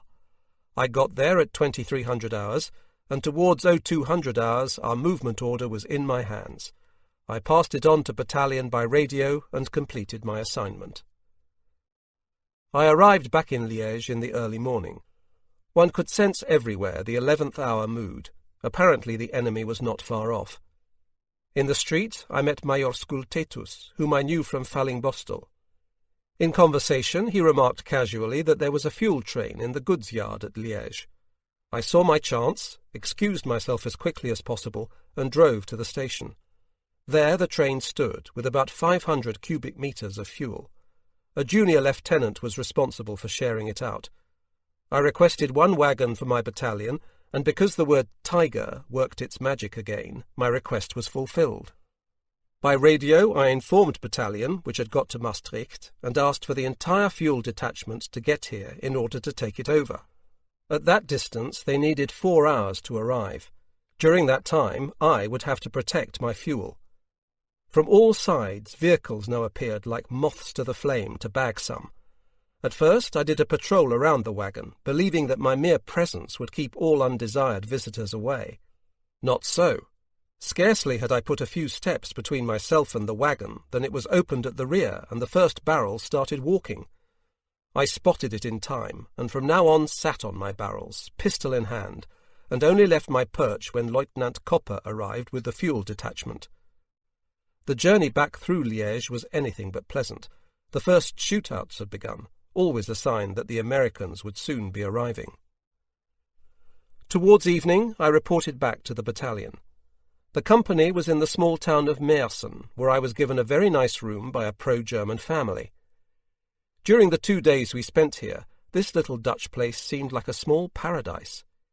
In Maastricht, a German provisions warehouse was being thrown open in order to prevent the contents falling into enemy hands. With Lieutenants Rambaud and Wagner, who had meanwhile been transferred to No. 3 Company, I happened to be passing just at that moment. I got my driver to fetch an empty lorry from our company, and we packed it full with tinned foods of all kinds, chocolate, wine, liqueurs, cigarettes. We towed out case upon case of foodstuffs for our field kitchen. For whom had all this been originally intended? We Frontschweiner would never have got to see it. In the weeks following, we in the company gorged ourselves. Peas with carrots or asparagus were now to be found on the menu more often, a change from dried vegetables and dried potatoes. Later, at Paderborn, every man going on leave received a packet to take home. On the 5th of September 1944, we left Meersen. We knew the road from here perfectly, and the individual company vehicles were sent out at 5-minute intervals because of the danger of air attack. I took a German family with me in my car, since they had no other way to get back to the Reich. After a few incidents with enemy aircraft, that afternoon we crossed the German border. It was a strange feeling to be back in Germany under these circumstances, and not wonderful. Our destination was Düren, and No. 3 Company was lodged in the village of Elsen. It was an odd coincidence that my old No. 1 Company from the 35th Panzer Regiment had also stopped here before the beginning of the French campaign. Thus I soon renewed contacts, for the inhabitants of the village remembered us well. The company was given the best of everything, the villagers competing to outdo each other. Next day our vehicles were loaded at Düren station, and on the afternoon of the 7th of September I travelled with the commanding officer, Hauptmann Scherf, Hauptmann Wiegand, Stabsarzt Dr. Schramm and Benjamin in one of 2 saloon cars for the drive to Sennelager Camp at Paderborn. 8. At Sennelager Camp, September to October 1944. The battalion HQ settled in at Schloss Neuhaus near Paderborn, and No. 3 Company was given outstanding private quarters at Hörvelhof. Exercises were held for an hour every morning, and soon the company was a picture of tight discipline, even in appearance. Then most men went on leave, the married men first, and also Hauptmann Scherf, commander of No. 3 Company. There now began a very busy period for me. A new Kriegsstärkenachweisung, war strength instruction, for the Tiger Battalion had been issued by Oberkommando des Heeres, OKH, Supreme High Command, compelling us to reorganize in such a manner as to require fewer men. This would be known today as a time and motion study. The repair group had suffered heavy losses in France, which now had to be made good. I often went to the Panzer Reserve Battalion at Paderborn to select the people I wanted in my company. This was mostly achieved by bribing the adjutant of the reserve battalion. I also rid the company of undesirables. The chemistry between myself and the Spieß was not good. He had built up a clique with the field kitchen staff and others for extra rations. I did not want to work with this man. With the help of the commanding officer, I transferred him out to No. 1 Company, where the equivalent post had fallen vacant. I appointed my Oberfeldwebel Müller as his replacement, where he proved of invaluable service to myself and the company. In this way, I rebuilt the company into something close to the design I had for it. I never regretted the reshuffle, although it did strain my relationship with Scherf somewhat, since he considered my treatment of his protégé to be unfair. There were other difficulties. For his transfer, Scherf wanted to take with him his entire Panzer crew. This was not normal practice, but I agreed to it. When he started picking and choosing other good men for himself, I had to refuse, which did not go down well. The commanding officer gave me an assignment near Strasbourg, where a few things had to be sorted out with a higher echelon in the Vosges. I visited home for 36 hours, driving my French motor car. It was wonderful to see my parents, who were very concerned that the front had moved so close to the Rhine. Even Rastatt was now being attacked by enemy aircraft more frequently. Their favourite target was the railway station with the railway bridge over the Moorg, not too far from our house.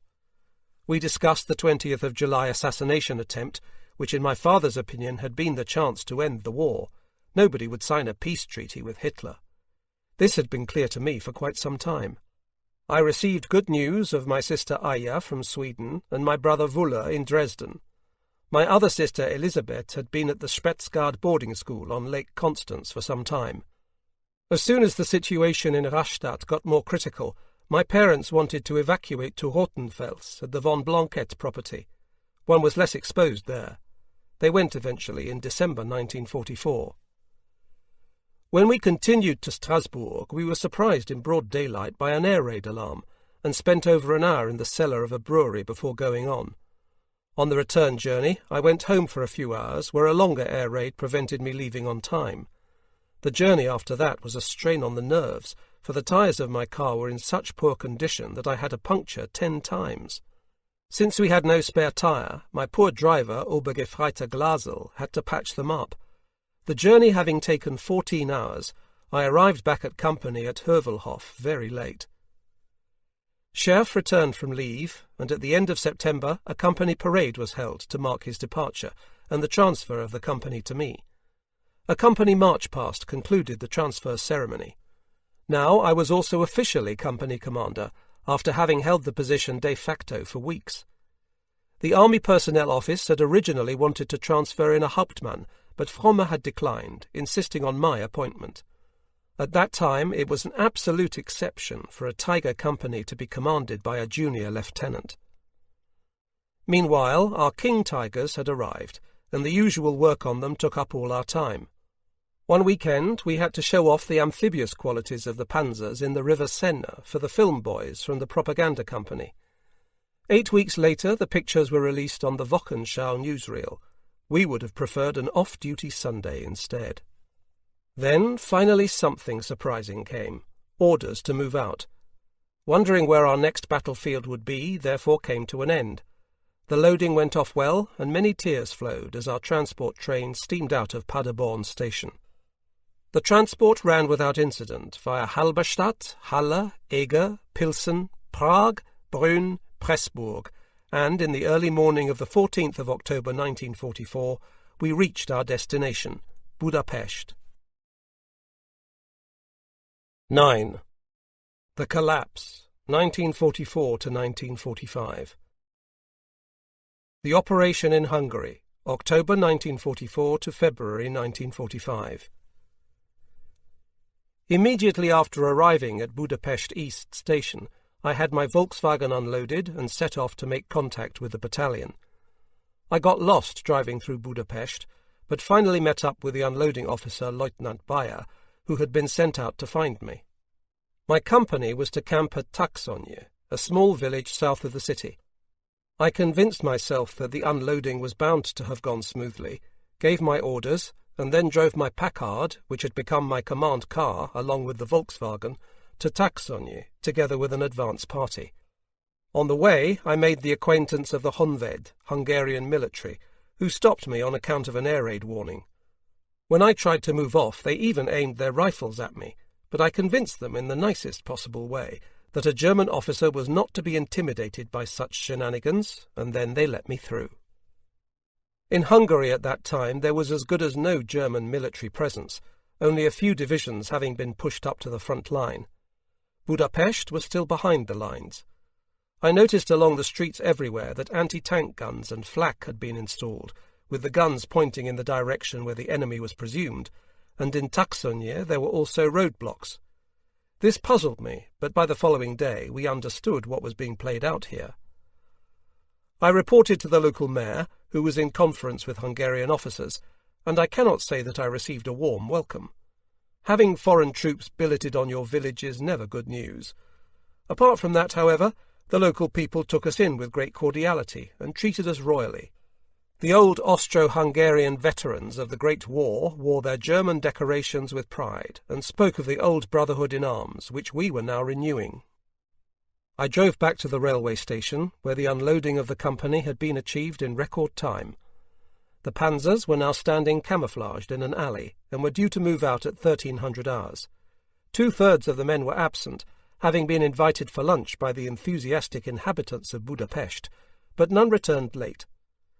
We were mobbed by Hungarian men and women who wanted to know everything possible from us.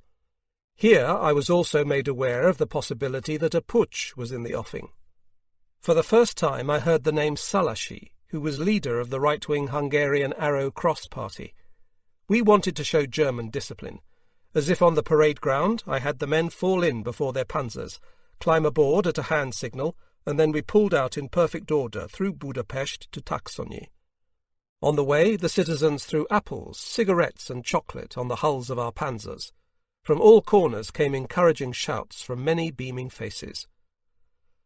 Our quarters at Taxony were good. The battalion command post was in the next village, and that evening I reported to the commanding officer that all the men were present and the company operational. My men sat up until late in the night with the villagers in the bars. At 0200 on the 15th of October I was brought instructions by dispatch rider to report to the battalion command post. Here I received orders thus: at daybreak transfer the company and all elements to Budakeszi. It was suspected that the Hungarian government, and also the Hungarian military, might be about to stage a putsch. The few German troops available were to proceed to the left bank of the Danube in order to keep a close watch on the situation. Budakeszi, a minor suburb on the Danube, had been chosen for the purpose. We were warned to be prepared for possible countermeasures against us by the Hungarian military, but nothing actually happened. In the afternoon the situation became clearer. Admiral Horthy, the Hungarian vice-regent, had sent the Soviets a request for an immediate armistice. Hungarian radio had broadcast a speech by Horthy in which he made his decision publicly known. The attitude amongst the Hungarian troops towards us deteriorated fast, and even took on a hostile character. It was now inadvisable to show ourselves in the city, because the Honved had put up barricades everywhere. The population, on the other hand, appeared to be rather downcast. We were often stopped and told that we should not allow this disgrace to be perpetrated. It seemed to me that the honour of the people had been deeply wounded. The battalion went to combat readiness. Meanwhile, previously prepared measures and action by the Hungarian right-wing opposition came into play. The Arrow Cross, who saw the radio proclamation as the signal for their long-awaited seizure of power, occupied the radio stations and broadcast a counter-order. As a result, Arrow Cross organisations and numerous Honved and gendarmerie units came over to the German side. In the city there was shooting at various places. King Tigers occupied all the Danube bridges and prevented any traffic passing between Buda and Pest. My No. 3 company was now stationed as alarm company in a park right on the edge of the city. All Hungarian units not declaring for the German side were disarmed. Everywhere small squads accompanied Tigers for this purpose, and almost everywhere encountered no resistance. I went personally with Hauptmann von Eichel-Streiber with 2 Tigers to the Hungarian military academy, and required all the officers and men there to surrender their weapons. As I stood in the office of the Academy's commanding officer, an aged, white-haired colonel, he immediately offered me his sabre with a salute. Also, with a salute, I returned the sabre. I had read of a similar scene in a book somewhere, and I had found it very impressive. Afterwards, I sat in his apartment and took tea with him and his family. He felt deeply the shame of Horthy's offer of an armistice to the Soviets. The military action planned for the evening, for which a Waffen-SS unit and elements of our battalion were standing by, was called off in the early hours of the 16th of October. At 05:35 hours, Horthy bowed to the pressure of the German countermeasures and ordered his guards to offer no resistance. At 05:55 hours, he left Castle Hill. One battalion of the Life Guards in the Citadel Park did not receive his order, so that an incident occurred in which 4 German soldiers were killed. The military action therefore began at 0600 hours, and Castle Hill was occupied. This involved No. 2 Company of our battalion. I had detached a half-platoon of my company at the War Memorial below the castle as a reserve, while the bulk of the company protected the bridges over the Danube with their Tigers. There was only some sporadic shooting in the city, so that German troops could be withdrawn in ready response groups.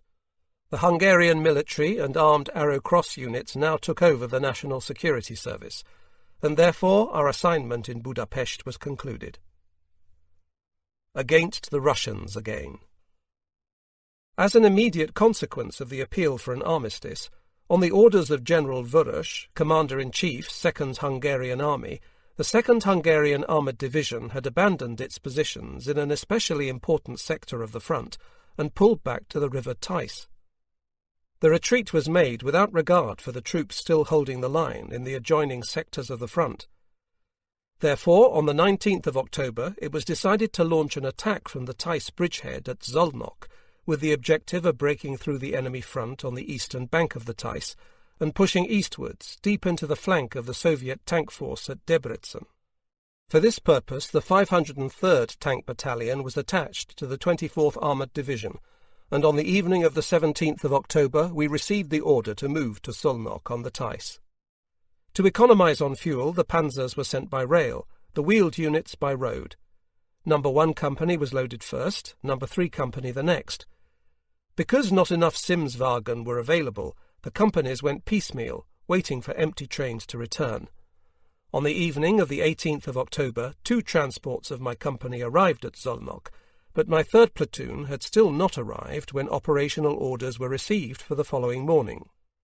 We were to form the spearhead for the 24th Armoured Division attack. No. 1 Company was present and correct, but I only had 10 panzers. Our orders were to advance at first light following a brief artillery preparation, break through the enemy positions, and then turn aside to the town of Mezotur to the southeast and capture it. Immediately after that, we were to advance northeast via Turkeve to take the high ground at Kisuisalas. Next to nothing was known about the enemy positions, not even that a Romanian division would be facing us. I had received the order to attack when it was dark. Now the work began. Maps had to be found and pasted together, conferences with panzer commanders set up. In between, I had to see the commanding officer at the battalion command post. I didn't know whether I was coming or going. When I arrived with the company at the readiness position in the small Theiss bridgehead southeast of Szolnok, I had the feeling that we were only half prepared and that nothing would go to plan. Yet everything went off perfectly. Yes, I could rely on my people. The attack was scheduled for 0500 hours, spearheaded by No. 1 Company. The hours preceding an attack were always nerve-wracking. It was still dark. I assembled the crews and went over the coming operation with them again. Every man had to know what would be expected of us. The field kitchens brought us hot coffee, the panzer engines were warmed up, the radio was plugged in and the connections checked. The hour arrived and the commanding officer gave the order to move out, using the code word of the day. For frequently used orders and expressions, we had code words changed daily for security reasons. Hardly had I relayed the order to my company than the Tiger engines howled and No. 1 Company crossed the German front line, followed a few minutes later by No. 3 Company. The attack which now unfolded was a major exception, for mostly an attack never went as expected. Shortly after we had crossed the main German front line, the first Romanians came towards us. We succeeded in crossing a dam at right angles across our direction of advance, and which from the map had been our biggest worry. We reached the next village quickly, the Romanians attempting to flee in vain. We waved them aside from behind, since we had no time to bother ourselves taking prisoners. There was a barrier of anti-tank guns which we crushed, and with that, as we discovered, we had gone through all the defences to their entire depth.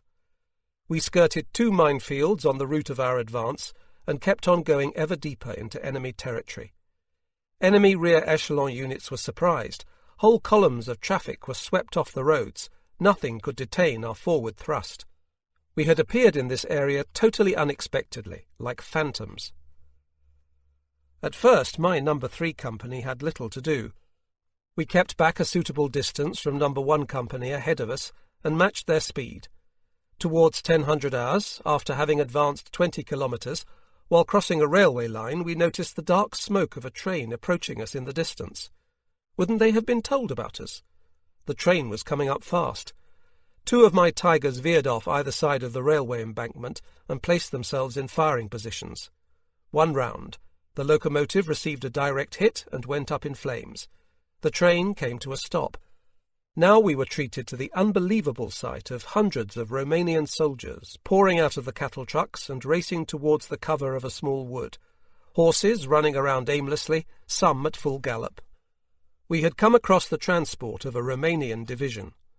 We shot their wagons loaded with vehicles and equipment into flames, but had no time to stay, for our orders were to support No. 1 Company, which had now gone further ahead. Late that afternoon we reached the town of Memoirs, the first intermediate objective of our battle group.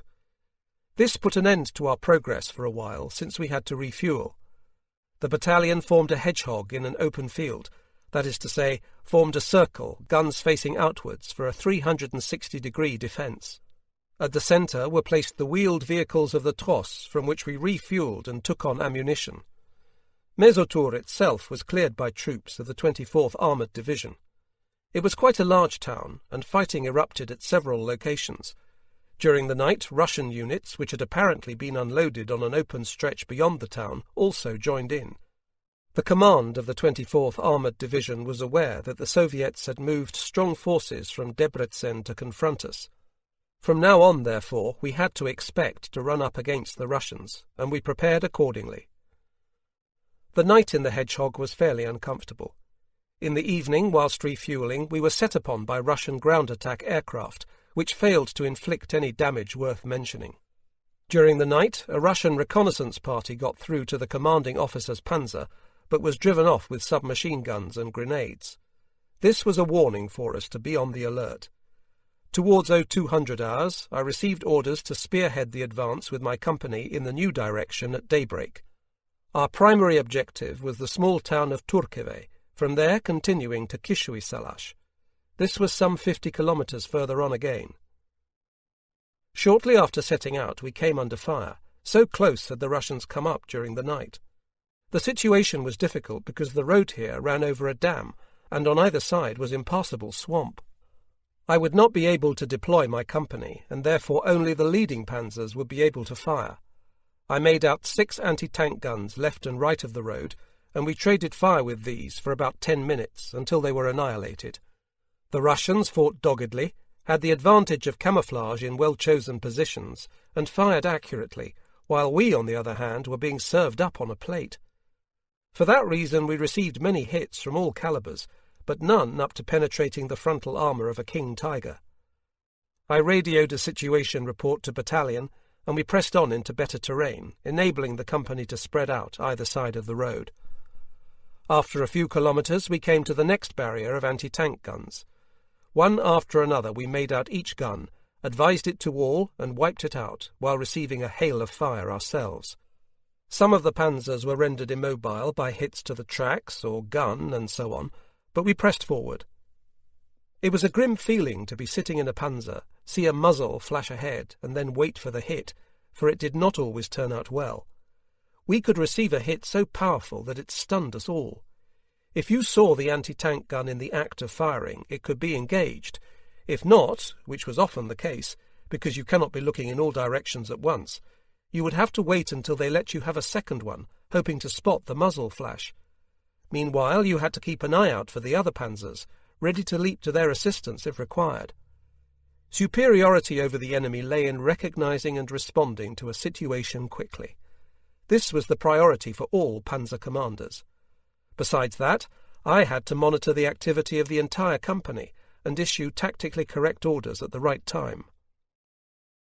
In my command panzer, I had one radio transmitter and 2 receivers. During an attack, messages were received incessantly. This panzer had recognized the position of an anti-tank gun. That one was out of action.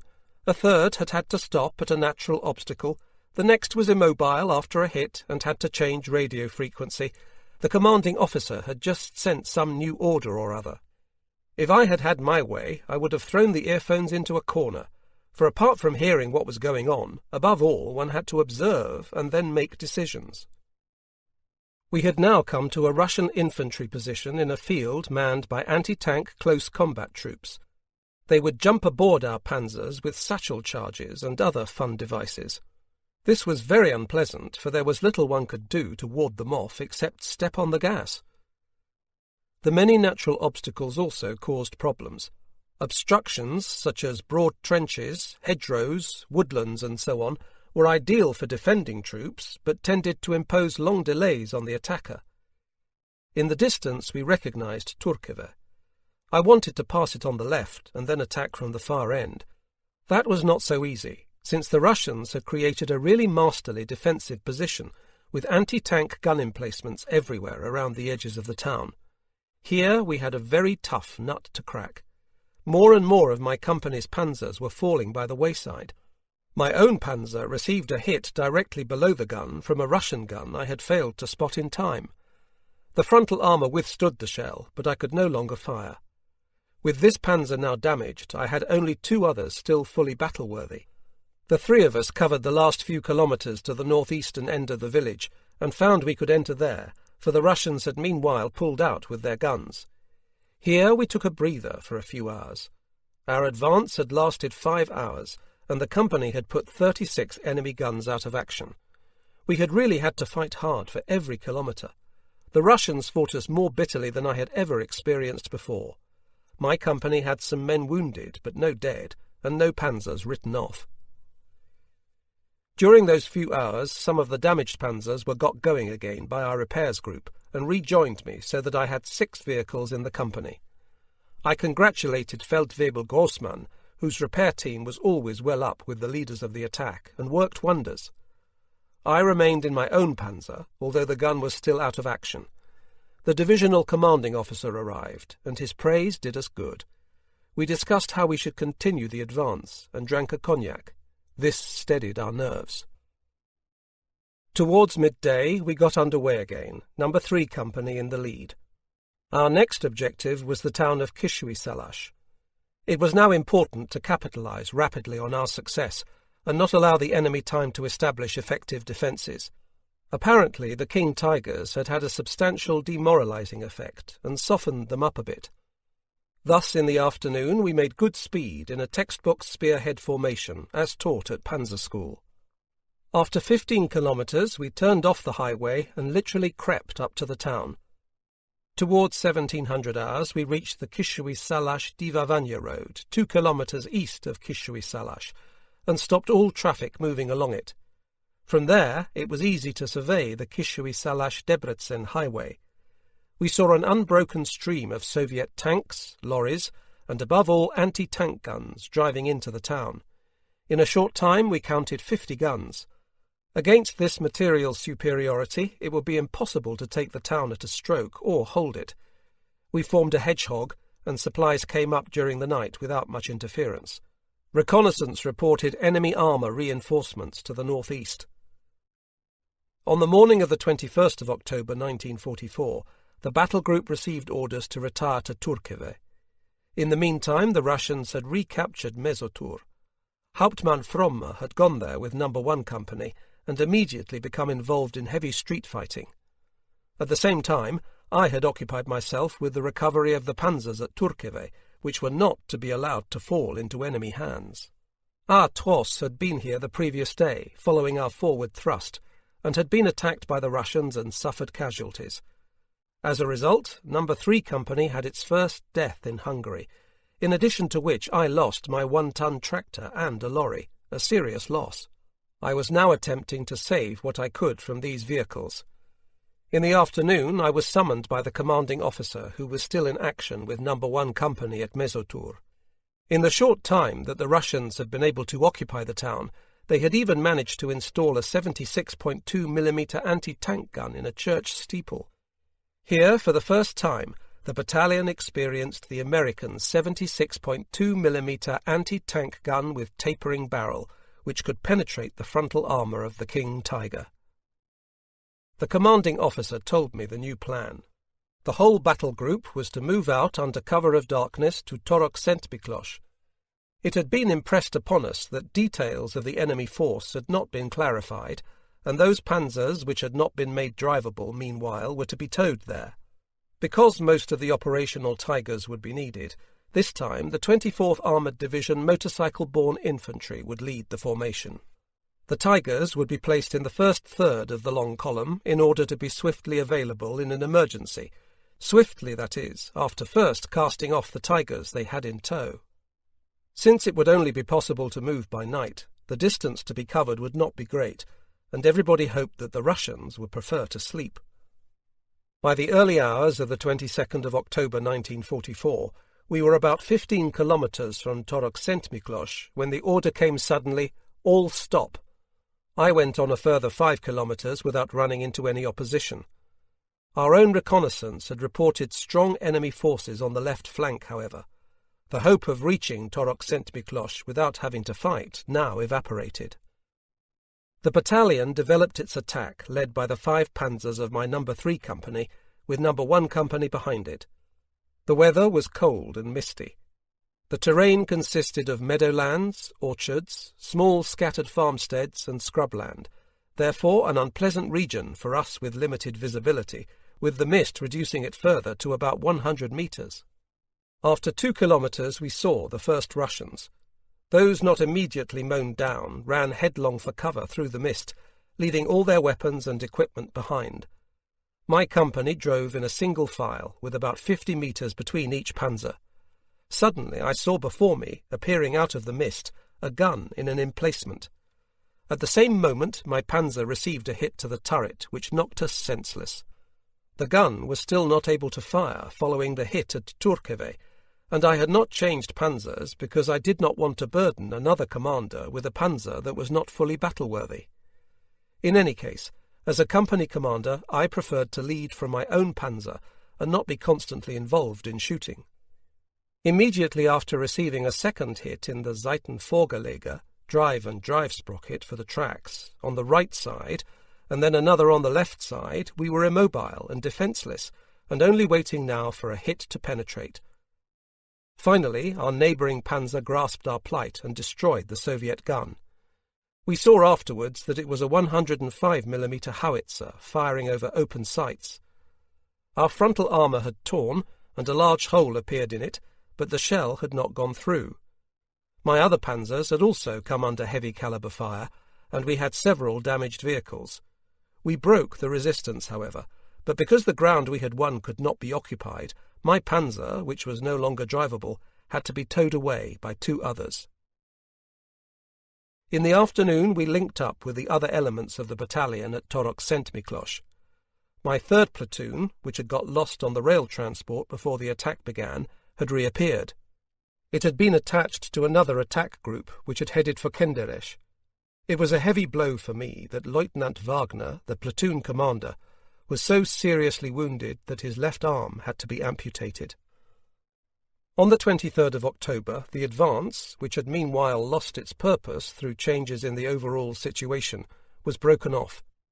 The 3-day advance, in which we had been attached to the 24th Armoured Division, had not changed the outcome of the battle for Debrecen, which fell into Russian hands on the 21st of October, although it probably delayed the Russian thrust into the rear of Army Group Wöhler, desperately fighting its way from eastern Hungary to the Theiss. My non-operational panzers were towed back to the workshop, working flat out at Jasivani. Every company was naturally keen to have as many panzers operational as possible. There was a healthy competition between the companies, and especially between No. 1 Company and No. 3 Company, where the constant rivalry extended as to which of the two could knock out the most enemy tanks. Those of ours still operational were divided up over the next few days into several small battle groups, positioned either side of Szolnok to protect the bridges over the Theiss, and we held a bridgehead at Szolnok too. The Russians were very fast-moving and often disappeared at the sight of our King Tigers. Meanwhile, the rainy season had set in, and it poured down. One might think that a panzer was watertight. On the contrary, water always found its way in. Because movement in the panzer was very limited by how cramped it was, if it rained all day it was very unpleasant inside. Constant drips falling on your head or neck could drive you mad. The Russians had established their first bridgeheads across the Theiss. All we could do was try to prevent their being enlarged. These operations on the Theiss were frustrating because one rarely had successes, but had always to be operational, expecting an enemy attack. Apart from that, it was wet, cold, and one felt covered with mud. The situation in the outer approaches to Budapest had worsened dramatically. On the 1st of November 1944, powerful Russian forces advanced past Kecskemét towards Budapest, encircling the 24th Armoured Division either side of Kecskemét, temporarily splitting it up into 3 groups and overwhelming the divisional command post. Our battalion moved up with a Panzer Grenadier Regiment in order to free the encircled parts of the 24th Armoured Division. This time, No. 2 Company was the spearhead, my No. 3 Company following, and then the HQ and No. 1 Companies. Soon we came across Russian troops following their forces heading for Budapest and crossing our path at right angles. They were taken by surprise, for until then their push towards Budapest had met no resistance. After dealing with the problem, our approach continued along the road to Kecskemét. Suddenly, No. 2 Company in front was halted by strong anti-tank units. From my position at the rear, I could not intervene directly. Lieutenant Brodhagen's lead vehicle went up in flames. Right and left of the road the terrain was difficult, consisting of vineyards and market gardens interspersed with patches of meadow and fields. Additionally, it was now dusk, and the failing light made observation increasingly difficult. The enemy emplacements could only be spotted by their muzzle flashes, and aided by this point of reference alone, we had to engage the enemy in the twilight.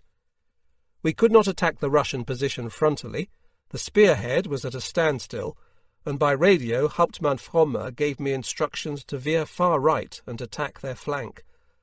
I gave the corresponding order to my panzers. I did not like this situation at all, and now, during a short pause for observation, I saw that the ground was swampy, and my panzer had begun to sink in. I could not regain firm ground, and 2 of my other panzers had already stuck fast. An unpleasant situation in the face of the enemy. Obviously the Russians had selected their position here with foresight, knowing that on account of the difficult terrain they could only be attacked by panzers frontally and not from their flanks. The outlook for my 2 bogged-down panzers was extremely unfavourable, for recovery attempts under fire are very hazardous. Finally, 2 hours after darkness fell, we managed to get both of them free. This may be easy to describe on paper, but how many setbacks we experienced in the recovery of these weighty colossi! How often the hawsers had to be reattached, how often they parted, how often an almost salvaged panzer slipped back into the morass. That was truly hard work. Now I had all my panzers on a firm road surface again. Meanwhile, assault troops from the Panzer Grenadier Regiment had cleared out the remaining pockets of resistance. Most of the Russians had pulled out beforehand.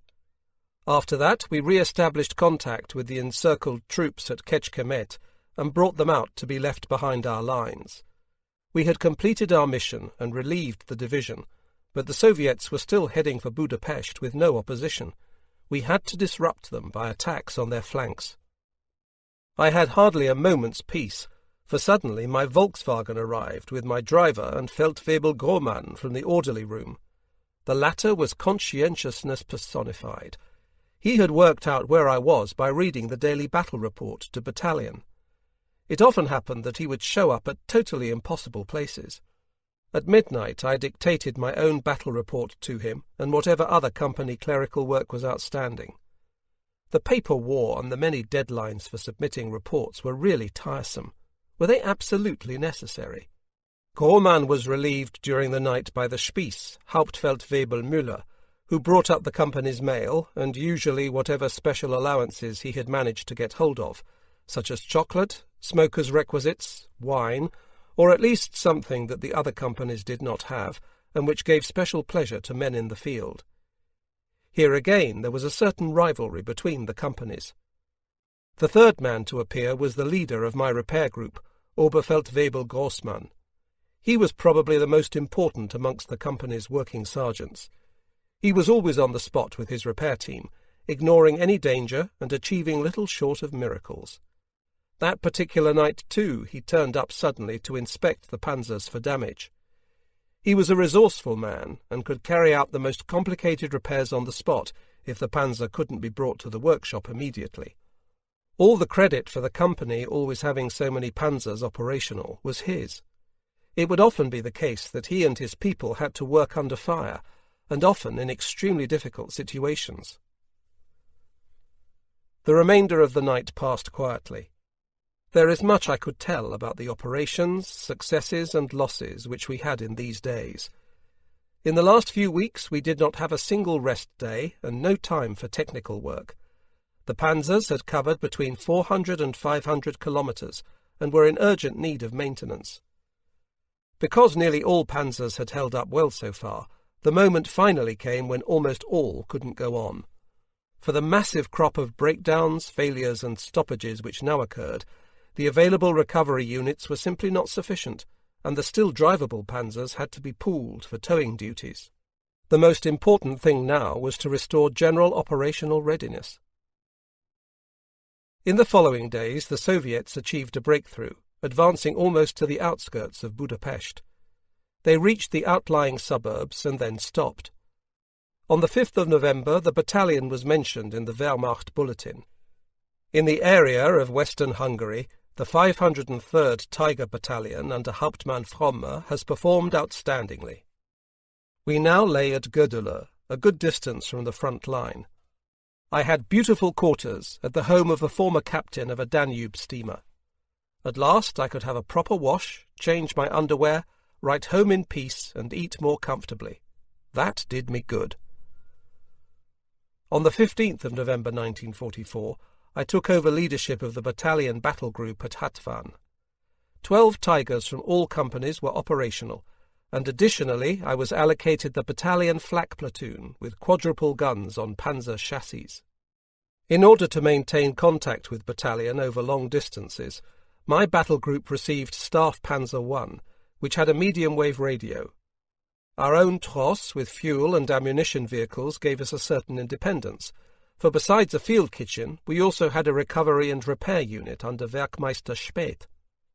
I was therefore fully autonomous for the impending operations. Every 2 hours I had radio contact with battalion. Every evening I made a report of my successes and requested fuel and ammunition, which would be brought up during the night. My battle group was now attached to the 1st Panzer Regiment of the 1st Armoured Division. The regimental commanding officer was Major D. Up to the 18th of November, my battle group had initially to cover a large sector, which by reason of the unfavourable circumstances of the terrain was difficult to monitor, and it secured the withdrawal of elements of the 1st Armoured Division to a new defensive line at Jónggyes. We had to intervene repeatedly, rather like a fire brigade, whenever enemy tanks appeared in the area. A new order took my battle group to Jónggyespata, a village in the Matra mountains. On the way I was stopped by an agitated Staff Officer 1A of an infantry division, who informed me that 2 kilometres ahead a Russian tank had broken through into the infantry position and that our own infantry had not been able to deal with it. I sent a Tiger forward and followed in my Volkswagen in order to make contact. I worked my way forward with the infantry company commander to within 20 metres of the T-34. I regretted not having a Panzerfaust with me, but the infantry had had enough of such close combat endeavours, having lost men during the first efforts to destroy the tank.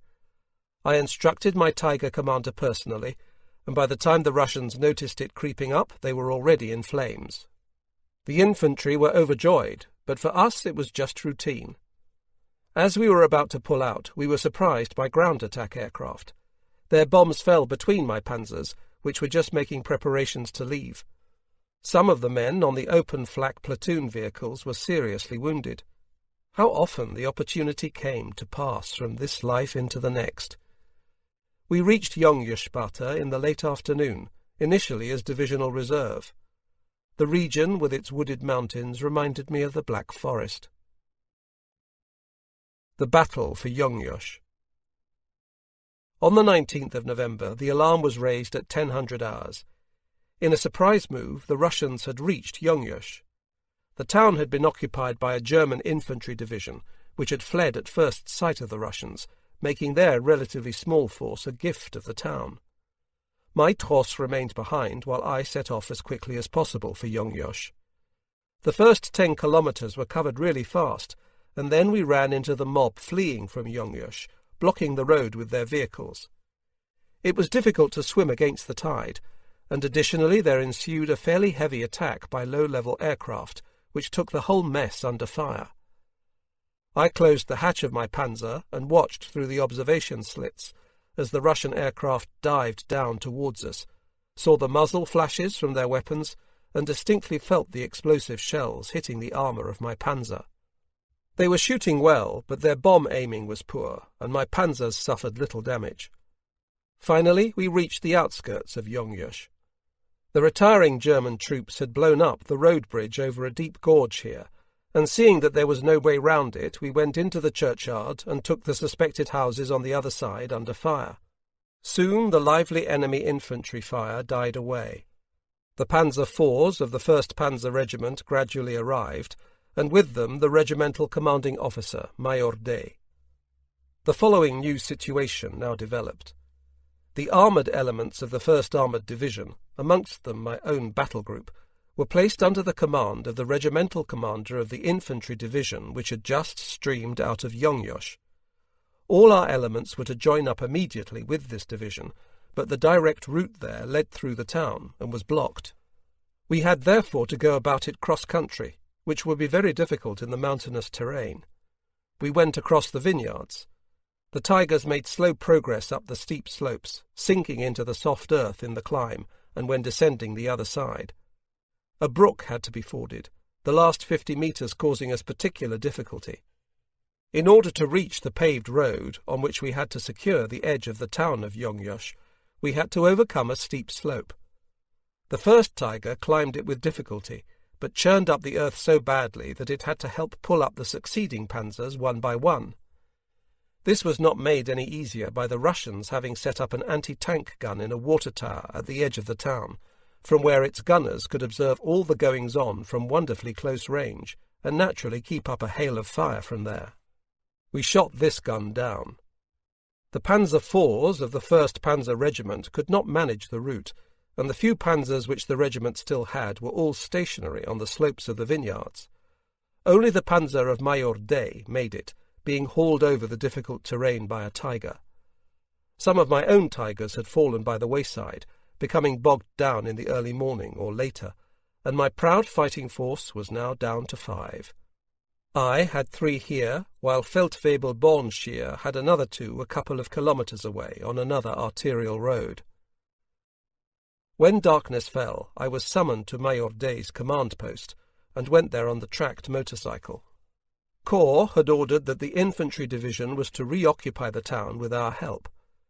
It was not an attractive proposition, but one could understand why they wanted it done. When I heard the details, I was slightly shocked.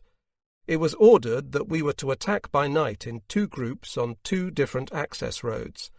The right group, under my command, consisted of my 3 Tigers, 6 or 7 armoured personnel carriers, armed with triple heavy machine guns, and about 100 infantry.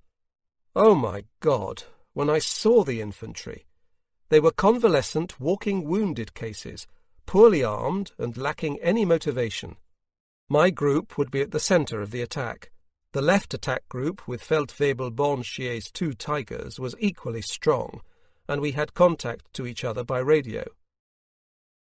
With this force, led by Major Day, we were to set out at 0200 hours, fight our way through the town, and link up with elements of the infantry division on the other side. This was an operation which led through houses and a confusion of streets of a not insubstantial town, occupied for 24 hours by the Russians, who were undoubtedly expecting an attack. What madness! Quite apart from the prospects of disaster, I had grave doubts about the fuel and ammunition situation. I would have to sort that out somehow.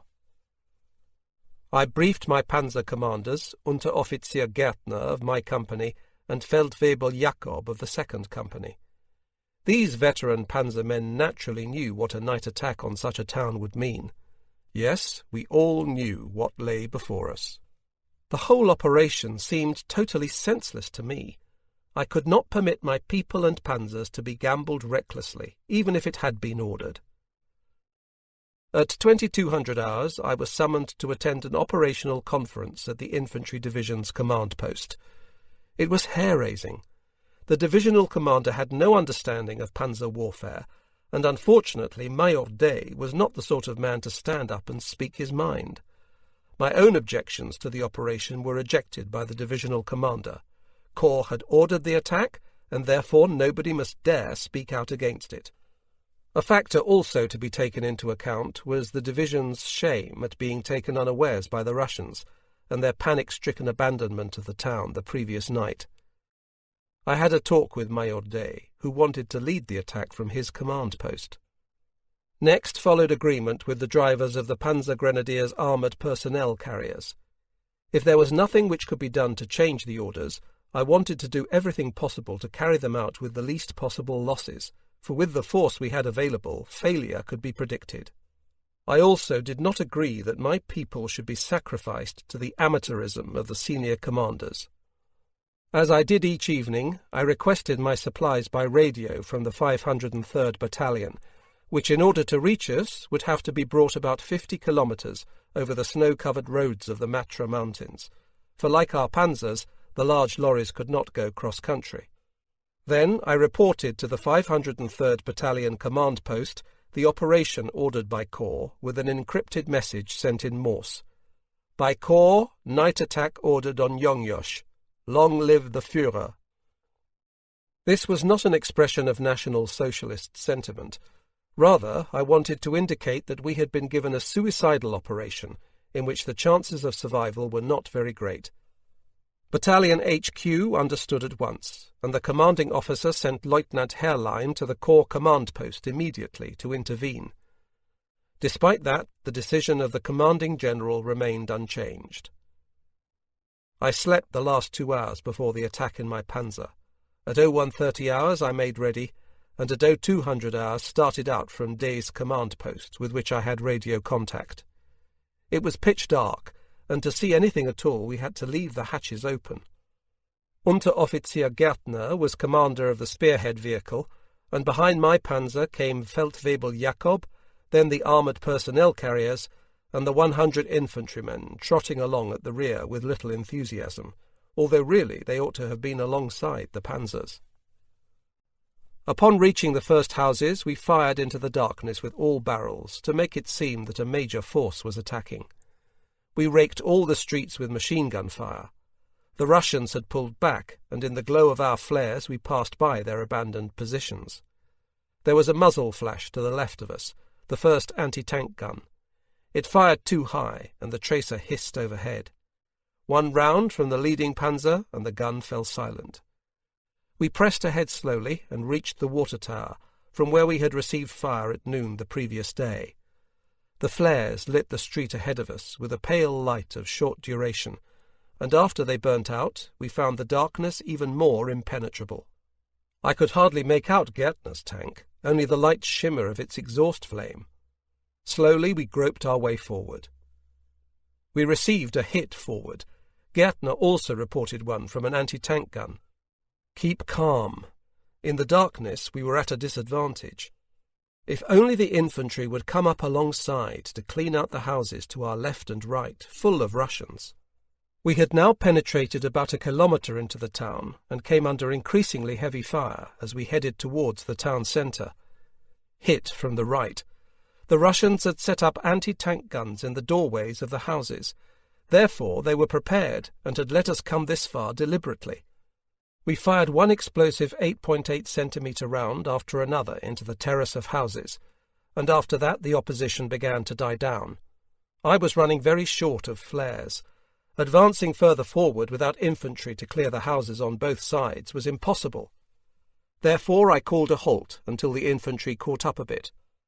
Armed with a submachine gun, I dismounted and hurried back to the armoured personnel carriers and collected up all the flares they had, before continuing further back to the infantry. Finally, I found their commander, an Oberleutnant. He was helpless and had no control over his men. Then a brave Unteroffizier arrived, with a group offering to at least clear out the houses either side of the panzers. Upon entering the first courtyard, the Unteroffizier in the lead, he was hit and fell dead.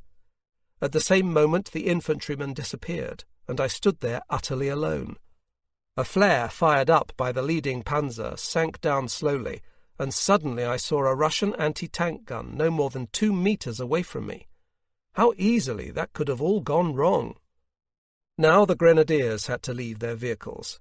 Armed with submachine guns, hand grenades, and Panzerfaust, they forced their way into every house, and in bitter fighting occupied the buildings either side of the panzers. We pressed forward into increasing Russian resistance. There was a crossroads ahead, which we did not like the look of.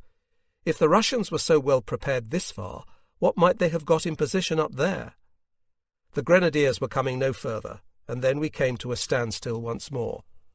My radio connection to Pz.Mk.III was worsening, and in any case all I was getting from him were orders such as "keep attacking."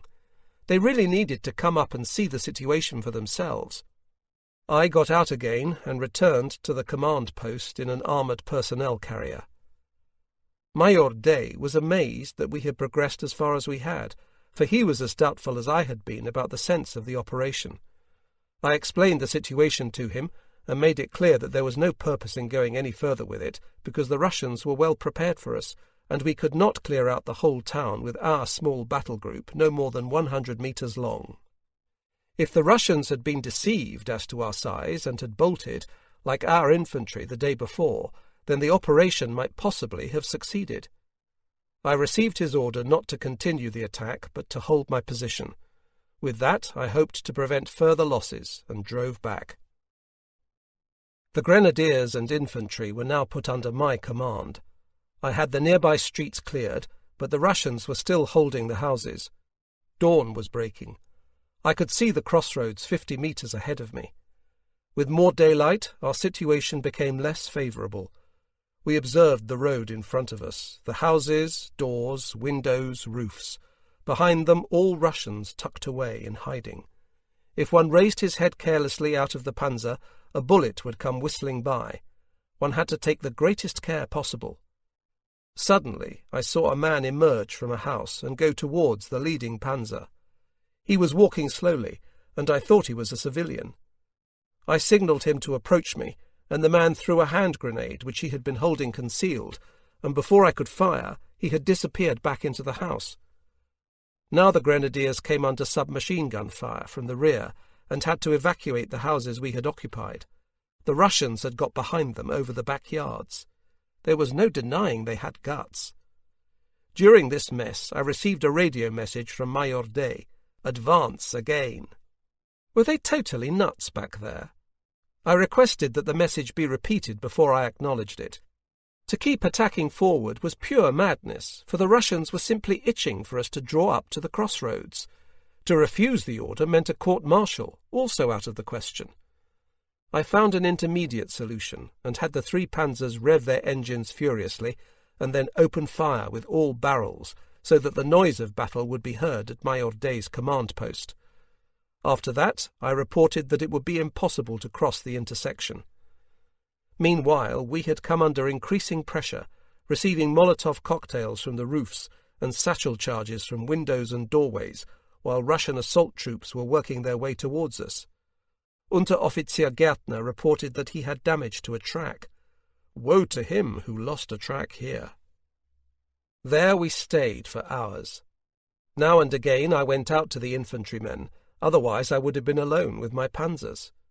What we were doing here was lunacy. Whatever could be the purpose of holding this area of the town? My thoughts regarding the higher command were not edifying. I was just getting back into my panzer when the Russians attacked. They had worked their way up to the left and right of us slowly, and suddenly opened a hail of fire on the poor grenadiers. These were forced to dismount, and suffered heavy losses doing so. Russian assault troops were also sneaking up through the side streets. In order to seal off these approaches, I had the triple guns brought up. Then, finally, came the order to pull out. It was 1400 hours, and we had held this position for 12 hours.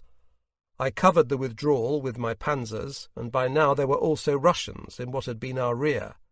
We rolled slowly out in reverse, firing at anything that moved.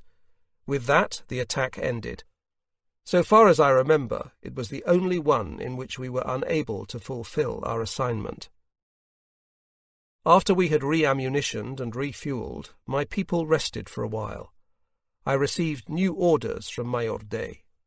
Previously, he had invited me to dine with him, and the cognac did wonders for my nerves. So now we could get on. I had a difficult new assignment to carry out. During the night, 2 Tigers recommissioned by the repairs group had attempted to fight their way through to me. The 1st Armoured Division had meanwhile discovered a route capable of use by tracked vehicles. After fording a river, one of the Tigers had become hopelessly bogged down in a sunken road. I had to retrieve this vehicle. I also had to lead my battle group back to Gunlayer to form the 1st Armoured Division Reserve. More bad news arrived. While on the way to me the previous night, Lieutenant Rambaud had had an accident with the tracked motorcycle and had been taken to a military hospital. Now I had no officers in my company. The battalion already had 8 lieutenants out of action. Before night fell, I borrowed an amphibious car from Mayorde and drove off for the position where the Tiger had sunk in. The car had all-wheel drive and was especially cross-country capable. It would be hard to believe the condition of the road. Bottomless mud, over which even the amphibious vehicle made poor progress. We had to get out and push over a number of stretches, and so the journey took hours. Night fell, no moon. We drove without lights, and were no longer sure whether we were in front of or behind the Russian spearheads. There was no static front line, and nobody knew the whereabouts of friend or foe. Now and again we stopped and switched off the engine, listening out for the sounds of tanks or other vehicles. One always had to be aware of every possibility. Finally we got to the bogged-down Panzer. The crew was working feverishly, but the recovery was unimaginably difficult. 1 Panzer alone would not be enough.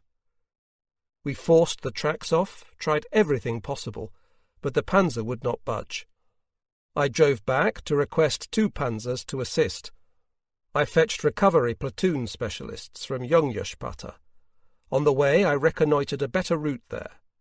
We drove steeply downhill over narrow vineyard paths and on the other side steeply uphill, forded small brooks, and went through villages long since abandoned by German troops.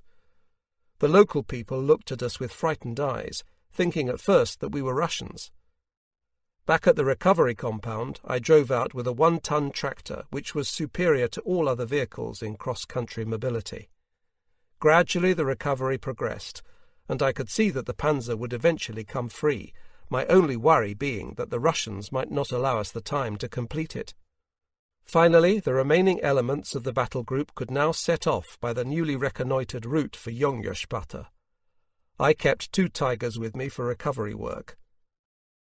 I gave orders for any bogged-down Panzer to be prepared for destruction, and drove back to the 1st Armoured Division command post to report that elements of my battle group were beyond our lines, and that the way back had to be kept open for us at all costs. Therefore, division could not yet move out to Gunlayer as planned. Returning to the site of the casualty, I re-established radio contact, and was informed that the recovery had been abandoned, and the Panzer destroyed. The story here was that the bogged-down Panzer had finally been hauled free and was being prepared for towing when the first Russians appeared. The towing hawser was attached while under fire. The Russians had not yet got to the Panzer when it slipped back and stuck again, more firmly than before. Salvage was now out of the question, and with great difficulty the hawsers were removed and the Panzer set alight by gunfire. The salvage team set off on the 10-kilometre drive through enemy-occupied territory, or at least no man's land. I went to meet them with 2 Tigers, in order to assist if necessary. Eventually we reached our own front line, which lay about halfway between Yongyos and Yongyos-Pz. Here a new defensive line had been established by the 1st Armoured Division, and everybody now awaited the advancing Russians. My battle group moved into quarters at Yongyos-Pz, and the repair group immediately set to work. Next morning, the 21st of November 1944, a number of panzers were returned to us from the workshop. My fighting force now consisted of 10 panzers. At Yongyos-Pz, each crew had been allocated a house, and I had set up my command post in the well-kept quarters of the parish priest. Battalion sent me Lieutenant Fürlinger, so that I no longer had to do everything myself. In the other rooms of the command post were lodged the runners, and the radio-equipped armoured personnel carrier of the reconnaissance platoon, via which I had contact with battalion, was parked in the courtyard. In the afternoon the alarm was raised, and the Russians attacked. We were lucky and knocked out 9 of them, some of them while stuck fast in the boggy ground. That evening we were all back at our quarters celebrating. There was wine in the parish cellar, and every house had wonderful fruit. For the evening meal my crew prepared a goose. Next morning I sent only 2 panzers ahead on lookout duty. They had to report the situation to me hourly. Everybody else could rest. I frequently went to the divisional command post, also at Yongyos-Pz. That evening I reported to battalion some successes against enemy tanks. In the evening Major Frommer visited me, and we were all in the best of moods. We dined on filled omelettes and sat together until late in candlelight. Next morning, the 23rd of November, we were rudely awakened by Stalin organs, multiple rocket launchers, firing into the town. In our quarters the windows shattered, very unpleasant. I found out from division what was afoot and sent 4 Tigers forward. Soon I received the report that 8 enemy tanks had been destroyed, and that meant 25 in only 3 days. At division I requested the Iron Cross Second Class for several soldiers who had particularly distinguished themselves in the last few days. These were handed to me at once, and I was able to pin them on the recipients shortly afterwards. In the afternoon, in addition to the Stalin organs, there were some unpleasant fighter-bomber attacks. The radio-equipped Special-Purpose Vehicle 250 in the courtyard of my command post received a through-and-through hit which damaged the engine cooling system, but a replacement was sent by battalion within a few hours.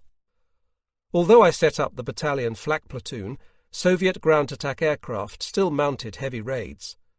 During one of these, Gefreiter Böhler, an excellent panzer driver, was wounded by a bomb splinter and had to be admitted to the military hospital. After that he lost his enthusiasm, and I advised him strongly, though his wound was nowhere near healed, to discharge himself from the field hospital and rejoin us in order to avoid being transferred to the rear. His wound had not healed by December, and I took him with me to the hospital in Vienna. That evening the 1st Armoured Division command post was moved further back because the situation in Yongyos-Pz had deteriorated. I sent my own tross back too, in order not to expose them to danger unnecessarily. Only the armoured elements remained forward. Lieutenant Fürlinger and I had a very good time. We ate well, enjoyed fine wines, spent half an hour now and again in the cellar during air attacks, or a few hours on lookout in the Panzer. It may sound unlikely, but for us it was a period of convalescence. I went daily to division to discuss the situation with the 1A staff officer, and sometimes, if the situation allowed, visited the workshops to put them under pressure. This was really not at all necessary, for the senior foreman, Neubert, ensured that no time was wasted. For me, he was a fatherly friend. In the spring of 1944 he had been awarded the Knight's Cross to the War Service Cross for his outstanding achievements, and fully deserved the decoration. One never left him without being served an evening meal and some schnapps. On the return journey I would usually call in at the battalion command post in order to see how things were going. As company commander, one always had concerns or requests to put to the commanding officer or his adjutant. The commanding officer spent much of his time at corps, division, or the army group. Then the high command commissions would come snooping around, people who never brought with them anything worth having. Towards the end, the last weeks at the front. I had been commanding the battle group for almost 3 weeks. In reality, Hauptmann von Eichel-Streiber, commander of No. 2 Company, who was currently at Waxely with the 3rd Workshop Platoon, should have assumed command weeks ago. It did not worry me too much, for I had an easy billet. The commander of the 1st Armoured Division helped out here by requesting from me that the battle group, for so long as it remained attached to the 1st Armoured Division, should remain under the command of Lieutenant von Rosen. Therefore I could carry on. This was a fine recognition of my service. Division ordered us by telephone to transfer to the 1st Infantry Regiment's sector. The move there was difficult because we could not cross a small bridge and had to make a major detour through vineyards with their heavy ground.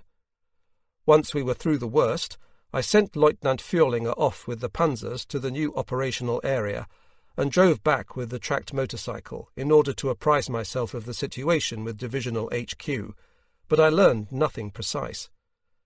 I reported to the command post of the 1st Infantry Regiment, where I was told that my panzers were already in action. I saw from the map where they must be, and hurried there on the tracked motorcycle. I recognized the panzer tracks in a field, and drove for kilometre after kilometre. I thought that the advance must have made good progress despite the difficult terrain, mud knee-deep and no exaggeration. Meanwhile it had got dark, and it surprised me that the panzers could have made any progress at all here. I hurried on more kilometres, or at least so it seemed to me. I began to become ever more doubtful about the business. Never a German soldier, or even a trace of one. If I hadn't had the unmistakable tracks of a tiger in front of me, I would have thought myself to be deep behind the Russian lines. Then finally I found my troops suddenly appearing ahead in the darkness. Lieutenant Fürlinger approached me. He had a recent head wound and was incredibly lucky to be still alive. He fell in March 1945. He had been proceeding with the commander's hatch open, since it was impossible to see anything from inside the panzer at night. At the very moment when he had bent down to say something to the gunner, his cupola was hit, and he received splinter wounds to the head. Afterwards it was determined that the wounds were not as bad as they first appeared. He made his report about the attack. The company had had to advance at once without awaiting my return. Besides the panzers, the flak platoon had been present, with their 2-centimetre 4-barrelled anti-aircraft guns, which were also very useful in the ground attack role. The advance had gone about 10 kilometres, right up to where we found ourselves now. They had no panzer grenadiers to scout ahead, and Fürlinger considered it to be a miracle that I had arrived on a tracked motorcycle unscathed. He needed to go to the dressing station as soon as possible, and I wanted the panzers out of this idiotic situation right away, for to be without infantry amongst the Russians was madness. I had a message sent to battalion for the surgeon. The panzers formed a hedgehog, and I gave command to the most senior sergeant. Then back to the command post of the 1st Infantry Regiment. They obviously felt bad about the situation, and so I was authorized to pull out the panzers and radioed the order forward without delay. Previously I had telephoned division to complain at the awful stupidity of getting the group to advance to the point where it now found itself. At midday the previous day, when I first made inquiries of division, it seemed odd to me then that, contrary to their usual practice, they had not been able to provide any precise information. As I knew now, they had not wanted to provide it, for if I had found out what this operation was like, I would certainly have called it off. It was forbidden to risk tigers except to hold up a Russian advance or make a feint to cover our own withdrawal. Tigers were irreplaceable, for at that time there were no more reserves. I had sent the coded order to my battle group to fall back, and after it was acknowledged, I set out on the tracked motorcycle to meet up with them at a certain bend in the road where a path continued across open country. The order had been acknowledged half an hour previously. They ought to have arrived in about 20 minutes. By then I had still heard no engine noises, only machine gun fire now and again from a part of the main front line not too far away. It was unpleasantly damp and cold. My shoes felt like lumps of clay in which I could hardly walk. This slush and mud, hardly imaginable to a city dweller today, was nauseating. After waiting an hour, I could control my impatience no longer, and drove forward to meet the panzers. Once again, kilometre after kilometre, stopping now and again to listen out for the panzers. The situation was discomforting, since I was only a few hundred metres from the Russian lines. I was glad to have brought a submachine gun along with me, and held it closer. If I stumbled into the Russians here alone, I would have used it on myself. I drove on, and soon reached the spot where I had found the battle group hours previously. Finally, they appeared before me. The situation was clear to me at once. 2 flak panzers, not particularly suited to cross-country travel, had bogged down hopelessly in swampy ground, churned up by the tigers. In the attempt to haul them free, a tiger had also stuck fast. Panzers can hardly move in soft ground, as every steering movement makes them sink deeper. Furthermore, it was going to be another dark night, and the Russians were nearby. We could hear Russian voices very clearly from a wood in the distance. With some effort we managed to get the tiger free, but it was damned hard work. The towing hawsers, weighing several hundredweight, had to be attached. Every coupling chain was heavy, some couldn't be moved, and the mud sucked our feet down. Finally all hawsers were attached, the panzers got ready to pull, and the great moment arrived when both harnessed panzers would heave together on the word of command. The bogged-down panzer moved a few centimetres forward, and the tracks of the towing panzers turned crazily, but achieved nothing, for they could obtain no purchase in the mud, and simply ground down deeper. The 2 harnessed panzers escaped bogging down themselves by a hair's breadth. A metallic sound, shouts, the engines were shut down, and everything fell silent. A hawser had snapped. How often it happened, and another flicker of hope died. This wasn't going to work, and we had to try something else, though I was close to despair. It was gradually becoming clear to me that this retrieval operation was senseless, risking all my panzers to free 2 flak panzers from a mud bath. Therefore I left instructions, prepared the flak panzers for self-destruction as a precautionary measure, and drove back to the command post, arriving there at 0200 hours. They had been looking forward very much to my arrival, because they were going to pull back the main front line at 0300 hours, and also evacuate the village in which the command post now stood. My panzers could not possibly get back to meet this deadline. Division had got us into this mess, and now they would have to deal with the consequences. They had no option but to postpone pulling back the front line in the hope that I could get my panzers free, but division had to have completed the withdrawal by daybreak without fail, and also the panzer grenadiers. This meant that we really had to get a move on. I downed a quick cognac with the commanding officer of the infantry regiment as a pick-me-up. Then I set off again on the tracked motorcycle. The situation there was unchanged. Meanwhile, another tiger had got bogged down, although later recovery efforts had succeeded. I was happy to have missed it, for my current nervous state was not the best. That night I was given to cursing more often than usual, and carried on like a slave driver. In such a plight one could not keep calm. It was a blessing that the Russians at least were peaceable. Had they suspected how it was with us, and been a bit smarter, they could have wiped out my entire battle group. I reconsidered the situation and examined the possibilities of recovery from all angles before coming to the conclusion that there was no alternative. In order to bring back at least the tigers unscathed, I had to blow up the 2 flak panzers, a 24-ton flak Panzer IV special purpose vehicle 161/3, the Möbelwagen or furniture van with a 3.7 centimetre gun, and a 22-ton flak Panzer IV special purpose vehicle 161/4 Wirbelwind with a quadruple 2-centimetre cannon in a rotating turret. It was not an easy decision to make, and I had to submit to a thorough inquiry later when Corps and the Army Group received the reports of their loss. At daybreak I reached the village with the command post and received the order to transfer to Yobagi and report there to the command post of an SS division. I led my battle group back the 15 kilometres feeling wretched. Such a night was harder on the nerves than a heavy Panzer attack. It was incidents such as these that gave Panzer men grey hair. I reported to the SS division. They did not make a good impression on me. We were provisionally the divisional reserve and moved into the village. I telephoned battalion and reported the night's events. We began the most thorough maintenance work on the panzers, outstandingly supported by Foreman Speth. Somewhat later I drove to battalion and had coffee with the commanding officer before heading back for a sleep, taking with me Lieutenant Kopper, who had been returned to the company as platoon leader a few days previously. We got on very well together. A half-day's work ensued until everything necessary had been set in train.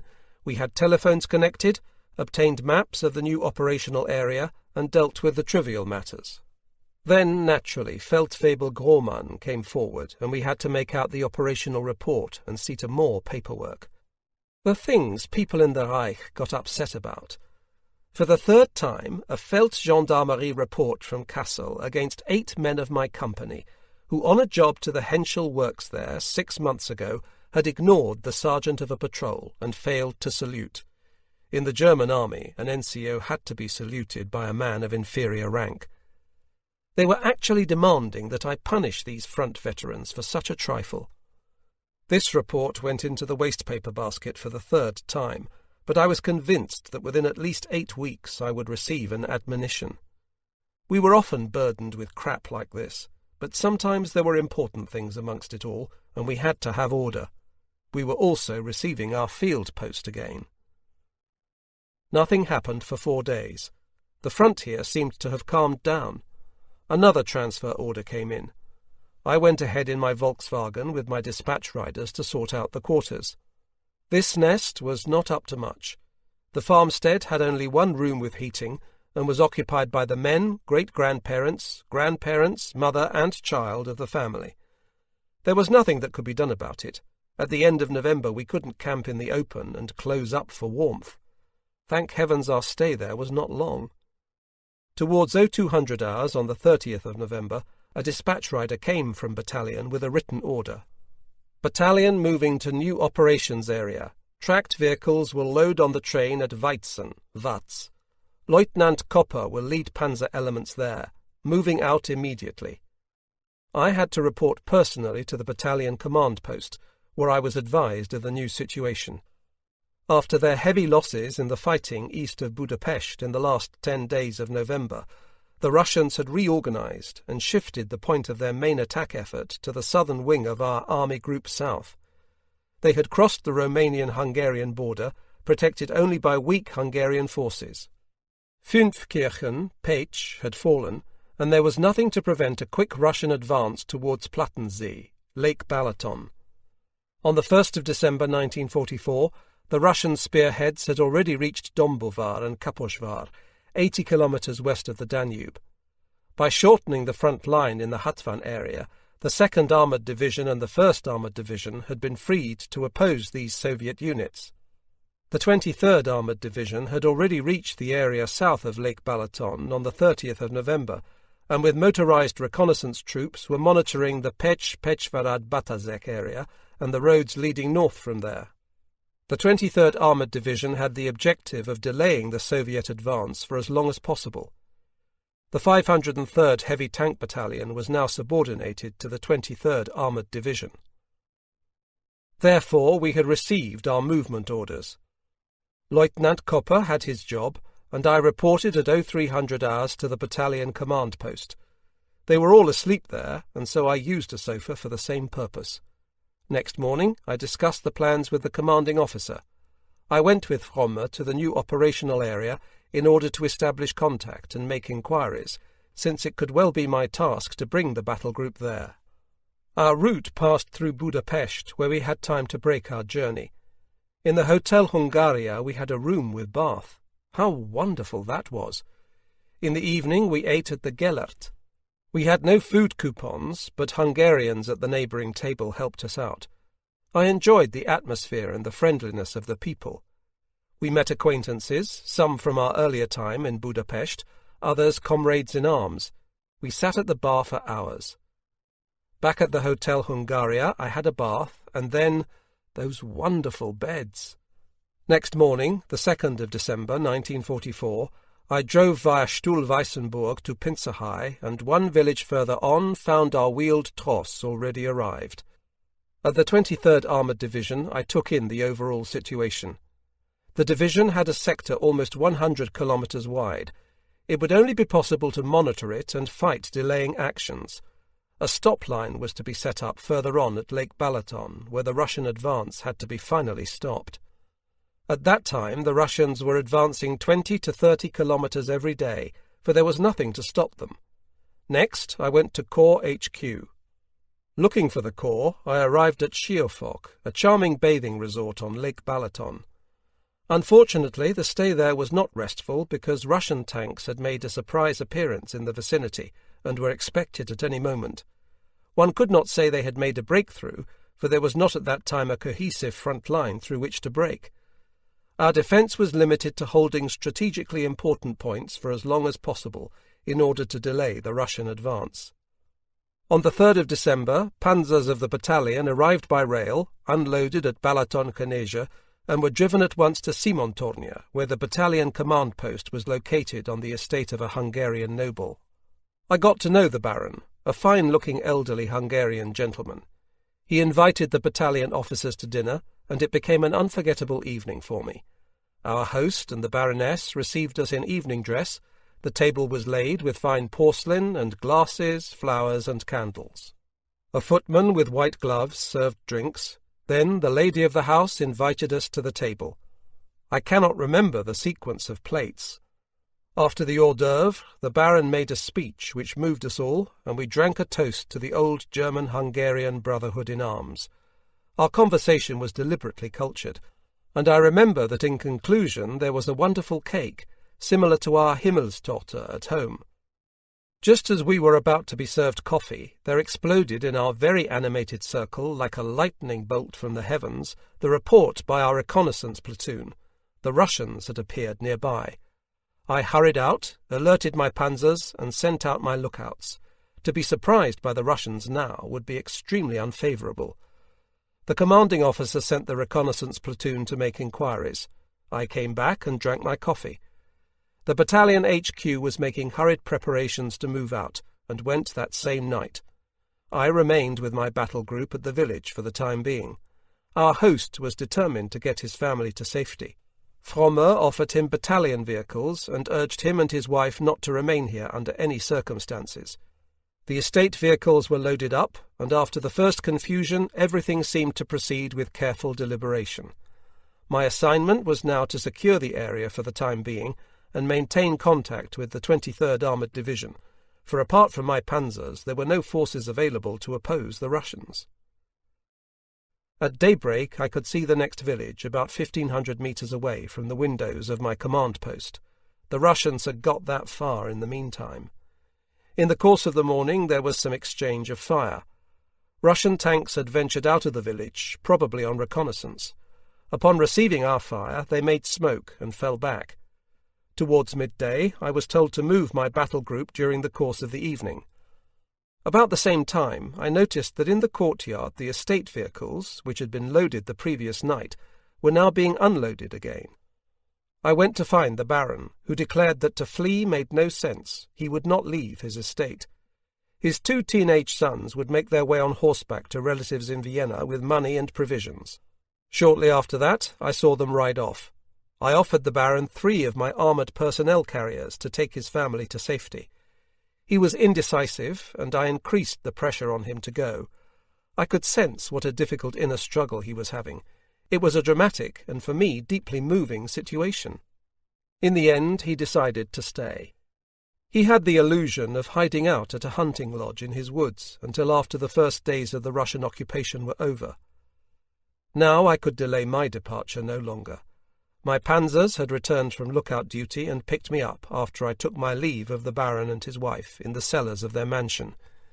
He gave me his calling card, and I wrote my home address on the back of it, so that we could keep in touch after everything was over. I never discovered what happened to him, or whether his 2 sons ever reached Vienna. It was a sadness for me that I was unable to help him, but I could not fight the war on my own.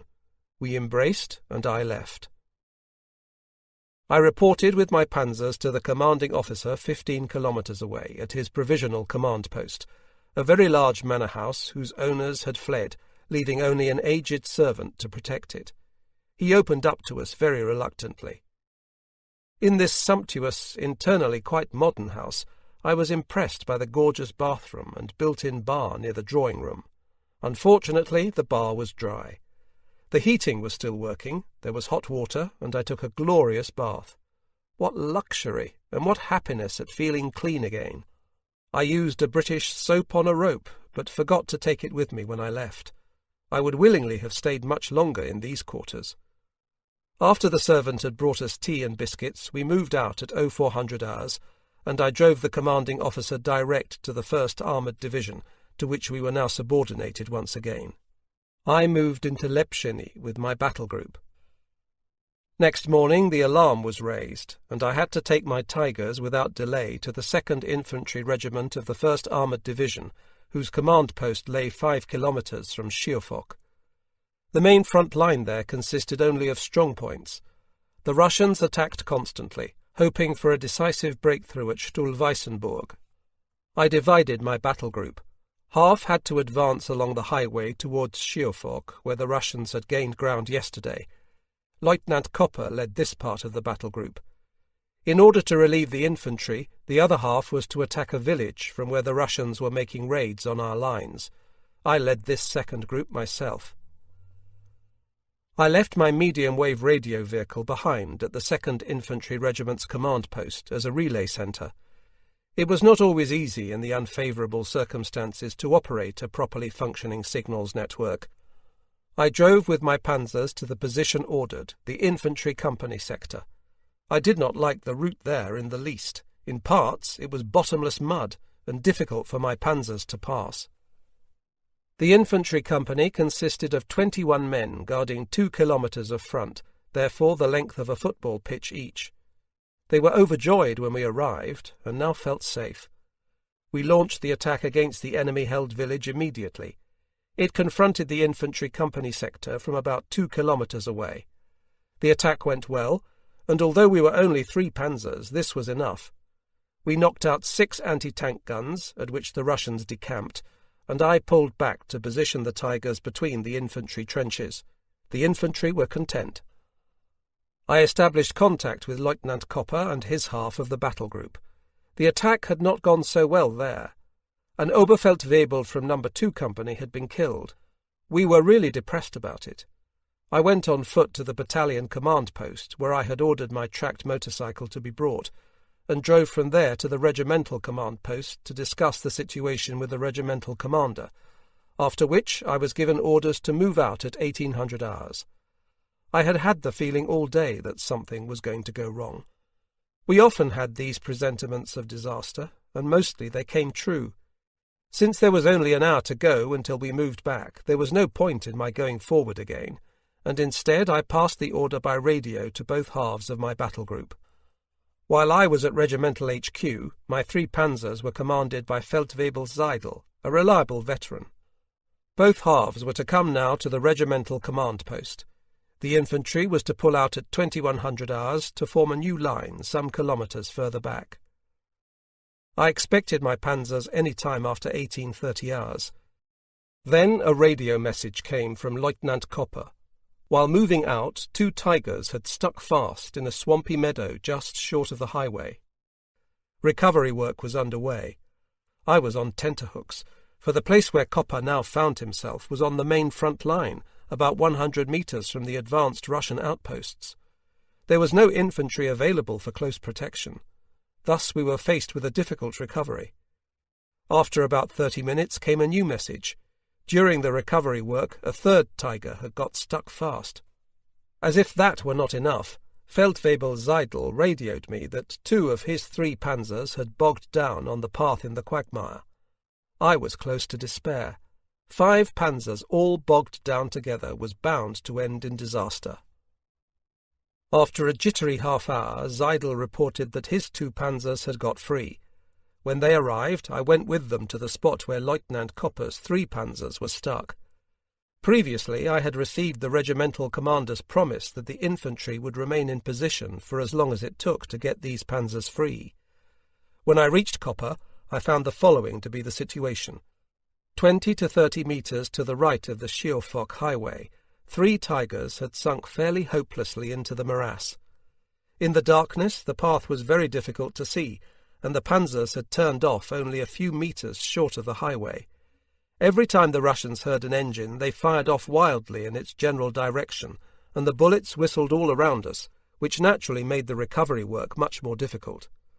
Before starting up an engine, everybody had to take cover, for the Russians were shooting with everything they had. Artillery at quite short range, mortars, anti-tank guns, machine guns, you name it.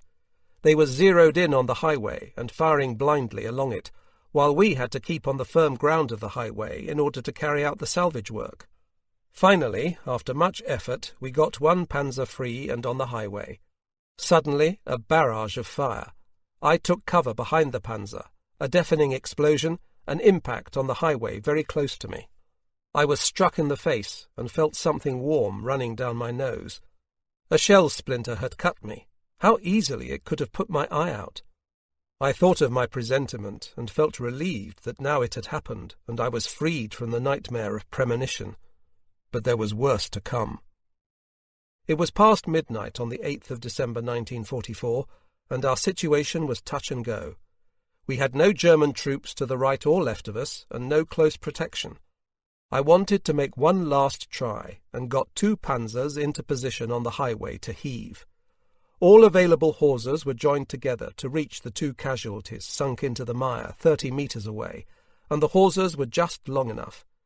When everything was ready, the order was given for all men to take cover in the panzers, and then the engines were started up at an order given by radio.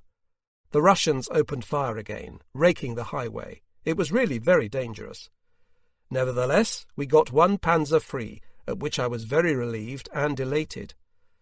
After things had quietened down a little, I opened the turret hatch, intending to sit up and supervise the recovery of the other panzer. At that moment, I received from the rear a blow to my right shoulder, and my right arm hung down limply. This time I had been hit badly, a through and through to the upper arm, bleeding heavily.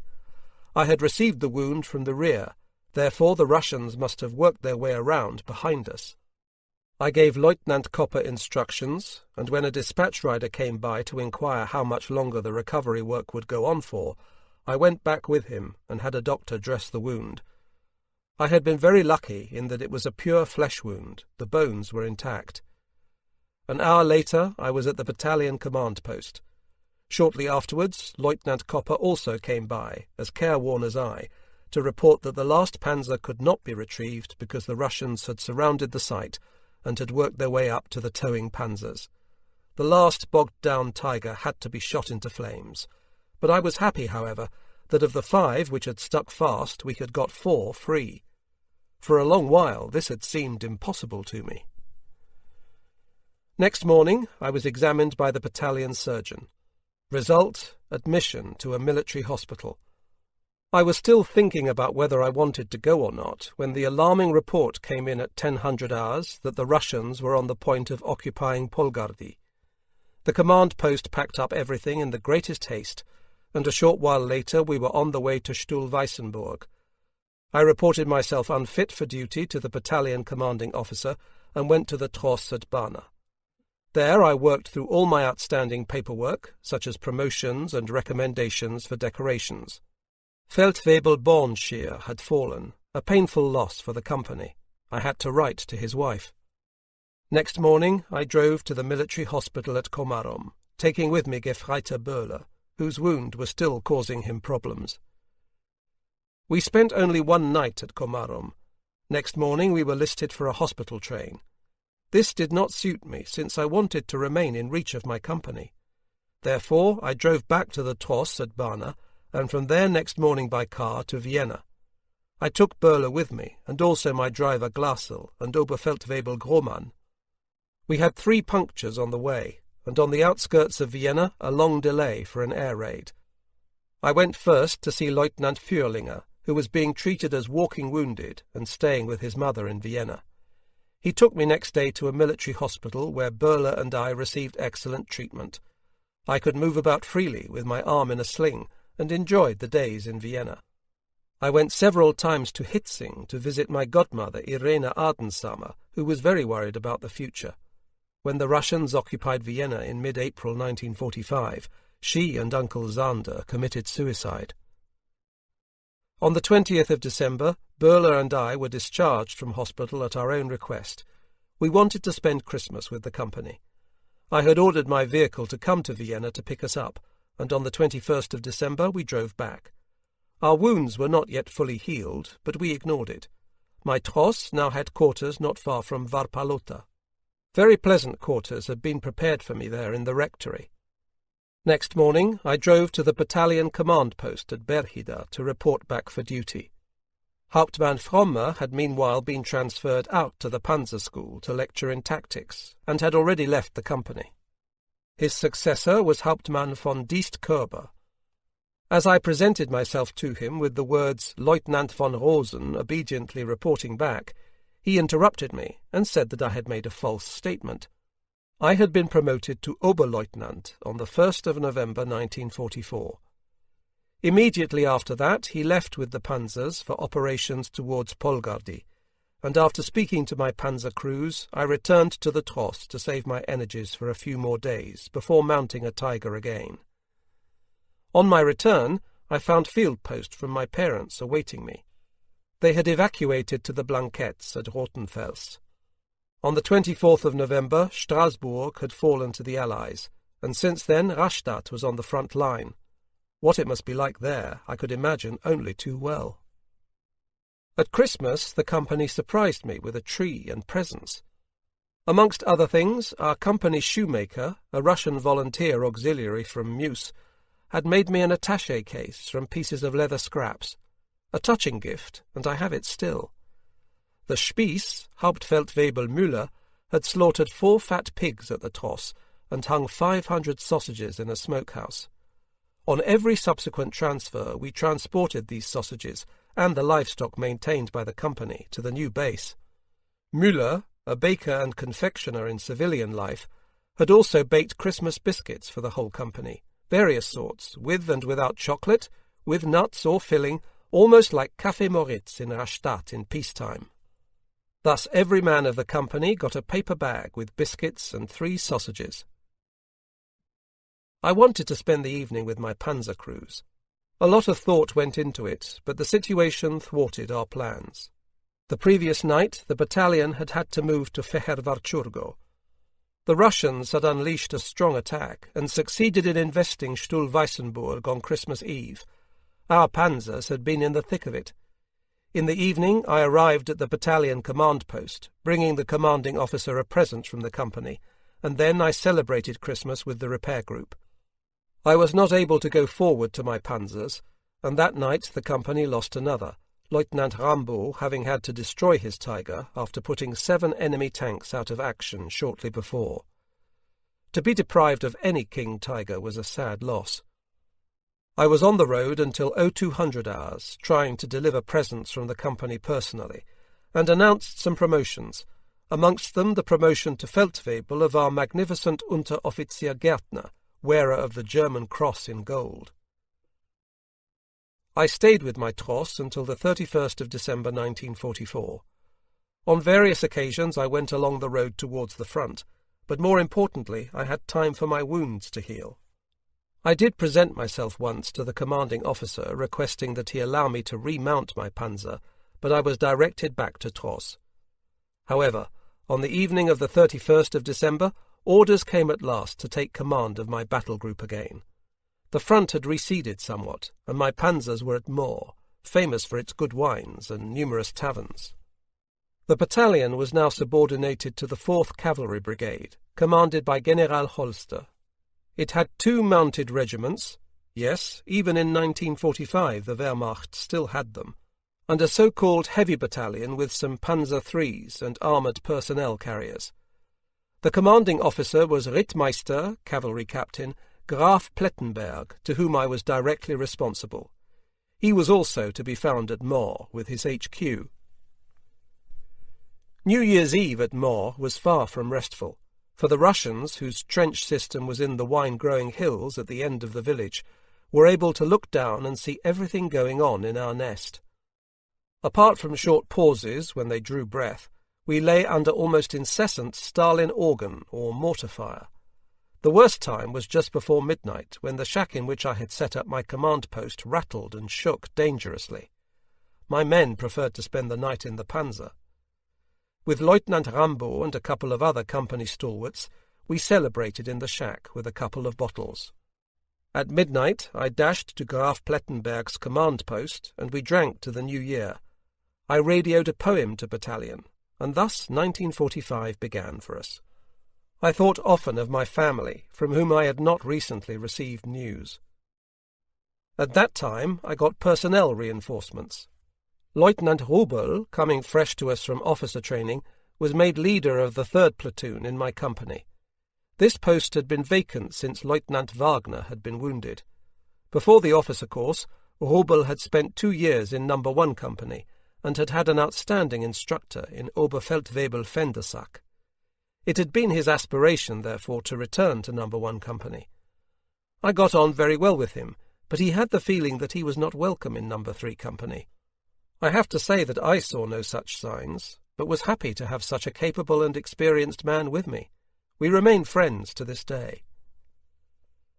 The new year began with an early morning alarm. The Russians were putting very heavy pressure on the grenadiers in the vineyards, and we set out with elements of the brigade for a relief attack against the heavily reinforced Hill 128 north of Mors. We made quite a good impression on the cavalrymen with this attack. Rittmeister Graf Plettenberg's heavy battalion and the cavalry regiment von Mackensen were to attack from the southeast, and we King Tigers from the south, the 2 groups meeting up at the objective. On the approach, my Tigers became lost. In the snow, one hill looked much like another. Where was this damned Height 128? There, a heavy enemy force on a ridge. Without regard to what might be to my left or right, I attacked the ridge. The Russians fled, leaving all their guns and equipment behind. We had found Hill 128, and therefore the Tigers had arrived where ordered, on time, and suffered no losses. When the cavalry brigade arrived, we had everything under control. An entire mounted cavalry regiment attacking was an improbable sight. My cooperation with Rittmeister Graf Plettenberg was extremely enjoyable. His heavy battalion was an extraordinary association. The officer corps was homogeneous, cultured in manner, gesture, and speech. Though in action it was very weakly armed and armoured compared to us, it was at least extremely mobile. I enjoyed the distinction of being an outsider, fully accepted into their circle. We carried out successful attacks together. The brilliant night attack on Archipusta comes to mind particularly. After a 10-kilometre advance through the woods of the Vertesh Mountains, we surprised the Russians so totally near Archipusta that this enemy-occupied town virtually fell back into our hands. I recalled my night attack at Yongyush. Yes, if I had had such support then, perhaps it might have succeeded. Between our various operations, I was often with Graf Plettenberg. I remember especially an officer's evening with roasted pigeon. In his circle the conversation was very free and frank. I learned the background and details of the 20th of July plot, previously unknown to me. I had never before experienced such open talk and unequivocal rejection of our regime, particularly the Nazi Party and everything connected with it. It was not just criticism, but open opposition. I felt that I belonged within this circle. Plettenberg was a splendid officer, as was his adjutant Graf Oberndorf. That I had been fully accepted into this circle, considered as one of them, and had taken part in these dangerous conversations, touched me deeply, and in many respects gave me release.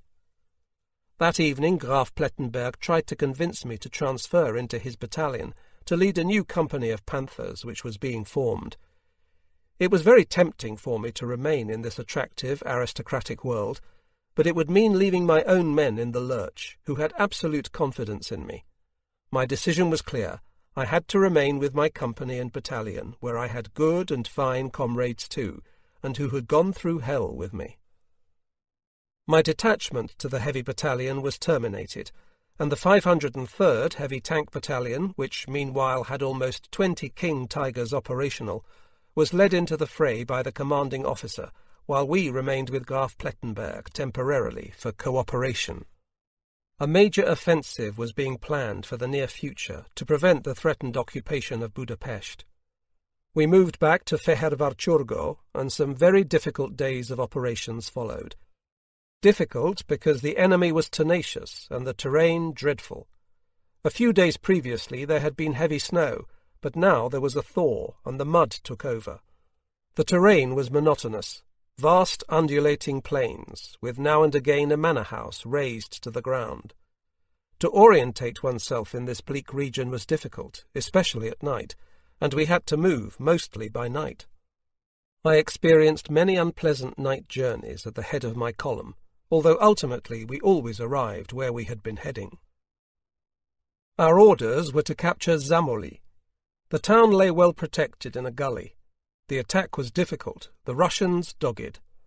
We roared frontally into an anti-tank gun front and were taken under heavy fire from ahead and from the flanks. Feldwebel-Gärtner's panzer received a lateral through and through. Apparently we were facing Stalin tanks. The giant JS-2, armed with a 122mm gun, able to penetrate 100mm of armour at 2,000 metres. Gärtner was seriously wounded and died on the way to the main dressing station. He had a dreadful wound in the thigh and bled to death. Another terrible loss. Later the attack was abandoned. We pulled fairly well back and spent an awfully wet and cold night in the Panzer. We were hungry, frozen, and dog-tired. All the many strains to which we were subjected defy description. The panic, the false alarms, bad news about panzers breaking down or bogging down, or the Russians suddenly breaking through, all this played on the nerves. In the end, one didn't have nerves anymore, and surprised oneself by what one still had the power to do. One thing was clear. The big attack across a broad front did not have the hoped-for success on the first day, the Russians being very much more tenacious than we had expected. The next day, the 8th of January 1945, it could be felt that the Russians still had the initiative. Orders and counter-orders followed one after another. We were ordered to Laya Mayor, but scarcely had we arrived than we were told to go back to Borbaia Mayor. When we got to Borbaia Mayor, the order came to return at once to Laya Mayor, where 60 enemy tanks had turned up. Apart from some artillery and mortar fire, all was quiet there. Next morning there came an alarm, and we had to proceed to Alsopusta. Here we destroyed 7 enemy tanks. A violent blizzard raged. That night, too, we spent in the Panzer. It was cold, so we had to use the soldering lamp to warm up, and we all got black faces. The attack on Zámoli was resumed on the 11th of January. There had been a thaw with much slush. We rolled out at 0600 hours, and the advance was scheduled for 0640 hours after a brief preparation. Our battalion had committed 13 Tigers for the operation. After rocket fire, we engaged an anti-tank gun position frontally, my company being on the left flank. First, we had to cross the Stuhlweissenburg-Zámoli highway, where the Russians were dug in and determined. Now we had to make a 90-degree turn with my left flank unprotected. Although they had 10 to 12 guns in position to my left, the enemy ran for it when we attacked. We continued, and then our panzer received a heavy blow, as I discovered later, a through-and-through in the engine compartment. I got into another panzer. Panzers of my company were now receiving heavy hits. Together with other panzers of the battalion, as ordered, we reached a hill from where we could operate effectively against Zámoli. At the same time, Graf Plettenberg had just led his heavy battalion into Zámoli. Here he was seriously wounded and lost a leg, and his adjutant Graf Oberndorf was killed. From this hill, Feldwebel Sachs destroyed 3 Russian liaison aircraft attempting to take off from a meadow near Zamoli. I dismounted to inspect the damage which my panzer had suffered, then went to the commanding officer's panzer, which was not far from me. On the way, I captured some terrified Russians who had been feigning death in their trench. We had no more time to waste, and got going again. The breach had to be widened. We knocked out a number of anti-tank guns, and then came to a sloping vineyard, beyond which it was not possible to see, but apparently fell away steeply. This blocked our advance, and we took up widely scattered security positions. We warded off 2 raids by ground attack aircraft after being bombed, but the Russians had very skillfully positioned some Su-152 self-propelled assault guns in the vineyard. These were dangerous for us, since they could penetrate our frontal armour with their 152mm howitzers. We had not even spotted them when suddenly a No. 1 Company panzer went up in flames, killing 3 men, the 2 survivors suffering serious burns. Half an hour later the same happened to a 2nd panzer. We withdrew a little. Apparently the crews of these guns observed us from hiding. When they saw a panzer, they came into the open, aimed and fired 1 round, and withdrew into cover immediately. This deprived us of the opportunity to return fire and knock them out. In this terrain without cover, we could find no reverse slope. We had to hold our hill at all costs and secure it, because only in that way could flank protection for Zamoli be effected. Despite small changes of position, a few metres forwards, then back, a little to the left, then to the right, it was unavoidable that the Tigers stood around in the terrain, offering a large target.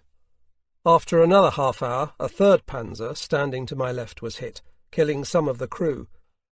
We were at a loss how to deal with these assault guns, since we had no idea where they were. It seemed to me that my panzer would be next, because the Russians were shooting systematically at one panzer after another, left to right. I kept a sharp and concentrated lookout.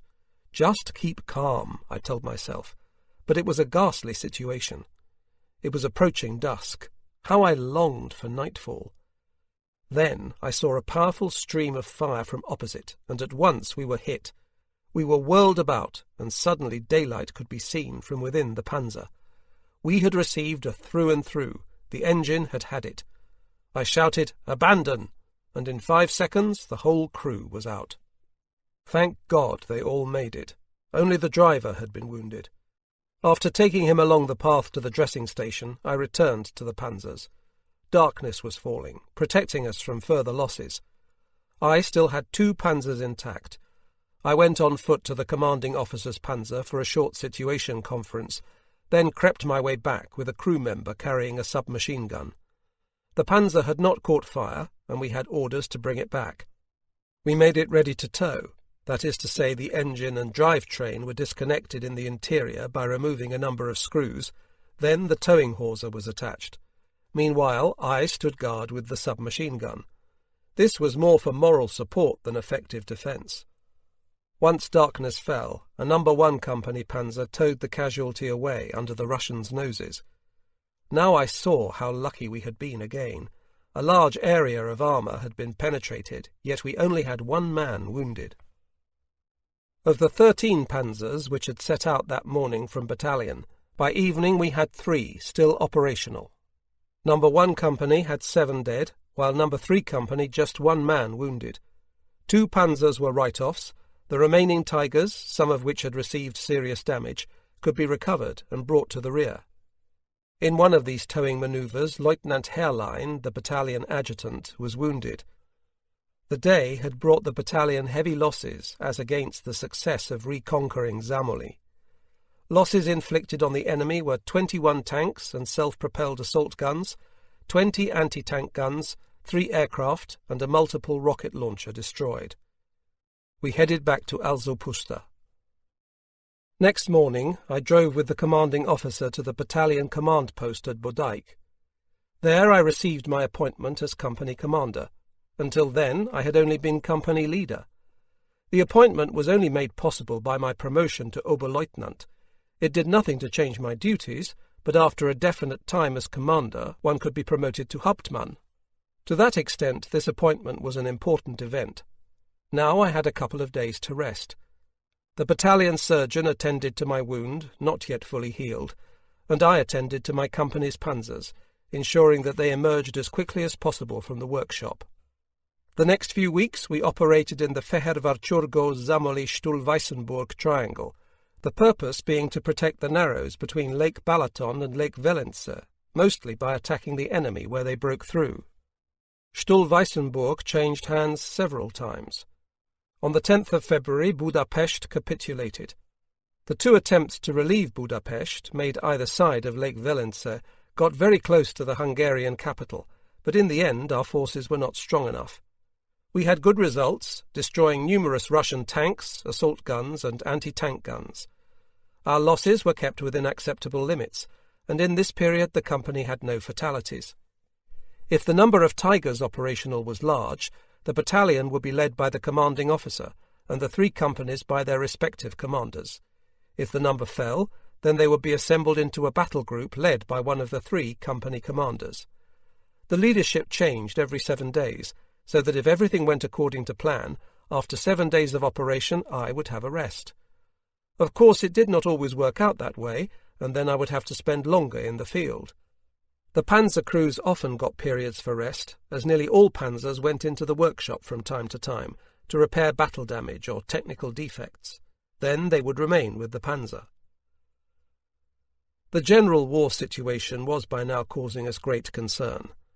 I had in my company some Silesians and East Prussians who had serious worries for their families once the Russians had crossed the Reich borders in the east. Some got news that their families had been evacuated, others had received no field post for weeks. This uncertainty was intolerable. I knew the family circumstances of my men. They came to me with their problems, but in these cases my hands were tied. Married men always got preference when it came to handing out leave passes. If happy or sad tidings were received from home, there was always special leave, no matter how the situation stood with us. It now happened much more frequently that soldiers had to be given leave if news came that their family had been bombed out. When these soldiers returned to the company, one had to take a special interest in them. The more tragic the circumstances became in the homeland, the more the company became a constant factor, a kind of substitute family for the men. Here one felt understood and supported by their comrades. What they told us about the homeland was generally not good. The war had taken over all aspects of life. The loudest mouths were those who had never experienced the front, and so one would be happy to be back at home with the gang. I also had concerns. I had heard nothing from home for several weeks, but I knew that my parents were at Rothenfels. But what was it really like? What had become of my brother Wuller after the bombing of Dresden, of which we had naturally heard? Thus every man had his cross to bear. On orders of the highest, the battalion was renamed Heavy Tank Battalion Feldherrn Haller, and we were integrated at the same time into Panzer Corps Feldherrn Haller. We thought this was nonsense. We preferred to be the 503rd, and within the unit continued to refer to ourselves as such. The 503rd was now a Waffen-SS heavy tank battalion, and so around the 5th of February 1945 it was rumoured that we were to be pulled from the front. To where was unknown for the time being. On the 12th of February the Tigers began loading at Moor, and we arrived at Panzer Corps Feldherrn Haller, which was preparing to play the leading role in destroying the Russian bridgehead on the Gran. Here our battalion was subordinated to Reichsgrenadierdivision Hoch- und Deutschmeister. The first transports arrived on the 15th of February at Pz.Mk.III, and the battalion set up at Chus. Because insufficient rail transporters were available, No. 3 Company had to wait until empty wagons came back from Pz.Mk.III to Moor. Therefore my company did not load until later. I used the time at Moor to try its wonderful wines. We made visits to the wine growers, and were soon able to distinguish the better wines of the southern slopes from the others. The Russians had established a major bridgehead over the Gran, a tributary of the Danube, which presented a constant threat to the German front and Vienna. In order to remove it, a force was assembled, consisting of our Panzer Corps, a Waffen-SS Panzer Corps, and the Leibstandarte Adolf Hitler. The attack was to begin on the 17th of February 1945. The battalion had 22 battle-worthy Tigers, but only a few from No. 3 Company. The attack began well, but then the commanding officer's Panzer received a hit on the side of the turret. Because Hauptmann von Diest-Körber was forced to navigate from an open hatch at night, as did all Panzer commanders, he was seriously wounded in the back of the head by a shell splinter. Lieutenant Herrlein took over leading the attack, and the commanding officer was taken by an armoured personnel carrier ambulance to the rear, and was treated later in the Luftwaffe hospital at Pressburg, Bratislava. Hauptmann Wiegand, chief of the supply company and the oldest company leader in the battalion, came forward to take command. I did not take part in this attack, because most of No. 3 Company had not arrived at Pz.Mk.III in time. Now, on the morning of the 18th of February, they were ready and could get involved in the battalion's attack. At daybreak, we advanced along the railway line to Kishnefallu as a battalion. After 3 hours, the village was in our possession, once we had broken through strong anti-tank gun and tank fronts. The artillery gave us outstanding support.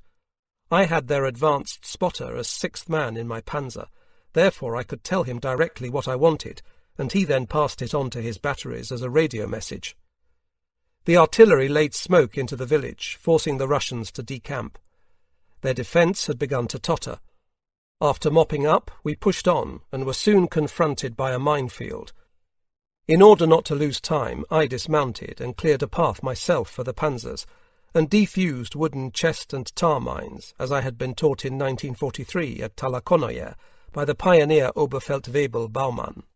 In half an hour I had defused 50 mines, and then we passed through without damage. We reached our first intermediate objective, and came across only weak resistance.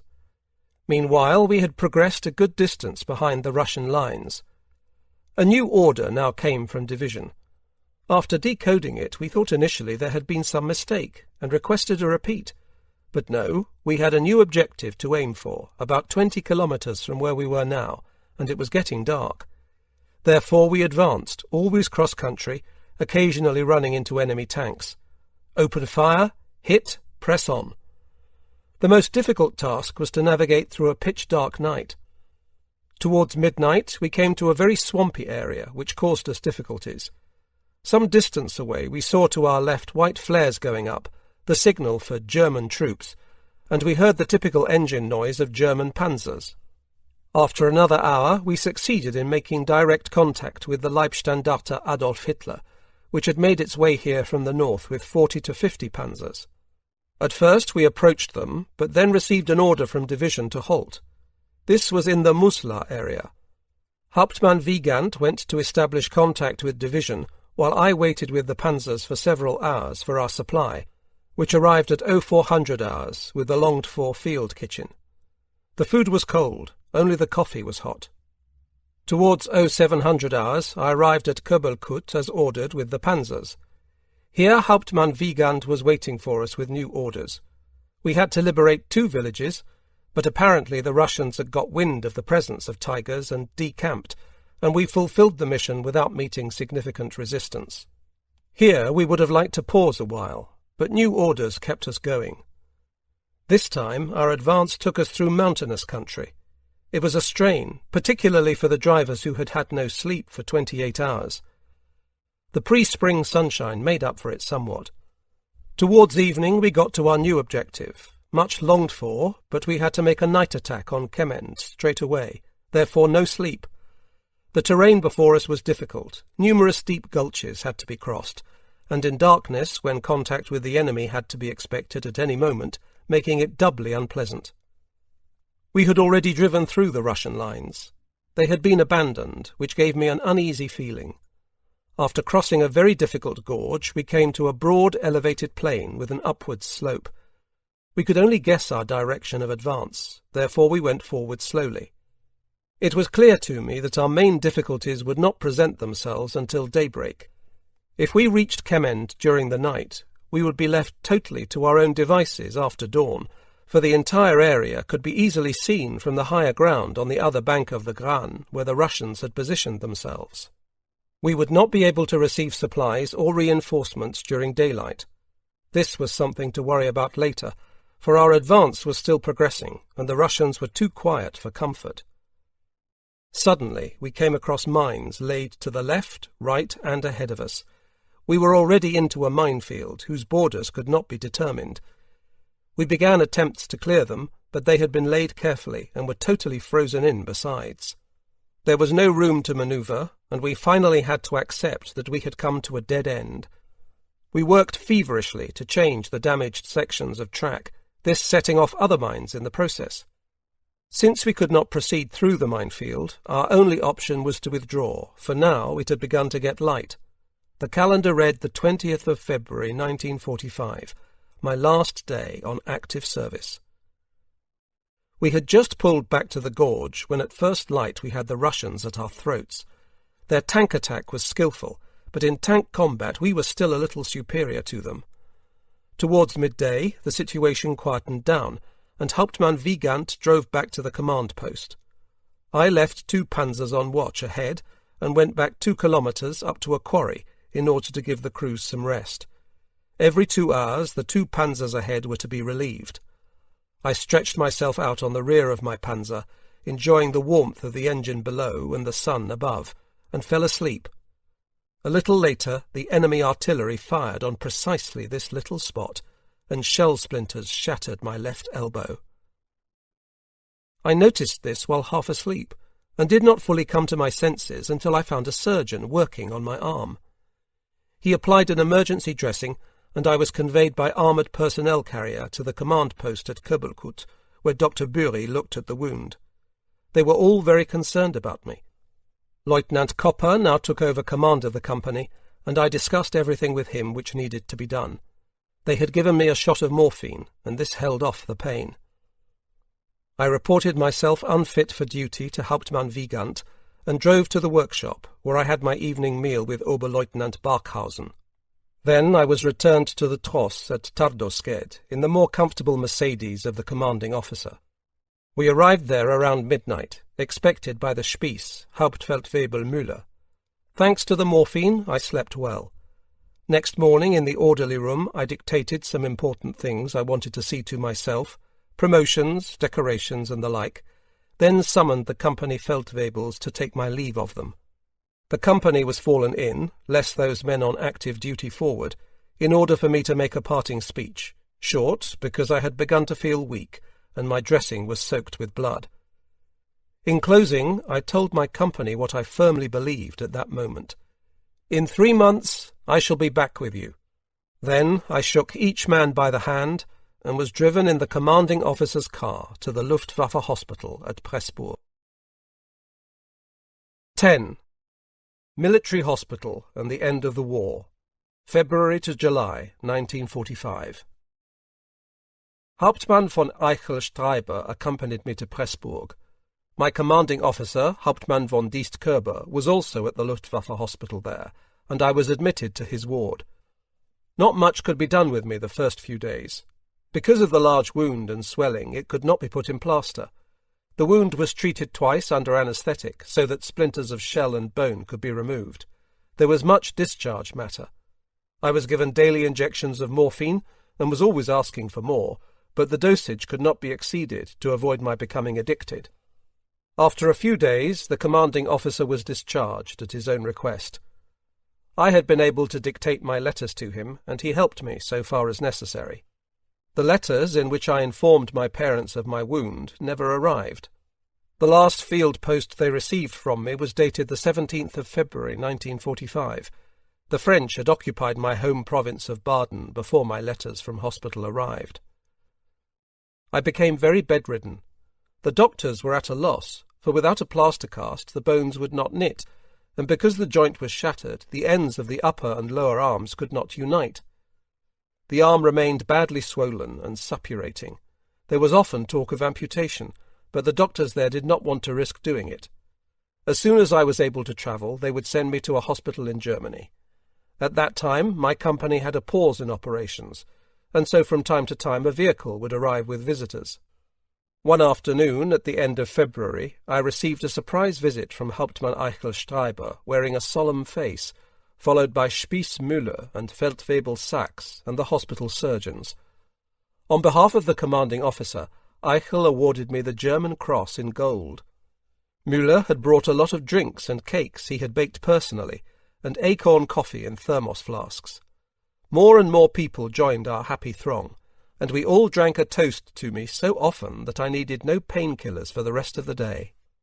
I received humorous cards from the company, signed by everybody, and a very kind letter from the commanding officer, which pleased me greatly. They remain of great value to me today. In the evening I was visited by the German envoy in Pressburg, Minister Hans Ludin, who had held the test for my SA riding certificate in 1939. In 1941 he had become an SA Obergruppenführer in the diplomatic service and was hanged as a war criminal at Bratislava in 1947.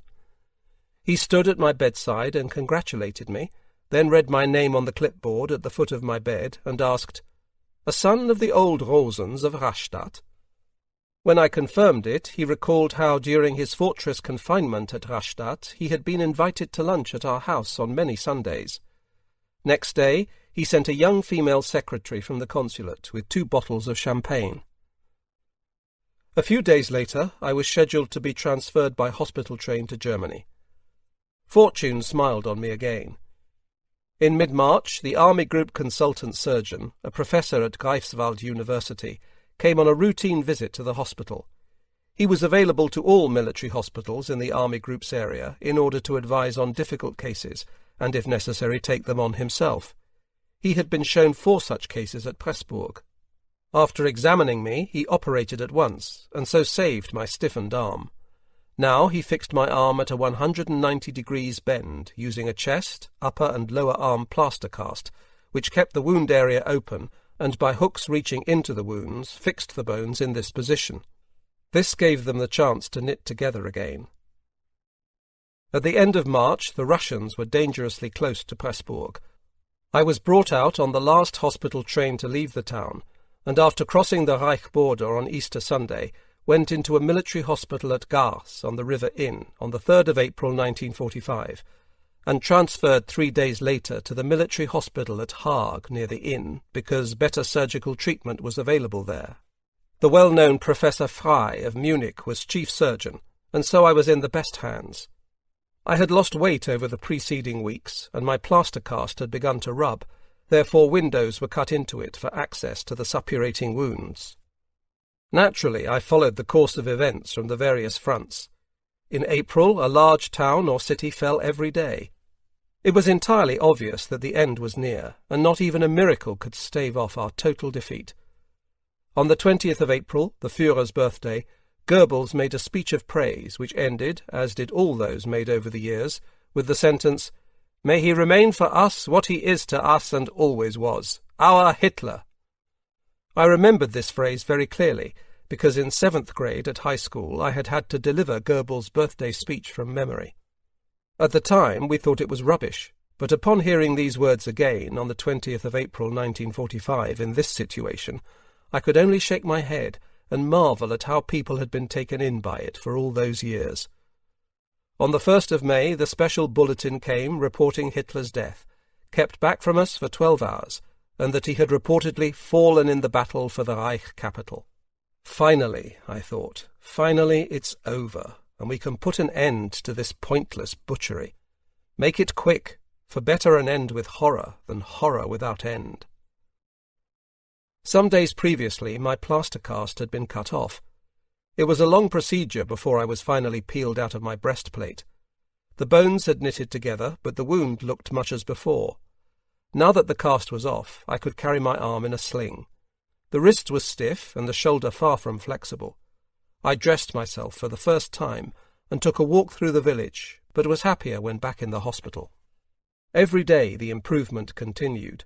Only the elbow required a heavy dressing because it was still ejecting small splinters of bone, which was good.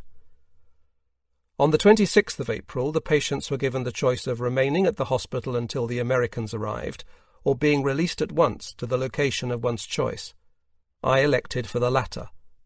I thought that Tegernsee would be a bit more lively than along the inn, and requested transfer to a hospital there, since the wound still required attention. I didn't know then that my Aunt Britta was at Rottach on Tegernsee, but I was aware that the Boschhof with my cousin Brittchen Erlacher must be somewhere near. I was given my documents, medical records, and rations for the journey, and after hanging my pack on my belt, I left. Public transport had been suspended, no trains or buses, so I had to hitchhike. There were many Wehrmacht vehicles about, however, and so I had no problem getting a ride, but lacking a map, I ended up at Brandenburg on the Austrian border towards midday, not what I had hoped for. While awaiting another lift, I met some Frenchmen from the French Legion who had volunteered to fight for the Germans, who were not sure where they should be. Poor lads, they really had backed the wrong horse. That evening I got to Tegernsee, a glorious spot. Nature undisturbed, unwrecked. I reported to the main military hospital and was directed to a former boarding house, the Bayernheim, now an auxiliary hospital. Half the patients were officers, and I shared a triple room with 2 junior lieutenants. I took 2 days' leave and hitchhacked to my cousin Erlacher on the Boschhof at Beuerberg. There I also found my Aunt Lily from Karlsruhe, and through her I received the first recent news about my parents at Rastatt. Next morning I was awoken by my relatives at 0600 hours and informed with excitement that a certain Hauptmann Gerngross had carried out a putsch in Munich with the intention of surrendering the city to the Americans without a fight. The putsch had been quickly put down, but then, on the Boschhof at any rate, there was great anxiety about the future consequences. As a member of the Wehrmacht, I had to make myself scarce as quickly as possible, and so I hitchhiked back to Tegernsee. On the Boschhof, I had been told that Aunt Britta was in Rottach and Uncle Kurt at Schloss Tegernsee, which had been converted into an overspill hospital. I visited him that same afternoon. The wound he had received at the front in 1915 broke out again occasionally, and now he lay with 9 other men in a large, fairly miserable ward, and was surprised and pleased to see me, cordial and kinsmanlike. We exchanged news, and before I left he telephoned Aunt Britta at Rottach. "Do you know who is here with me? Richard!" Aunt Britta's own son Richard was a medical officer with the troops in Courland, and she had not heard from him for a long time. As can be imagined, the correction of this dreadful misunderstanding was awkward. Next day, a Sunday, I accompanied Uncle Kurt to visit her. It was a glorious spring day, with many people like ourselves taking a promenade on the shores of the lake. Everybody was expecting peace, and the faces, at least in this peaceful setting, were hopeful. It was very pleasant to have re-established contact with the family. Aunt Britta was just the same as always, and seemed to have got over yesterday's upset. Then the war overtook us again, and on the 30th of April the Americans arrived in Munich, and were expected at Tegernsee any day. They advised their presence with some mortar fire, which landed in St. Quirin, therefore close by. From our balcony we saw Sherman tanks advancing very slowly and cautiously along the lakeside road towards Wiessee, although there was no German opposition. We had binoculars and gave a running commentary on this show. That morning I wrapped my pistol in oily rags and dug a hole for it below an imposing tree so that I could retrieve it later. Probably it is still there today. Towards evening it was rumoured that the Americans were already in Tegernsee. Next morning we were all ordered to our rooms, and an American doctor went with our senior surgeon from room to room and had the individual cases explained to him. An American soldier was posted at the ground-floor entrance to the hospital, and we were prohibited from leaving, and no more visits by relatives were possible. A German soldier from Alsace was taken off and appeared 2 days later wearing French uniform. I gave him a letter for my parents in the hope he could deliver it in the French-occupied zone, but it never arrived. On the 8th of May 1945, the military capitulation came into force. It had been expected for days, since it was inevitable. No more war, though not yet quite peace, but no air raids, no shooting, no deaths, and no new mutilations. Now we had the prospect of life without fighting, without danger, and perhaps one day peace would really come. Tegernsee was lit up again in the evening, and it was bright around us after the years of blackout to which we had grown accustomed. But there was mourning for the many who would not experience this day, and worries about one's comrades in arms also increased. Which of them had come through it? Were they all now in Russian captivity? Would one ever see them again? I now spent much time with Major Hannibal von Lüttichau and an Oberleutnant von Linden from the Foreign Office. The days confined in the hospital were long, and we often played skat or poker. The three of us discussed things a lot. I found it heavy going having to condemn what was past day after day. Suddenly everything here was no longer German but Bavarian. I did not like that at all. Linden, who had contacts and wanted to enter the Bavarian administration, called me the Bronze Rock.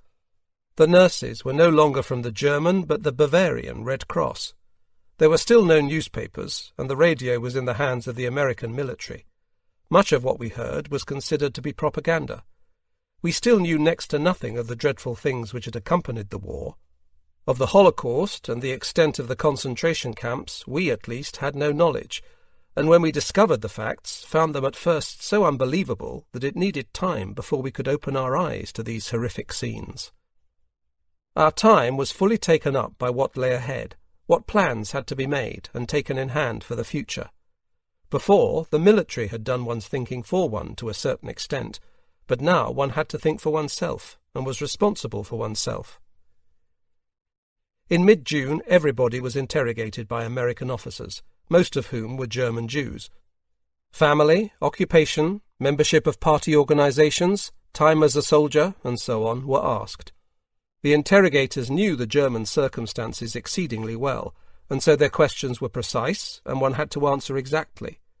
I was required to take off the big bandage from my left arm to prove that I did not have my blood group tattooed under my armpit, as was done in the SS. It was all finished on the 25th of June, and, so far as medically possible, everybody was discharged. In the morning at 0800 hours we had to fall in front of the main hospital at Tegernsee in order of rank.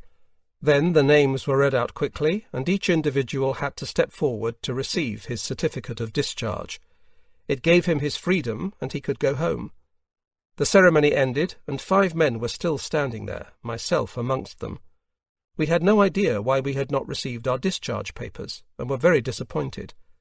Then 2 jeeps drew up, and we were told to get in. We were taken to a giant prison camp at Bad Aibling. It consisted of some administrative barrack huts, otherwise only large pens, to hold 200 to 300 prisoners each, without any protection against the weather, and surrounded by barbed wire. There was no grass, the ground was trampled underfoot, soft and muddy. Once in the camp, we were ordered to remove the national insignia, shoulder straps, and collar patches from caps and jackets. Now one was just prisoner XY. The food was a miserable offering of very watery cabbage soup with specks of fat. For the night one sought somewhere dry. There was no blanket, only the clothes one stood up in. The days were not summery June and warm. The weather was unseasonal, and it rained a lot. I met Unteroffizier Gramlich from my company. He had been here several days and knew the drill.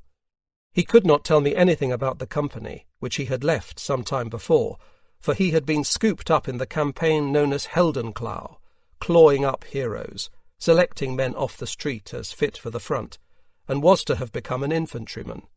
How he finished up at Aibling I cannot remember. Now came the same interrogation as I had already gone through at Tegernsee. This one was more impersonal and unpleasant, but I got my discharge certificate. Meanwhile, those who lived in the zone of French occupation were separated out, and next day, my 23rd birthday, loaded on a Dodge lorry and taken off. Our driver wanted to talk and asked who spoke English. I joined him in the cab to show him the way to Tuttlingen in the French zone.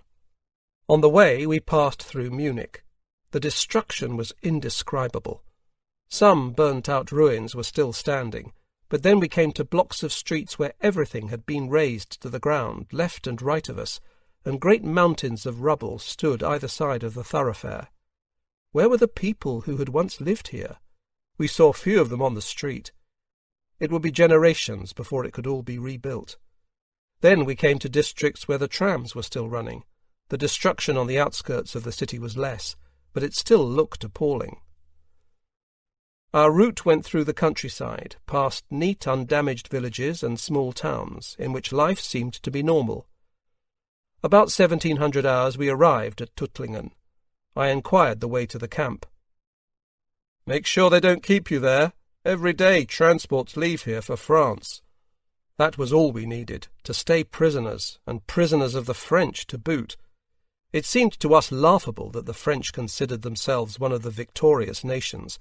After all, they had declared war on us, and we had overwhelmed them totally in less than 2 months.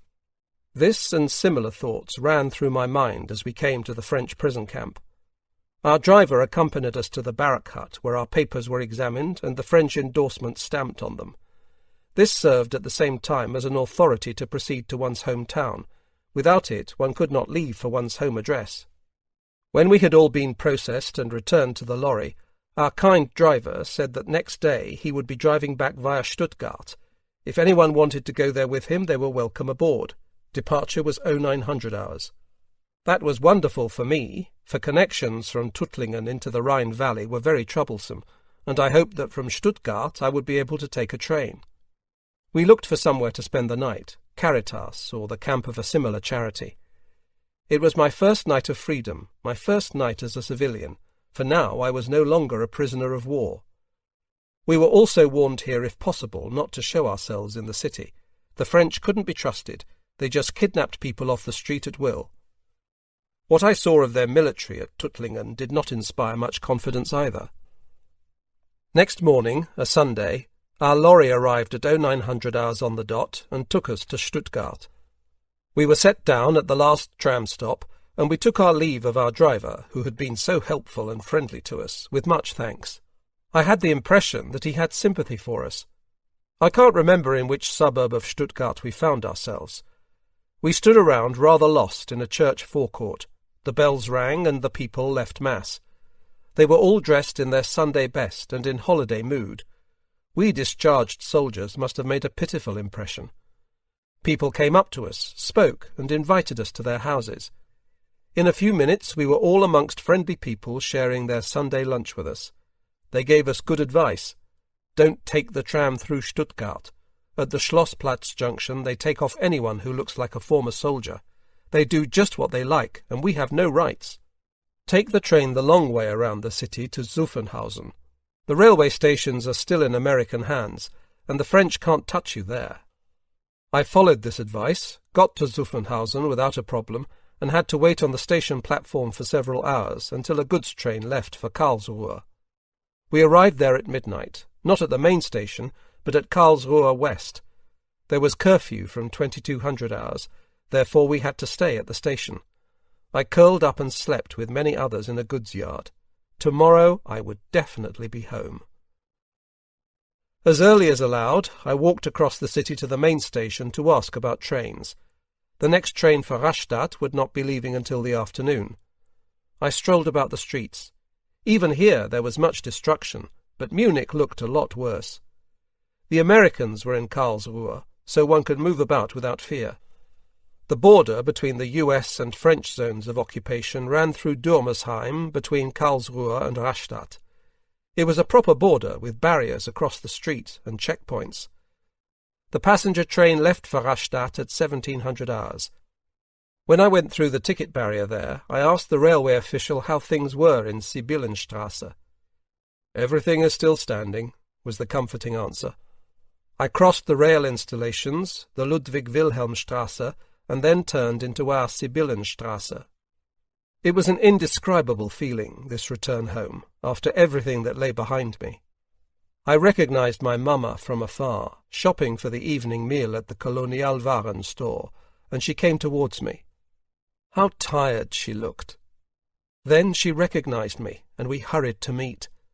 "Son, I can't believe you're back home." I cannot describe how moving this moment was. Mamma took me by the hand.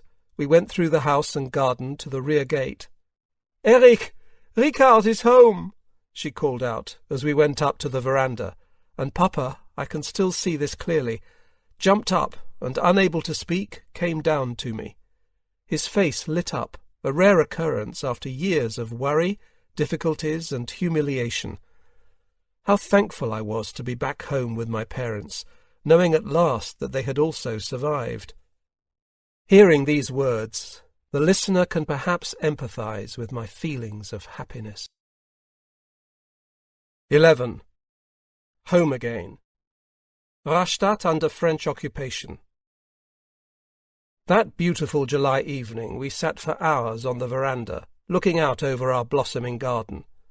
I could hardly believe that I was home again, no longer having to go back to the front, seeing my parents alive, if visibly older and careworn. How many were denied this pleasure? Even my parents had come to life again. Their greatest worry, how and whether I would get through the last months of the war and the capitulation, had been shed. I was back home, if with a mutilated arm, but otherwise hale and hearty, determined to let nothing get me down. There was so much to tell, for so much had happened in the time in which we were out of touch. The last letter my parents had received was sent shortly before the operation at the River Gran in mid-February 1945, therefore a few days before my last wound. None of my letters written during my time in military hospital, given to various messengers, had arrived. There had been no proper postal service for months. My first question was about my brother and sisters. At the Russian advance, Wüller had fled from Dresden to Oberberenburg and married Ruth von Quast there. That he had survived the horrific bombing raids on Dresden I had found out while in Hungary. Aya was in Sweden. There was no news from her, but we believed she would be safe in a neutral country. At that time we did not know that she had been interned and deported. Elisabeth was working as a nursing assistant in a military hospital at Baden-Baden and was happy to be of service in this way. She had finished her schooling at Pz.Mk.III. This was all good news. But on the other hand, my mother's brother, Uncle Willi Seidlitz, had been killed at Eisenach on the 31st of March 1945 in a fighter bomb attack, and my mother's elder sister, Aunt Mary Schöner, after losing Bernhard, had also lost Konrad and Gottfried in the last months of the war. 3 sons fallen. How could one bear that? Oskar von Loewys had also fallen, my brother-in-law, to whom I owed so many thanks. It had been in September 1944 that I had last spent a day at home. Up to that time Rastatt had still been spared air raids, but soon afterwards, in the autumn of 1944, the Allies' Western Front moved up rapidly. Strasbourg fell in November, and heavy fighting raged along the western banks of the Rhine in Alsace from December. The front ran along the Rhine, and was thus only about 10 kilometres from Rastatt, which became a front-line town. The first air raid did severe damage to the area around the railway station, and the town came frequently under enemy artillery fire. My parents had left the house in Sibyllenstrasse unattended, and found shelter at Schloss Rothenfels. They took all they could carry on bicycles, leaving everything else behind. Nobody could predict that this situation would last into the spring of 1945. At first my parents could cycle to and from home to collect valuable items from the cellar and return with a rucksack full. Papa compared himself to a man on an island whose wrecked ship lay offshore but could be reached on the ebb tide. Later German soldiers were billeted in the house, and then in March came the French occupation. Initially my parents dared not venture to Rastatt to look after things. Besides plundering troops with loose trigger fingers, whole gangs of displaced persons released from camps, mostly Poles and Russians, roamed the district, making everybody uneasy.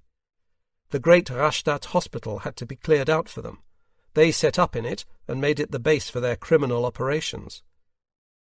When my parents returned to Sibyllenstrasse for the first time, they found the house still standing, but all ground-floor windows broken. Inside, it looked as though a hurricane had hit it. Instead of using the toilets, these vandals defecated in the rooms or the drawers of the furniture. There were some art connoisseurs amongst them, however, for several of the valuable Impressionist paintings, the fine bronze statuettes by Meunier, porcelain from Reval, and the old family silver not locked in the 2 house safes had been stolen or destroyed. Papa told me he had thought the house could not be made habitable again, but Mama got to work on it, and gradually every room was cleaned and cleared out.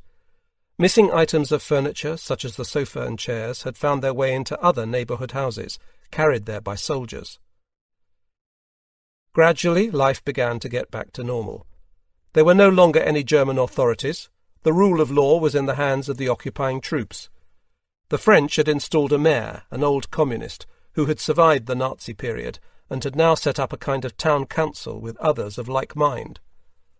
Lord of the town was a French colonel given the title of military governor. The real lord of the manor was a small lieutenant from Alsace by the name of Schäfer, head of the Sûreté Nationale.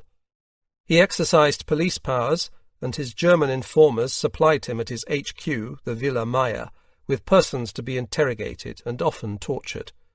Rastatt was in the hands of French and German communists, and many personal scores were settled. There was no German jurisdiction, and not until December 1945 was the establishment of an inferior court permitted. Until then, my papa was unemployed. Just as well that it was summer, and one could live on the veranda or in the garden, needed no heating, and had the produce from the garden. In the French-occupied zone, food rationing was particularly harsh, only 800 calories per day being allotted. Food production and trade in the Rastatt area had collapsed totally, and long queues waited outside shops. There was no bread or potatoes. In the summer it could be tolerated, but what when winter came? Papa once wrote to an acquaintance, "Health-wise we are not badly off, but we have in prospect an evil winter, since we can only heat one room, and as regards food we are staring famine in the face. I am in the same situation as yourself and others, and my memory fails me. My eyes are suffering from the poor rations, lacking any fats. I cannot see anywhere any prospect, no matter how remote, that we old people will know better times. On the contrary, it will get worse. An incapable government at the head, and the prevalent will to crush us underfoot on the part of the occupation forces, of whom the most hated are the French." At first I was just happy to have my own bed in my own room. I still had no thoughts about the future and how I could make a new life for myself as a civilian, not under military compulsion, in a civilian occupation. I was happy that I had the last 5 years behind me with good conduct, but the fate that might have befallen my comrades caused me great unease. On the first morning home I awoke early. The sun shone into my room. I went to the window and drank in the old familiar surroundings. Here there was no destruction. Here everything seemed peaceful, everything was unchanged, and remained just as I remembered it. My first problem was what to wear. The old clothes I still had no longer fitted. Until my call-up I had worn short trousers. Then I found something or other. Shirt and trousers sufficed. It was still summer after all. I had no shoes, though. I went with Papa to Bernhard the glazier. Each of us carried a leaf of casement window. They were very heavy. Window glass was unobtainable, but a substitute was so-called wire glass, thin glass on a wire fabric which could be rolled but was not very stable. Even this was scarce, so that there was little point in making window frames, and the existing frames we boarded over with plywood. For the immediate future I would have enough to do keeping the house windproof, but I at least could relieve Papa of the heavy physical work. I still carried my wounded left arm in a sling. The wound had not healed, and was still suppurating small bone splinters. Every day I went to have it rebandaged at our old fortress prison, converted into a civilian outpatients department after the hospital would no longer treat Germans. I met some old acquaintances from school and the Jungvolk. It was appalling to learn how many had fallen in the last months of the war. Many of my good friends would never be coming home. When I came across their parents, I almost had a bad conscience that I had come through it almost unscathed. On the first day, a French officer stopped me in the street to check my discharge certificate. As a former active officer, I had had to register at the office of the local commandant and report every Saturday morning. I was forbidden to leave Rastatt. There were numerous minor irritants. For example, you had to step down from the pavement into the road if a French officer came towards you, and doff your cap in salute. Or, before the town halls of the smaller communities, flagpoles were set up with the French tricolour. Likewise, as you went past one, you had to doff your cap as a salute to the flag. One day Papa cycled through one of these Rhine villages in order to collect something from a fisherman, and he failed to salute the tricolour in front of the town hall. A French sentry stopped him. He had to dismount, go back, and walk past the flagpole, cap in hand. The French were a laughing-stock, but it was humiliating all the same. The French had loudspeaker vans drive through the streets of the town to announce the latest regulations instigated by the military governor. Yesterday, all sewing machines had to be placed on the doorstep at 0800 hours. A couple of days previously, all thigh or riding boots had to be handed in. All radios had been confiscated in the first days of the occupation. Ours had been taken, but it was no great loss. It only broadcast the French occupation news, which nobody believed anyway. We still had no newspapers. It would be still some time before the occupation force issued the necessary licenses. Thus we remained without news, as in other occupied zones of Germany, and fixated on our intimate circle. Naturally, the aversion to the French occupying force grew constantly. Drunk with the arrogance of their victory and hate-filled intention to humiliate us, every sensation of liberation was suffocated. But now the byword came to be, "Caught together, be hanged together." We learned constantly and at every turn that the will of the French victors was not pacification but collective punishment, the repression and dismantling of Germany. From the very beginning, what we experienced was not liberation but defeat, total and our own fault. We had no illusions, but whoever dreamt of ethics, morality, and a reformed way of living was soon disappointed. Destruction, hunger, hopelessness, 4 million dead, 10 million prisoners and missing. All laws, lawful claims, and contracts without validity. Nobody was spared it. We all had to bear the consequences. But there had been much more destroyed. The desertion of so many who had been Volksgenossen und Volksgenossinnen, a National Socialist term for all male and female members of the Volk and blood. One now experienced denunciations, originating from a desire for revenge against colleagues, neighbours, supervisors, and the rich, an indescribable degeneration of the spirit. It was all the foreplay for the denazification process which followed it. In the French zone, it was mostly the communists who settled old scores against the class enemy going back to 1919 and on through the Nazi years. The French occupation force was also thoroughly infiltrated by communists. The troops here were mostly newly formed units made up of former resistance fighters, into whose ranks the French Communist Party had placed a large number of its adherents. Thus it was not surprising that the German communists, and all who now claimed to be so, received special treatment. All this bore down heavily on the people in such a small town as Rastatt. Nevertheless, the revival began. Gallows humour, plans, and a wish for culture. A good book, good music after long deprivation, a good sermon. One longed for them. Life then consisted of barter and improvisation. Black markets developed, in which mainly displaced persons offered food and other luxuries, not to be found in the shops. Gradually one felt that this immediate post-war period was almost passably tolerable, so long as one kept hoping for improvement. The hand of the French occupation authority lay on all our everyday affairs, and soon we saw that their uniforms and vehicles merely replaced the golden pheasants, slang term for the brown uniformed party officials of the Nazis. I had been home for 3 weeks when one morning the loudspeaker vans drove through the streets. Interspersed between French marches, the following order was broadcast. All former soldiers had to report the day after tomorrow for registration at Camp Malschbach near Baden-Baden, bringing their release certificate, rations for 2 days, and a blanket. This set the alarm bells ringing as far as I was concerned. We had often seen how the French kidnapped released prisoners of war from the streets and deported them to France. Here there were no rights and no law. The purpose of this new French registration was not clear, but some underhand business was suspected. I had a short talk with my parents, and we were all agreed that I should disappear as soon as possible. The same day I crossed the green frontier into Karlsruhe in the US zone. From there I rode goods trains for 36 hours to Tegernsee. The US zone was run more correctly, and I felt more secure here with my US release papers. Aunt Britta arranged a room for me at Rottach in the Tommerhof with Frau von Liebermann in the neighbourhood, where I spent the next 3 weeks. My wounded arm was still in a sling, and I was not up to looking for work. I went wandering in the mountains, bathed in the lake, and recovered from the strains of the preceding years. At the town hall I received ration coupons, enabling me to have a cheap basic dish at a restaurant every day. In between, I spent 3 days at Kreut in the clinic with my cousins Heinz and Richard May, who carried out a minor operation on my grossly swollen left arm and extracted the remaining splinters of bone. Then I felt I should return home.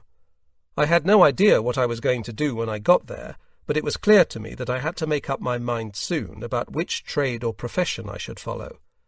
Many opportunities were not available to me as a former active officer, but in the various zones of occupation the regulations tended to be widely different. After all my experiences so far, I saw that the British zone looked the best. First, I hitchhiked to the address in Nuremberg of my former orderly room sergeant Grohmann. From him I heard how at the end of the war the company had found itself in the northern part of Czechoslovakia. Always retreating and under heavy pressure, at the time of the ceasefire the 503rd Tank Battalion lay between the American and Russian lines. Because the Americans declined to accept the surrender of troops on the far side of the demarcation line, the battalion's commander, Hauptmann von Diest-Körber, released all the men from their obligations and recommended that they attempt to cross the American lines in small groups and head for Reich territory. To that end, every man received his military pass, pay, and rations. Grohmann had succeeded in getting back with a few men of the battalion. How the others had fared he did not know. In fact, a third had got home, but the remainder were caught by the Americans and handed over to the Russians, where they spent many years in captivity. Lieutenant Kopper, who commanded No. 3 Company after I was wounded, was not released until Christmas 1955. Back at Rastatt, I was happy to learn that during my absence nobody had inquired about me, and therefore I seemed to have a clean slate. My Rastatt comrades in arms had all been hauled off to Malschbach camp, but all came back home. Papa told me how he had also been obliged to surrender himself for Malschbach, although he was 65 and had not been in military service for 30 years. He had been an officer, however, and apparently that was enough. This time I spent only a few days at home. I wanted to get to the British zone and seek its better opportunities. Therefore I set off via Düsseldorf to Essen, where I met my former company leader Walter Scherf. Other stops I made were at Hanover, Bremen, and Hamburg. I spent the nights in station bunkers, ate in communal kitchens, hitchhiked on ramshackle lorries, or atop the coal on goods trains.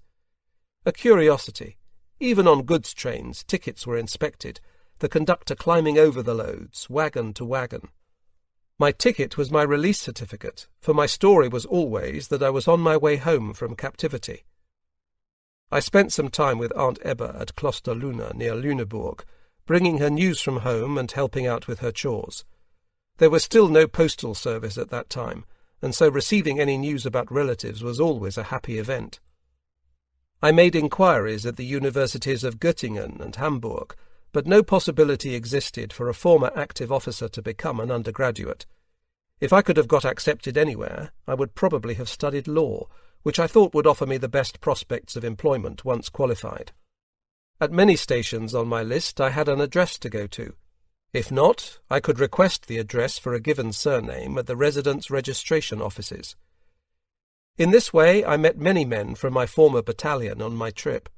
Each would know 2 or 3 other addresses, so that soon I had compiled the first list of battalion members.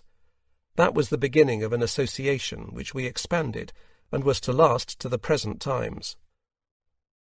At the beginning of October 1945 I returned home to find the situation unchanged. As for my own future, I was no better off than when I started. My sister Elisabeth had finished her nursing duties at Baden-Baden and applied to the Agricultural Technical College at Stuttgart-Hohenheim for a training position as an agricultural assistant. In those days, this is the type of thing one could expect to happen. Elisabeth had taken my bicycle to scout around locally for food from farms, and had been quite successful. On the way home, some Poles blocked her way, threw her off the bicycle, and made off with both bicycle and vegetables. The return of Elizabeth was so overdue that we began to be anxious for her. Finally she turned up on foot, shocked and outraged. She had actually got off lightly, for rape was common then, not only by Poles and Russians, but also by French colonial troops. One night some shadowy figures visited our garden again, and stole the last of the fruit on the trees. Papa went to the Russian bureau at the former hospital and complained in Russian. He was actually successful, and a sign was nailed on our front door in Cyrillic script. "Entering this property is forbidden. A Russian family lives here." After that we were left in peace. Meanwhile my other sister Aya had also come home. The Swedes had interned her as an undesirable alien of the German Academy, Goethe Institute, and then deported her to Lübeck. Now she was home, and had plans to work as a secretary in Bremen. 12. A prisoner of the French. In mid-October 5 Frenchmen made a sudden appearance in order to conduct a house search. While the family was locked in the dining room, they ransacked the house and left everything in chaos. We were unable to imagine what it was all about, and only much later discovered that my father had been denounced. They were searching, in vain, for incriminating material. When they came to my room on the upper floor, the Frenchmen found a photograph with the panzers of my company on the Champs-Élysées, which apparently upset them. They also discovered my paperweight, a defused French mortar bomb, and confiscated it. They made a very close inspection of my books before they left. Half an hour later they reappeared to arrest me. I was taken away and locked in a cell at the jail on Engelstrasse. I can still hear the rattle of its keys in the lock. A stool, a table, a folding bed, a toilet. Milky glass in the small barred window blocked the view outside, although I could just see the sky through a small slit. A naked bulb provided dim lighting. I sat on the stool, considering the situation. Besides the French controllers at this jail were some German prison staff who provided a support service. The door opened, and a German official entered, asking my name and the reason for my arrest. "What, you are the son of the inferior court magistrate von Rosen?" He shook his head, left the cell, and returned with 2 bedsheets and a blanket. "In the morning, when you wake up, leave these under the mattress at once, so that the French don't see them." It did me good to have met this friendly man.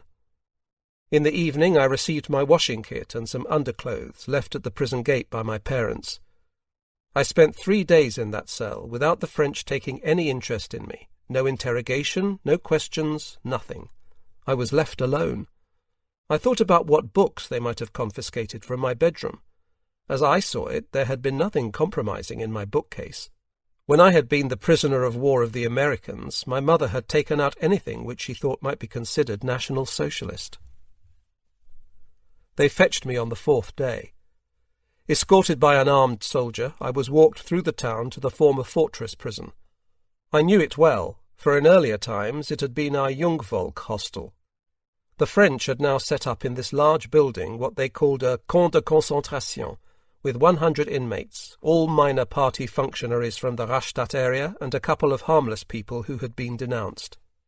Herr Kappler, a former engineer at Mercedes-Benz in Gaggenau, and Herr von Blanket from Rothenfels, a friend of my parents, were also there. I was shown to a bed in a dormitory of 20 men. The camp was guarded by Spahis, Algerian-Moroccan cavalry. They were friendly to us, since they had the same feeling of being repressed by the French as we did. At night we were locked in our large communal cell with a bucket, which by morning was filled to the brim. All prisoners had to work, and were led in small squads each morning to the various workplaces. Because I still had my left arm in a sling, I did not do manual labour. Visiting hours were from 1500 hours to 1700 hours on Saturdays. One's relations came to the camp gate, then the prisoner was called and could talk for 5 minutes through the barbed wire fence. Visitors were allowed to bring underwear, food, and reading material. Mamma always had something tasty for me from the butcher or baker. I asked for English-language schoolbooks for the periods when I sat alone in the cell. This annoyed the French, who thought I should be learning French. I read Galsworthy's Forsyte Saga, which I had started at home. Mamma brought me the second volume. A Spahi looked them over at the camp gate and asked her what type of book it was. When she said it was by an English author, it was confiscated. England many Jews. Jews no good. No comment. Meanwhile, the French had set up a military tribunal at Rastatt. The presiding judge, Colonel Bramont, visited our camp and asked to be presented to each inmate. Voici mon colonel, c'est le fils du Baron von Rosen. And here, Colonel, this is the son of the Baron von Rosen. Oh, mais pourquoi vous êtes ici? Oh, but why are you here? He had a long conversation with me about my service during the war, my period as a POW, and the reason for my present remand. He showed me the scars on his head, which he had received in a German concentration camp, which I replied by showing him the wounds on both my arms. His escort said, Laissez-le. Il est et il reste un Nazi. Let him be. He is and will always be a Nazi. To hear this from a French mouth made me grin. I was not going to let them grind me down. A few days later I received orders to pack my things, accompanied by the explanation, Vous n'êtes pas un prisonnier politique, vous êtes un criminel. You are not a political prisoner, you are a criminal. Therefore, I was returned to the jail on Engelstrasse, where I was offered work in the kitchen. In order to avoid the monotony of the single cell, I accepted willingly.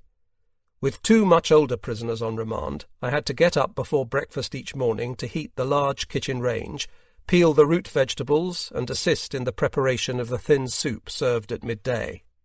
One of my 2 companions was awaiting judgment for illegal slaughtering. The other had killed his wife with a letter opener at Gernsbach. She had been having an affair with a Frenchman. He made a point of saying that he had stabbed her 35 times, which was proof that it had been a crime of passion, and he wanted me to put in a good word with my father. Such cases did not fall within my father's jurisdiction, however. Once we had cleaned the kitchen in the afternoon, we did not return to our cells, under the pretext of having to do more work later, but stayed in the kitchen playing skat. Should a Frenchman appear unexpectedly, the cards would vanish like greased lightning, and we would get busy. One Sunday afternoon this happened quite suddenly, and Colonel Bramont appeared in our kitchen showing his wife and daughter the jail. Our shout of "Attention!" rang out particularly loudly, and we stood at attention. Bramont told his wife who I was, and after an astonished, "Are you?" I received the sympathetic looks and encouraging smiles of both women. I felt like an animal at the zoo. Next evening Bramont visited me in my cell to inform me that I was to be brought before the military tribunal on the 22nd of December, and wanted to know which books had been found in my room during the house search. I gave him a few harmless titles, but at that time even military literature was as illegal as that of the Nazis. Next day I received my writ of summons and the indictment, Possession of military literature and ammunition. Papa let me know that he had got me a lawyer. That was comforting. After our last conversation, I had the impression that Colonel Bramont was well disposed towards me. The military tribunal was held in the Rastatt chateau, in the rooms where the inferior court used to sit. An armed sentry made sure I didn't escape, and delivered me to the court. In the waiting room I found my papa, and to my great surprise my brother, Wuller. He had come the day before from Dresden across the green demarcation line, in company with his wife Ruth. The trial was public. There were 8 other cases, most of them breaches of the pass regulations, being out after curfew, and similar crimes. Then came my case. I had only a brief talk with my advocate, and was surprised by his lack of interest.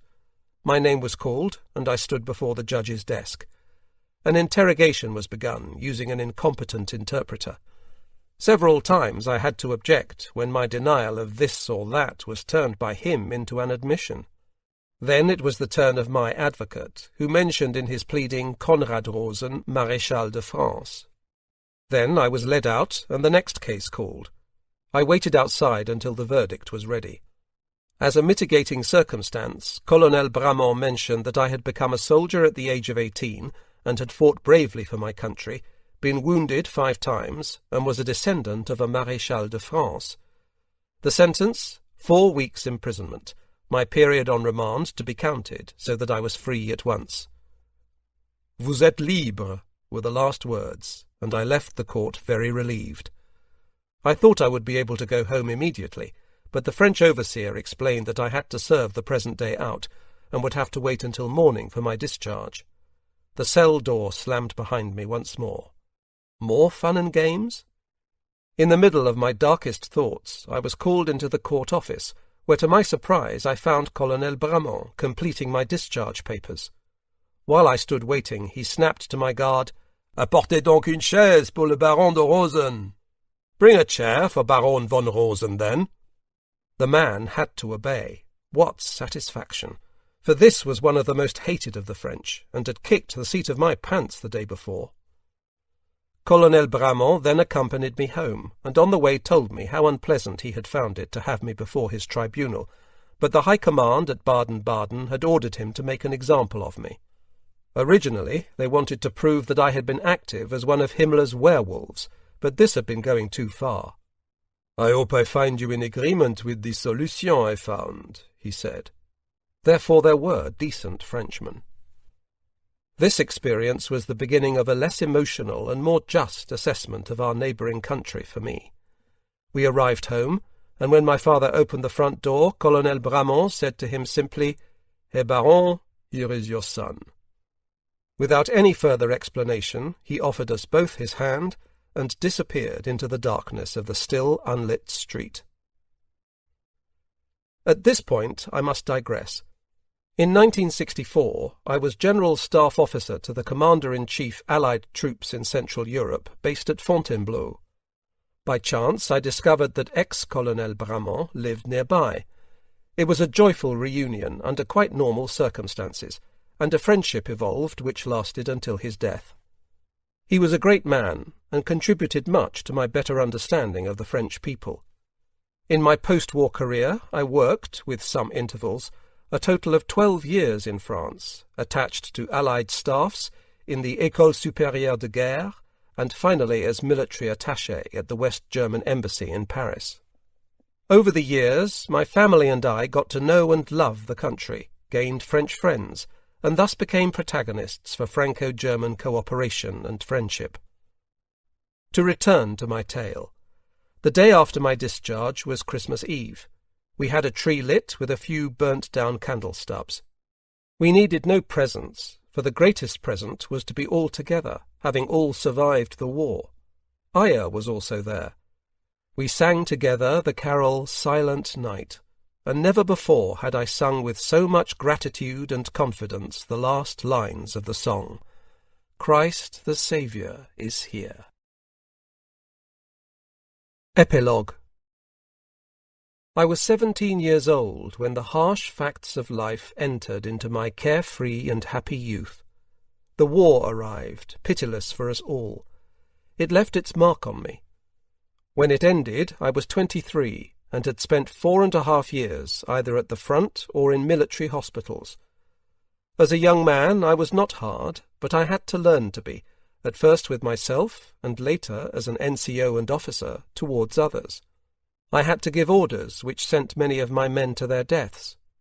That was not easy to come to terms with. So why did we fight? It was our obligation by law, and the fatherland was in danger. For my generation, the term fatherland still meant a lot. In France, Great Britain, the United States, and many other countries, that is probably still the case. One felt called to do one's duty, no matter what the circumstances might be that had brought it about, or provoked it. Our conscience then was not the conscience of today. That was only a part of my motivation, however. The other part was the urge to prove myself. For that reason, I never did anything then of which I am ashamed today. My education and predisposition helped me find the right way. I have to make it clear, though, that at no time was I called upon to make a decision against my conscience. I had a lot of luck in those years, above all in outstanding superiors who led and impressed me, and perhaps protected me too. I fought alongside 18 million German soldiers. 4 million of them failed to survive the war, amongst them many of the companions of my youth. At the end of the war, the balance looked like this. Most of the large cities had been razed to the ground by British and US bombing. This resulted in the deaths of 800,000 people, women, children, pensioners. Almost every family had members to mourn, soldiers and civilians. The provinces in the east were removed from the Reich territory and their populations, and about 12 million people were forced to flee, or were driven out. What made the defeat unbearable, however, was the knowledge that the victims were killed for an unjust and highly criminal cause. How much bitterness was there in this depressing vision? If the first months after the end of the war were dedicated to preserving those who had come through it, to the struggle against hunger and cold, and also to inner seething against the humiliations inflicted by the occupying powers, then came something additional. Slowly we awoke from a trance-like state to become conscious of an infernal hatred for those who had forced us into this misery. From the end of November 1945, the major German war criminals were arraigned at Nuremberg before the international military tribunals. Now the 12 Hitler years came back, chapter by chapter, all the guilt and horror. From the prosecuting advocates we learned the cruel truths. It was a bitter and nasty awakening. I understand if my listeners cannot see that only a fraction of the population knew the details of the Nazi plans to persecute and exterminate. I refer specifically to the Holocaust. Daniel Goldhagen's assertion that the German nation consisted of willing executioners shows a complete misunderstanding of the situation. Certainly the discrimination against the Jews was generally known, as were the deportations, and there was no revolt against it. It was always explained that these were resettlement measures. The systematic extermination was a state secret, and only those immediately involved were informed. The broad mass of the population knew nothing of the final solution. The leadership had kept quiet about it, knowing well that such cruelty would find no understanding, not to mention no support. Today I know that the systematically programmed crimes committed by the regime and its supporters are unparalleled in our history. I also had believed in Germany's just, clean war against the background of my own experiences at the front, until my eyes were opened. I am convinced that it was the same for most young Germans blindly drawn into war.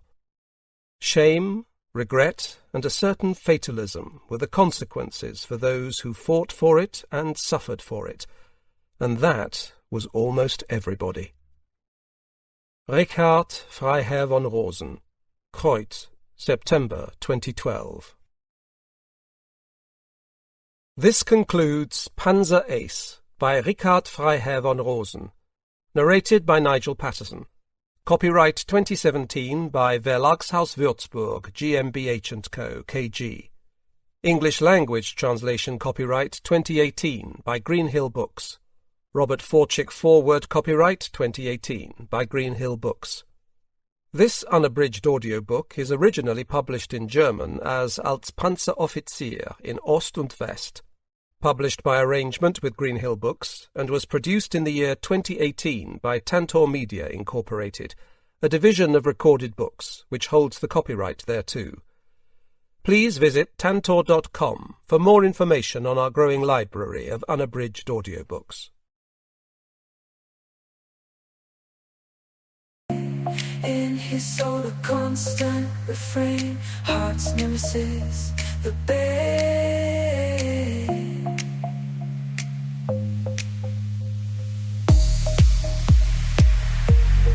In the echoes of his pride, he fights against his mind.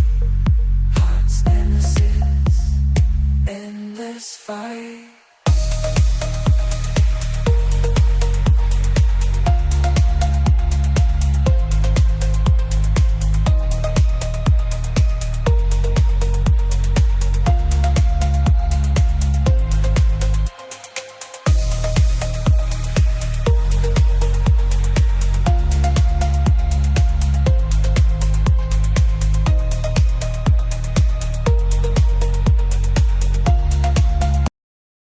Epilogue. I was 17 years old when the harsh facts of life entered into my carefree and happy youth. The war arrived, pitiless for us all. It left its mark on me. When it ended, I was 23 and had spent 4.5 years either at the front or in military hospitals. As a young man, I was not hard, but I had to learn to be, at first with myself, and later, as an NCO and officer, towards others. I had to give orders which sent many of my men to their deaths. That was not easy to come to terms with. So why did we fight? It was our obligation by law, and the fatherland was in danger. For my generation, the term fatherland still meant a lot. In France, Great Britain, the United States, and many other countries, that is probably still the case. One felt called to do one's duty, no matter what the circumstances might be that had brought it about or provoked it. Our conscience then was not the conscience of today. That was only a part of my motivation, however. The other part was the urge to prove myself. For that reason, I never did anything then of which I am ashamed today. My education and predisposition helped me find the right way. I have to make it clear, though, that at no time was I called upon to make a decision against my conscience. I had a lot of luck in those years, above all in outstanding superiors who led and impressed me, and perhaps protected me too. I fought alongside 18 million German soldiers. 4 million of them failed to survive the war, amongst them many of the companions of my youth. At the end of the war, the balance looked like this. Most of the large cities had been razed to the ground by British and US bombing. This resulted in the deaths of 800,000 people, women, children, pensioners. Almost every family had members to mourn, soldiers and civilians. The provinces in the east were removed from the Reich territory and their populations, and about 12 million people were forced to flee, or were driven out. What made the defeat unbearable, however, was the knowledge that the victims were killed for an unjust and highly criminal cause. How much bitterness was there in this depressing vision? If the first months after the end of the war were dedicated to preserving those who had come through it, to the struggle against hunger and cold, and also to inner seething against the humiliations inflicted by the occupying powers, then came something additional. Slowly we awoke from a trance-like state, to become conscious of an infernal hatred for those who had forced us into this misery. From the end of November 1945, the major German war criminals were arraigned at Nuremberg before the international military tribunals. Now the 12 Hitler years came back, chapter by chapter, all the guilt and horror. From the prosecuting advocates we learned the cruel truths. It was a bitter and nasty awakening. I understand if my listeners cannot see that only a fraction of the population knew the details of the Nazi plans to persecute and exterminate. I refer specifically to the Holocaust. Daniel Goldhagen's assertion that the German nation consisted of willing executioners shows a complete misunderstanding of the situation. Certainly the discrimination against the Jews was generally known, as were the deportations, and there was no revolt against it. It was always explained that these were resettlement measures. The systematic extermination was a state secret, and only those immediately involved were informed. The broad mass of the population knew nothing of the final solution. The leadership had kept quiet about it, knowing well that such cruelty would find no understanding, not to mention no support. Today I know that the systematically programmed crimes committed by the regime and its supporters are unparalleled in our history. I also had believed in Germany's just, clean war against the background of my own experiences at the front, until my eyes were opened. I am convinced that it was the same for most young Germans blindly drawn into war. Shame, regret, and a certain fatalism were the consequences for those who fought for it and suffered for it, and that was almost everybody. Richard Freiherr von Rosen, Kreuz, September 2012. This concludes Panzer Ace by Richard Freiherr von Rosen.